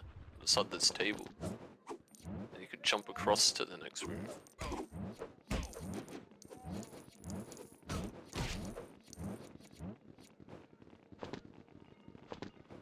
Over here, we got invisible floor somewhat here. hard jump in order to jump invisible wall. This lets you jump up. There's 3 ways, maybe 4 in total, that you can skip this room. That's one of them. Probably one of the most punishing mini-kits in the, or artifacts in the entire run too is, not, of course, competitively, but casually speaking, I don't think I would ever be able to find that one that was hidden behind the wall. Oh yeah. Very, very hidden, unless you really explore that room at the start. Very hard to find if you're casually playing.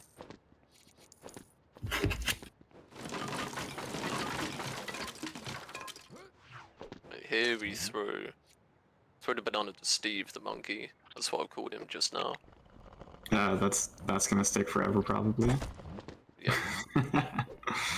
Right there we have, I don't know if we talked about this yet, but in free play if you start turning a key mechanism and then do the character swap, the key will just turn itself, which is very useful for extended bridge.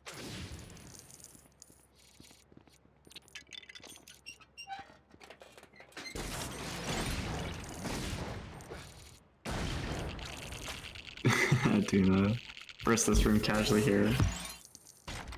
Dropping that. And here on the way to the last minigames level, where we use yet another flower to jump to somewhere where the game doesn't want us to. Jump up there, grab the minigame. Alright. Do you all have one quick second? Yeah. Go ahead. Perfect. Just a quick reminder that we are only about $70 away from our LEGOthon 2019 totals, which was $671. So be sure to get your donations in. I think if we're able to beat LEGOthon 2019, halfway through the start of the first day, that would be a pretty big achievement. So yeah, get your donations in. Back to you. Right here in the Well of Souls, this is one level where you actually visit it twice in this run. We'll go through that later. But meanwhile, we can clip our bounds on these barrels. Make sure not to get hit by the spikes on the way out. Though we do have invincibility on, so it doesn't matter. But... And the game does to trick you here and say, oh, you're not getting the key, you're going down the slide. Really got us. It's a very interesting room that just kind of gates your progress, I guess. It's just like crazy. I'm assuming it's there, and now there is another room in this level, but that room has absolutely nothing in it, so we don't even need to go there.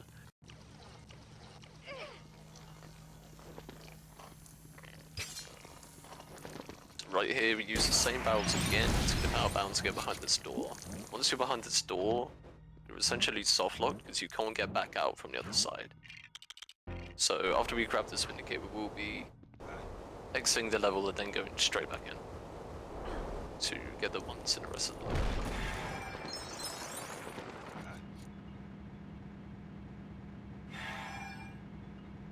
It's interesting that this the scene being depicted here is Indy finding the location of the place where the Ark is buried, but we do that in the level where he's in. There. Yeah, so sort of a interesting way to implement something that's from the movie that would be very difficult to chronologically place in the LEGO game. Right here, you're gonna see we're gonna go to a completely different section of the level. You're noticing once again the same outbounds jump. Then we're gonna go over here and hit this transition behind the door. The reason that transition exists there is because casually this level is kind of split into two parts where you find the Ark and then you get sent back to the first room with Marion instead of Sala after the Ark has been found. And instead of placing you in like a separate redone version of that room, it's just the exact same room. So the trigger to progress the level is just there out of bounds from the very beginning. Yes, and it is faster to just reset the level and just go there using the out of bounds instead of actually doing it so game it ends. It's a very difficult jump to do with moving camera. Oh Here yeah, it is. definitely. You go pull 3 of these little hatches. Spawn a minute again.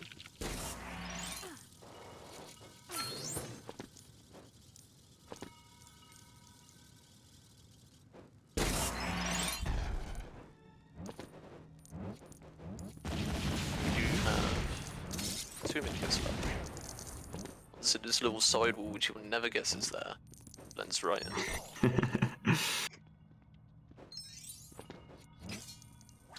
Very interesting spike puzzle here.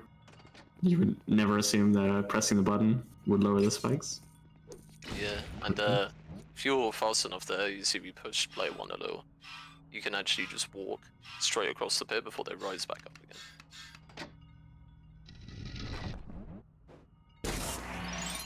So usually you would have to grab a key and then lower them manually, but you just do that. Right here we're going to see maybe weird technical warp here where Indy will warp to the other side of the map because you can't find the bars on the left side, so he just decides, I'm grabbing those ones. Having the artifact magnet there makes that grab like that was insanely fast. Right after the warp.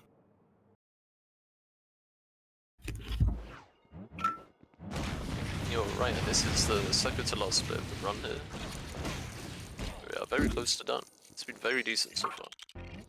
Yeah, aside from the missed mini or artifacts in Castle Rescue, there's been no like Yeah. major things to cry about. And the 2-5 luck, I guess, right at the start. Oh, you know, forgot about that. They got it all out of the way. This would be the only 2 like disasters though, so.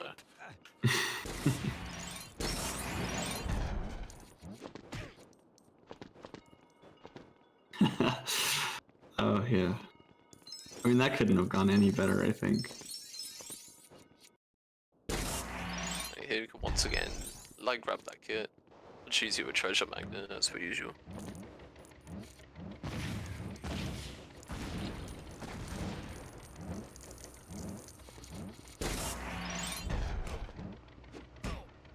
Now there is a possible disaster coming up.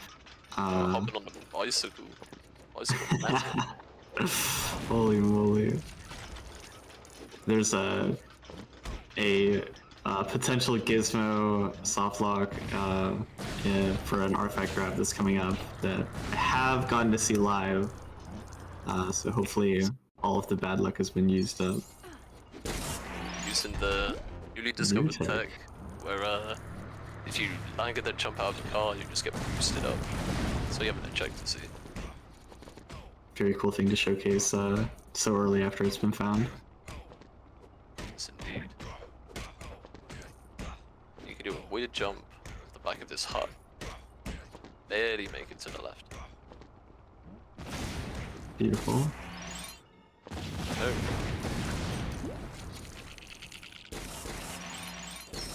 Build this rock in 3 pieces because it has 3 pieces for some reason.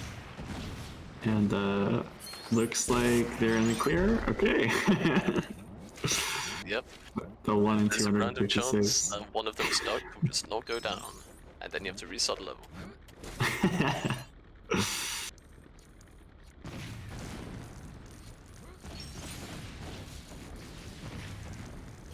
It's never happened to me in a run, but I know it has specifically the flop hand Gargoon.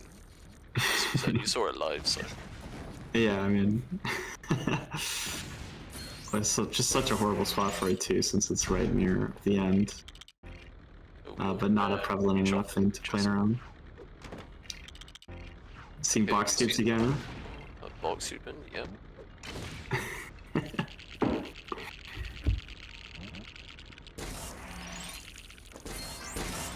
And then I believe they get to hit anvil clip here.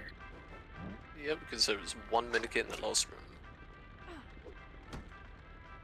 Absolutely devious anvil clip. Oh. Did the like actually pushed them out of the wall there. So it looked like they were half out of bounds. Yeah, I think she was half out of bounds the start of it, and then I don't think that there was going to be a way to recover that first one.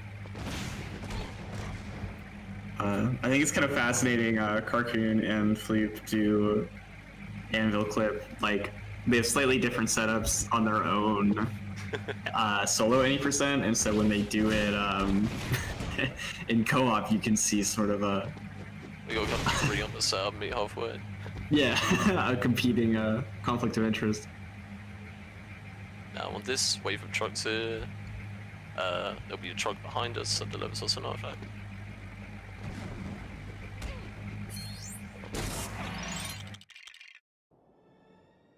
Another very well hidden one. It's too tempting. And here we go, we're going into the last split of the run. Opening the arc.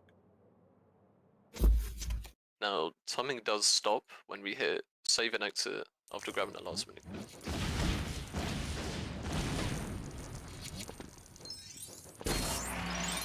I'm not even trying to call them artifacts anymore. I mean, I think our loyal viewers have made the connection. And right here, you got a little lag jump. Chopping off the fence there.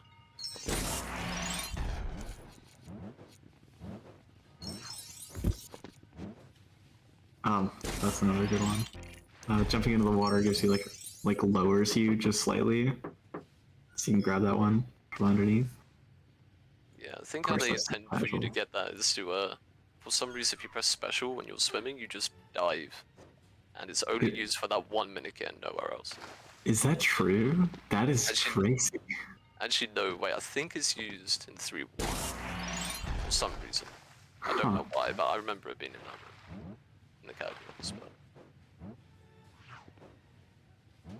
it's really weird piece of movement that they add to the game that you really don't use like at all. Big tarp jump attempts. There's a pixel kind of along the edge of this tarp that you can get a jump off of. Everybody has their own setups, and there's really no agreed upon correct way. It's still inconsistent for a lot of people. It's just a very tricky jump. You have to jump at just the right time. There it is. There we go. Camera manipulation for the win. Yeah.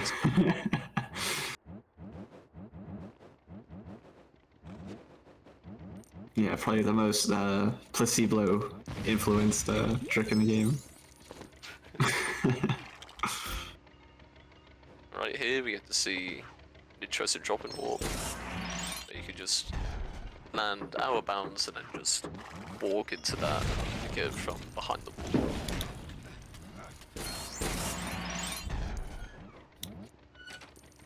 Overlapping the dig animation with the using the panel, so you don't lose time.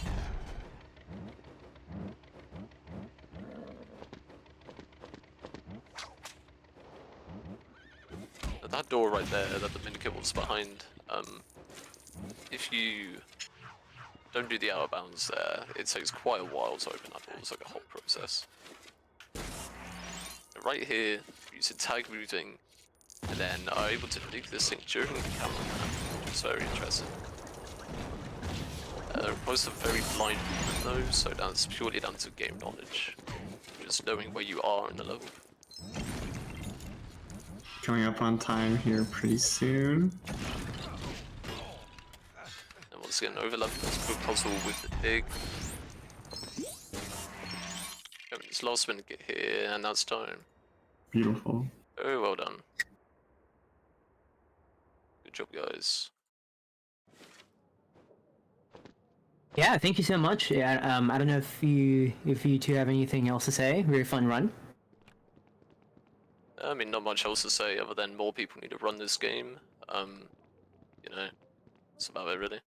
Yeah. Very honored to be here though and just showcase this run. It's very fun. It's a category extension, which is not something you usually see. Yeah, I think this is really is like a perfect showcase of LIJ, and like all of the different things that go on in this game. It's a very fast-paced run, so it's great to have this on LEGOthon, and I am so flattered that I was picked as a commentator. And yeah, happy to be here. Oh, and congrats to the 2 runners, of course. Of course, congratulations to the runners on a good run. And yeah, I think that.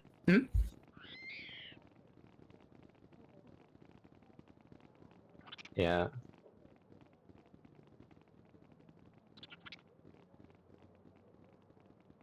They do, yeah. Let's get those donations in. We're gonna take a quick break, but coming up next, Lego Batman 3 Beyond Gotham, no levels early. So see you all then.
Oh, very fun Lego Indiana Jones 1 run there. Let me go and make sure I don't hear myself. That's unfortunate.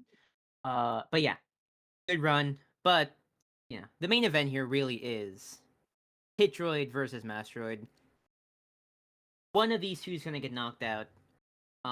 Pit Droid, of course, which actually, by the way, for those who don't know, is that they're actually called Dumb Series Pit Droids, DUM Series Pit Droids, both in canon and Legends. Very work-focused droids, always very interested in helping, very little survival instincts on them. But on the other side, you have the mouse droid. And the mouse droid, I mean, it's a classic, right? It's on the Death Star. TK421 had it. If very good at racing. I don't know if you knew that there were racing leagues, sort of like how you would have like horse racing, but for mouse droid. So you would have your little droid drive around, I guess, probably some track on the Death Star that they had. Scared away by Chewbacca at the start of A New Hope. Perspective, of course, Mouse Droid goes very fast. Pit Droid, kind of pointless. I don't know if we have any Pit Droid focused tech in the LEGO games. Certainly, if anyone could find any, that would be pretty great. So far, it seems like Mouse Droid is clearing. I gotta say, Pit Droid, yeah, Pit Droid fans, Pit Droid Nation. I don't know where you all are, but like the Mouse Droid's cool, but the Pit, like it's a Pit Droid. It's like they repair stuff. There's like 20 of them. One of them gets like knocked on the head by I think it's Jar Jar Binks in episode 1. So certainly I'm hoping to see more Pit Droid fans before the timer ends in about a minute. In any case, while we call up the the fraudulent votes here for Mouse Droid, reminder that we are only $60 away from the LEGOthon 2019 total of $671. So it's still 5 p.m. EST here. We got 5 hours to go, so please hop on, donate. It's for a great cause. You're helping families. You're helping hospitals for children. It's genuinely a very special cause. Always happy to be able to help and participate in these events for that purpose. So donate. Choose your favorite. Choose your favorite runs, your favorite incentives. I think we still have a good amount of space left on Buy Peter Jackson. And I also want to note, Falcon Flight without infinite torpedoes for T-Fresh. I really want to see that, personally. I want to see T-Fresh have to go destroy those small asteroids to get past Boulder, so... certainly hoping we get some donations in for that as well. But I think we poll is about to close. Let's see. Ooh, Mouse Droid actually ends up taking the lead. So that is going to be that for now. Going to be advancing to the finals. And on the other side, we'll be facing one of Gonk Droid versus TC-14. I think that really is going to be a more impressive matchup there. So, start campaigning, start knocking on doors. Gonk, TC-14 fans, you gotta dedicate your lives to this. And we will be right back with LEGO Batman 3 Beyond Gotham. Stick around. We'll be back very soon.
Hello.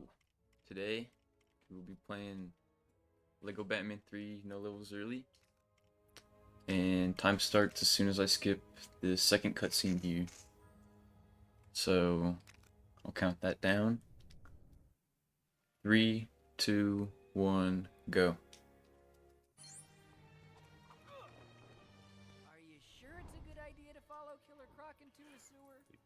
So the first jump is the biggest hurdle in the run. Oh, there we go. I messed it up. Gotta run back and do it again. It's alright. This jump skips this whole barrier though, because normally you'd have to tear it down. Get it back up here. Oh god. Not off to a great start.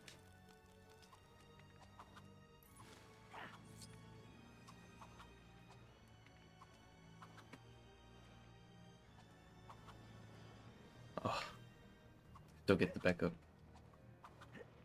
Oh no. Come on.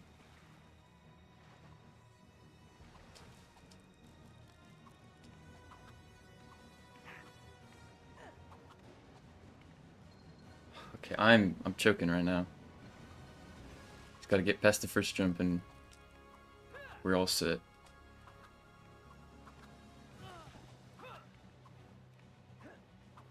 There we go. Okay. That caused me a little bit of trouble, but we'll be fine. Weapon player 2 here. Get some studs. Because we need to buy the mini characters extra. Because there's a few holes in the game that we can kind of just run through if you're small enough. And it skips you through a lot of things. There was a lot of senseless destruction that day. Ugh. I'm not doing very good on this split.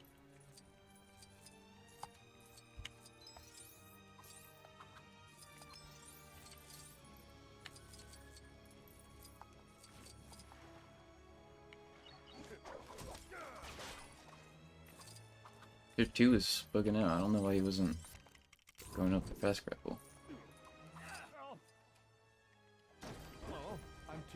Oh my gosh. Everything's going wrong this level. It's alright. There's much more spots in this run to shine.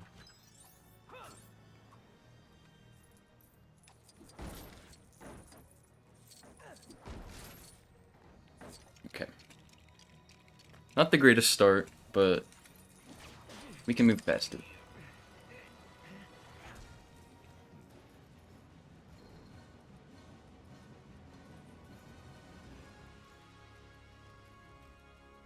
Yes. So this next section, we kind of just one P2C through it as fast as we can. If you don't know what that is, 1 player, 2 controller. Just control both of them. It's pretty self-explanatory, but this run doesn't have too much of it, but enough to make it interesting.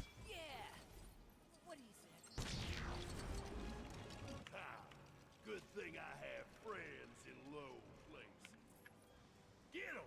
Robin, we need something to take him out. Let's look around. Come here!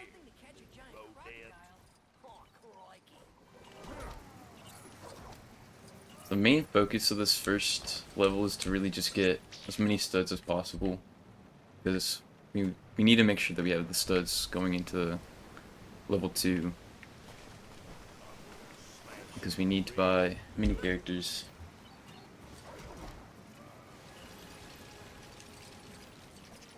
That should do it. We need to hit him when he's vulnerable.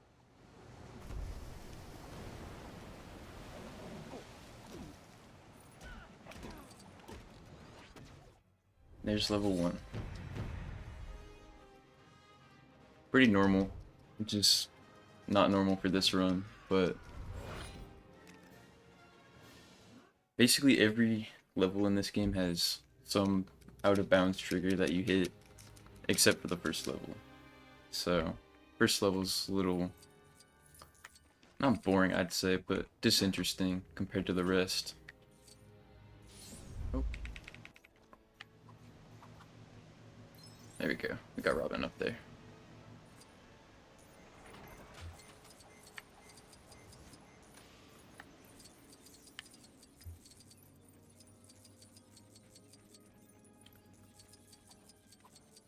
So this hub section, we basically just skip everything. We don't do anything as we're supposed to. We kind of skip through the door back there. There's this weird glitch, and it's what lets any percent be as broken as it is. You can unload like collision objects such as doors by opening the map with player 2 and then walking through it with the other player. And it allows you to skip through the door like I did earlier, and in the same room it lets you skip all the way to the bonus level, skip all the levels. But we're not doing that this run. We're playing all of them in order, the way that TT intended.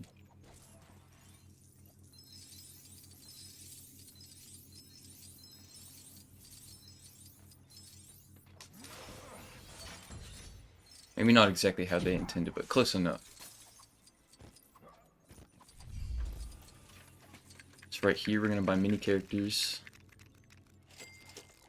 and do the map glitch to get to the next level. Right here. Okay. There we go.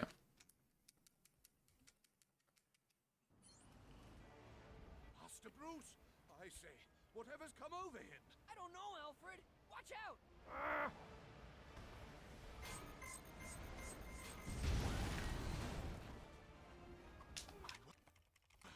He'll destroy the entire Batcave. So right here is the first little trigger that we get a hit.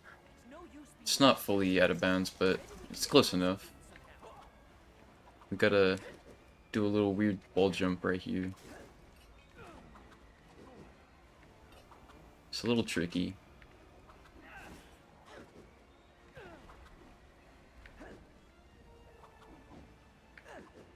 Oh my. Come on.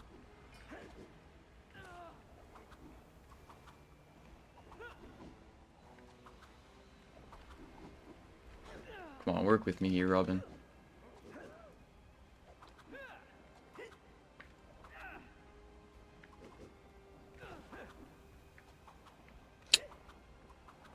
Oh my.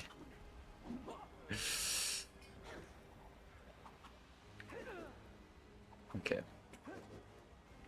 I swear I know how to do this. I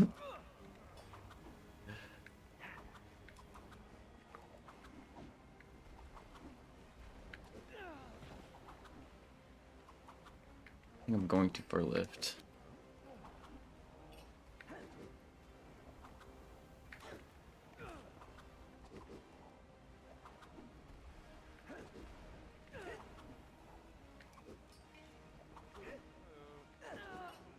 Oh my. I am choking really hard right now.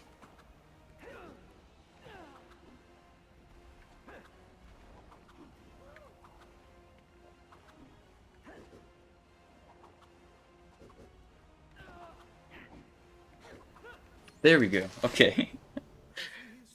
Took us a little bit.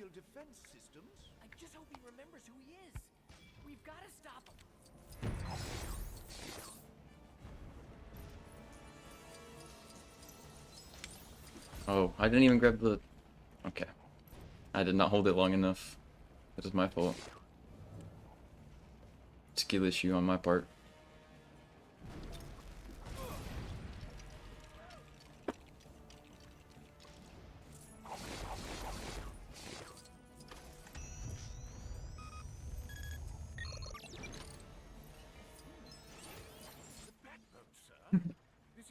Okay. Yeah, this level is one of the longest levels in the run. It's you don't have the tools to skip to the trigger yet. You get it at the end of the level, so you just kind of have to play through most of it. Which is unfortunate, but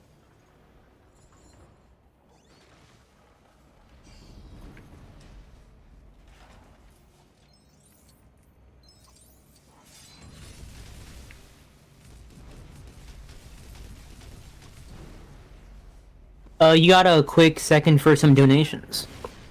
Oh yeah, go ahead. Perfect. Well, we have 2 donations actually. We have $20 from Shacker Hacker Jr.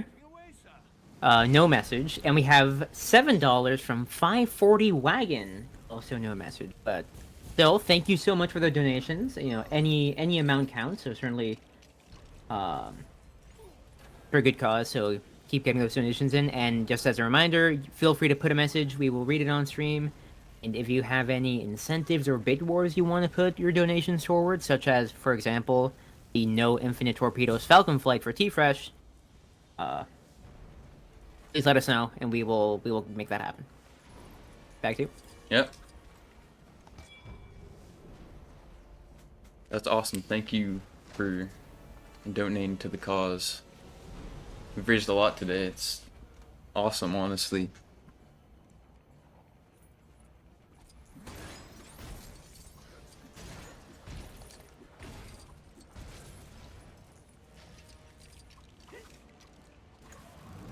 Okay. Coming up is one of the trickiest jumps in the run. I hate this jump with my entire life. But we just gotta do it. Might want to turn many characters off of this.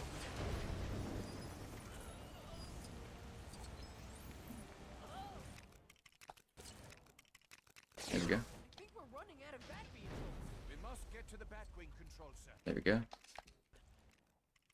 Just turn it back on. I get Alfred up there.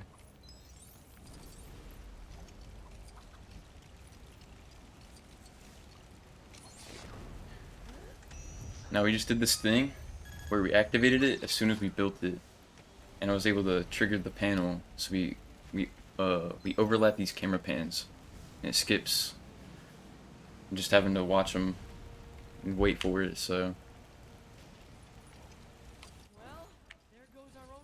just kind of speeds up the level more. This run has a lot of those really tight optimizations in it that don't seem like they matter all that much, but end up mattering a lot in the long run.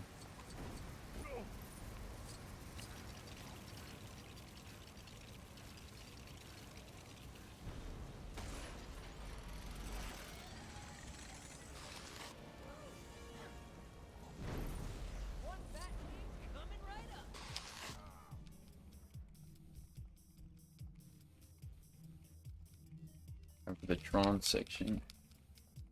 Love this part.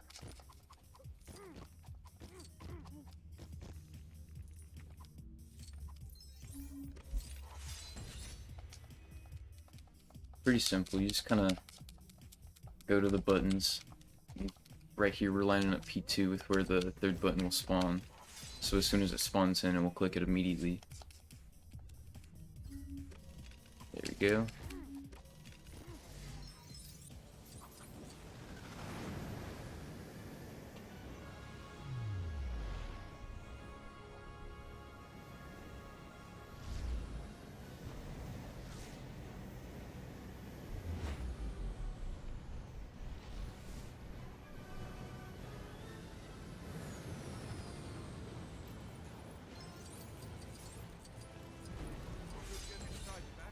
So basically the story for this level is something about Batman's mind being taken over. I don't know, I haven't played the story mode, I just speedrun this. But mind gets taken over and it's up to Robin and Alfred to take him down. And you'll see here, he's just a giant bat monster. I don't know how he does it, but he does.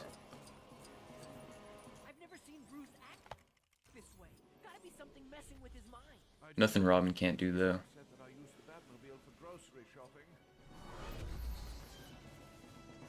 We just kind of dodge all his punches.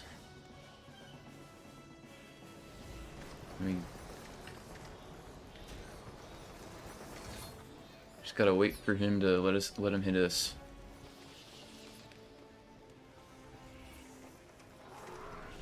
Oh, didn't dodge it that time.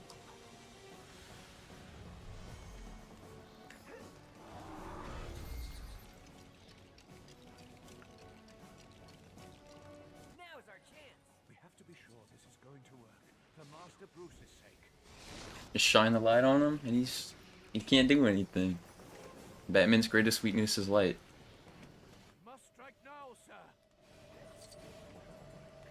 And turning around. Because you can skip every phase of that boss by just turning around and hitting him.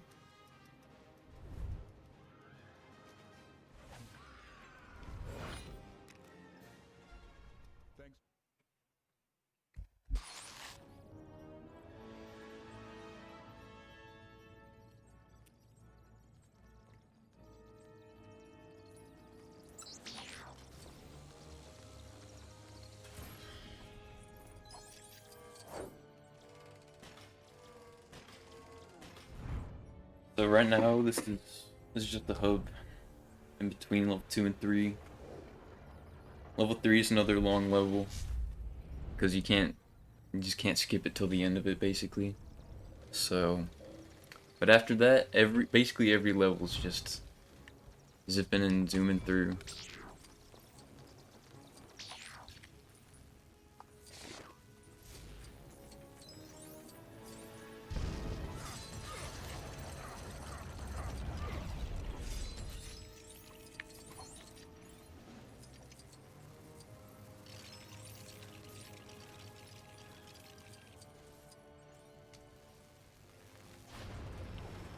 We do need to get more studs.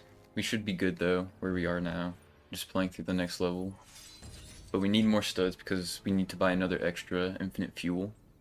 So we can just fly around with the characters that need fuel to fly, like Cyborg and Batman. But once we have infinite fuel, we can basically free fly in all the levels. I'm afraid the Bat rocket isn't quite ready for takeoff, sir. Why does this always happen when we're in a hurry? We'll need to fix up the rocket if we're going to save the others. There must be a way to get rid of that glass safely. Breaking glass. Isn't that bad luck? You're thinking of mirrors. Mirrors are made of glass.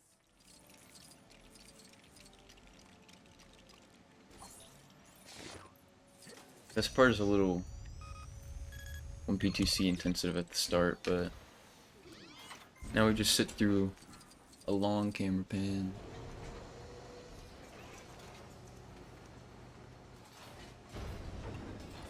This level has a lot of those.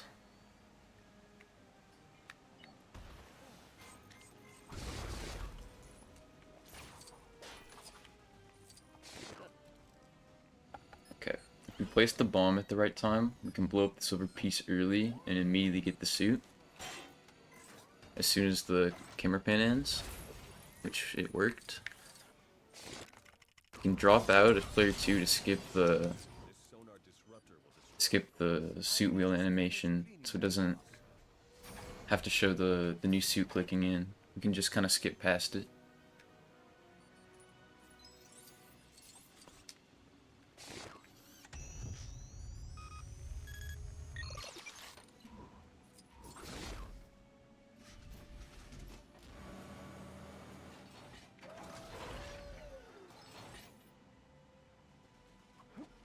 Bad news. The rocket's out of fuel. What?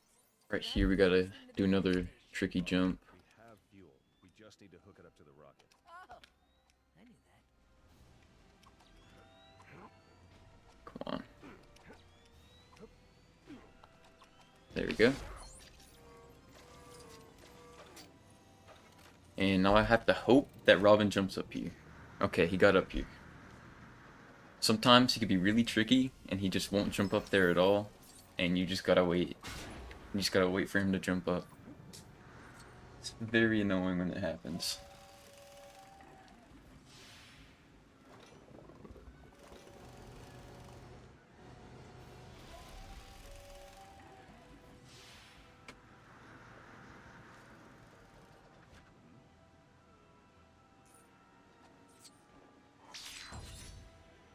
Almost done. Just need to attach the top of the rocket. But how are we gonna get up there? I can use the jetpack to reach it. My spacesuit should be around here somewhere.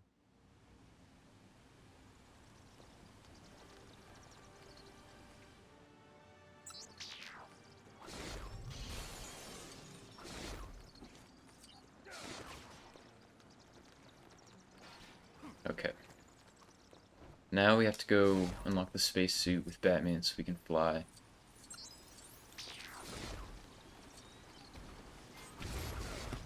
And breathe in space. No sweat. Unlike you, I know how to lighten up. Hey, this thing is pretty cool. So, what am I doing again? Use the rover to look for my spacesuit. That's kind of weird. Why would your spacesuit be in here? I ran out of closet space, okay? So for some reason, I guess because he ran out of closet space, Batman keeps his spacesuit in here, and we just gotta use the space rover to dig it up. And once we do, Robin says the funniest line in the game, and then we can get the spacesuit and fly to the first transition trigger. So why the spacesuit? I thought Batman could breathe in space. What? Never mind. I can use the jetpack now.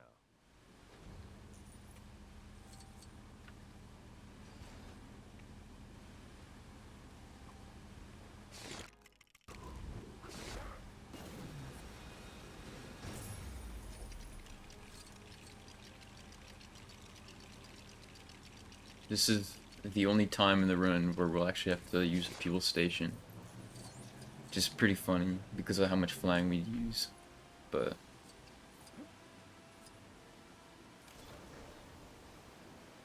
you slip right through the rocks and just fly up here.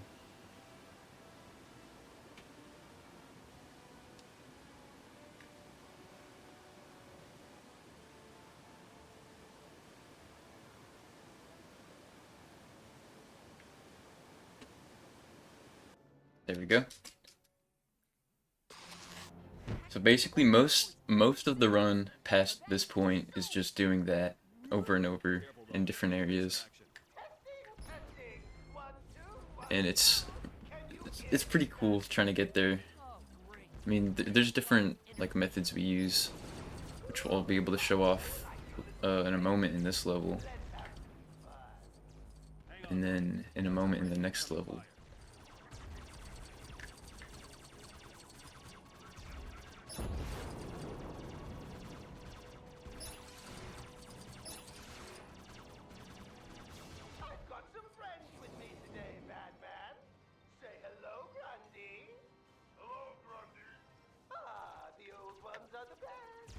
I don't know what's worse. These things attacking us or Joker's annoying voice.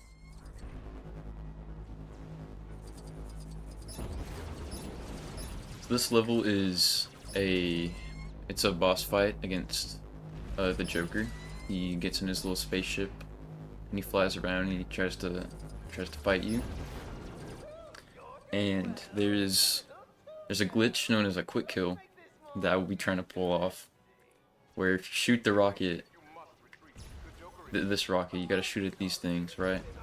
But if I shoot it at the teeth at the same time that the Joker's lined up with it, I can just skip past all the phases of the boss and just go on to the next section of the level. So ideally we get it in the first phase of this fight. But if we don't, it's fine.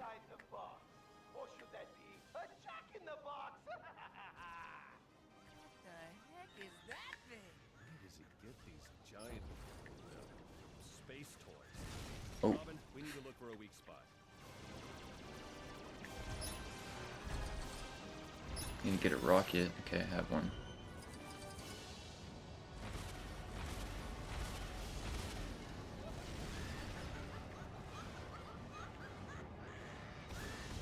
Okay, I messed it up there. The idea is to just shoot it as they're lined up, and if it hits the right spot, it ends it early. I'll try to go for it again here.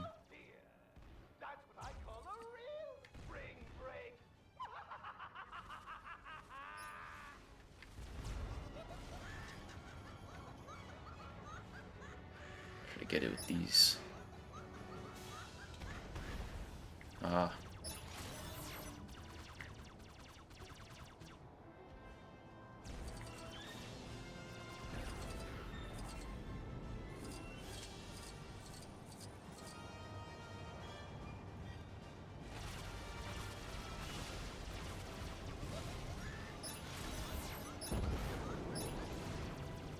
We're just gonna go through this as fast as possible now, because he's already at 1 heart. There's no point to go for the quick kill now.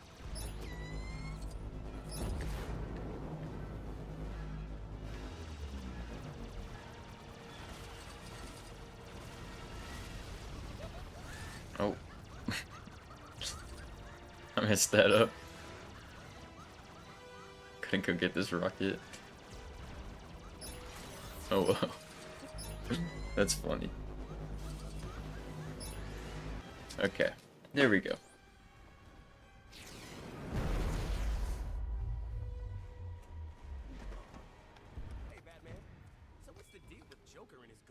So right here we're gonna do the thing again where we drop out P2 to skip the new suit dropping into place.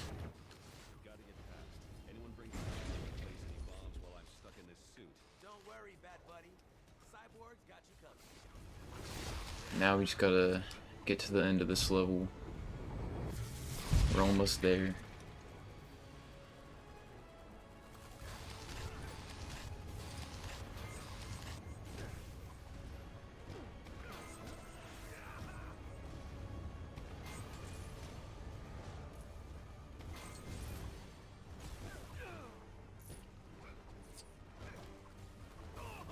Ideally, I'd be going into this camera pan with 3 hearts, but it is what it is.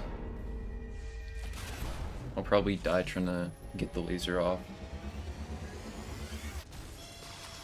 But it's only like a few seconds, so. Yeah.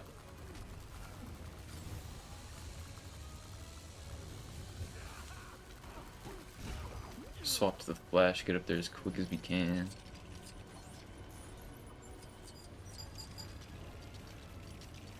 Stand back, I'll have this thing built in a... Go on, Cyborg, you finish it. A flash, a flash! He's gonna have it done in a flash. Good grief. How did I get stuck with you guys?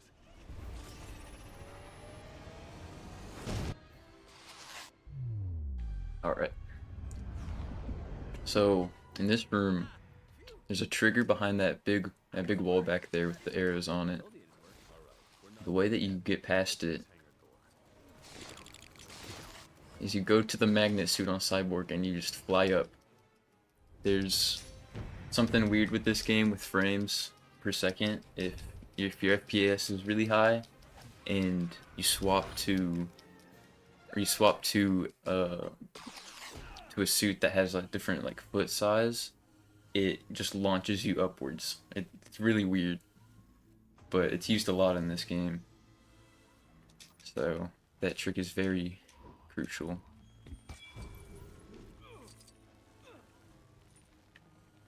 Oh, there we go. Thought I didn't go through the door.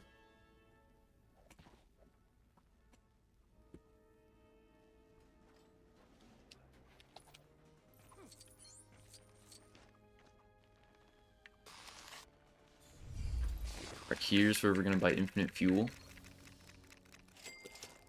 Oh, not me to do that.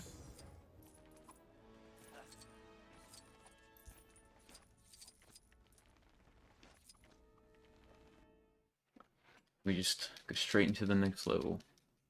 Not had enough yet? I'm just getting warmed up. Time for you to go down in a blaze of... This level is... Do you have a... Sorry, go a ahead. second for donations? Yeah, go ahead. Perfect. Well, we have one donation for $25 from Megates saying good luck to all runners this weekend. Thank you, Megates, for the good luck. And that puts us at $9 away from the LEGOthon 2019 total of $671. So whoever seals off those $9 is going to be a real hero for the community. So let's get that closed hopefully by the end of this run. Yeah, that would be awesome.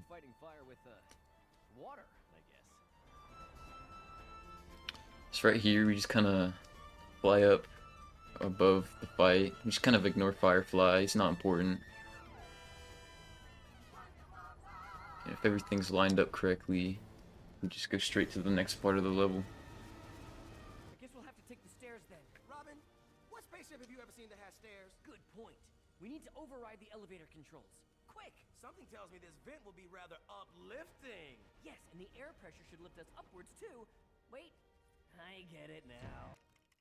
So some parts of the game we will have to turn off mini characters, but it's also just something that's going to be toggled on and off throughout the run.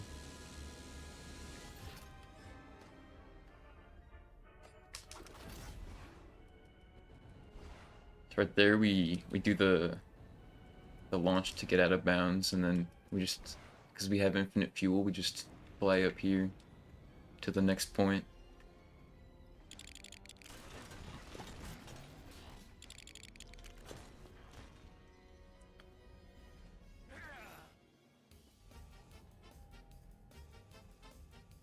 Oh, don't be such a spoiled brat. Let's see who's behind door number one. Like surprises. Okay, I'm not gonna lie, the end trigger on this level, this room specifically, not been very nice to me recently, but hopefully we can get it first try. Ideally. Joker arch villain of yours. You want to trade? I'm good.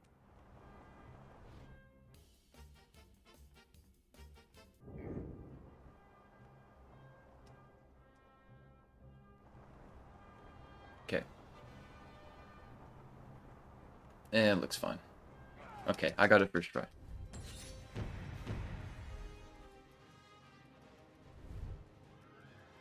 That one's one of my favorite levels in the game, because it's so quick. You just like skip through everything.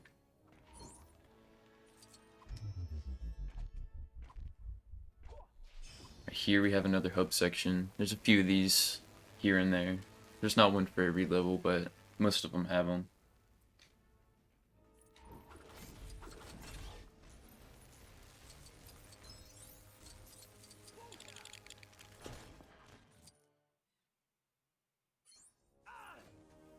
Okay.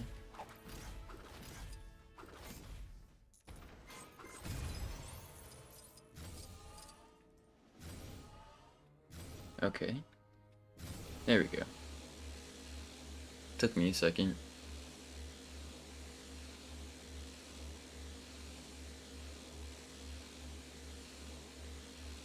So because it's Batman, everything has to be bat-shaped, of course. So we have to cut it in the most inconvenient way possible. And right here I'm going to turn on V-Sync for the first and only time in the run, because I kind of need it for this room, because if you don't, you get soft locked, and I do not want to soft lock.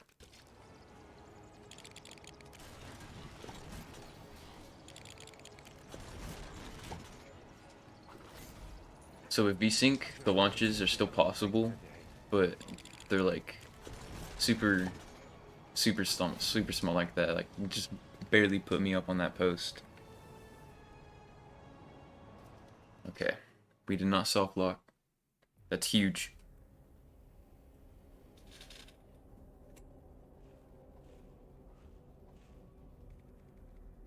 Okay. So here we're gonna turn mini characters back on. We need to reach the elevator controls. I hope we can trust you, Cheetah. Survival is an animal's greatest instinct.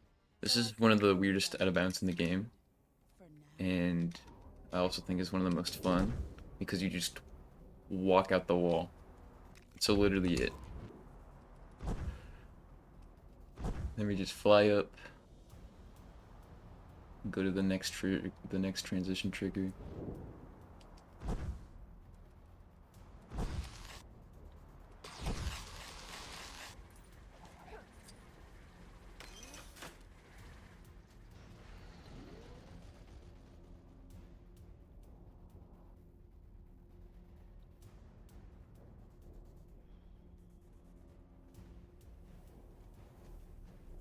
Grapple guns.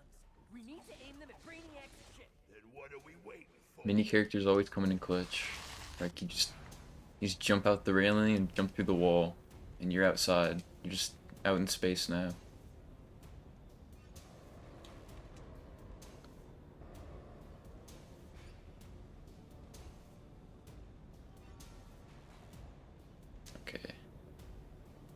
There we go.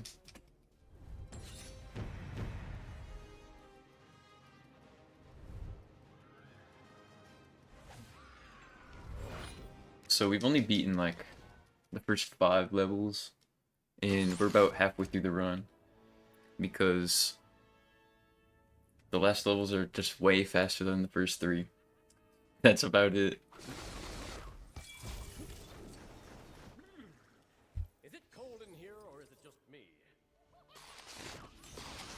Right here, you just gotta fly up to the doors for the level. This one's a little weird though because it doesn't load in as soon as you go in. You have to exit out. Kind of strange why. I'm not sure why it does that, but it does.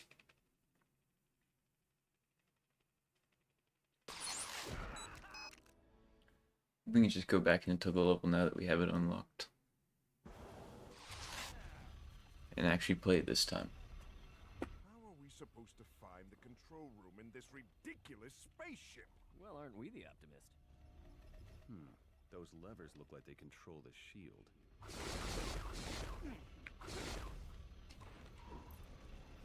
It's right here. We're gonna use Grundy to get Batman out of bounds. With big characters, when you do a slam attack, it just kind of knocks everyone else around them back. And you can kind of use that to push characters out of bounds, like right there. Use it another time later on in the run as well.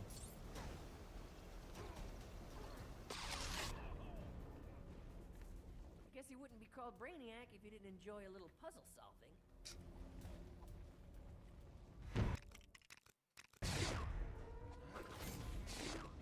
Right here, you do this thing called the suit storage.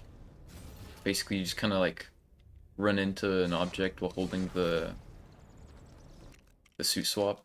You just hold triangle or Y, and it kind of like saves like the idea that you want to swap your suit.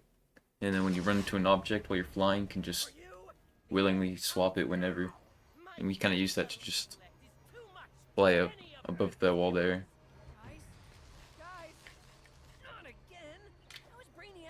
Here we have an actual boss fight, something we actually have to participate in instead of skipping past. Your physical form shall be deleted.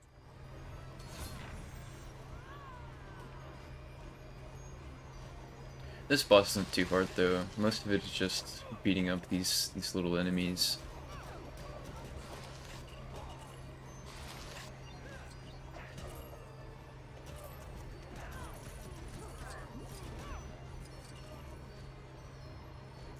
Human beings repulse me.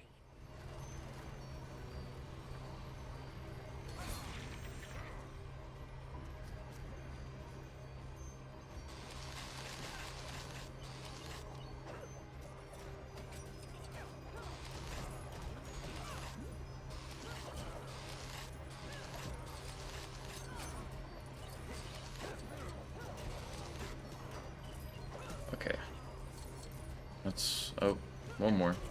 We had a straggler. You have absolutely no idea what you're dealing with.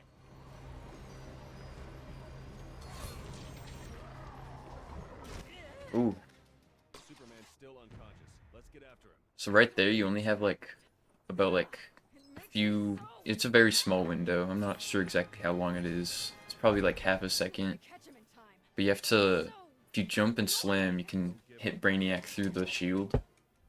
And like right after it takes away your controls, you have to wait a few seconds, and then you can attack them and go into the falling section. But we just kind of jump slammed and ignored that.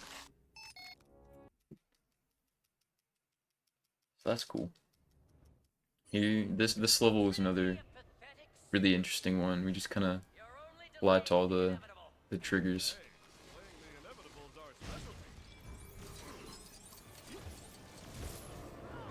First, though, we need to get a way to launch with Batman, which is the dive suit, because he has little scuba feet. Careful! It looks like that shrink ray has a reverse mode.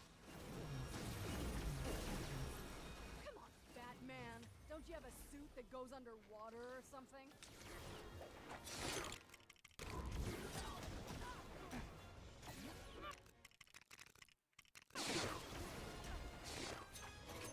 Okay, enough with the fashion show. We're gonna switch. Oh, switch to the scuba suit. Just launch up. And fly to the first trigger. There we go. Hey, the buses here are bright red. And the taxi cabs are black. I kinda like this place. Than the trains here, right?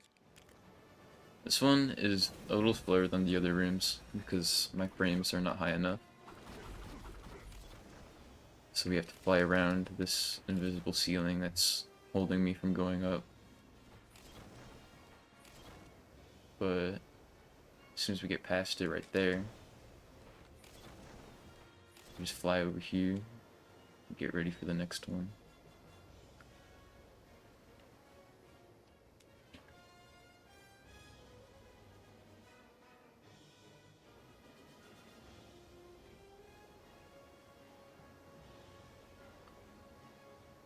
This one is a little tricky sometimes, but there we go. Just had to make sure I didn't turn around too much. Then I guess you haven't learned that we don't give up so easily.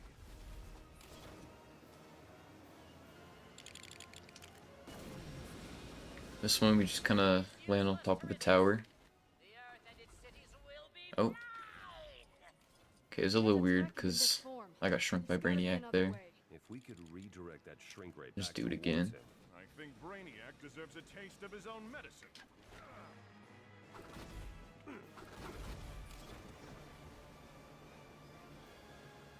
There we go. Got stuck on the wall.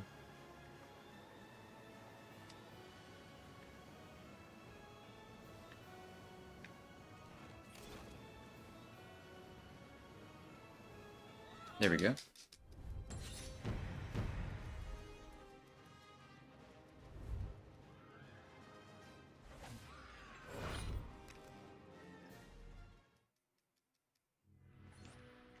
Oh. This section has a really cool skip that I will pull off. Hopefully first try. It's a little tricky, but right here we just kind of jump up behind it and on top of it. We get up to him immediately.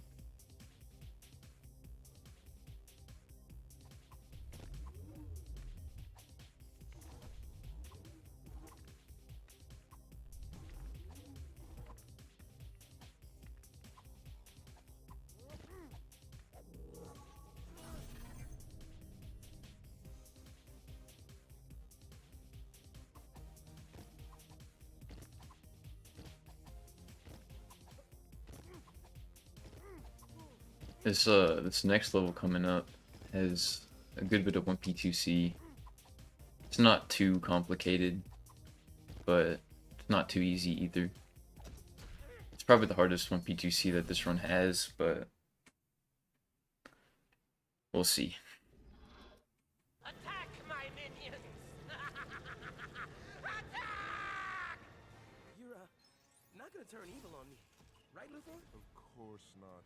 How could I not? First things first. Who's been filled with so much fear? We gotta get out of bounds though. In that case, help me stop Brainiac, but please. Oh. I was too far ahead. Attack my minions! Kind of annoying to mess it up on this level because it replays that little cutscene. But not that big of a time loss. Okay, in that case, help me stop What Brainiac, the? but please.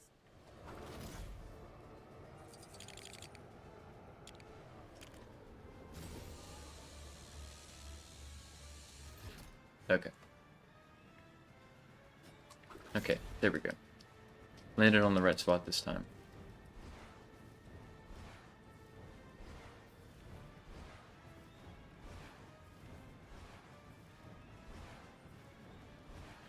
Now we just gotta fly across the whole world.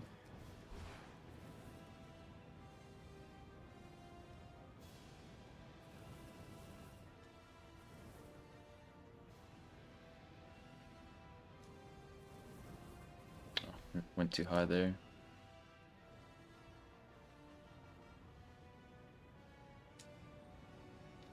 Did it again. Okay. Hold on.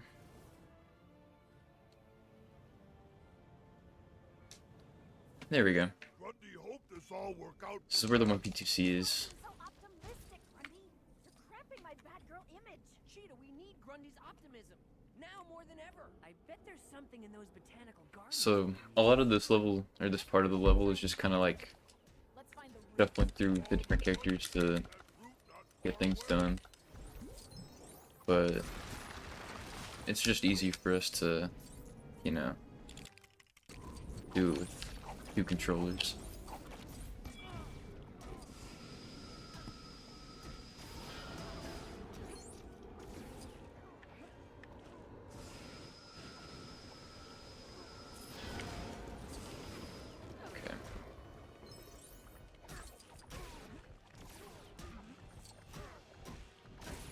I'm just gonna get Cheetah over here. We can leave it up to Robin.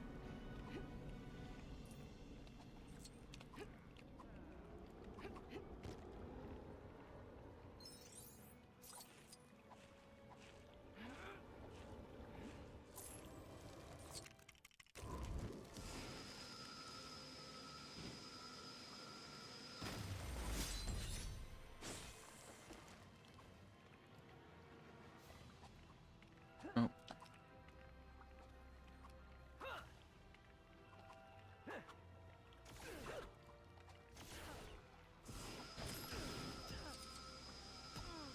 Okay.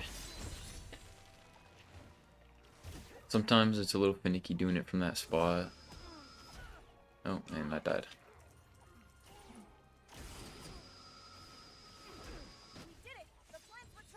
Grundy, can you find anything to use against Brainiac? Solomon Grundy hopes so.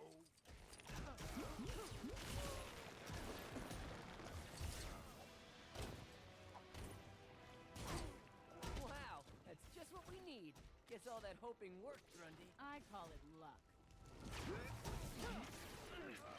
Now we just need to get to the last part of the level.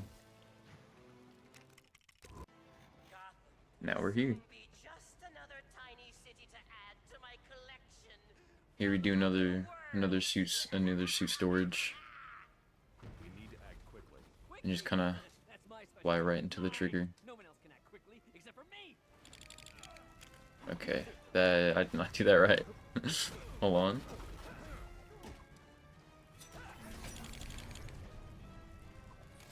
It's a little weird in this level because Brainiac like slows down the gameplay for a second.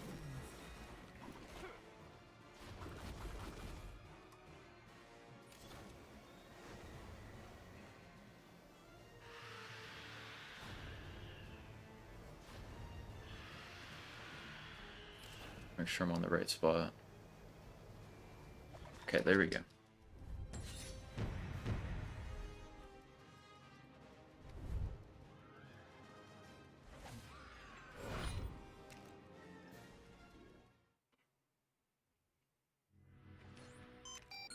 Okay, now this is my favorite part of the run, the lantern levels.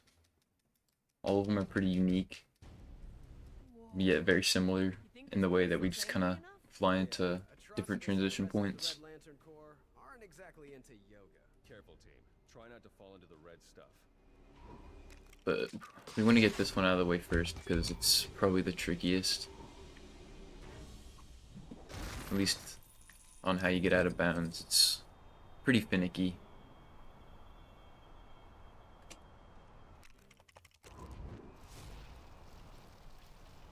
If you have really high FPS with the lantern characters, you can do this kind of zip like that I was just doing. Just kind of like fly really fast. If your FPS is too high though, you just kind of go off screen in that area, so gotta be a little cautious with it.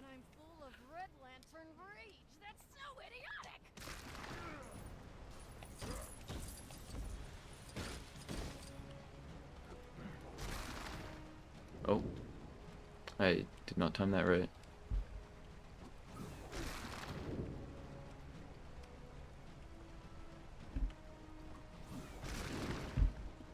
Grundy keeps looking the wrong way.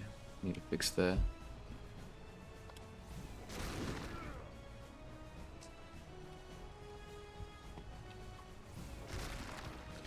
Okay. Now right up bounce, we just fly up the big lantern.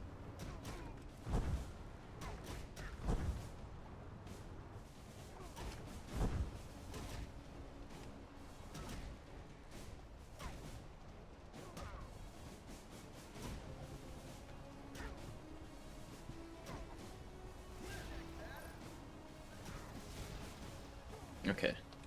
I did not line that up right. And I'm trying to be flashy too.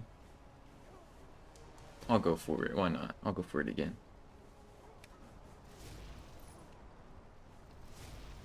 There we go. I'm glad I hit that the fun way, rather than just flying into it.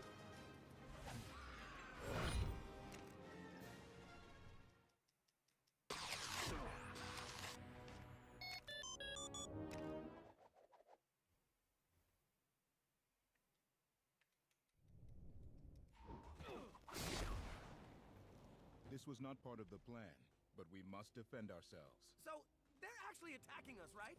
It's not just me being scared?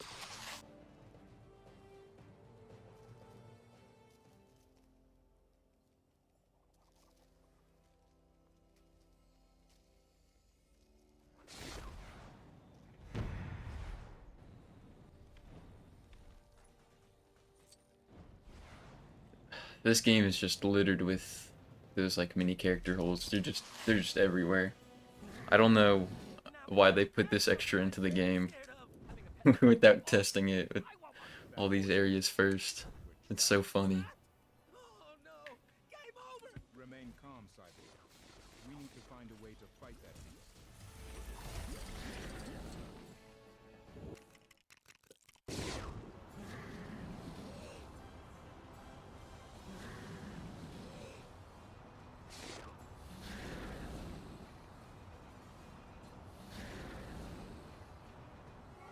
All right.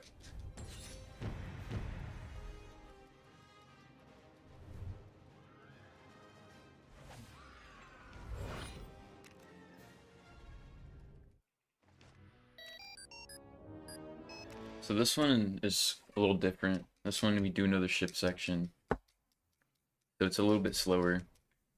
But we follow it up by hitting an out of bounds trigger, so we immediately make up for it. We have engaged the Reach. Why would a race of giant blue insects want to attack Odom? Obviously because the Blue Lanterns have something they want. The Reach want to steal our central power battery to consume its energy. See? I was right. Taking out the Reach mothership is our greatest chance to succeed. Thank you. Please be careful and remember. This is a good spot to be. So these little, after each like little wave you do, there's like a little like tentacle arm that comes out. You just gotta like blow it up each time, but it always comes out in the same order, so I always try to stay on the side that's gonna land on.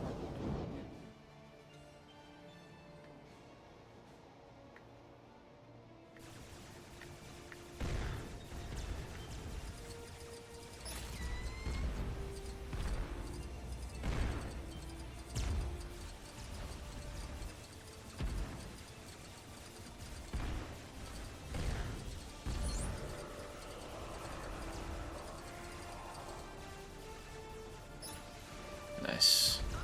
Panned out good again. Not yet, but I believe our strategy is working.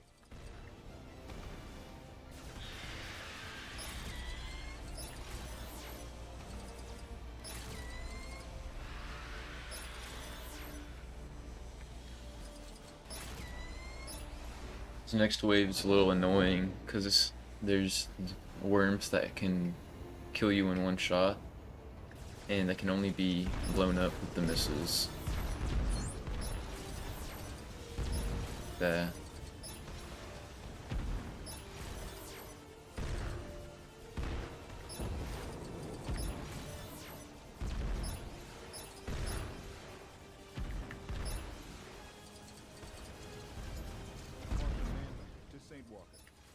neutralize the mothership.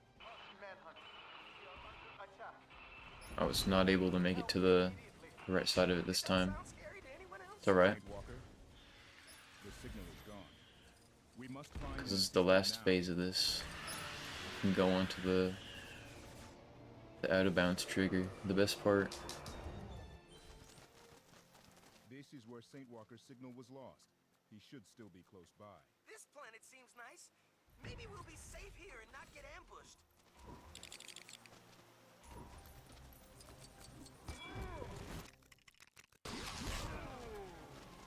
You need to turn on mini characters for literally just 1 second.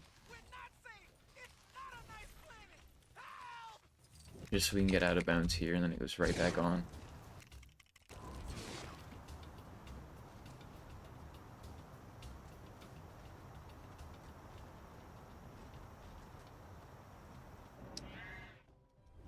And go straight to the trigger again.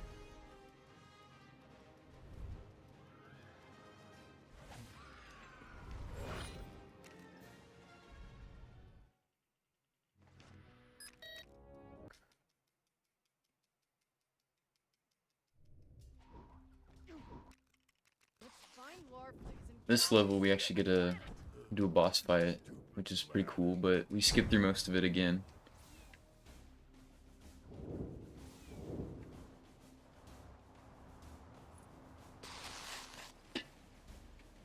Just kind of shimmy your way under the stairs.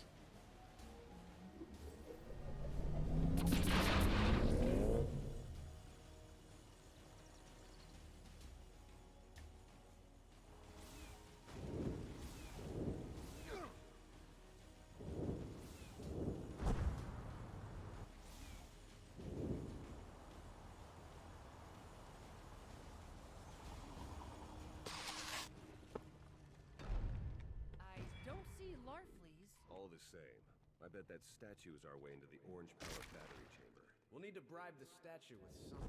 Bribe the statue?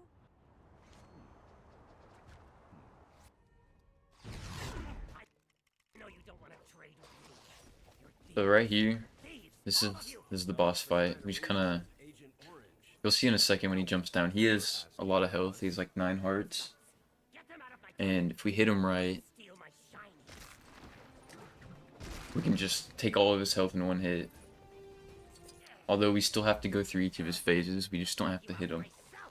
So now he'll just, every time he goes to his next phase, he'll just jump out and then jump right back in.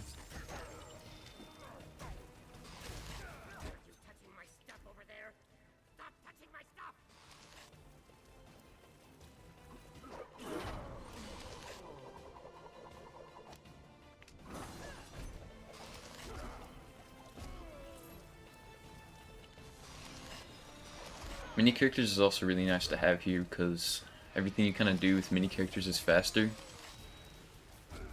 So running around, punching them, all of that is just a little bit faster. So I can just kind of run around, do what I need to do.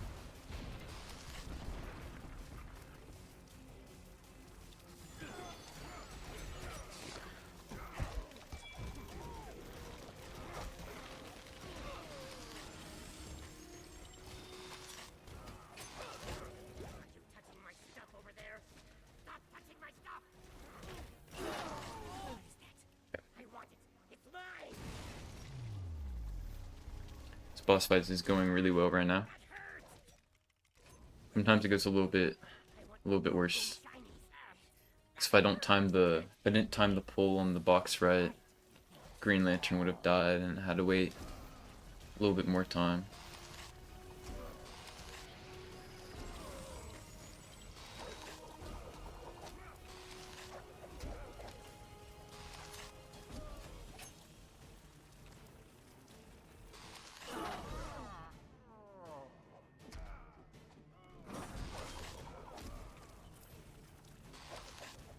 Just gotta keep beating up the little guys until he pulls out the hammer.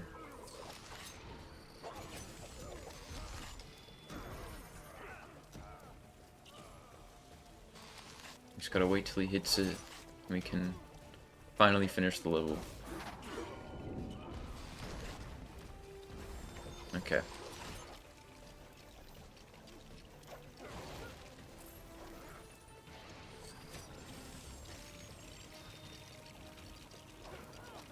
Here you go, Larfleeze. A present from the Green Lantern Corps.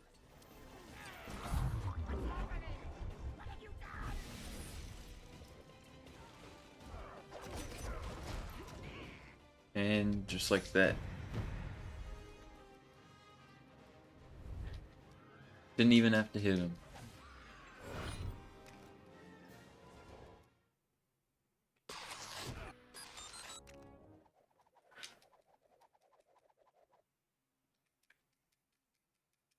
Time for one of the most finicky levels in the game.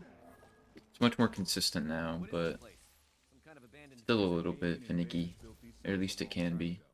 Now they're simply ruins. Scary ruins? Why can't we ever stumble across an ancient candy store Nope. or something? Okay.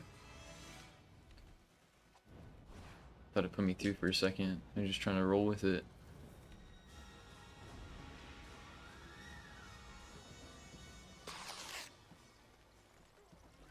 I think we're locked in. Guess that means there's no turning back.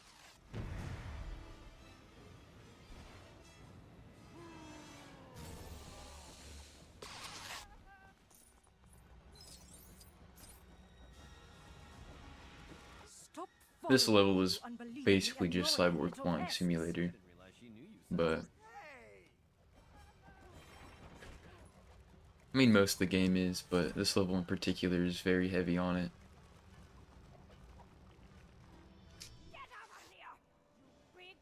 Do it in every single section. The central power battery fills the Indigo tribe with compassion.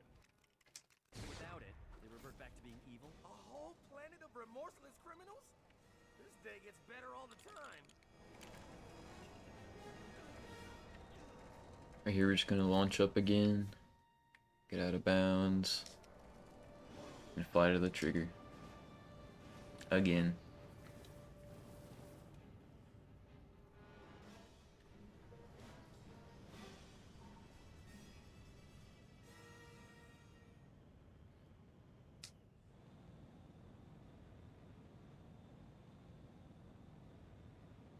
Oh, we missed it. Might have gone up a little too much there. This is what I mean by this level being pretty finicky. This trigger is pretty crazy. Just sometimes it works, sometimes it doesn't. This should be it though. Yep. Just had to line it up right. Tried to rush it.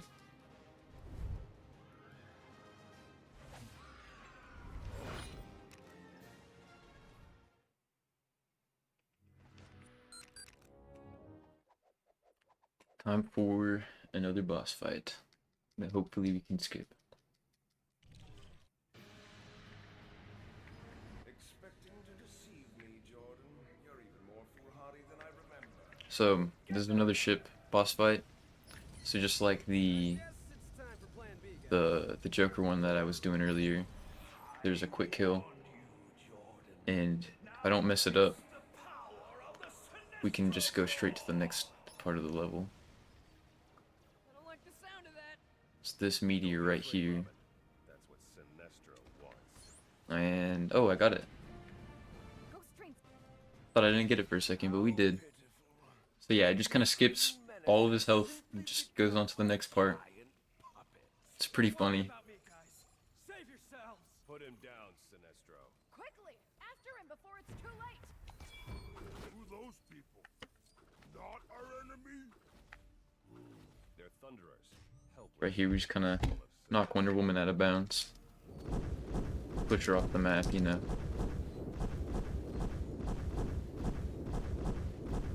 We had to use Batman to do it though, because it kind of makes her invulnerable through the kill plane, and we just kind of fly past it once we're under it. We just ignore it.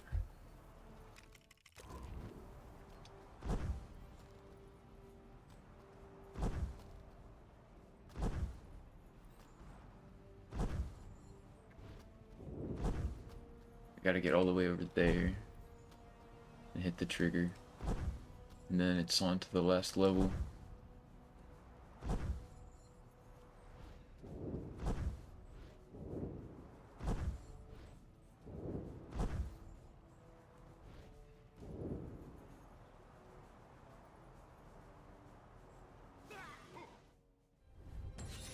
Okay.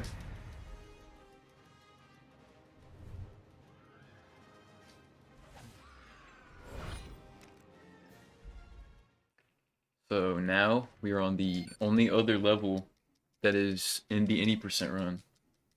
So if you've seen any percent, you should be familiar with this level. The exact same. We just kind of fly up and hit. This room we fly up and hit the transition trigger, and then we fly out of bounds and get the same thing in the last room.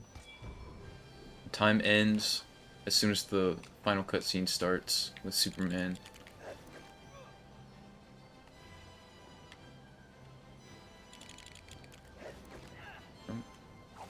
Get the launch there.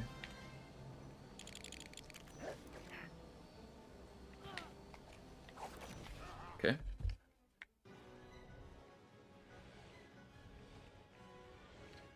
I never thought it would come to this. Batman versus Superman.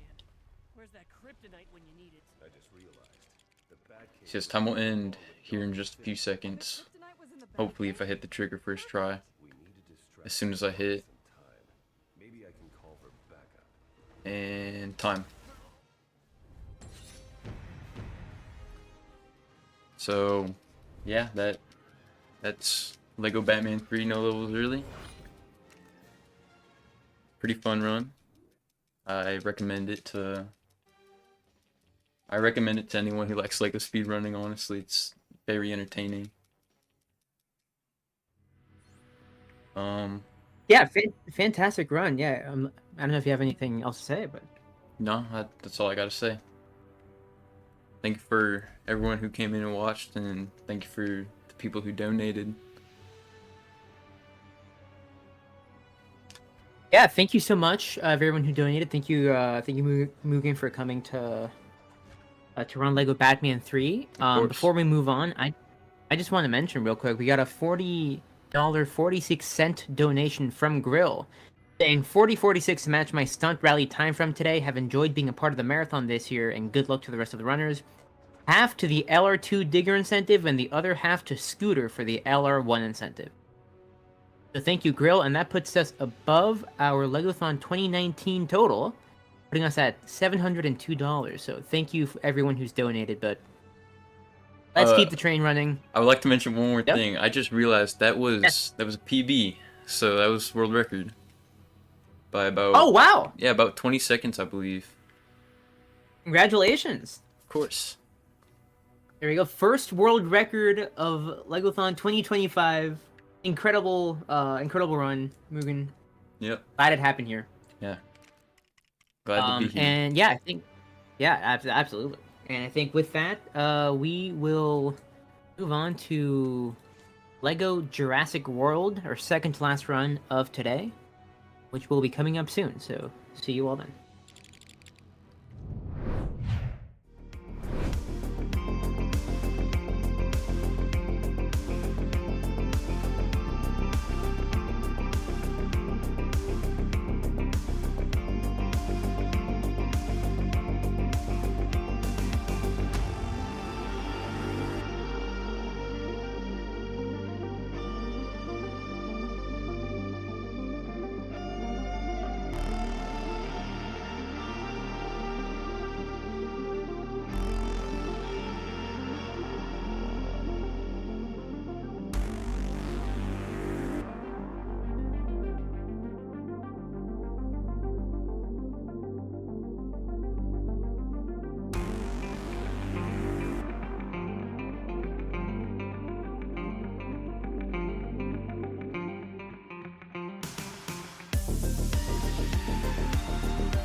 We are so back. Again, thanks for the fantastic run, and now I'm hoping that you will give your input here for the next round of Battle of the Droids. This being semifinal 2, Gonk Droid versus TC14. Let me just. And I wanna clarify some things because this is a little bit. Yeah, I mean, yeah, Gonk is gonna win here, but I do feel bad for TC14 because unlike Gonk Droid here, TC14 is an actual individual droid. So, Gonk voters, I just want you to think of what you're doing to TC14. Like what has your life been, right? TC14 born has had her mind continuously wiped by the Neomodians. Tried to just serve some drinks to a bunch of a bunch of Jedi that showed up, and she got used. She got used as a way to trick them into almost dying. It wasn't, TC14. It was not her fault. I just want to make that known. Of course, Gonk Droids also very interesting because they're actually you know what? We'll put it up to chat here. Does anybody know what a Gonk Droid actually does? Give you all a few seconds to see if anybody knows.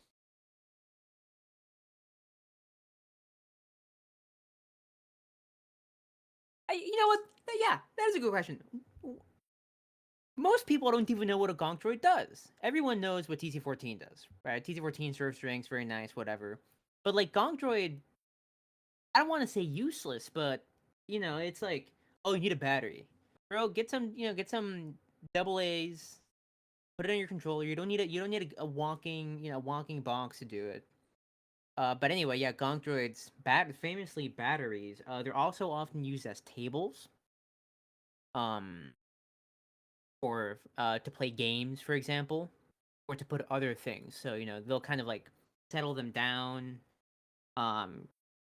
Play some Savic on top of a Gonk Droid, that type of thing. Unfortunately, we don't see many Gonk Droids in the original trilogy. In fact, the worst thing is that the only one we really get to interact with is the one that's getting tortured in Jabba's palace.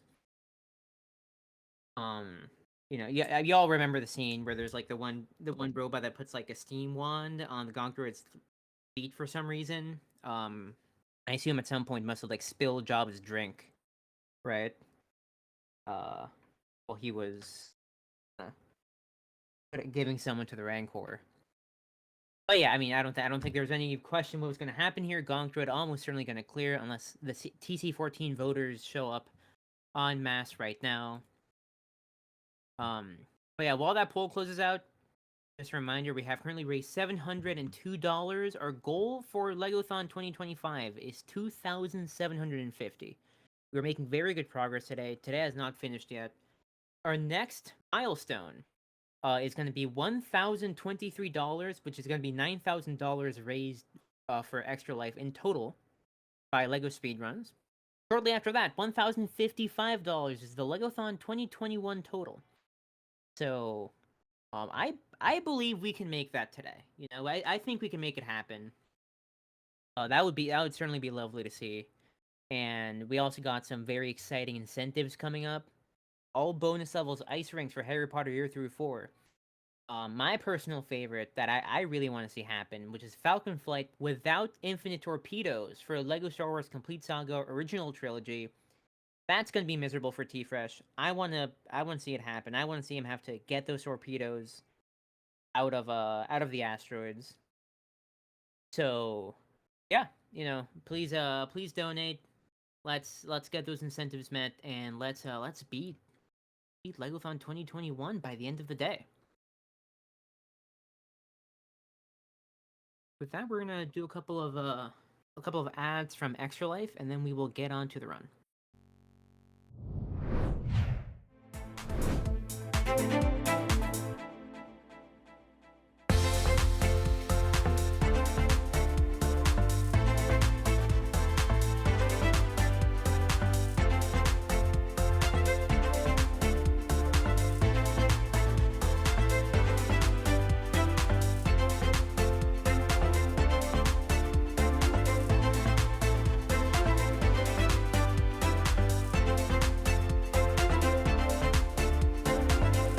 62 kids like me enter a CMN hospital every minute.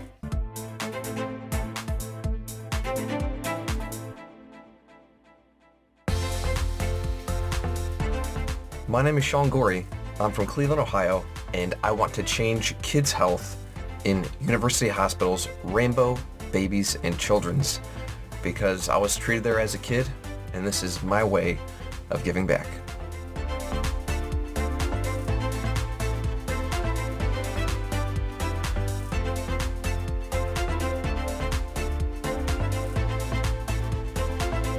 Kids can't wait.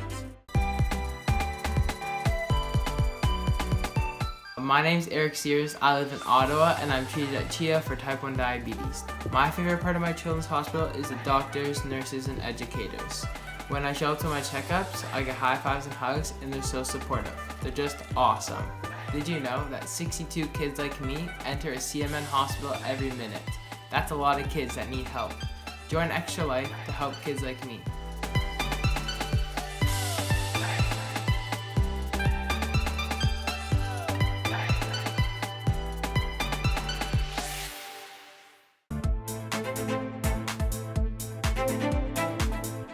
To change kids' health means to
Hello everyone, I'm Lunar.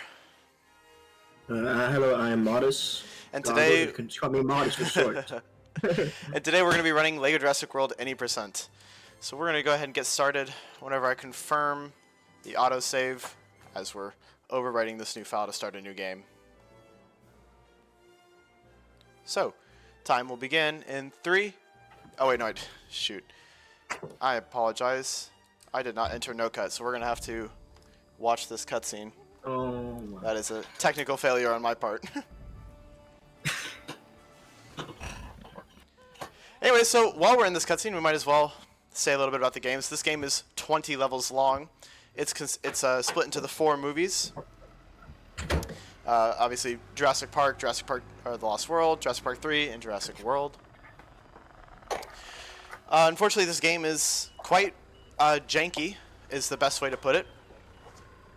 So we're going to have quite some very strange skips. The main tech for this game is VSync launches, which allows you to get lots of height very quickly.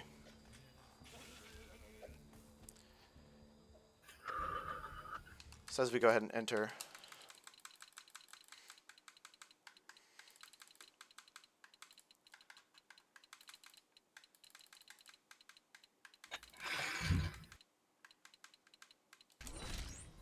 Alrighty, and now we can go and get started with the run. Okay. So, prologue is a pretty standard thing. There's not a lot of tricks in this level. It's all just good movement. And since I'm doing a co-op run, 1P2C is not too bad. Or I guess 2P2C. What's that 1P2C?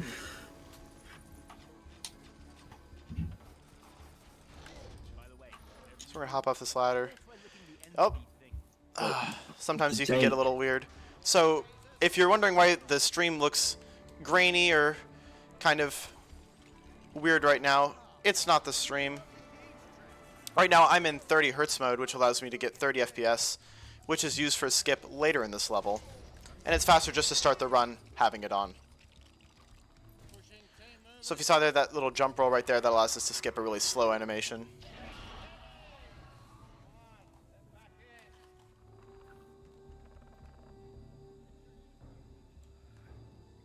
Nope.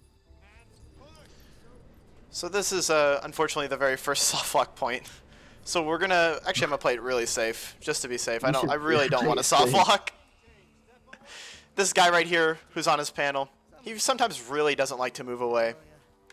So we're just gonna absolutely make sure that he does. You can usually get away with being a lot closer, but you know, better safe than sorry. Yeah, like I skipped it out of it. So yeah, Modest will do a little jump right there to get on top of the ladder quickly, and that allows us to just end the level a little faster. So I'm gonna drop out after this camera pan right here. I got that Luna do the rest.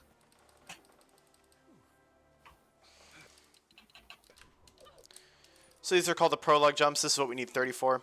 On 30 Hz VSync, it allows you to get more height because there's less frames. So we can use that to quickly go up here. So here we get our very first launch. You can see me frame buffering it. And then what I'm going to do is I'm going to turn off VSync, wait for FPS to recover, and then launch about 1,000 miles into the sky. And what that does is that skips a... Oh, that was weird. That skips a camera pan, which is a nice little skip. And that's the first level done.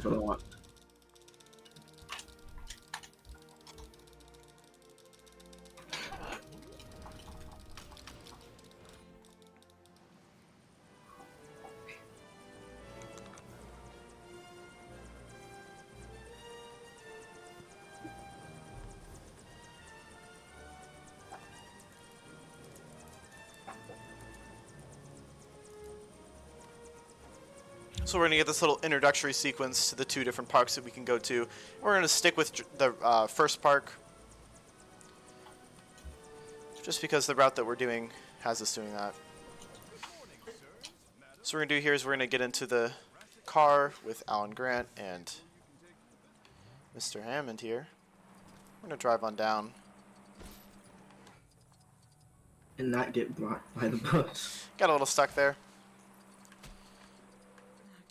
We're going to go straight up here. If you need spares, get them from storage, not from one of the control panels.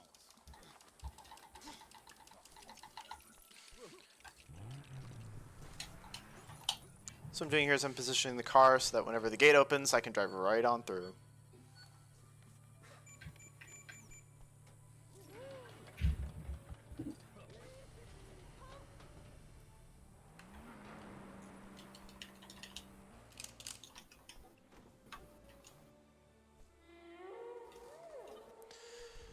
And then now I get to relax a little bit while Modest takes care of the rest of this. He's going to skip the second gate puzzle. I'm just going to jump nice over little it. jump. This game has some very strange collision, such as the wall just kind of not extending all the way up. So you could just hop on top and go right over. Now it's just a straight walk to the level circle. We can start our next level.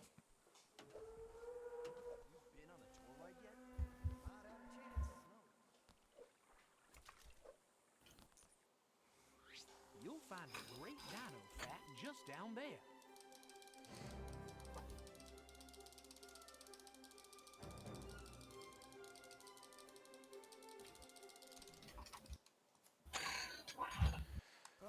So we get started. This is just a casual room. Not much happens.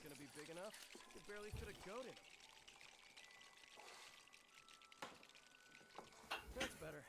Now we just add cap.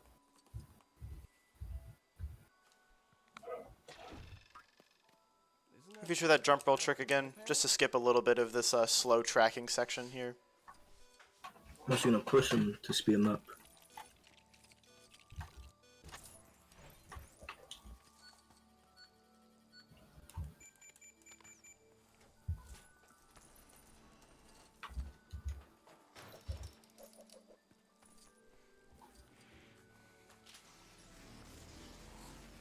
Come on, Daisy. Taking you for a meal. Soda?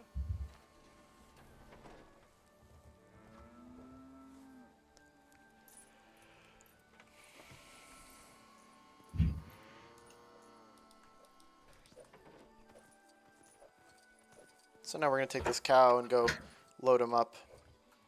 Fortunately, he's going to get eaten by the raptors here. Does he get eaten? I'm not sure if he does. Oh, he definitely does. In the cutscene, he doesn't get eaten in the cutscene. Well, in this game he doesn't, but in the movie version he does. But we get to skip all that, luckily, because the cutscenes in this game are about an hour long total. So the only unfortunate thing is that the cranes in this game are very, very slow. So we're just going to kind of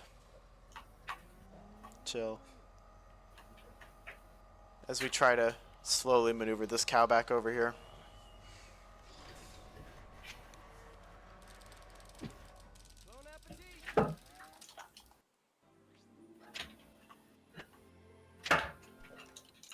I'm gonna jump out again.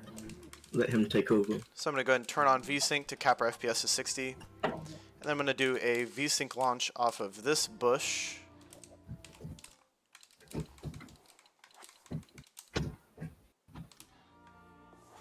And that allows us to skip this little tree puzzle. And normally you would need the Triceratops that you get in the first room to get over to the rest of this area. But in this case we can just go ahead and skip it. Do a well-spaced roll to get over that. And then in this room, this is kind of a newer-ish strat that was discovered.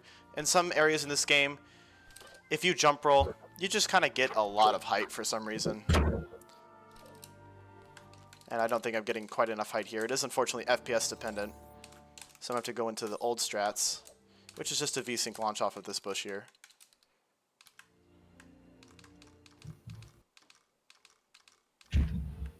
Alrighty. Now we're going to be very careful here not to pop back into bounds, because there is no collision to the I'm sorry, in front of me. But we don't want to go too far forward, or we're going to pop back into bounds, and that just loses a bunch of time. So that's the second level done. We're off to a pretty good start.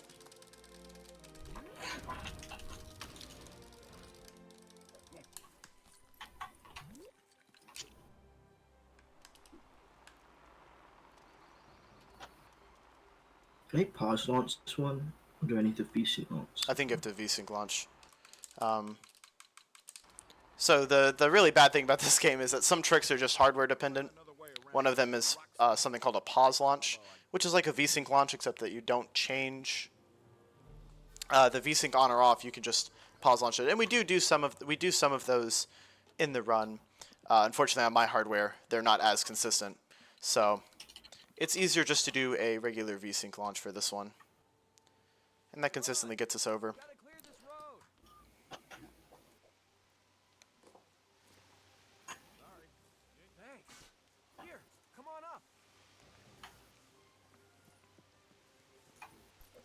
much going on in my camera, dude. Yeah, so this game has an open hub world, so the camera is completely free roaming. Makes it a little weird sometimes. And now we're going to do the same thing again, except we're going to pause launch this one, which is unfortunately not as consistent, but still relatively easy. And it saves a little bit of time, a little bit of menuing. So now we're going to go into the third level, park shutdown. We're moving right through this movie. I think this is the best speed level in this movie. I would agree with that. There's a good mix of good tech and some VSync launches. So this first section here is just some good movement. Make sure we're taking good lines. I'm going to break this. We're going to drain that pond.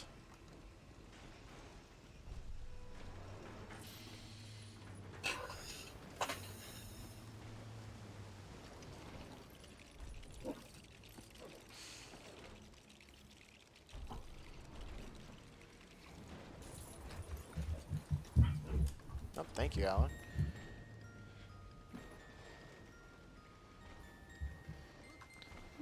So we're going to go ahead and distract this T-Rex right here. Try to get him away from Lex and Timmy, because we're trying to rescue them.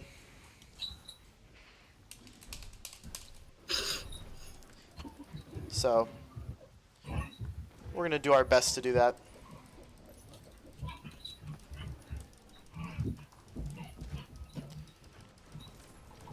This level has a pretty easy movement. There's a lot of bottlenecking based on who's doing what.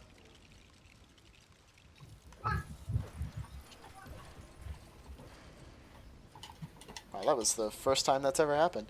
Most of the time it takes 6 bounces, but today it decided to take 5 or 3. That's going to be most of this game, is just, we're going to be chilling, we're going to have a lot of fun. We're going to figure out brand new ways that we can soft lock. But if you got soft lock at least once. The mark of a good run is that you don't get soft locked once. Actually, that's not It's even. bound to Yeah, happen. it probably is. That's just lucky at that point. There's so many ways to get soft lock in this game. And we keep finding new ones too. It's not limited to just the ones that are common. Every time we play, we find a new one. Our current soft lock counter is up to 11 new soft locks found in this game alone.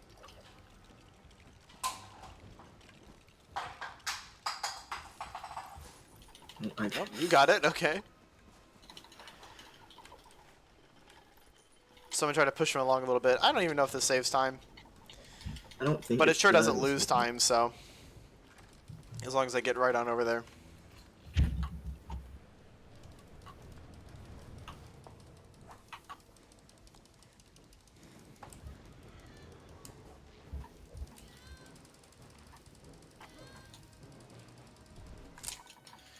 So now this is my favorite part at this level.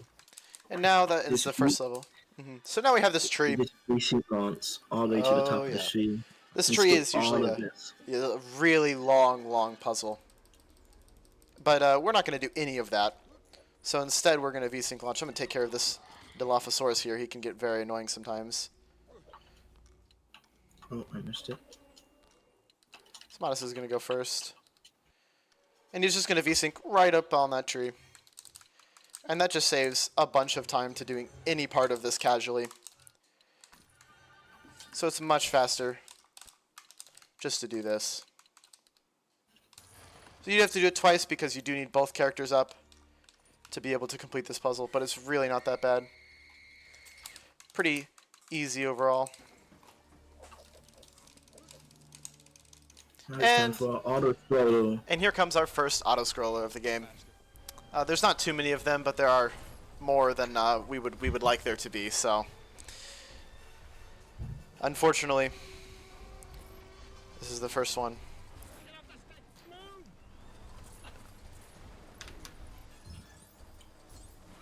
So we're not going to do much right here.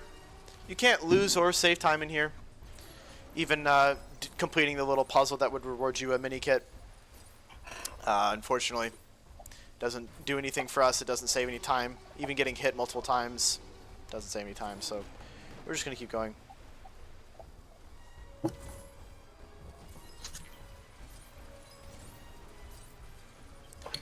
There is a soft lock right here. If our FPS is too high, sometimes the T-Rex just kind of won't come back and our camera will get stuck. But luckily, we're chilling right here.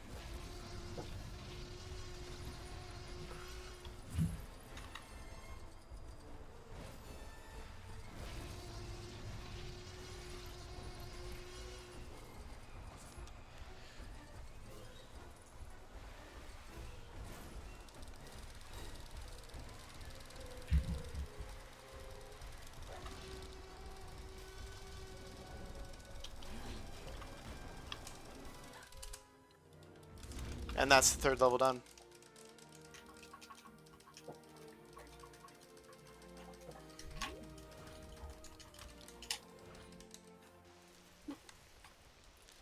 So now I'm going to become Timmy, so he's not annoying and tries to stop us. This is an interesting little piece of tech, because if you're not Timmy, the AI will autopath as you're trying to do the skip that Modest just did, and it will go through the grate right here. And as with all things in this game, that is a camera pan. It stops your movement. Which is not good when you're going fast. No, it is not.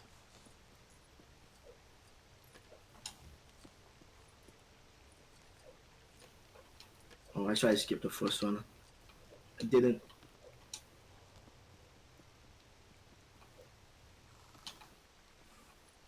So we're going to take a little jump right up there.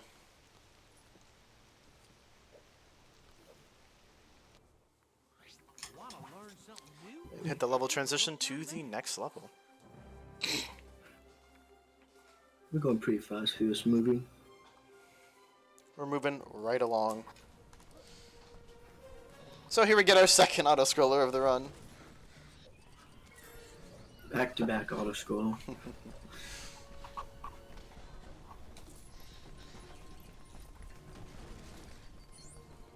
This one's a little bit shorter. It's about 30 seconds shorter.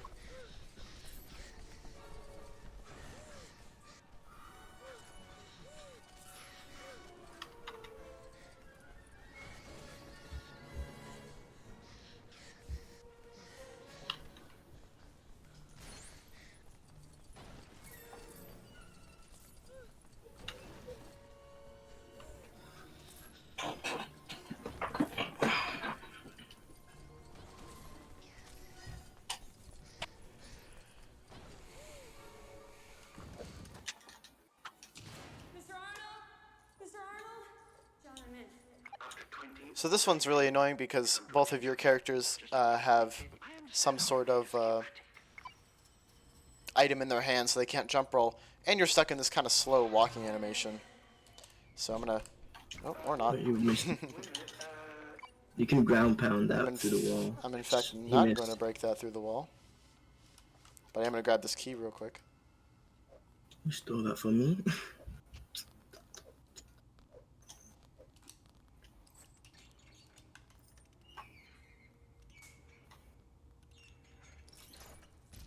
We're going to open up this gate. So now normally what you do here is you build a little balance beam, but this pipe still has collision, so we're just going to not. Okay, following the piping. I'm going to jump up here to let Modest through. And then he's going to close the steam valves so that I can get through.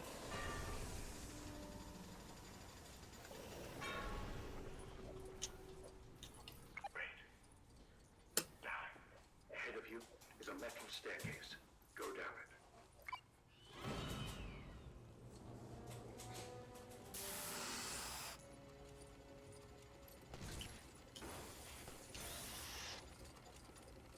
I see the box.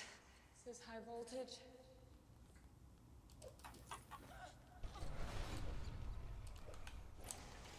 So now what you can do here is you can actually build through the wall with player 2. So it saves a little bit of time. Alright, here I go, okay? And then Sometimes I'm you going can't get it. to nail the quick time event and move on to the next section. This section has a lot of tech.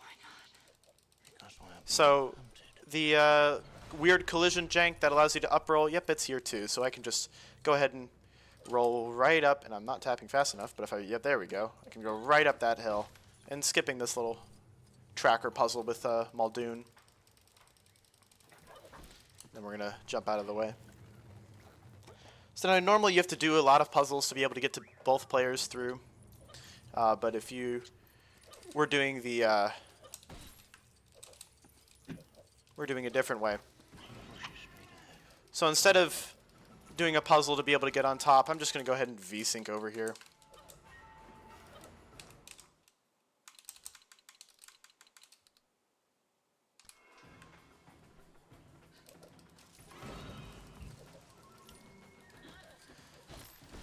I'm going to break this, drop out.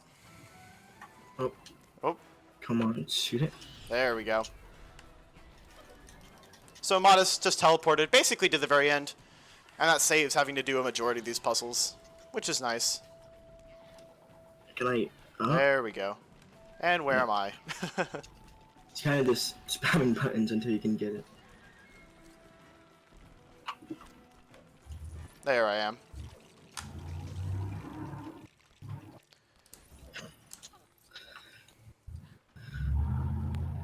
There's a loud car outside my window.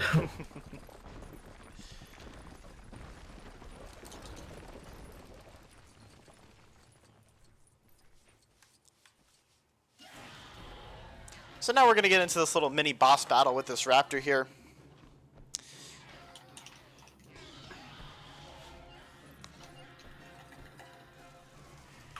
I'm pretty useless here, so we're just going to let Modest take care of this.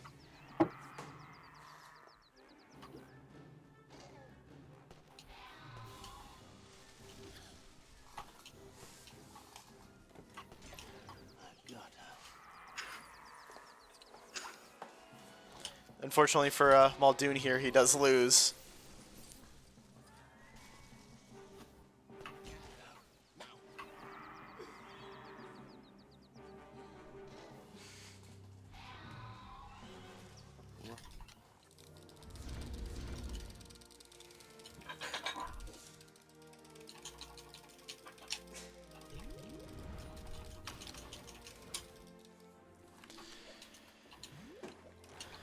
So I'm going to become Timmy here again. And we're going to solve this next transition puzzle.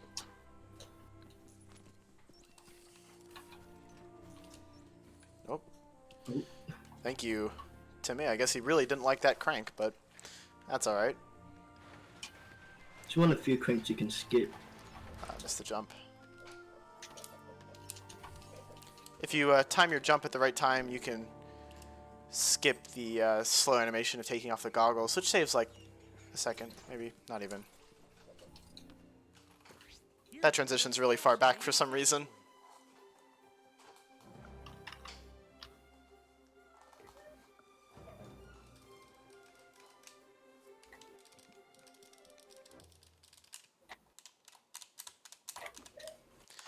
Oh, and that's game crash number 1. It crashed.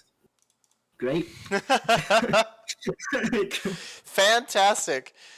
Oh, that's amazing. Like, thank you. This game is really janky. Thank you, Lego Jurassic World. And it will crash randomly. Oh, that was great. Oh, fantastic. Already our first crash. What a way to start off the worst level in the first movie.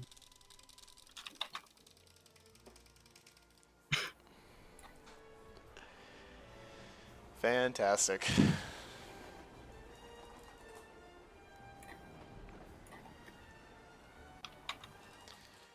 So luckily for us, it should have saved our progress right before we went into that transition. That was actually a pretty well-timed crash, so we're only going to lose probably 30 seconds there, which is alright. This level is long.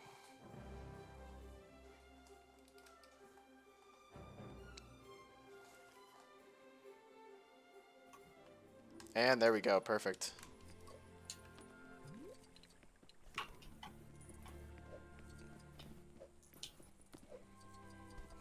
Well, that was a strange one. I never crashed on that level before. Yeah, I've never had it crash on opening a level like that. Oh, real. kidding. Lex doesn't like that crank either. Oh, thank you. I almost forgot to enter No Cut 5. That would have been fun. The nice thing about this game is that it completely resets everything whenever you reset, unfortunately. So.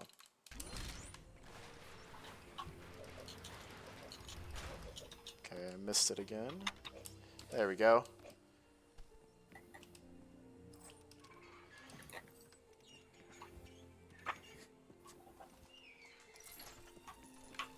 Okay, live. We may be losing about a minute there, but Here's another fascinating fact for you. that's okay.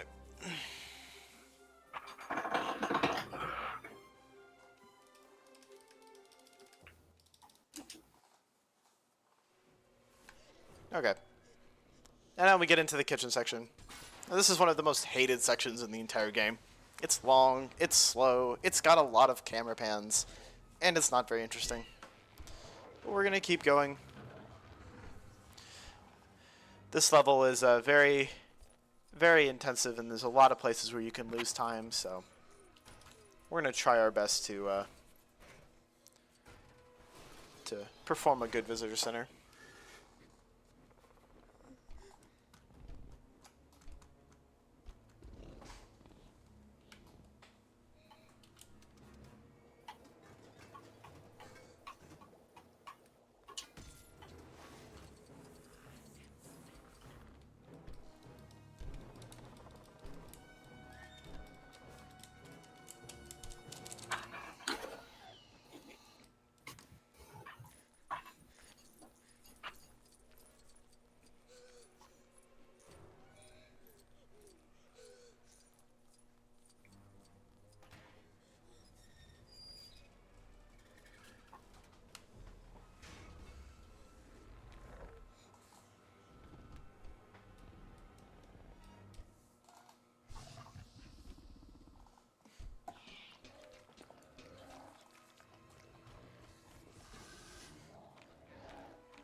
So we're going to hop up here and go through these vents, but as is with most things in this game, it's another camera pan.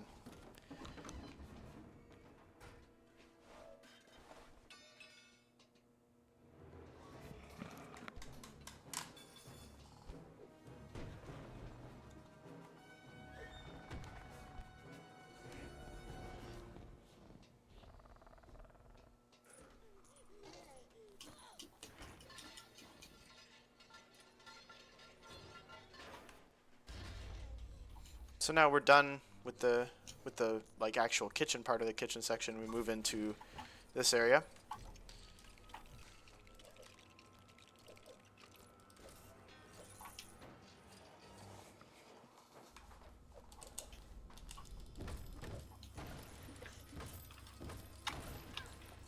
So I'm going to build this ice cream machine right here. And you may be wondering, what is this ice cream machine for? Ice cream? It's unfortunately not for us, even though I would love some ice cream right about now. We're going to try to distract one of the raptors and trap him inside this fridge.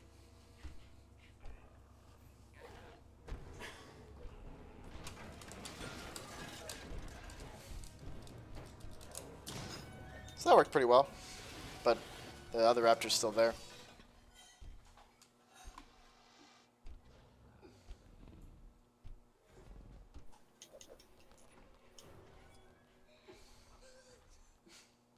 Well, I'm a little stuck behind there, but that's okay.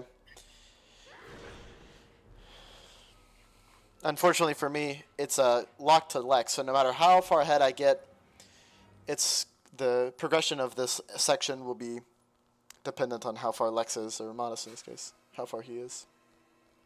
So, as you can see, I'm ahead of them, but it doesn't matter.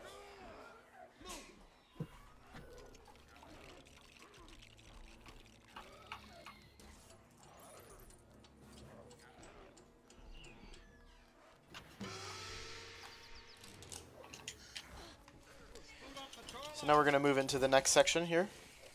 And this is the control room. So if you remember from the movie, the goal is to engage the door locks. We need to solve quite a few puzzles to be able to take care of that.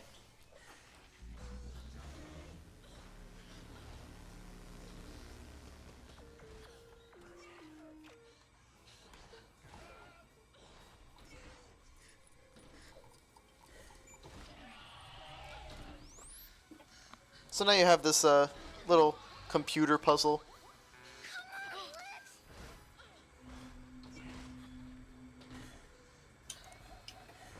Modest is being very careful here because we have soft locked on this puzzle before, and unfortunately we are 8 minutes into this level, so we're trying our best not to do that again.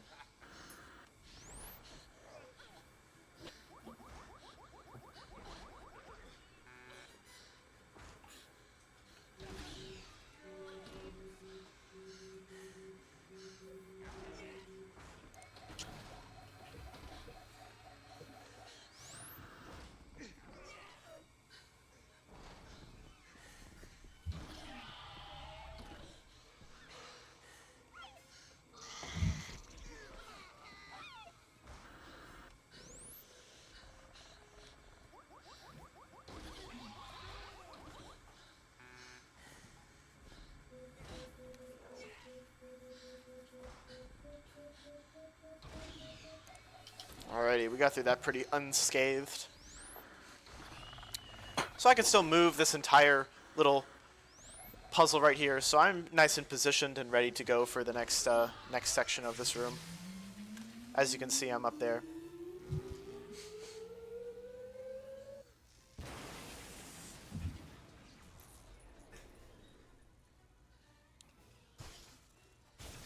So what we got to do next is go ahead and turn on that second set of computers. So Timmy's going to go down to this little basement level down here and go do that.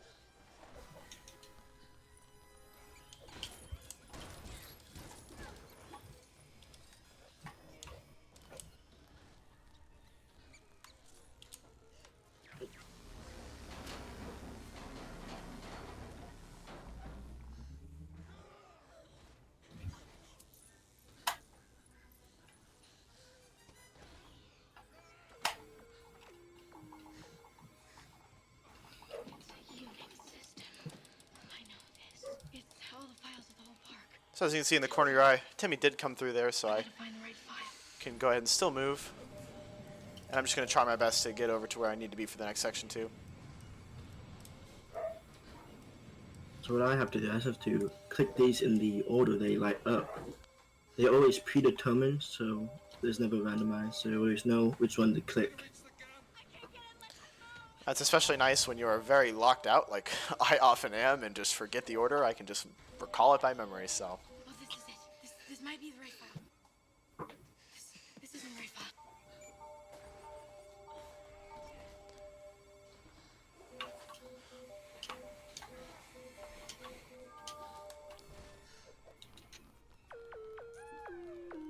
What works?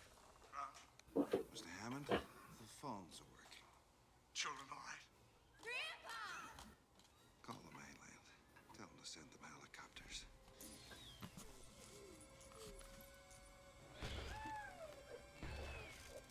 Gonna come through the glass! So I'm going to build this with Timmy.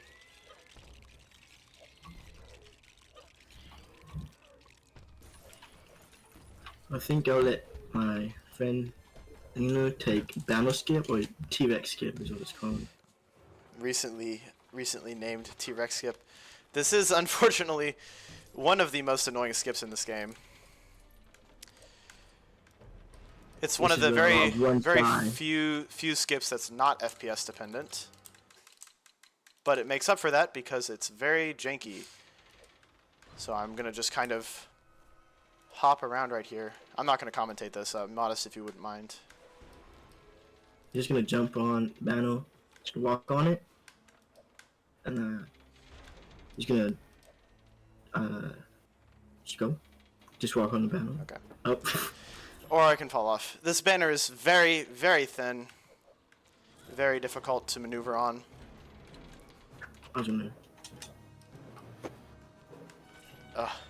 So. There's not very much you can commentate on this. The main The main hard part here is just getting on top of the banner.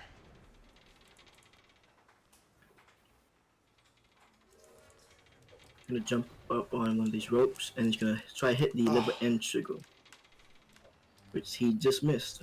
So unfortunately this level end trigger is kind of in a weird place, so we're gonna try that one more time.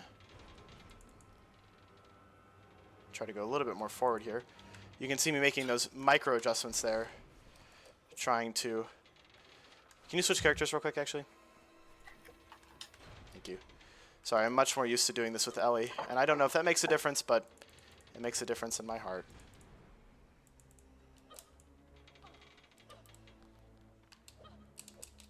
There we go. Nice. So that was a pretty That's clean pretty banner skip overall. Wasn't too bad, I only missed it once. That game, yeah, that, as Mata said, that's where we can lose a lot of runs. Just based on whether you get it quickly or not. Some days the skips are hidden, some days they're not, fortunately. So that was all of Jurassic Park. Went by pretty quick, no? So now we're going to move into the...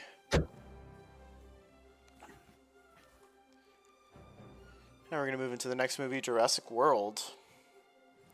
The 80% route gets this movie out of the way pretty quickly because it's a relatively difficult movie overall. So we're going to hope that it goes pretty well. You want to learn something new, huh? Then I'm happy to help.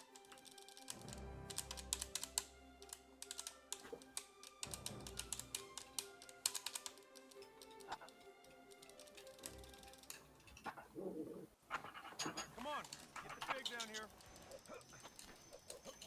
So this section also has a lot of puzzles that you're supposed to solve to eventually turn on this little gate right here. It's all right. I'll climb up there and cut it free. But instead, we're not going to do any of that and just move right on along. So I'm going to launch up. So is Modest. What happened to the equipment? I tried to launch with the gun. That didn't work. There we go. There we go.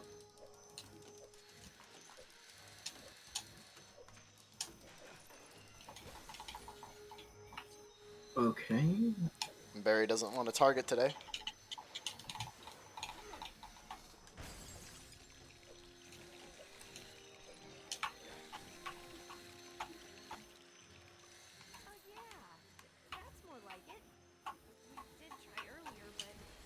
The reason Modest is moving his cursor right there is to make sure that he targets properly.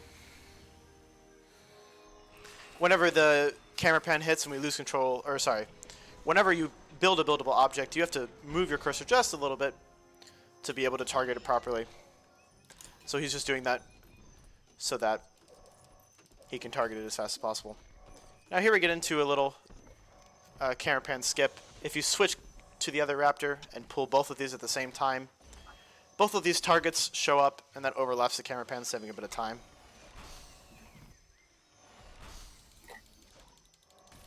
So I'm going to shoot these with Barry. Barry, charge up the gate. Turn on VSync for this next section.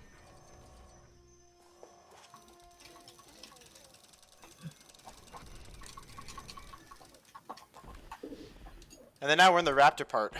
Now this part is weird. Y'all are in for a real treat. Because there's a lot of strange stuff that happens in this level.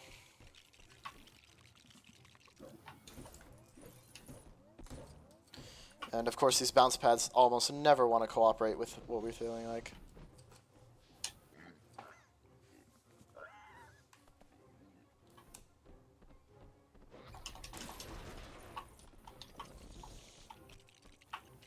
So again, you can see Modest doing that little wiggle trick right there to be able to target it just a little bit faster, and I gotta be a little bit more back. There we go.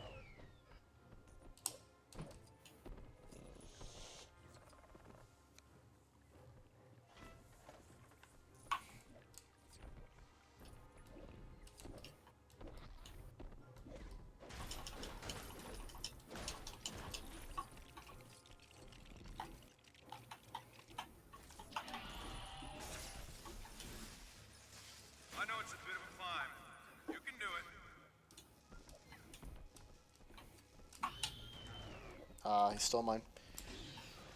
So now Modest is going to get locked in this little raptor thing. If you look in the back, he's communicating with those raptors. I'm going to go ahead and build this little lever here. And then I'm going to turn off VSync. That's because now we're on to the 2 frame-dependent tricks in this level. I'm actually going to go ahead and turn on 800 by 600 too to give me a little bit more FPS. Which you might be thinking, that's strange. You need more FPS for this game? I do, yes. And this trick may... There we go. So you just launch on top of this little cage right here. And then I'm going to raptor fly. Because you don't lose height whenever you're hitting. Raptor fly over to this section right here. And then to progress the story, I'm going to break this here and go right up.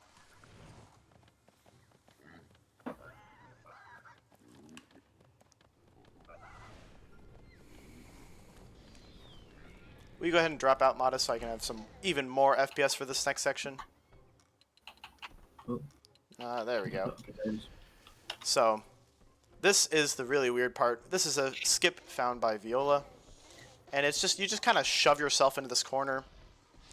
And sometimes it feels like launching you high up into the sky. Sometimes it doesn't. So, but it saves quite a good chunk of time, so it's worth it just to go for it than not.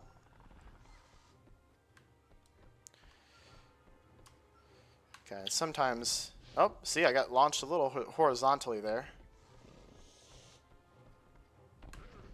Maybe I'll try a little bit over here. There's a lot of different ways you can launch. Sometimes this game, it's just kind of whatever this game is feeling at the moment.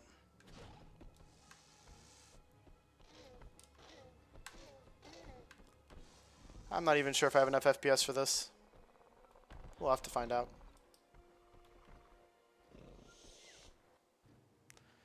Yeah, this is...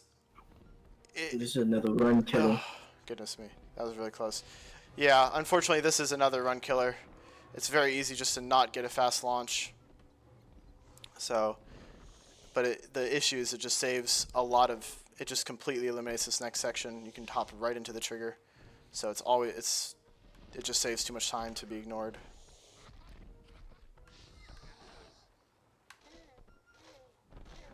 I'm gonna wait for him to stop moving there.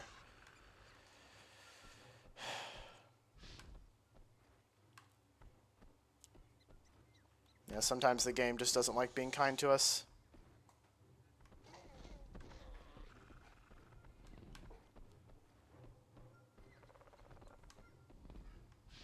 Oh, that was really close. I don't think I have enough FPS for this, so we're going to go ahead and just do the backup strat, which is very unfortunate because that does lose quite a bit of time, but sometimes that's just the way this goes. Actually, need VSync off.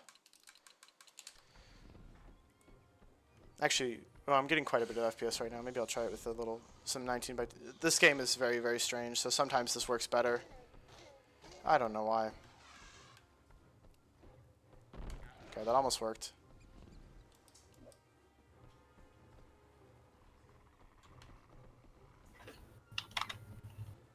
Will you drop in real quick? Oh, there we go. Okay. So now I'm just going to try to hit on top, and I miss a little bit, but I do... Oh, okay. that's just fantastic. Thank you. So we'll see if I get the respawn. Sometimes you can get it, sometimes you can't. Unfortunately, the hit planes for this game are very, very far below. I did get the respawn, luckily. So we're going to kind of go down. And then we're going to do our best to hit this trigger here. Okay. That's a very stressful section of the run. So now we're just going to VSync launch up with Owen.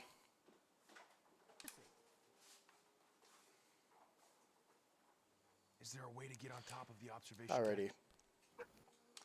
And there's also another little in trigger in this section too. Luckily, it's a lot easier to hit. So we're going to launch Riot up on. And then we're going to line ourselves up with the texture over here. I want a little bit more right there. And then that ends the level right there.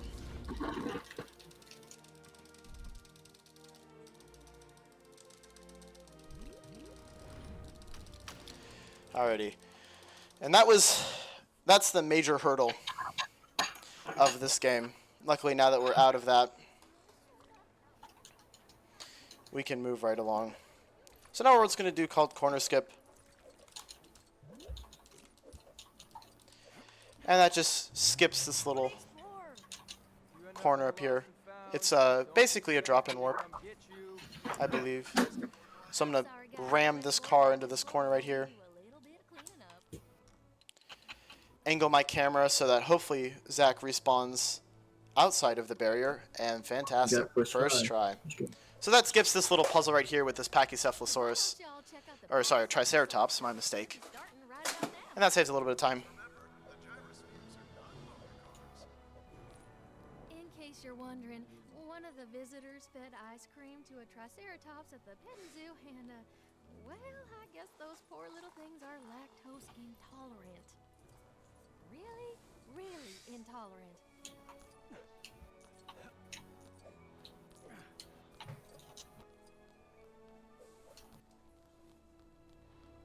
Sorry, everyone. An engineer is on the way. It's my first day, and they're gonna fire me. The gyrosphere. So Modest is just going to finish this puzzle up right here. This is one of the longest transitions. It's a lot of steps to get to the very end.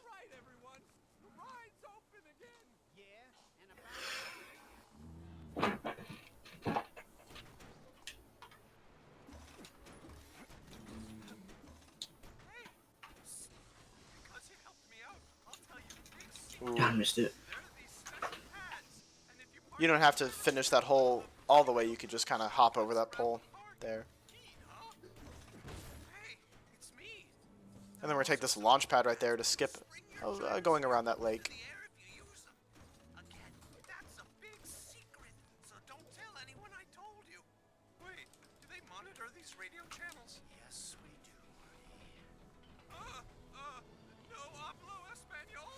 We get a little bit of entertaining dialogue from the characters here.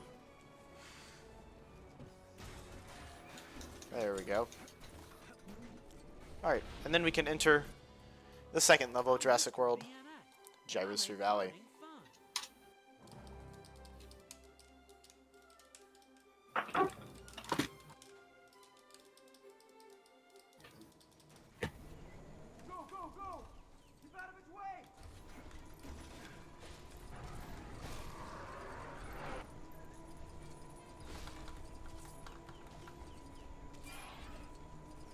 So here we get into our next auto-scroller. This is a pretty standard chase for the Indominus, so this level is actually relatively short. Unfortunately, you have about 4 to 5 minutes of auto-scroller in transition, so we have to wait a while before we can actually get started.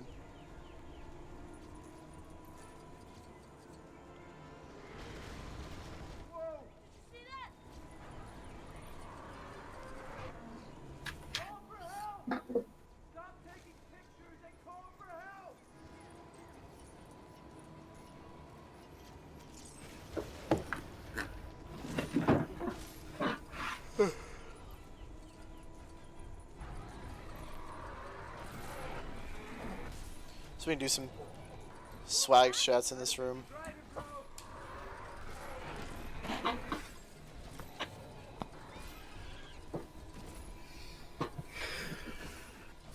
So there's those little ramps on the side coming up here. We can just collect this amber. Because there's not much else to do in this auto-scroller, unfortunately. So we're just kind of waiting for this last little straight bit. And then we get to the end of this, the rest of the game will start. Alrighty. So I'm going to break this thing for Greta build.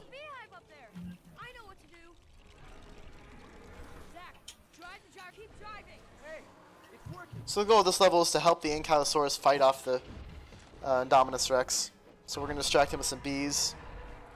And then we're going to go into a little quick time event boss fight. Come on, fight back.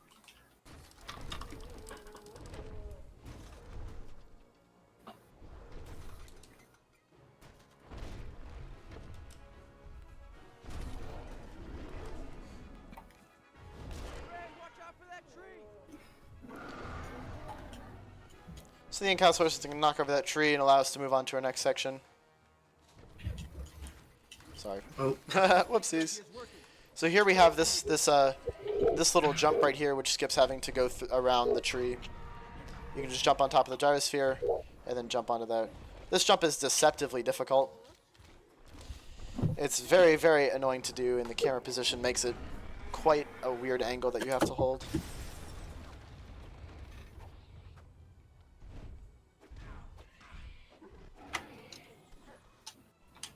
I thought you were gonna do it. Potato salad. What? Sorry. One of my friends is messing with me in chat. Potato salad. Like. Anything for charity, man. Alrighty, so now that the Indominus is going to go ahead and knock over that tree as well.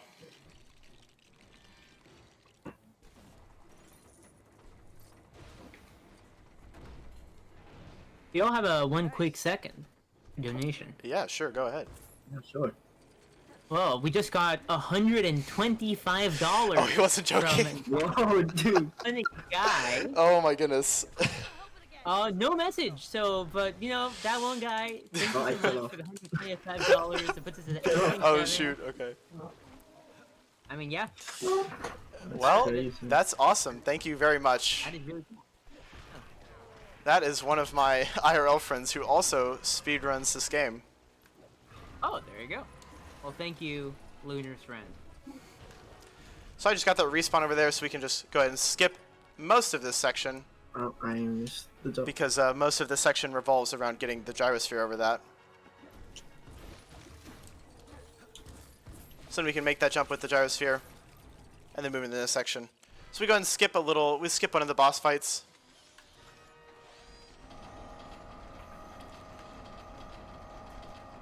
And then the nice thing about this level is that if we break continuity, nothing bad really happens. We just kind of move on. So this is normally what you would do, is fight the Indominus over here, and then you drop this car on top of him. But in this case, we can just drop the car onto nothing, and that goes ahead and ends the level.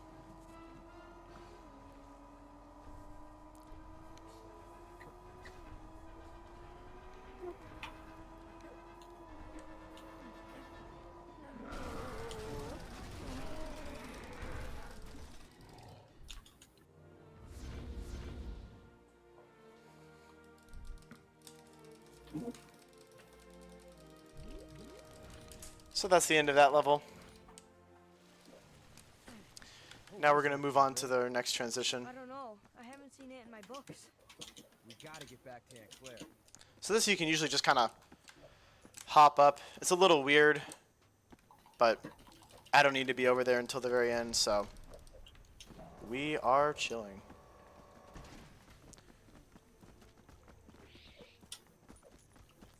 Whoa. What is that? So I'm going to go and build this with Gray.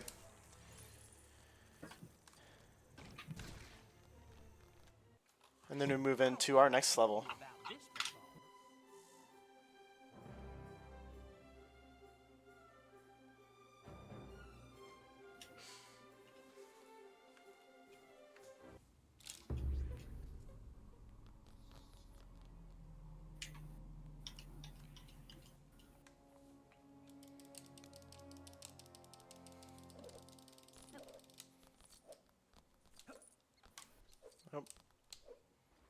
Oh, this jump over the fence here is really weird, but I managed to get it pretty quickly. I'm gonna go and break this to set up the next level.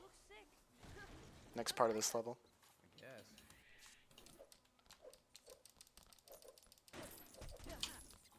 Should probably check on those shelves up there. Can you give me a boost? I think he likes it. I can see a candy bar in the other shelves. I can get to it through the duct. Hang on a second. Got it. So the main tech in this level is just overlap as many camera pans as possible and actions that take your control away.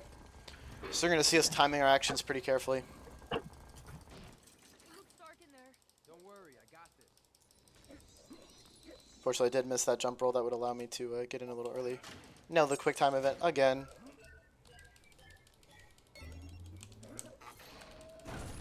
Break this, and then I'm going to move on right along to this next section.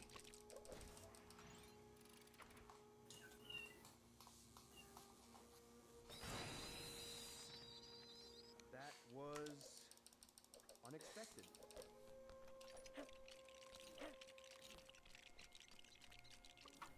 Okay, go. Up and over, Gray. Yeah, that's Oh, okay, good. Okay. That is one of the weirdest camera pan triggers there, but we managed to overlap it pretty well. And these are the 2 longest camera pans in the game, so.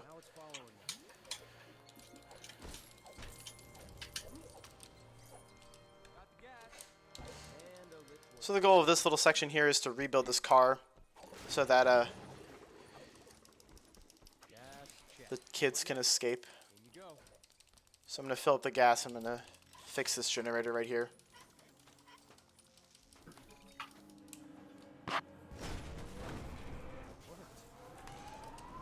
Any ideas how to get a wheel down? Maybe the compsognosis can help again? Yeah, sure. I could try throwing it at him. Zach!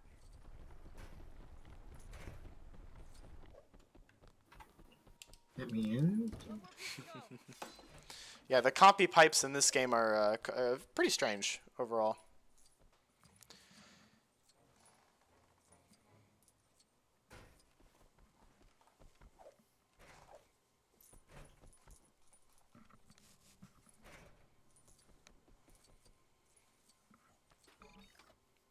And that's going to open up this garage door.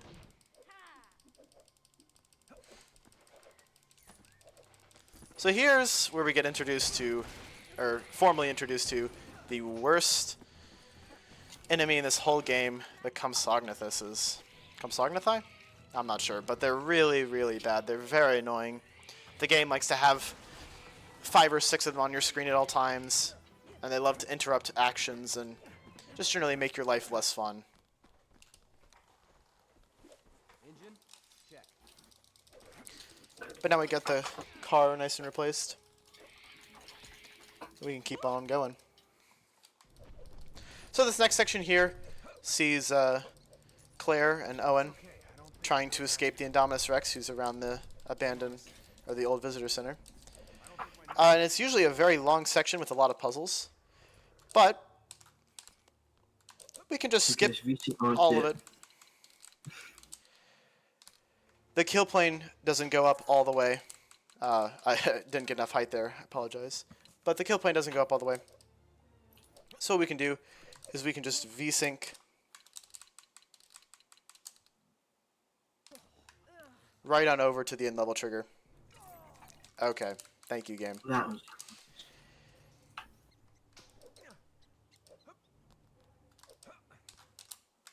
And this makes this this area much more bearable. Okay, Dude, explain to me how that didn't work. 230. It's 230. I'll just wait a little bit longer.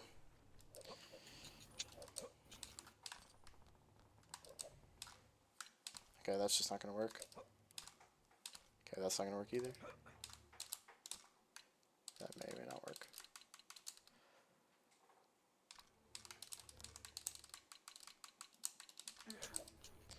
Unfortunately, it is very easy to lose time doing these. That should be enough height. There we go. So that's the end of the level right there.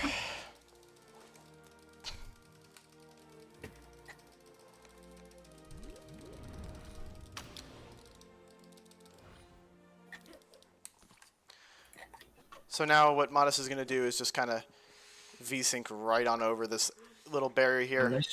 And that skips a small puzzle. Saves a little bit of time.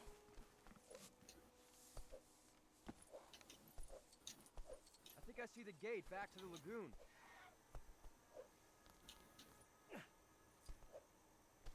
Hey, Clement. I can hear someone coming. So he doesn't need me at all for this next section. So he's just going to do it on his own. Yeah, they're always great with technology, right? Does one of you know how to fix actuators? So now we move into under attack. This level is pretty broken, so we're gonna do our best to break it some more.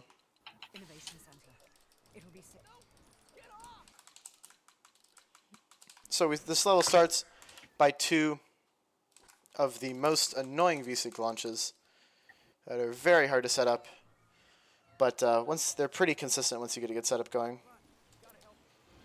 So, oh, that's great. Thank you. That's the really bad thing about this game. Can I even save and exit? That's fantastic. Yeah, unfortunately for this game, you know, if you destroy the object that you're trying to VSync launch off of, that's it. So that's unfortunate, but it doesn't lose too much time. This should already be set up, and we can just go right straight back into the level.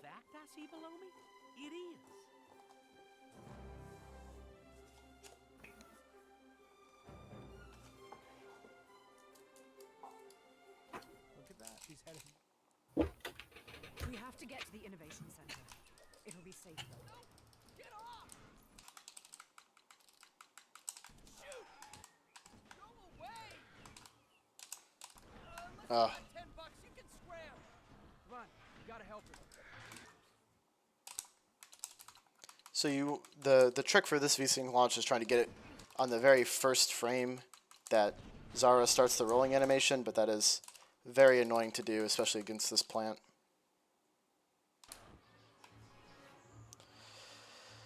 Alrighty. Got that good. Now we get to do it with the kid. This one's a little bit easier because he has a much slower rolling animation, so there's more frames that you can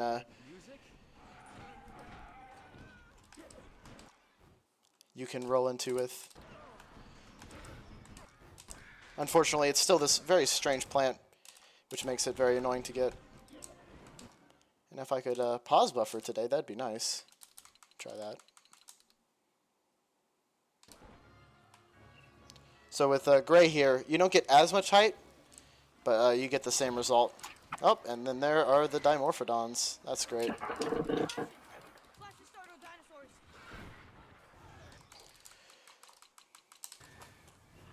So normally there's this whole section over on the other side of the boardwalk that you can do, but this is one of the few levels in the game where there's actually collision out of bounds. So we're just going to kind of skip all of that. We're going to go on top of this roof here and just kind of go out of bounds. Oh, and that's a soft lock too. Yeah, unfortunately this game has a lot of soft locks. And if you're not careful, you will find yourself victim to many of them. Is that a fact I see below me? It is.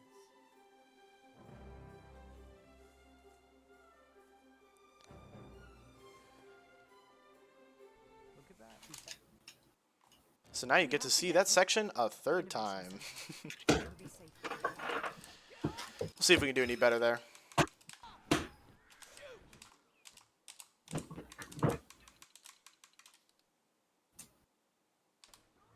There we go.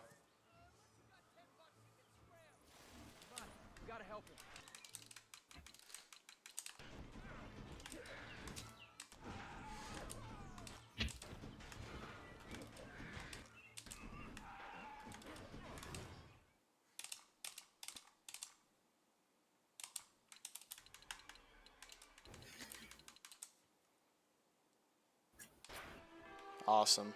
Loud noises. They're scared of really loud noises. Like music? Flashes. Flashes start on dinosaurs.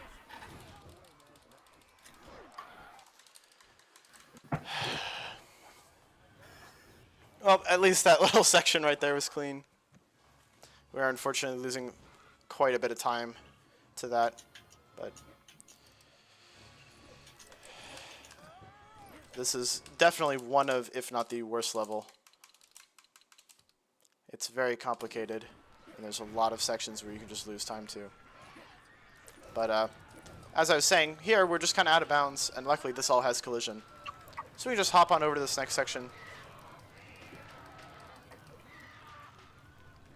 So I'm gonna do a little jump here to get into the arcade. The arcade. Looks like it's locked down. And normally you have to do a bunch of puzzles with Claire Yeah, to be able to do that, but we can just not do that. My nephews just have to be safe.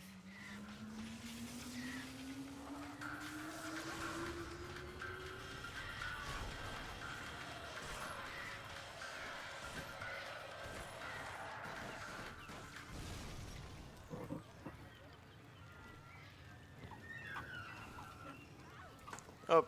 Did not expect that. Oh. Oh yeah, we found that today. That's the nice thing about this game. Always discovering new stuff. There's only 2 you can do that with. In 2 valves.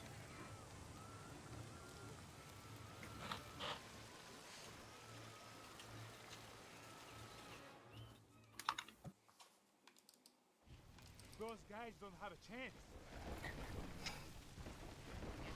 I think someone wants to say, I think someone wants you to say a word. Oh my. Okay. So this level, this stage of the game is quite broken. We're just gonna do quite a few launches in order to skip a majority of. If I think we just skipped like basically all of it, all of these puzzles. That was no height. Thank you.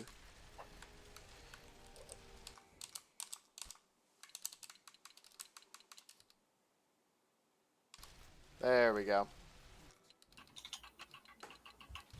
And this game is like some of the older generation of games. If you know what that is, this game has floor underneath the floor, so we can just kind of walk underneath the floor. And it's very nice because it allows us just to skip this whole area over here. And we can keep going.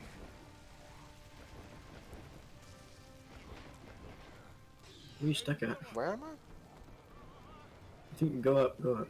Am I too far down? Oh, I'm way too far down. There we go. Unfortunately, the camera doesn't really adjust well, so it's pretty easy to get lost. It's not the first time that's happened.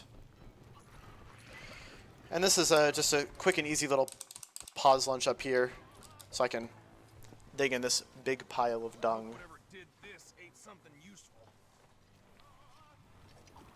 That was lucky.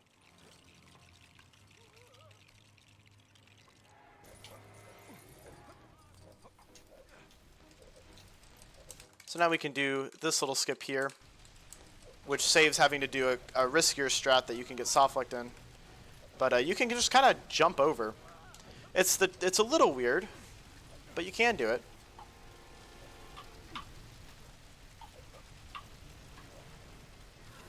Oh, come on.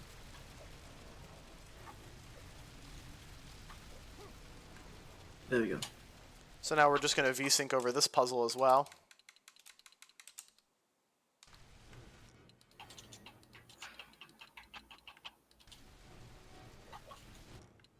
Where's the endowment?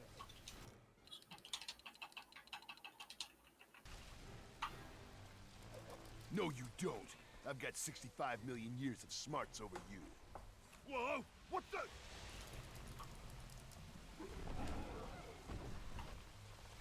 It's you! Come on, give it all you got! I'm one tough cookie. So now we're going to camouflage with Owen and try to start up this car. And this is the only mercenary that we save the normal way. All the other ones we find a way to skip. So during this camera pan, you can still move. So we're just gonna kind of position up and get ready for the next little puzzle that we need to do. Sorry. You have any idea how we get the big one to spit out his dinner? Maybe, yeah. Let's look around. Yes, this could work. You give me a... Let me add some spice to that. And now we get into what looks like an auto-scroller, but it's actually not. This little car ride section is completely dependent on how fast you kill these raptors.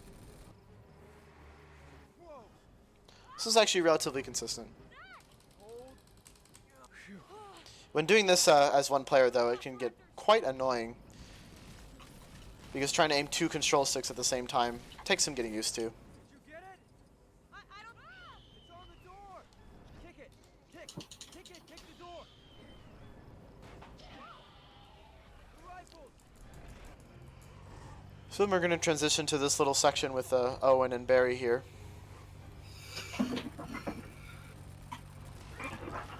And this tracking takes some getting used to, but once you get it down, it's not too bad.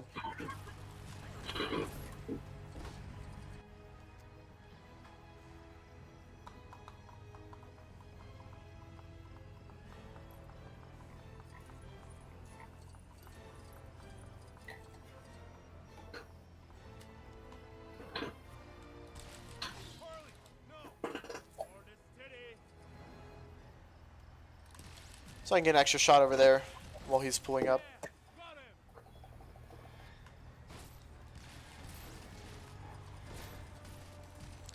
This tracking is especially annoying, but once you get the pattern down, it's not too bad.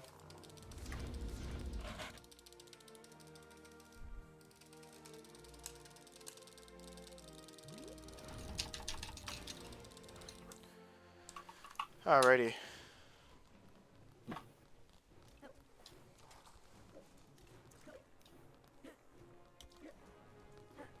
So now we're going into the last level of JP, which is the Main Street Showdown.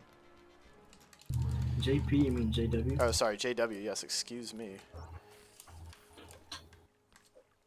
There we go, so we can make that jump with Claire to be able to skip doing a puzzle. We can move right along in. You'll find a great dino fat just down there.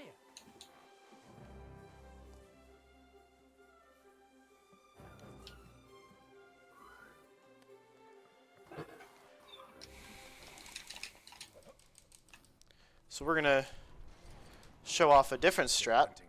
That's a little bit more consistent than the strat using 80%. You can just kind of grab onto nothing there, and then skip having to do a puzzle over there. And that makes this next section just a little bit more consistent. We can use the bones. Nice work, kid.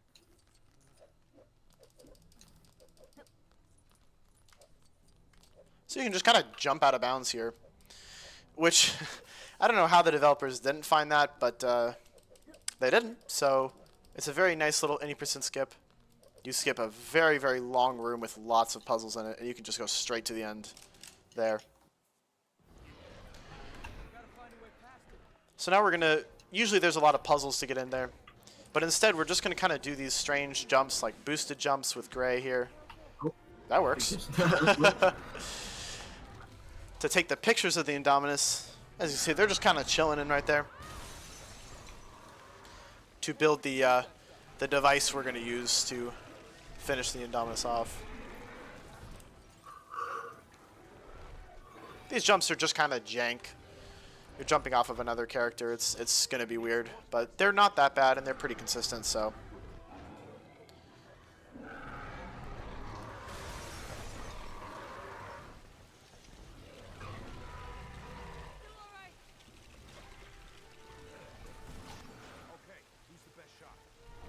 So now we move into this like boss battle section. And it's pretty easy to get done.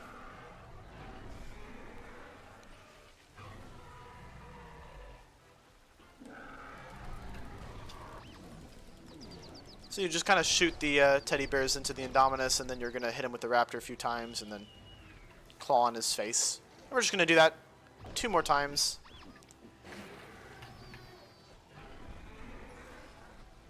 And then move into the next section of this level.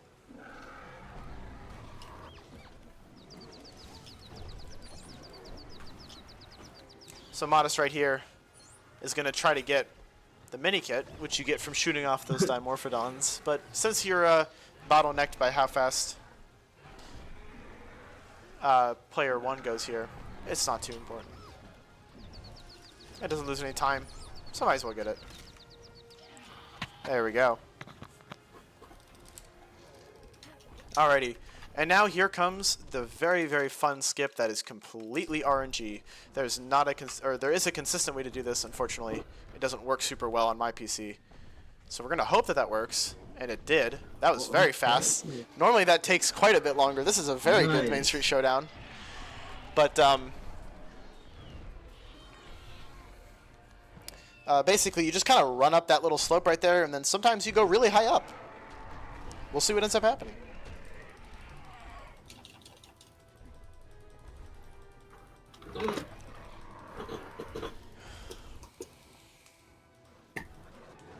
As you can see, Blue is having a fine and dandy time up there. The reason the camera's weird is because we skip quite a bit of this section that we're not supposed to be able to do. So, the game doesn't really like when you do this, but it deals with it. And we can still see what we're doing, so it's not too bad. And then that's all of JP.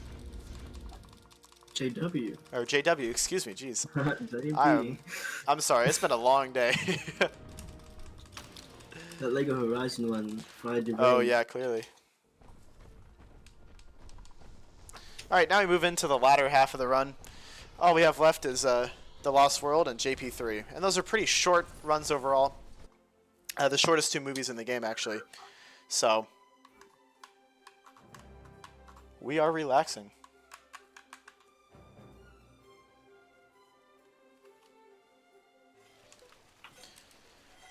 So you may have seen me activate that map earlier. That's to speed this up just a little bit. We can just go ahead and teleport straight to the map. Because while we do JW, you have to go back to JP to be able to access the next 2 movies. So we're going to hop in this helicopter here and move on to the Lost World. Didn't know this.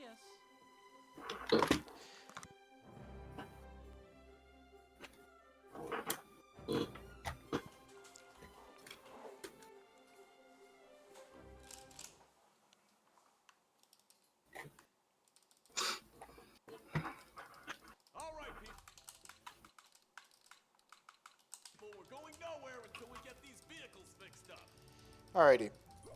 So we go ahead and enter the first level. Isla Sorna.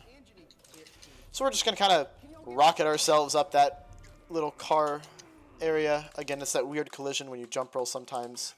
It'll just send you flying. And then we're going to do a very precise VSync launch that's quite annoying. But I don't do anything in this level. It's all you. This level is actually completely dependent on what I'm doing until the very last room, where even then, it doesn't lose any time to just have one person do it. So I'm going to do a double jump by pulling out the scope and that, or the gun, and that resets your jump to get up to this ladder. And we skip building those little stairs right there. And then we have the next crane. And this one's nice and slow too. It's not the slowest crane in the game. That of course comes in the very last level of the last the very last level in the last room of the last level. So we're gonna keep going with this crane right here, and then fix up this mobile lab.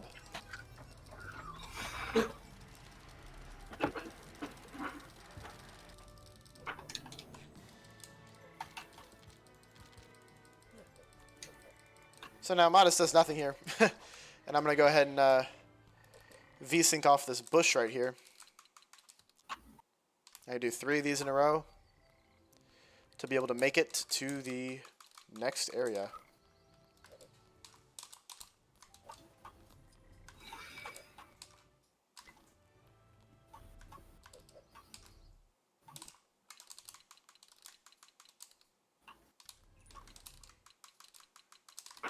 This one is very precise for no reason. It's kind of annoying. And also the movement afterwards is pretty precise too. You just kind of have to hope that you land on this thing, which is really quite annoying. We're going to hope that that works right there. That might be enough height. Yes, there we go. Sometimes if you get a good amount of height, you can get a camera pan. But if you get too much height, you just kind of instantly die. Your camera gets set to a really weird position, and you have no control over your character. So it's a balancing game of, well, do I go for the carapan skip but if I get too much height, it loses more time than it saves. So, and most times it's better just to hit the carapan for consistency's sake.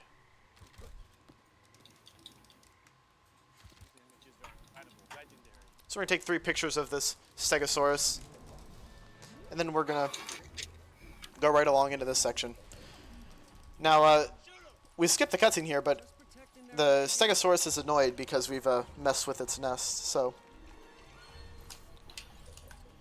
we're gonna build these little hidey holes here, and the Stegosaurus is gonna do some crazy stuff and then try to attack them. And then we're gonna take a picture of it, and that makes it a little dizzy, so it's gonna lose a heart.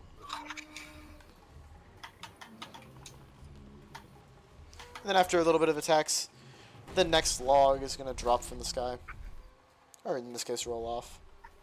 It's always the attack, so you do it fast. I'm going to crawl right in. And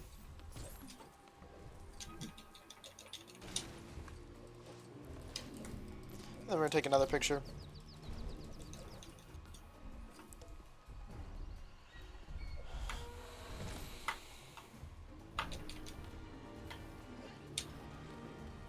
And then after the next 3 attacks, the next log is going to roll on down.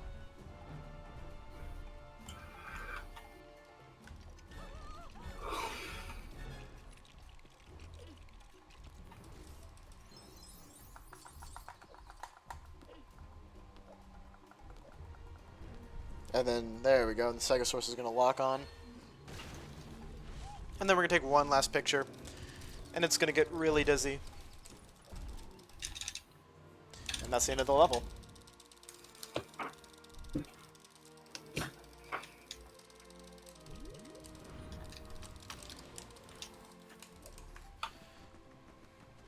So now we're going to move on to engine arrival. I don't really have to do anything here, but I'm going to go ahead and go to this car spawner pad here and buy the gyrosphere. This saves less than, I think it's like literally less than a second, but why not do it? Makes it a little bit easier. So Miles is just going to take a hop, skip, and a jump over a lot of these puzzles here while trying to preserve running speed, and then hit the transition to the next level.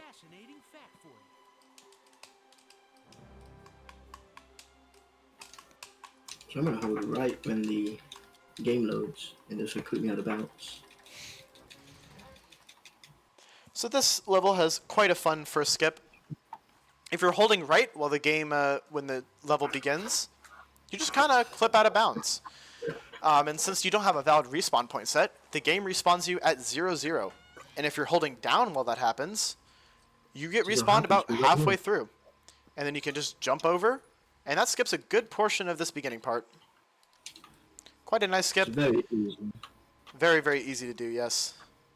And then you're just going to V-Sync launch over this staircase right here. What the? There shouldn't be anyone else on the island. Capture them! So then I'm going to get teleported up there whenever that happens, so Modest doesn't have to be alone in doing this. Seriously, learn their names, man.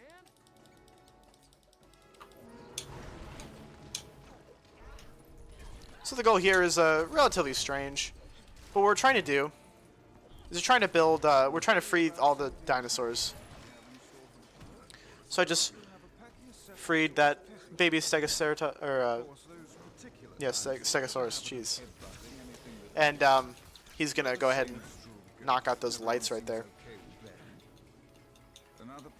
I never know why his animations are broken. It's like FPS dependent. It is FPS dependent, I believe. As all fun things are in this game, it's FPS dependent. And just for reference, about 90 to 95% of the tricks in this game are FPS dependent, I would say, based on what we do right now. Of course, those particular dinosaurs have a habit of headbutting anything that moves. About the same as true goats, and everyone seems okay with that. So we're going to break these things, and we're going to build some racing lights for this Triceratops. I don't know why this guy wants racing lights to just barge right through. But he does. So then he's going to get started off. And he's going to interrupt Peter Ludlow's little presentation here. Now this cutscene is weird. It's the only cutscene in the game where you can't skip it immediately. So no matter how much I press the skip buttons, or any buttons that I press, nothing is going to happen. Until, I believe about, until a little bit through. After this scene right here. And we're not sure what this is. It's just one of the jank parts of this game. And there we go. First time for mobile labs. It's all dependent on me. So I really don't do anything here. I just have to do this like a little initial climb part. Normally, this is a pretty annoying section where you need to climb up and then do some stuff with Eddie over there, and then climb up again and then do some more stuff. But in this case, we can get out of bounds and hit the transition to transition in the next stage of this area early with Eddie. So that skips basically all of what I have to do. So relatively easy.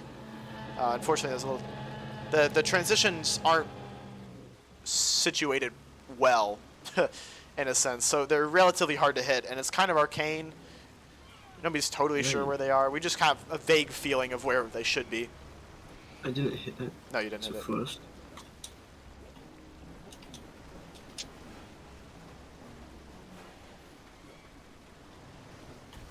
There we go. Yeah.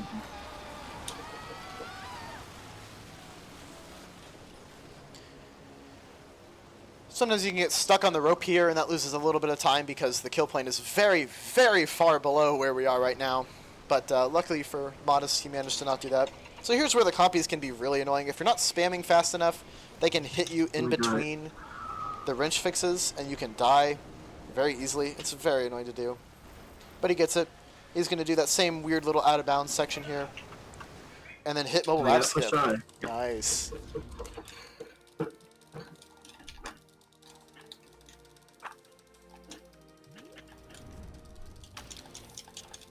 So we're going to move on to the next game, The Hunted. Here's where this very, very small, less than 1 second time save comes in. We just have to buy. You have to spawn a gyrosphere. So buying it saves the 1 extra A press that you need to do to buy the gyrosphere here.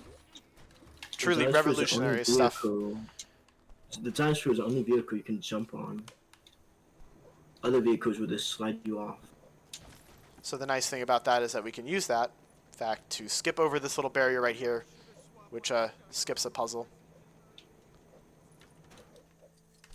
It's very easy to do as well. Just isn't a proper campfire without s'mores. And then Miles is going to go ahead and hit the transition to the next level. Something new, huh? Then I'm happy to help.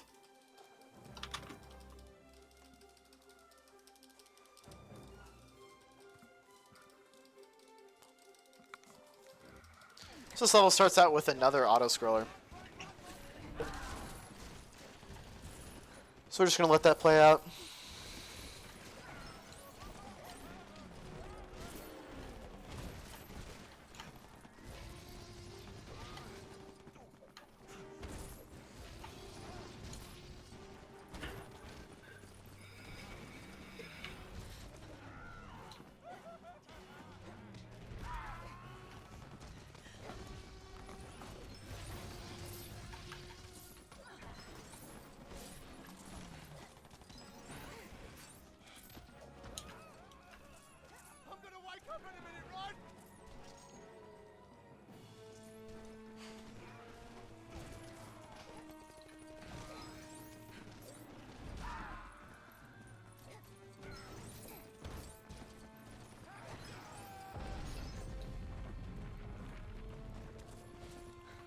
So as we round that bend, that ends the camera, or sorry, the auto-scroller. My goodness, my brain is not functioning. So now what we can do is we can just kind of skip this first section by doing a relatively easy. We want to be very careful here not to destroy the plant because the backup is quite a bit more annoying. But I almost broke it. this level is very strange.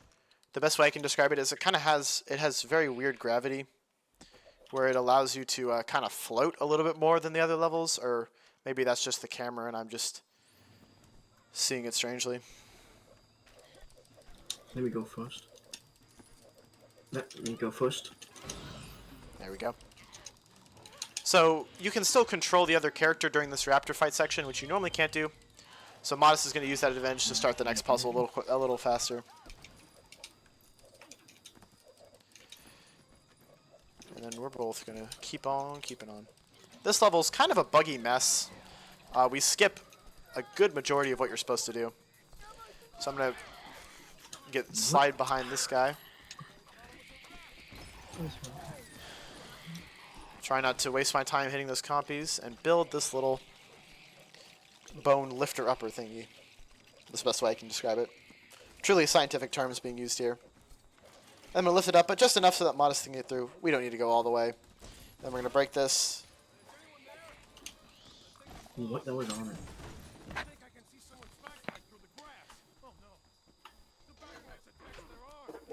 And then we're going to keep moving.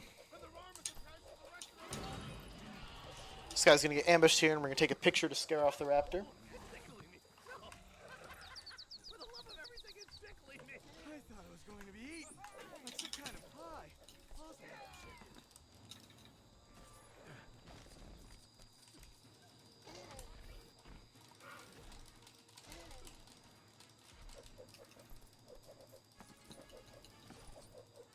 If you all have a second for a quick donation. By all means, go ahead.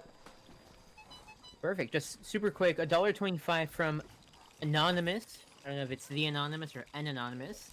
Can we start a potato salad $1.25 train? Potato salad. Let's get to it. Potato salad. Potato salad. Alright. Okay.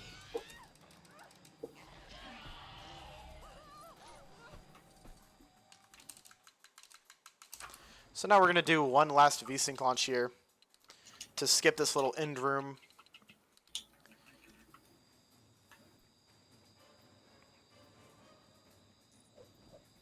And then we're just going to kind of head straight to the very end.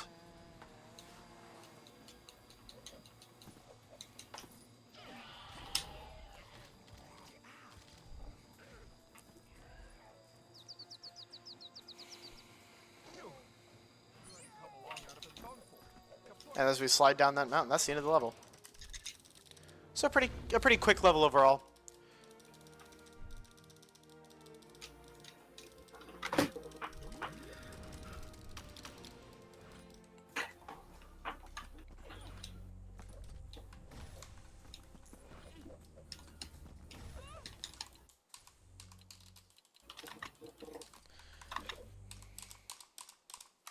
So now we're just going to VSync to skip this puzzle over here. Or not. Thank you, game, for giving me no height. That's the nice thing about this game, is that sometimes it just decides, you know what? You don't get to go upwards. You get to go downwards. There we go. That's a good amount of height right there. Janky mess. This is a true statement. Where am I? There I am. Or not.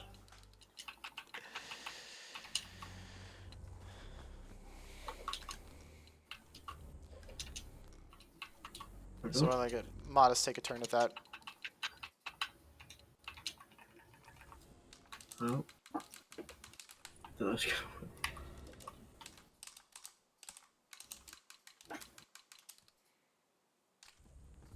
There we go. Oh, did I just miss it? My goodness. That's another kind of annoying thing about this game, is that sometimes the launches, you just kind of miss them. It happens. I got the same thing. Oh. Just for reference, we've never had that happen before, by the way. That is the first time we're ever finding this, so. I think it's the press. It's always discovery with this game.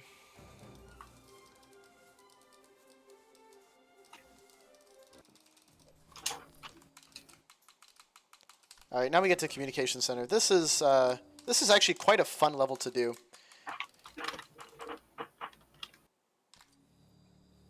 That's not near enough height.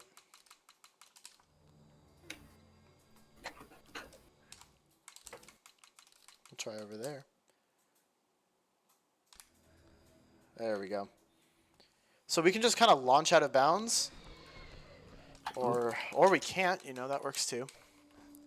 What's collision and what's not collision in this level is very, very weird. It doesn't make any sense whatsoever.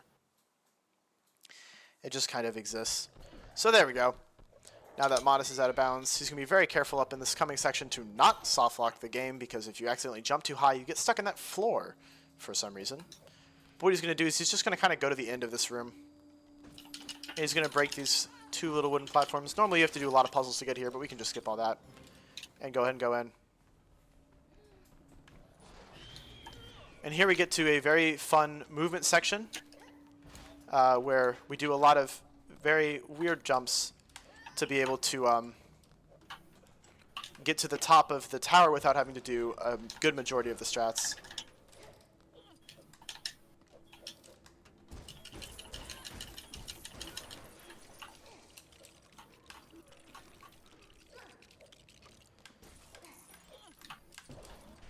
So unfortunately, you do need both players up here. So this is not the most fun thing to 1P2C.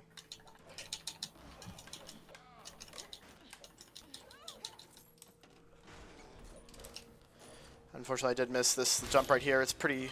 Oh, goodness me.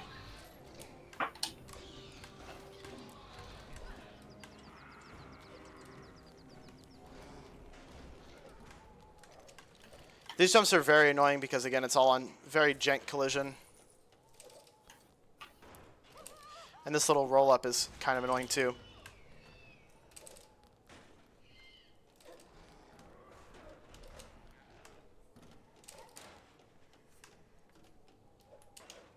There we go. So you can see I kind of jump rolled right there. So we're going to jump over that edge to skip a raptor fight. And keep on moving upwards. So here's what we need both characters for. We have to scream this little thing out with Kelly over here to build this platform to let Ian come up.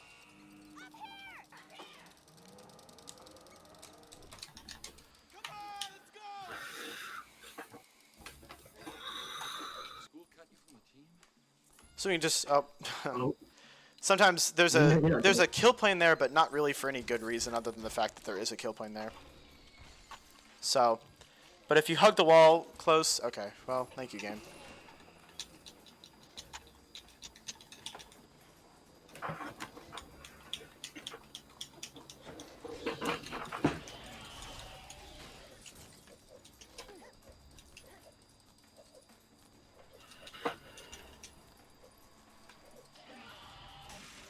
So here we get in this little quick time event with Raptor.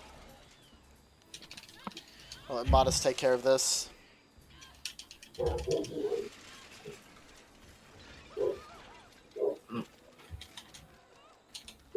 then he's going to try to pause launch up like that to hit the rope early. And that skips you having to do a little puzzle with this crank handle right here.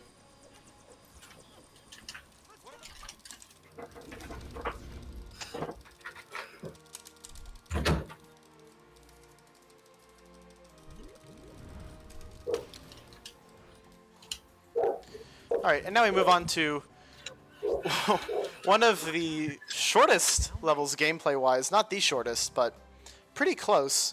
San Diego. Now, all San Diego is 2 VSync launches, 2 pause launches, and then auto-scroller for 2 minutes.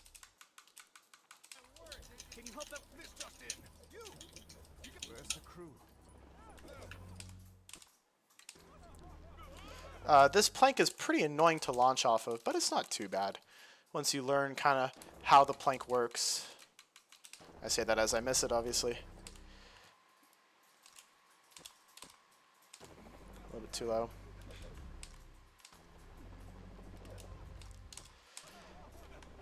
It's very strange. Sometimes it works, sometimes it doesn't.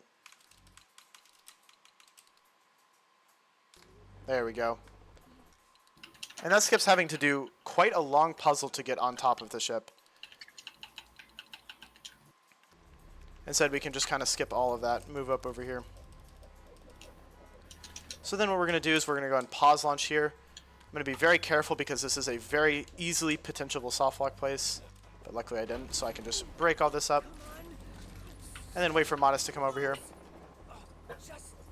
Luckily, you only soft lock if you do it with the with Ian, not if you do it with Sarah.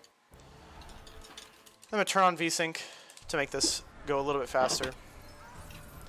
Because as is the custom with most of this stuff, this is frame dependent, I believe.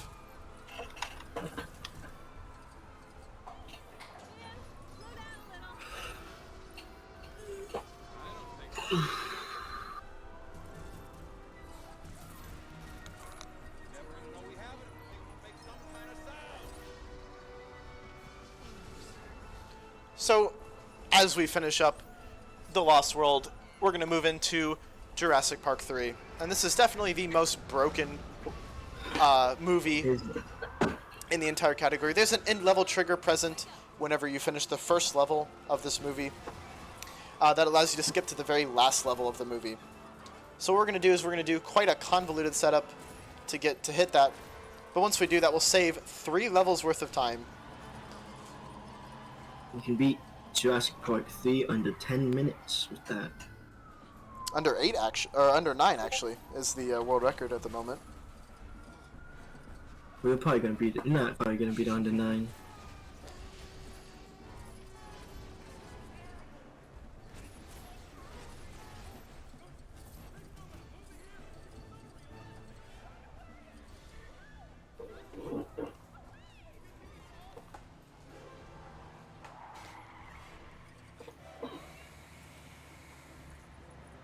So the only important thing that we need to do is we need to make sure we hit the second ramp coming up. We avoided the first one because it does lose some time. But the second one coming up here actually saves us a bit of time. Moves us a little bit more forward. So we're going to hit that.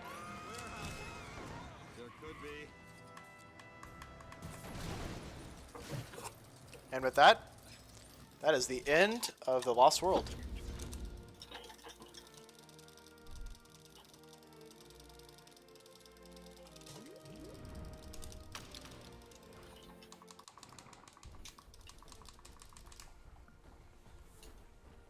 And now we move into the last level, or the last movie of the game, Jurassic Park 3.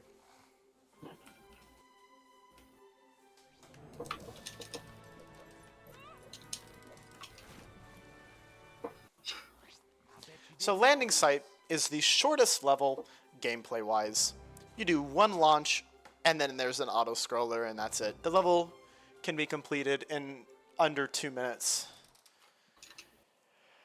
If you're timing in ILs. In this one, it's about a 2-minute, 30-second level because of the transitions and everything, but it's really not too bad otherwise. So I'm just going to launch off of this little thing right here. Need to work on communication in your marriage. Then hop on here. And that's all the gameplay for the whole level. Now we do nothing else. Can glitch out the Spinosaurus by hugging this wall. And if we leave VSync off, if you have too much FPS, the Spinosaurus is just going to kind of get stuck in a corner here in a little bit. So they're just going to be running from nothing for a while.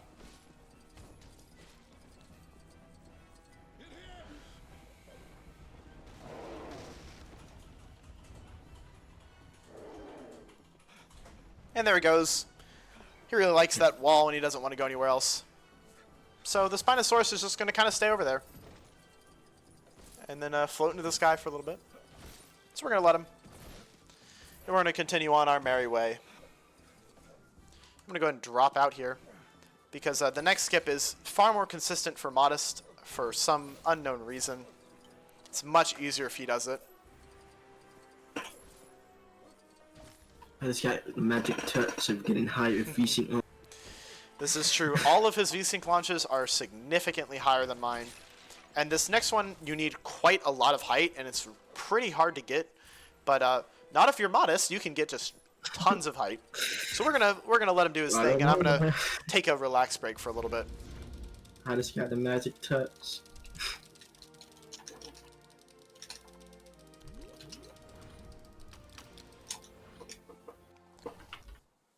So we're gonna turn VSync to 30. And we're gonna VSync off of this bush right here. If I can get a good angle. That's the really bad thing about this launch too, is it's not just about the FPS. It's also about where you hit the bush, because that influences how high you go. You need to wait a little bit longer, I think.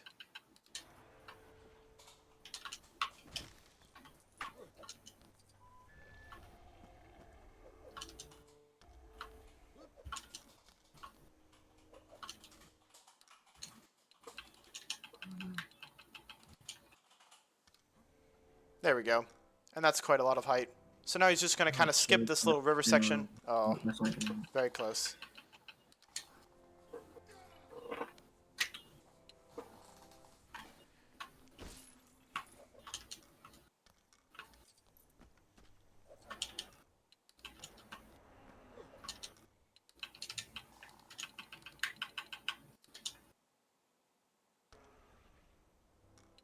That's enough height. You need a lot of height for this trick to work. It's very annoying.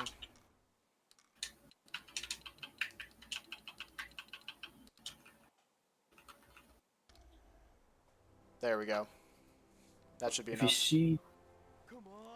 Oh, dude. That was really close. He triggered the text of the next guy, which is usually a telltale sign that you got it, so... Fortunately, we're going to be here a little bit longer.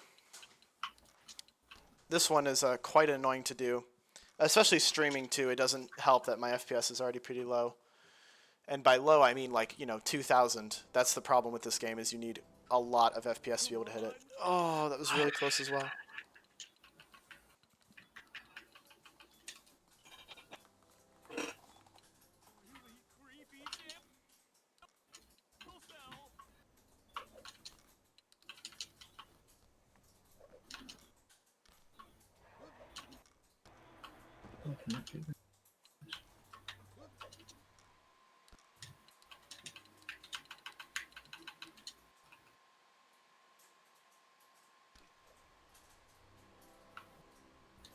No, you're too far, I think. This is one of the worst skips, honestly. Very annoying to get. But it's completely necessary to be able to skip time, so it's always worth going for. There we go. That should be enough height. Enough height. Yes, okay. So whenever we hit this little loading zone right here, you always, it means you hit it. So now he's just going to go ahead and pause launch off of this thing.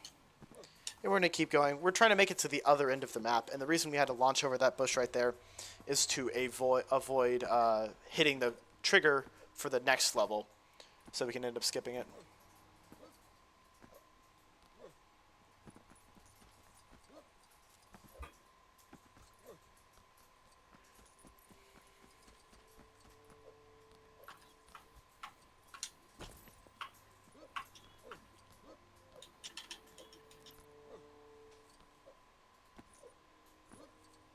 So there is an easier way to do this trick where you do 2 levels of JP3, but it's about 4 minutes faster to do it this way.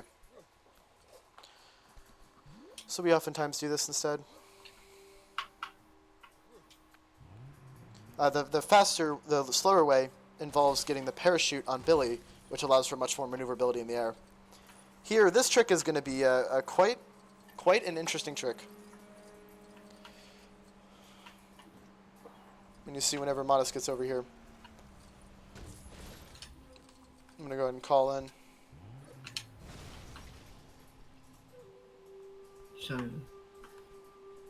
So we're going to do the 2-player lineup here, because this trick isn't just horizontally dependent, it's also vertically dependent. So what we're doing here is we're going to try to hit a trigger that's in these bushes in front of Billy right here. The only problem is there's a lot of weird things. So the first step here is to get on top of this invisible wall. The only problem is that this invisible wall is pretty thin. So it's just kind of gambling, trying to get on top.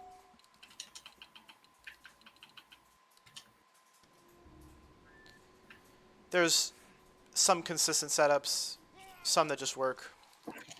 But unfortunately, there's not a 100% consistent way to get it.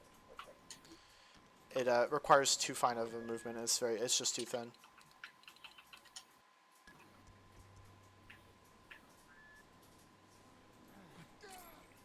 What, dude? Go a little bit less.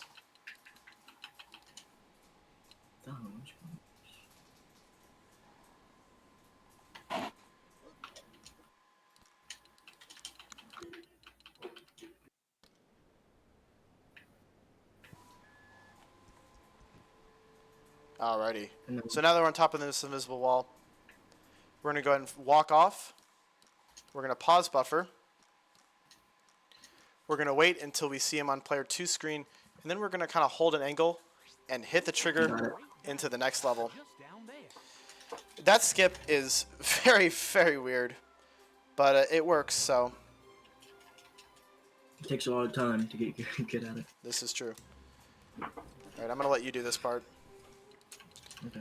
So now that we're in the last level, we can just go ahead and have Modest fly up with Billy using this V-Sync launch right here.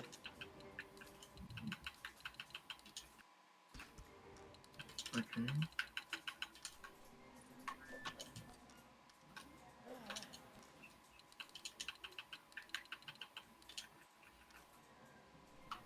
That is enough height. And then you can just kind of glide to the end of the level.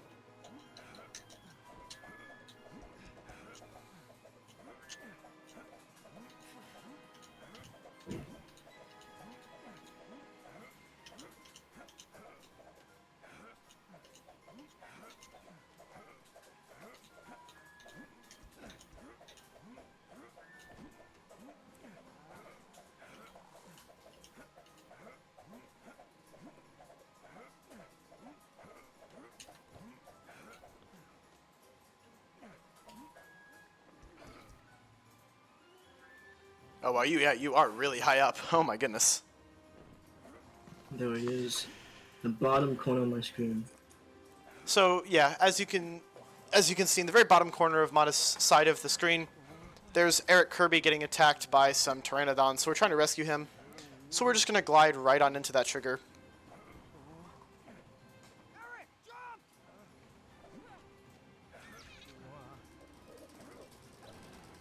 And then we go into the very last room of the game, which is the Spinosaurus boss fight.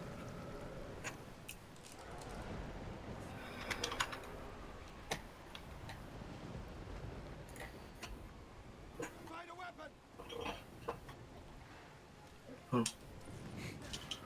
No, destroy the barrels. I forgot I was Kirby. Sorry, sometimes the players get swapped. Normally I'm Paul, right? I don't remember.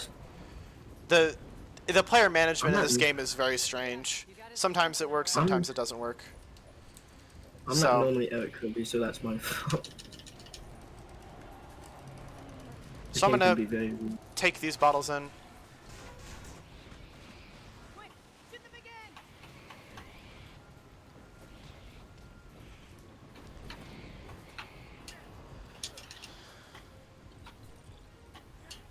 Sometimes the bottle breaks without breaking it. This is not the intended way you're supposed to do it.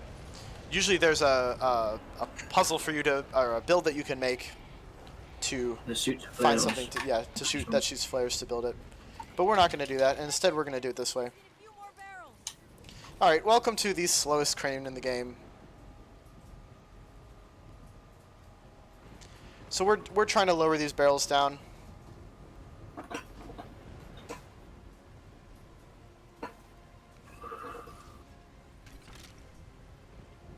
And for some reason, your hitbox just extends into that bottom room there. So you just collect a mini kit every time you do that. Little useful all mini kits trick. So as this crane very slowly rings around, time will end whenever the cutscene begins to play after Modest destroys those barrels and deals the final damage to the Spinosaurus.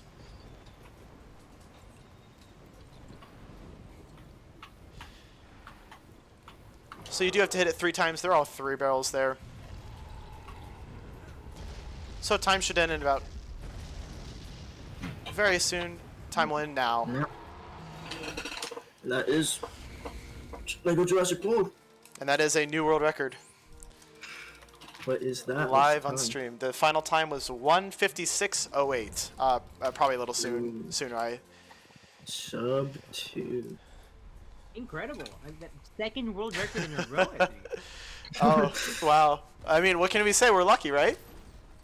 Hey, you know, it's that we're really getting the best of the best here for LEGOthon. Congratulations. Thank you very much. Great Thank run. you. Thank you. Greatly appreciate it. We had some side tracks, but it went okay. Could be better. Oh. Alrighty. Actually, it has never been shown to be better, so I guess. But yeah, I don't know if you guys have any other words to say. I just wanted to thank Seed Gymnastic and Viola. You guys are great strat definders and great glitch runners for this game, and you both helped me a lot. So I want to thank you both very much for helping me learn any percent and everything. Please run this game. We are very lonely all on the leaderboards, but I want to thank everybody for watching. We broke the record, so yay! That was a good way. Yeah. We had a great time. That was fun. Yeah, incredible. Yeah, congratulations again. Thank you very much. For the 2 runs today. Lunar, thanks for coming on, Modest. And I think after a short break, we will get to the last run of today, LEGO Star Wars Complete Saga Free Play on DS, run by Z Cubed. But before we do that, and you know, after some ads, we're going to be closing out with the grand finals of the world-renowned Battle of the Droids. So I will see you all soon.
Folks, you've made it to the end.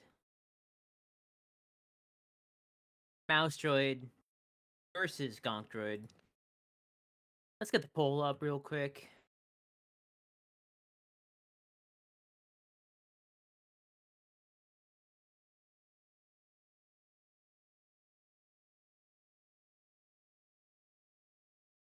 Yeah, so, I mean,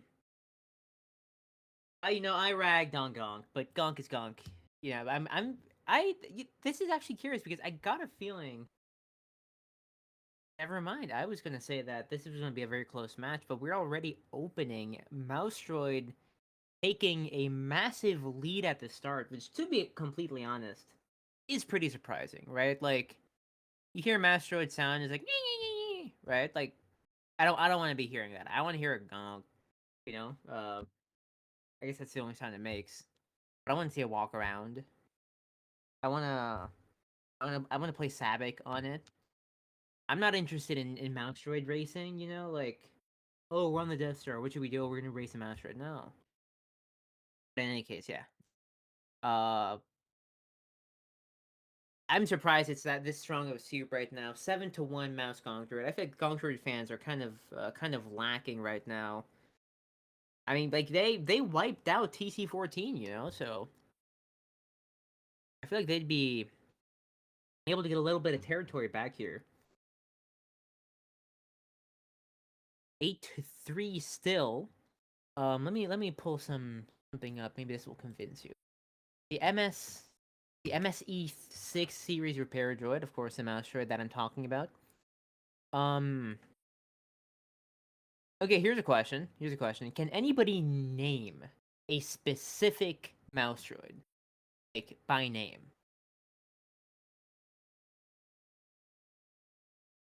For example, has anyone heard of BNI? Oh no, this is... Never mind. That was the wrong thing. Has anybody heard of G7? G7, the mouse droid. That was the one that I had mentioned before was being raced by TK421. Right? On the other side, though, some Gonk droids... I mean, we all know Gonky, right? Gonky, the power droid in... what's his name? Maz Kanata's castle, right? He was there. 4B-EG6, another classic Gonk droid, who was a spy, actually. Fun fact, apparently knowledgeable enough, like, conscious enough to be an active spy for the Resistance. So, we got some good contenders on both sides, but I think it's pretty clear Mouse Droid is going to take the lead. I'm going to go vote for Mouse Droid here just to be on the winning side. But yeah, thank you all for participating in this battle of the droids. Mouse Droid taking the victory here, of course. A win as important as Ladder League Finals. But this is not it for the battles, because coming up tomorrow, we're going to see a possibly equal battle, which is going to be Battle of Batman Villains. So if you have any Batman villains you're a big fan of, certainly really that one might be a bit closer. Like Killer Croc, right? I don't know if like Killer Croc fans are here. If there's any like Riddler guys, any of the Joker girls that are gonna be watching tomorrow, please show up, vote for your favorite people. And while you're here, doing these polls, please, come donate. It's for a good cause. We've raised $829 so far, which for our first day is a massive amount, but the day's not done. I believe we can make it to 1,000. But any amount counts. We've already beat LEGOthon 2019 totals. We're getting close to LEGOthon 2021 totals. So, please, please pitch in. Any amount counts. It's for a good cause. You're helping kids. You're helping hospitals.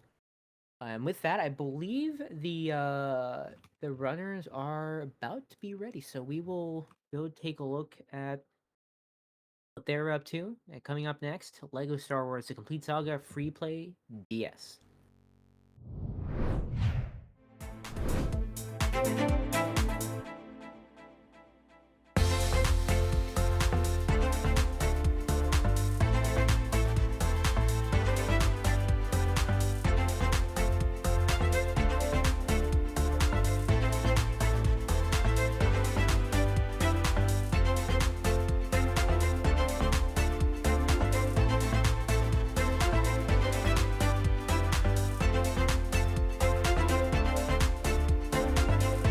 62 kids like me enter a CMN hospital every minute.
Mostly play Mario Kart Wii, but I play this game too, and I have a great commentator with me here. Sure, we'll call me that. Great friend Hello, as well. I'm Laser Trap. Aw, no you. Thank you. It's how do we? I'm so confused. Do we still do a normal countdown? I'm so lost. Yeah, you can do the normal countdown. It's alright. Okay, sure.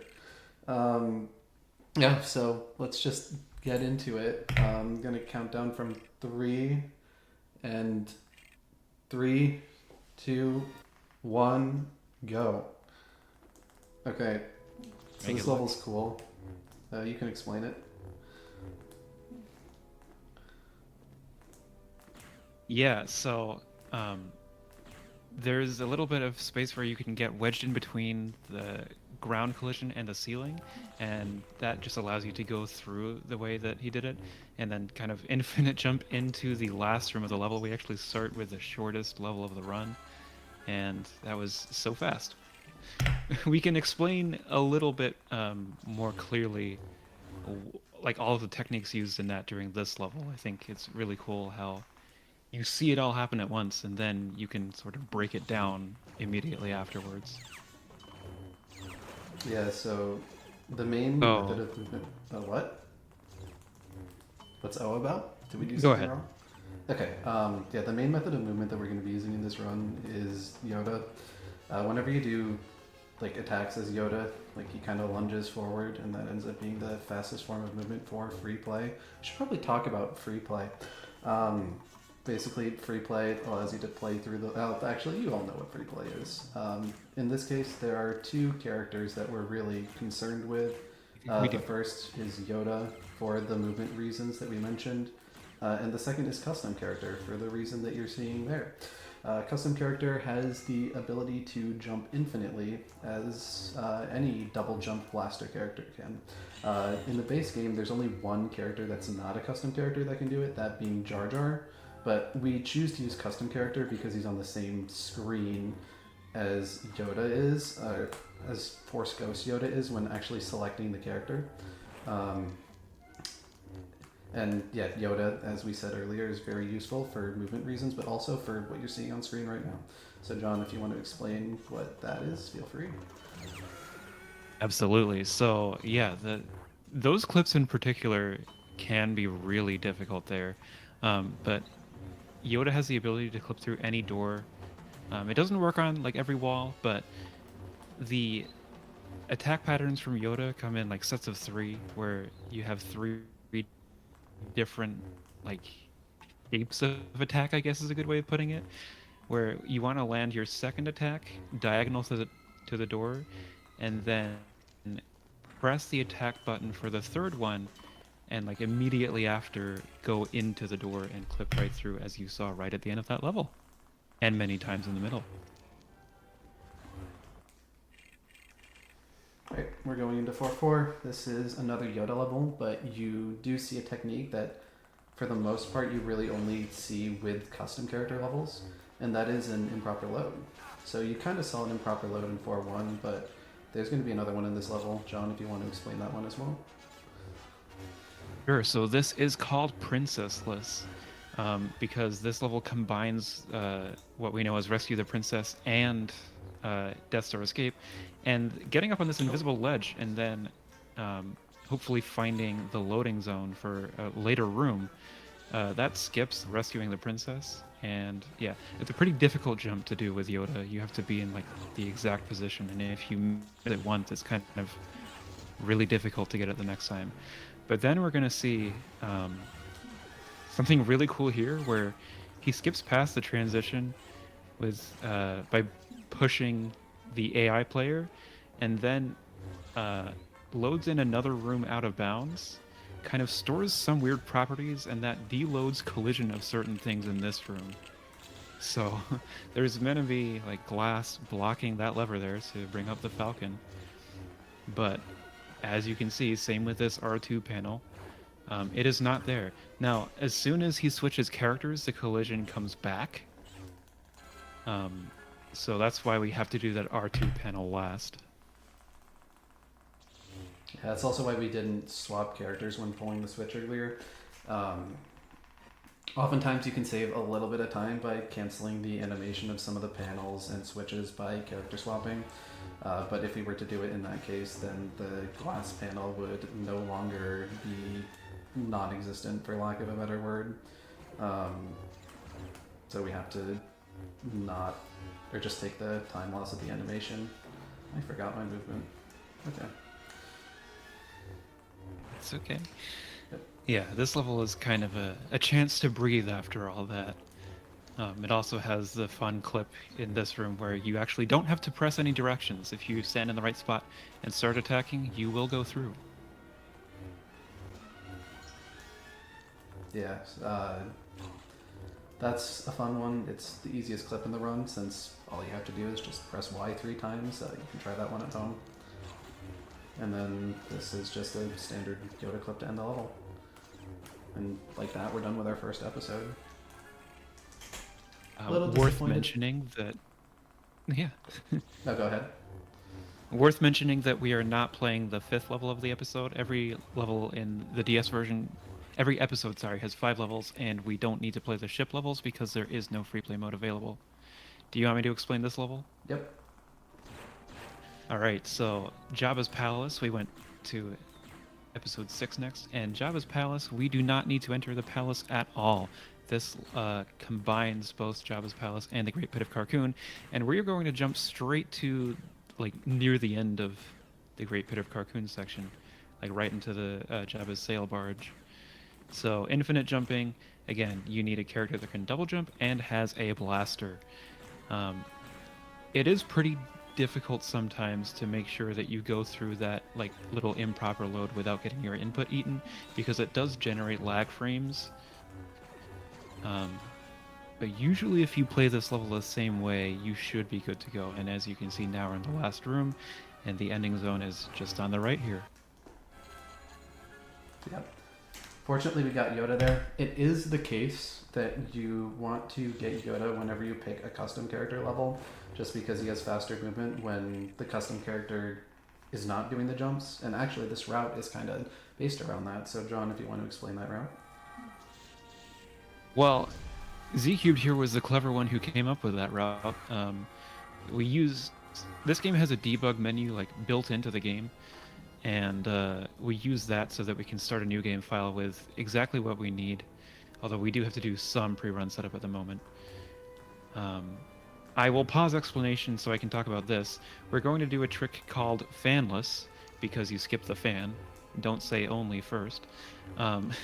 You don't need the fan to get player 2 up if you can deal all the damage from this phase without getting caught by the lightning.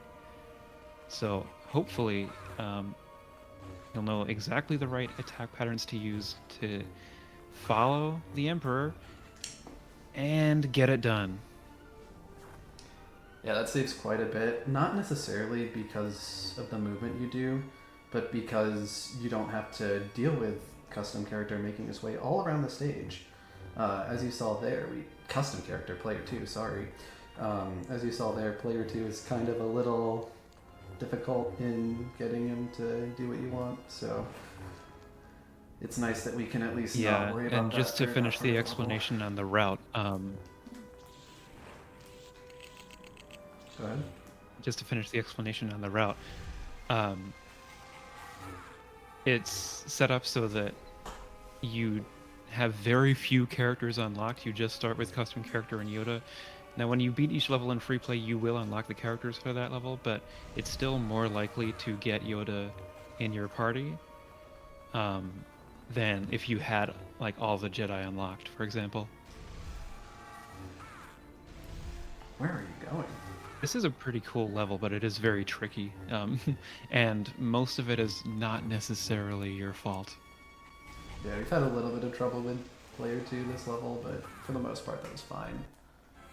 I'd absolutely take that in a marathon run.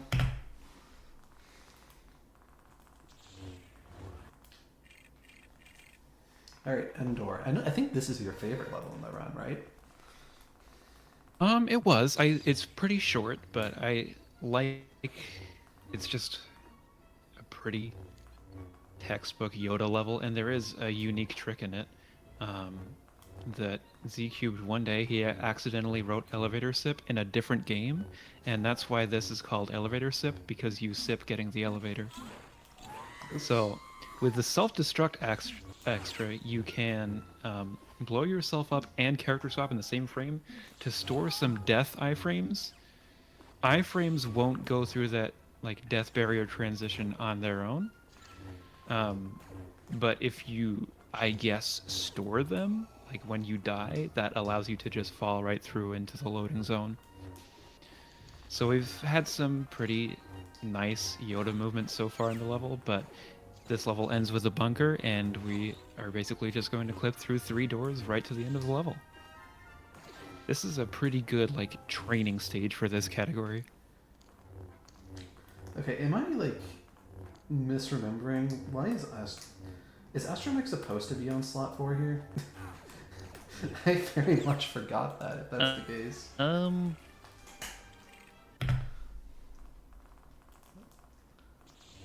Yes? Okay, well, wait, doesn't you're matter. making me confused. You didn't have a small character yet, so yes. Okay. I don't know why I just forgot that. Anyway, this level is... No, Astromech is always on slot 4 in this run. Right. Ceiling clip. Yeah, that is really hard. Sorry, I should have had something to say about that, but that is insanely hard. Yeah, that is done by single jumping and then slamming, and that is also not an ordinary door clip.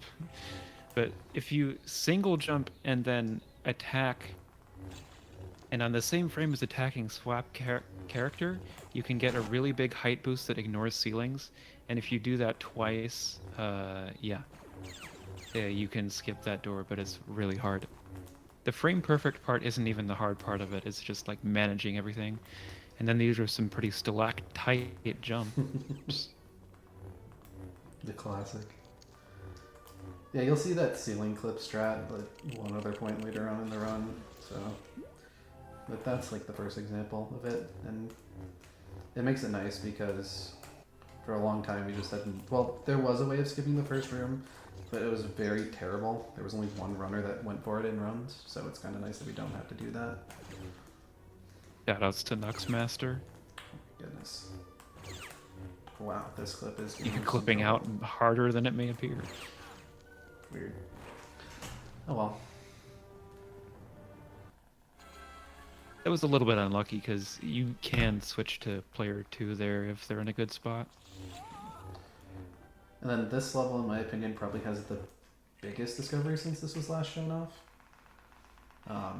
Before, you had to do... Actually, yeah, I'll let you explain it while I do this.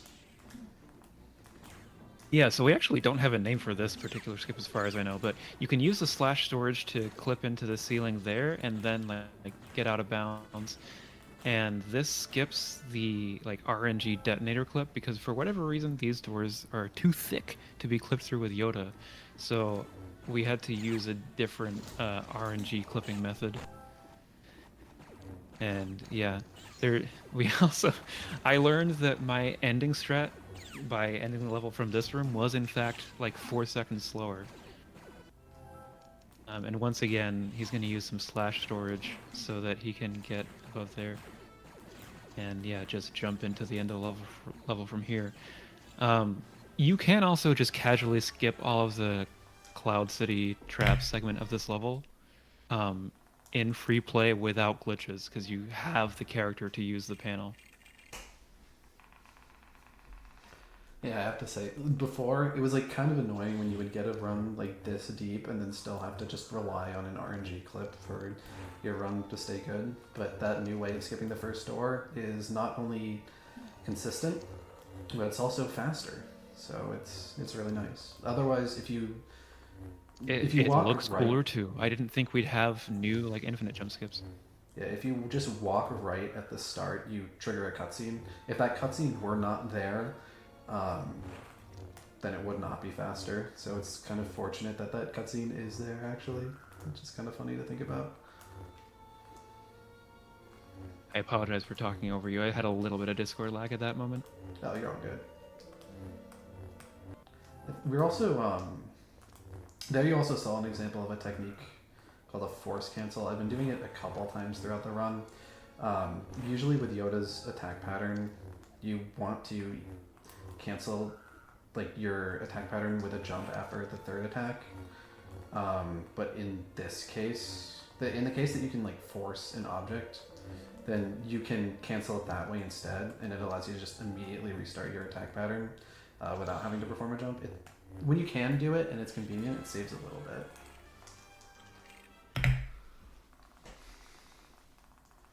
And that's with that, I think we're done with trilogy. the original trilogy, right? Yep. Now on to the prequels, the good movies. Sorry, that's terrible pain. This next level, General Grievous, it's pretty unique in that it's the only level where we pick custom character, I think, that doesn't have like an infinite jump skip.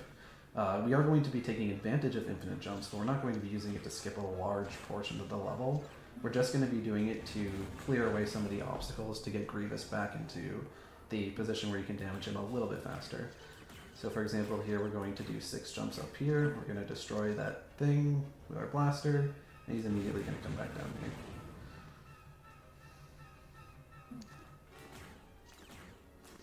And then we're just going to do an infinite jump up here. Reveal this, force it, shoot it, and then we can go and end the level. Makes what would otherwise be a somewhat long fight pretty fast. It definitely streamlines it, and I'm a big fan of that like unique infinite jump level. Alright, and now we're coming up to what is, in my opinion, probably the coolest Yoda movement level in the run. At the start, we're going to take advantage of Yoda's extra height he gets from the lightsaber attacks to just jump around the bridge. That bridge has collision even when it's not down, so it looks like we're just walking on nothing, but we're not. It looks cool, and we're going to do it again here. We're going to do it one more time later on.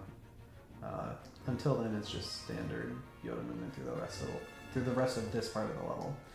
But there is a neat skip coming up after like the treetop section with Yoda that we'll get to see.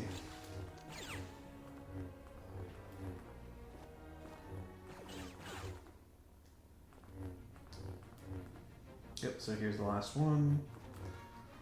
And now we're done with this section of the level. So now we're moving on to what John calls the Bubba Beach, and I'll see if you can figure out why.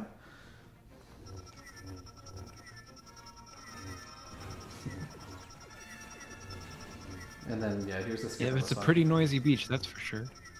Yep. Here's the skip I was talking about. John, if you want to explain this one.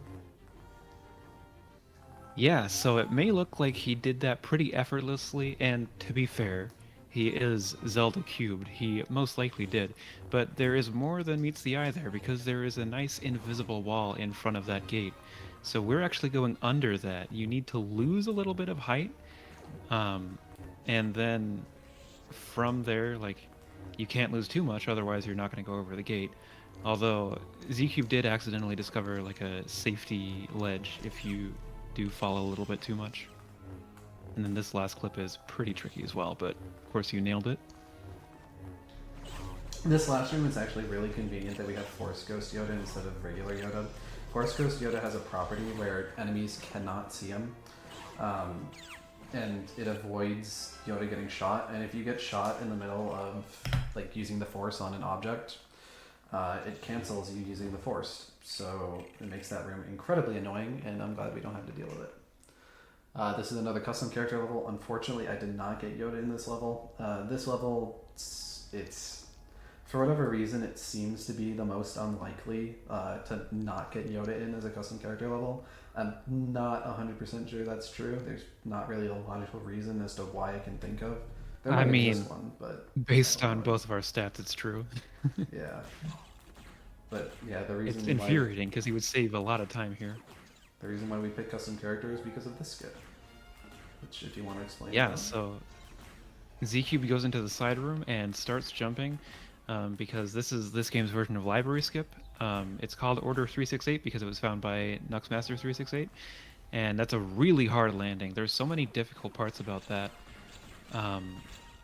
Like that loading zone, like as it loads into the next room, like improperly, can eat inputs like at all times of day.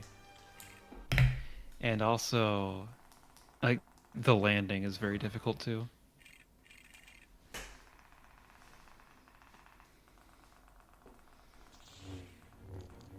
Yep, after that we've only got one infinite jump skip left in this run. The infinite jump skips are probably the ones where you can lose the most time failing. If you miss a Yoda clip, it's all good, just retry it. If you miss an infinite jump, potentially deep into the jump, that costs quite a bit of time, so kind of glad that I haven't had any trouble with that so far. Hoping that the next one goes well. I might have said that a little too early.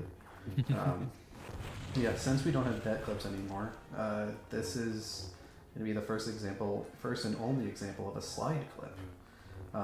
If you position Yoda and do not move in such a way that Yoda just starts sliding, or any character starts sliding for that matter, they'll just kind of slide through solid collision. So we can take advantage of that to get through that, and it saves a decent amount of time. We don't have to force up the pillars, and yeah, it's nice. There is an alternative strat that you can do, and that's actually required in 2-player, because for whatever reason, characters do not slide in 2-player. There's an alternative slime sword strat that you can do in that case. Alright, that's it for episode 3. Relatively okay, other than making a few weird mistakes. But yeah, now we're coming up to the last infinite jump level in the run. This one's a bit involved and I'd like to focus up, so I'll let John explain this one. Absolutely. It's called Cry Me a River because the old one is called It's Raining Men and we had to find a new song name. and this one makes you cry, and it was found by a runner named River. So it's a two-part jump. We can jump like near the end of the room, like just from the beginning, and that is probably the worst improper load that we deal with in this run. So far it's working well, and then just gotta make sure to not overshoot the landing, but this angle looks good. And then the next part, we're gonna clip through the ceiling here. Gotta close this like enemy door and then jump through, and nice job to stay out of bounds there. That can be tricky as well. And Django is actually going to fall through the floor and die because there's no collision there. Yeah, the worst part about those infinite jumps is that when you cross over from one room into the next, like during that like lag that you can visibly see on the screen, it can eat your input, and it actually will just eat your input if you try and time it there. So you need to space out your jumps in such a way where it, like, you don't have to rely on jumping when it would normally eat your input. So there's that. Oh, I don't think I've shown you that actually. That's new. I think that walking on the conveyor is just a decent bit faster, and it turns out that there's actually a little bit where you can walk on the conveyor next to the stompers, even when they're down. So that's kind of neat. Here I'm taking a specific pathing Interesting. to try and get P2 to do something. Hopefully P2 comes immediately. I don't see him. Doesn't look like he's your friend. Yeah. And then I also tried doing an IL strat, which we'll see later on in the level if it works. I set up a slam storage before the switch. And we're going to find out if I stored sufficient height. For whatever reason, like, I'm convinced that there's more to getting good height than just timing the swap and slam at the same time. I don't have anything to like actually back that up other than just it feels like that's the case, so hopefully we'll get through this ceiling right here. You did actually have that one, but the timing is did, pretty tough when yeah. you do have it. Oh well, second try's fine. Hard trick. We're losing a bit, but honestly, I'll take it. Alright, this next level, I'm gonna be honest, it's just really, really boring.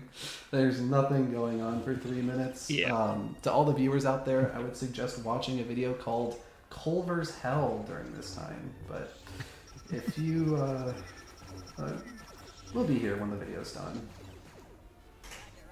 Yeah, Q&A time, maybe. Like, what I can say about Jedi Battle in this game is that free play in this game is longer than story mode and any percent on PC. Like, it's actually that insane. So, like, just imagine how long story mode in this game is. And then also there, I tried to rely on player 2 pulling the switch. He did not, and he does that a lot. It's really annoying. So there is actually, maybe not RNG, but luck-based portions to this level. Hooray! Yeah, there's like, out of the 22 levels in this run, I'd say we're at the point in the speedrun where there's basically only 3 levels where stuff can happen that is not your fault, and like, this is for sure one of them. And at the moment, because we haven't solved the bomb skip at the end of the level completely due to the height problems that Z-Cube talked about, it's also that Droid Factory is also one of them. So Droid Factory and Jedi Battle back-to-back is a little bit difficult. I'm so bored. I'm so bored. This all sucks. Yeah. As much as I hype this run up being my favorite, like, ever, and that is true, this is my favorite speedrun ever, this level is tricky to keep the hype going for. There we do get to see Matrix, though. If you kill the droidicas optimally, you end up in a state where one of them is like dead, but they're not going to interact with you, and they're just still on the screen for some reason. So it's like the coolest part of this level. It's kind of unfortunate that the coolest part of the level is just a minor visual bug. It's so bad. Well, I it hate can this. be more exciting. I have had it, I think twice at least, where the Matrix happens, but it still can shoot. It was really weird. I have not seen that. That's interesting. I actually think I remember you telling me about that, but I forgot. Well, I've been running this game for like 7 years, like Yeah. and it's happened so rarely.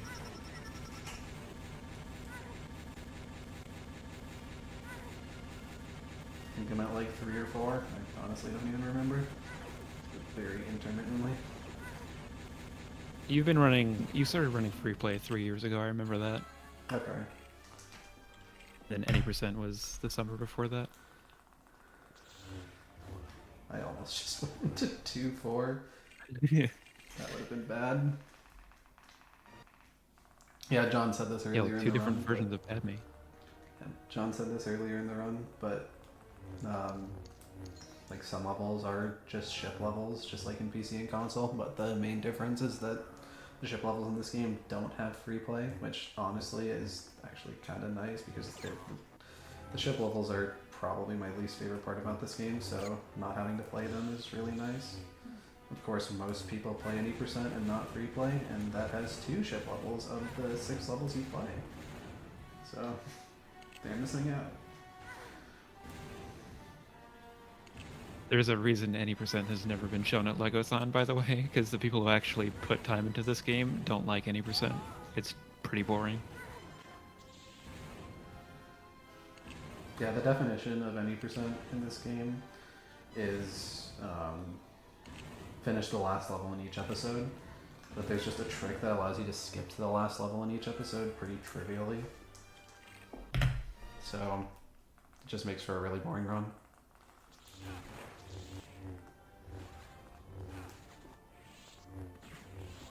You only have 1 episode left in this run.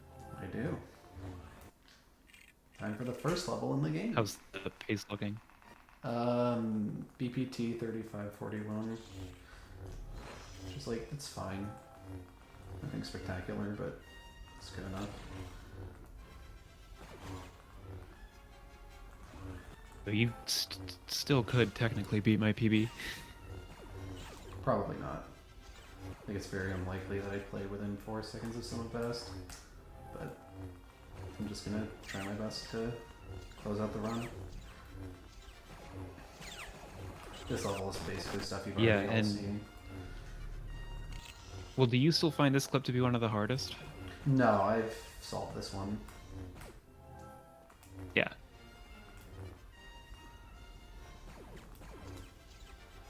Yeah, different door clips have like different D-pad inputs that you need to do. Some require like a very harsh switch of the D-pad with a very specific timing. Some you kind of want to more roll it. It's like kind of case by case.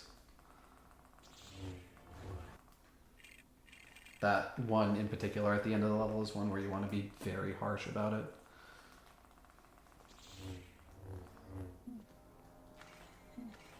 Actually, I think my slot 8's Lando, right? That's Blaster. Yeah, that's a good slot 8. Yeah, so usually if you just beat the game normally and you have like a normal set of characters unlocked, you're always guaranteed to get a Blaster character in your slot 8 in free play. Because of the manipulation we do with how we unlock characters, the last slot is a bit more variable. So for this level and the next one, we specifically want it to be a Blaster character. And that's just because, like, in order to use those grapples, you need to be on a Blaster character. And so it's just a lot more convenient to be able to press a shoulder button to switch to the last character, and rather than having to go out of your way to use the touchscreen to do it. So that's nice for this level. The level where we really want it is the next one, because there's one particular grapple that we need to do immediately after a level transition, It's a lot easier to just switch to that character with the shoulder button than it is to use the touchscreen in that specific case, but we'll see when we get there if we get it. The really like best RNG that you could get in the next level is a bounty hunter on slot 8. Yeah.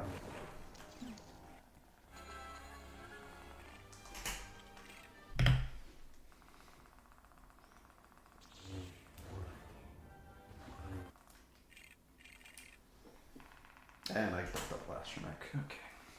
Oh god, double astromech. It for some reason they love giving you a droid on slot 8 when the final character slot is unspecified. Yeah, after this clip is the grapple that I'm talking about. Like, it's immediately after the load transition, so it's just so much nicer to switch using the shoulder button, but we have the touchscreen view there. Yeah, there are 3 clips in this level, and they have increasingly higher difficulty on each clip. So that first clip is just a standard, like, straight-on Yoda clip. That second one requires you to clip at more of an angle. And then this third one, you don't have a lot of space, and it's just an incredibly awkward angle. Although I do actually like this one. I think it looks really cool. Well, it looks cool, because especially when you do it first try, it's kind of like, whoa, how'd you do that? But, like, for me, it's kind of one where if I'm thinking about it, I am doomed. Yeah, it's really strange. That one, in my experience, is like you kind of want to do more of a roll than an immediate input, but the roll is also just like kind of hard to describe. It's really weird. But I don't know, it makes sense to me, so I'm okay with it.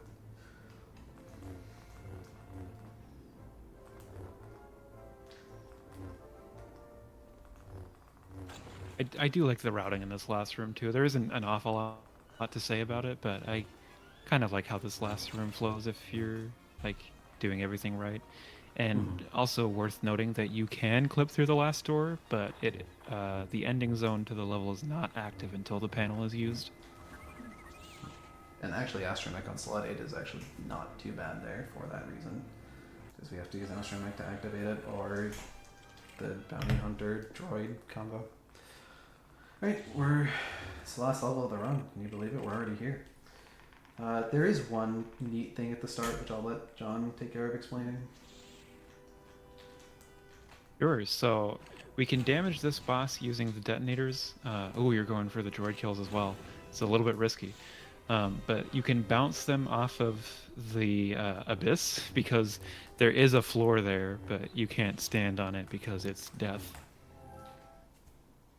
And you have to make sure that you don't get too many hits there. You have to end that fight the normal way, and if you damaged Maul any extra times, the game crashes.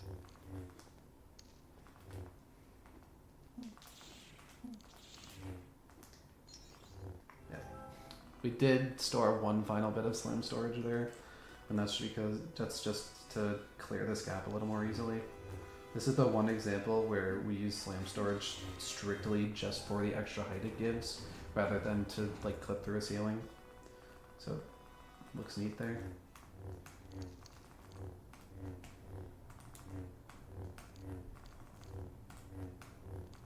And then a few more clips. And we're going to chase Maul around the arena a little bit. This was a strat that I didn't pick up until shockingly recently, but it is way more simple than I was making it out to be. And then the whole reason is so that when he first jumps up, instead of forcing the first barrel back, you could just throw a bomb. And then time is going to be pretty soon.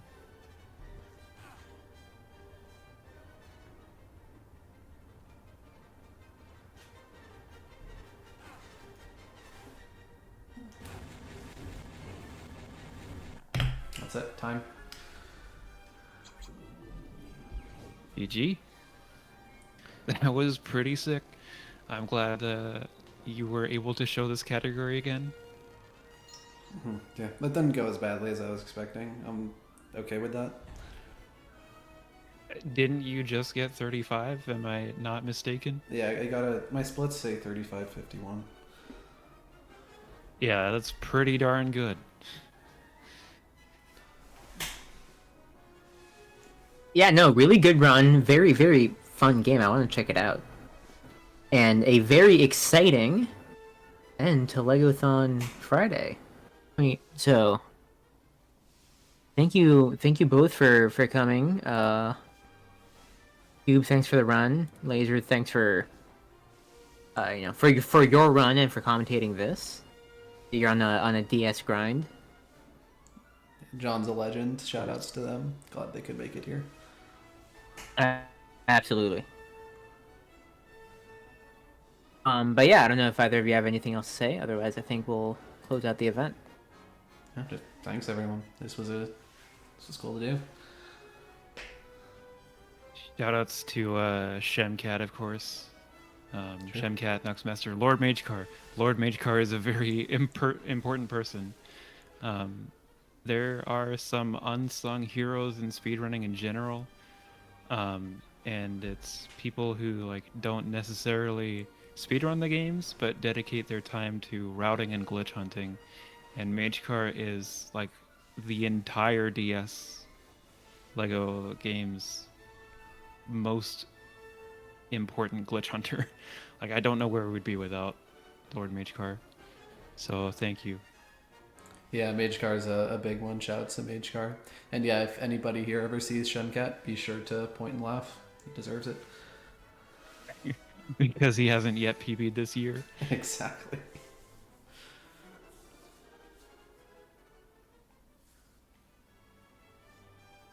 Well, with that, I think... Perfect, yeah, I think we will close out. Tomorrow, we will be starting same time, 10 a.m. EST, with LEGO Harry Potter Years 5 through 7 co-op. Chimgan and T-Fresh.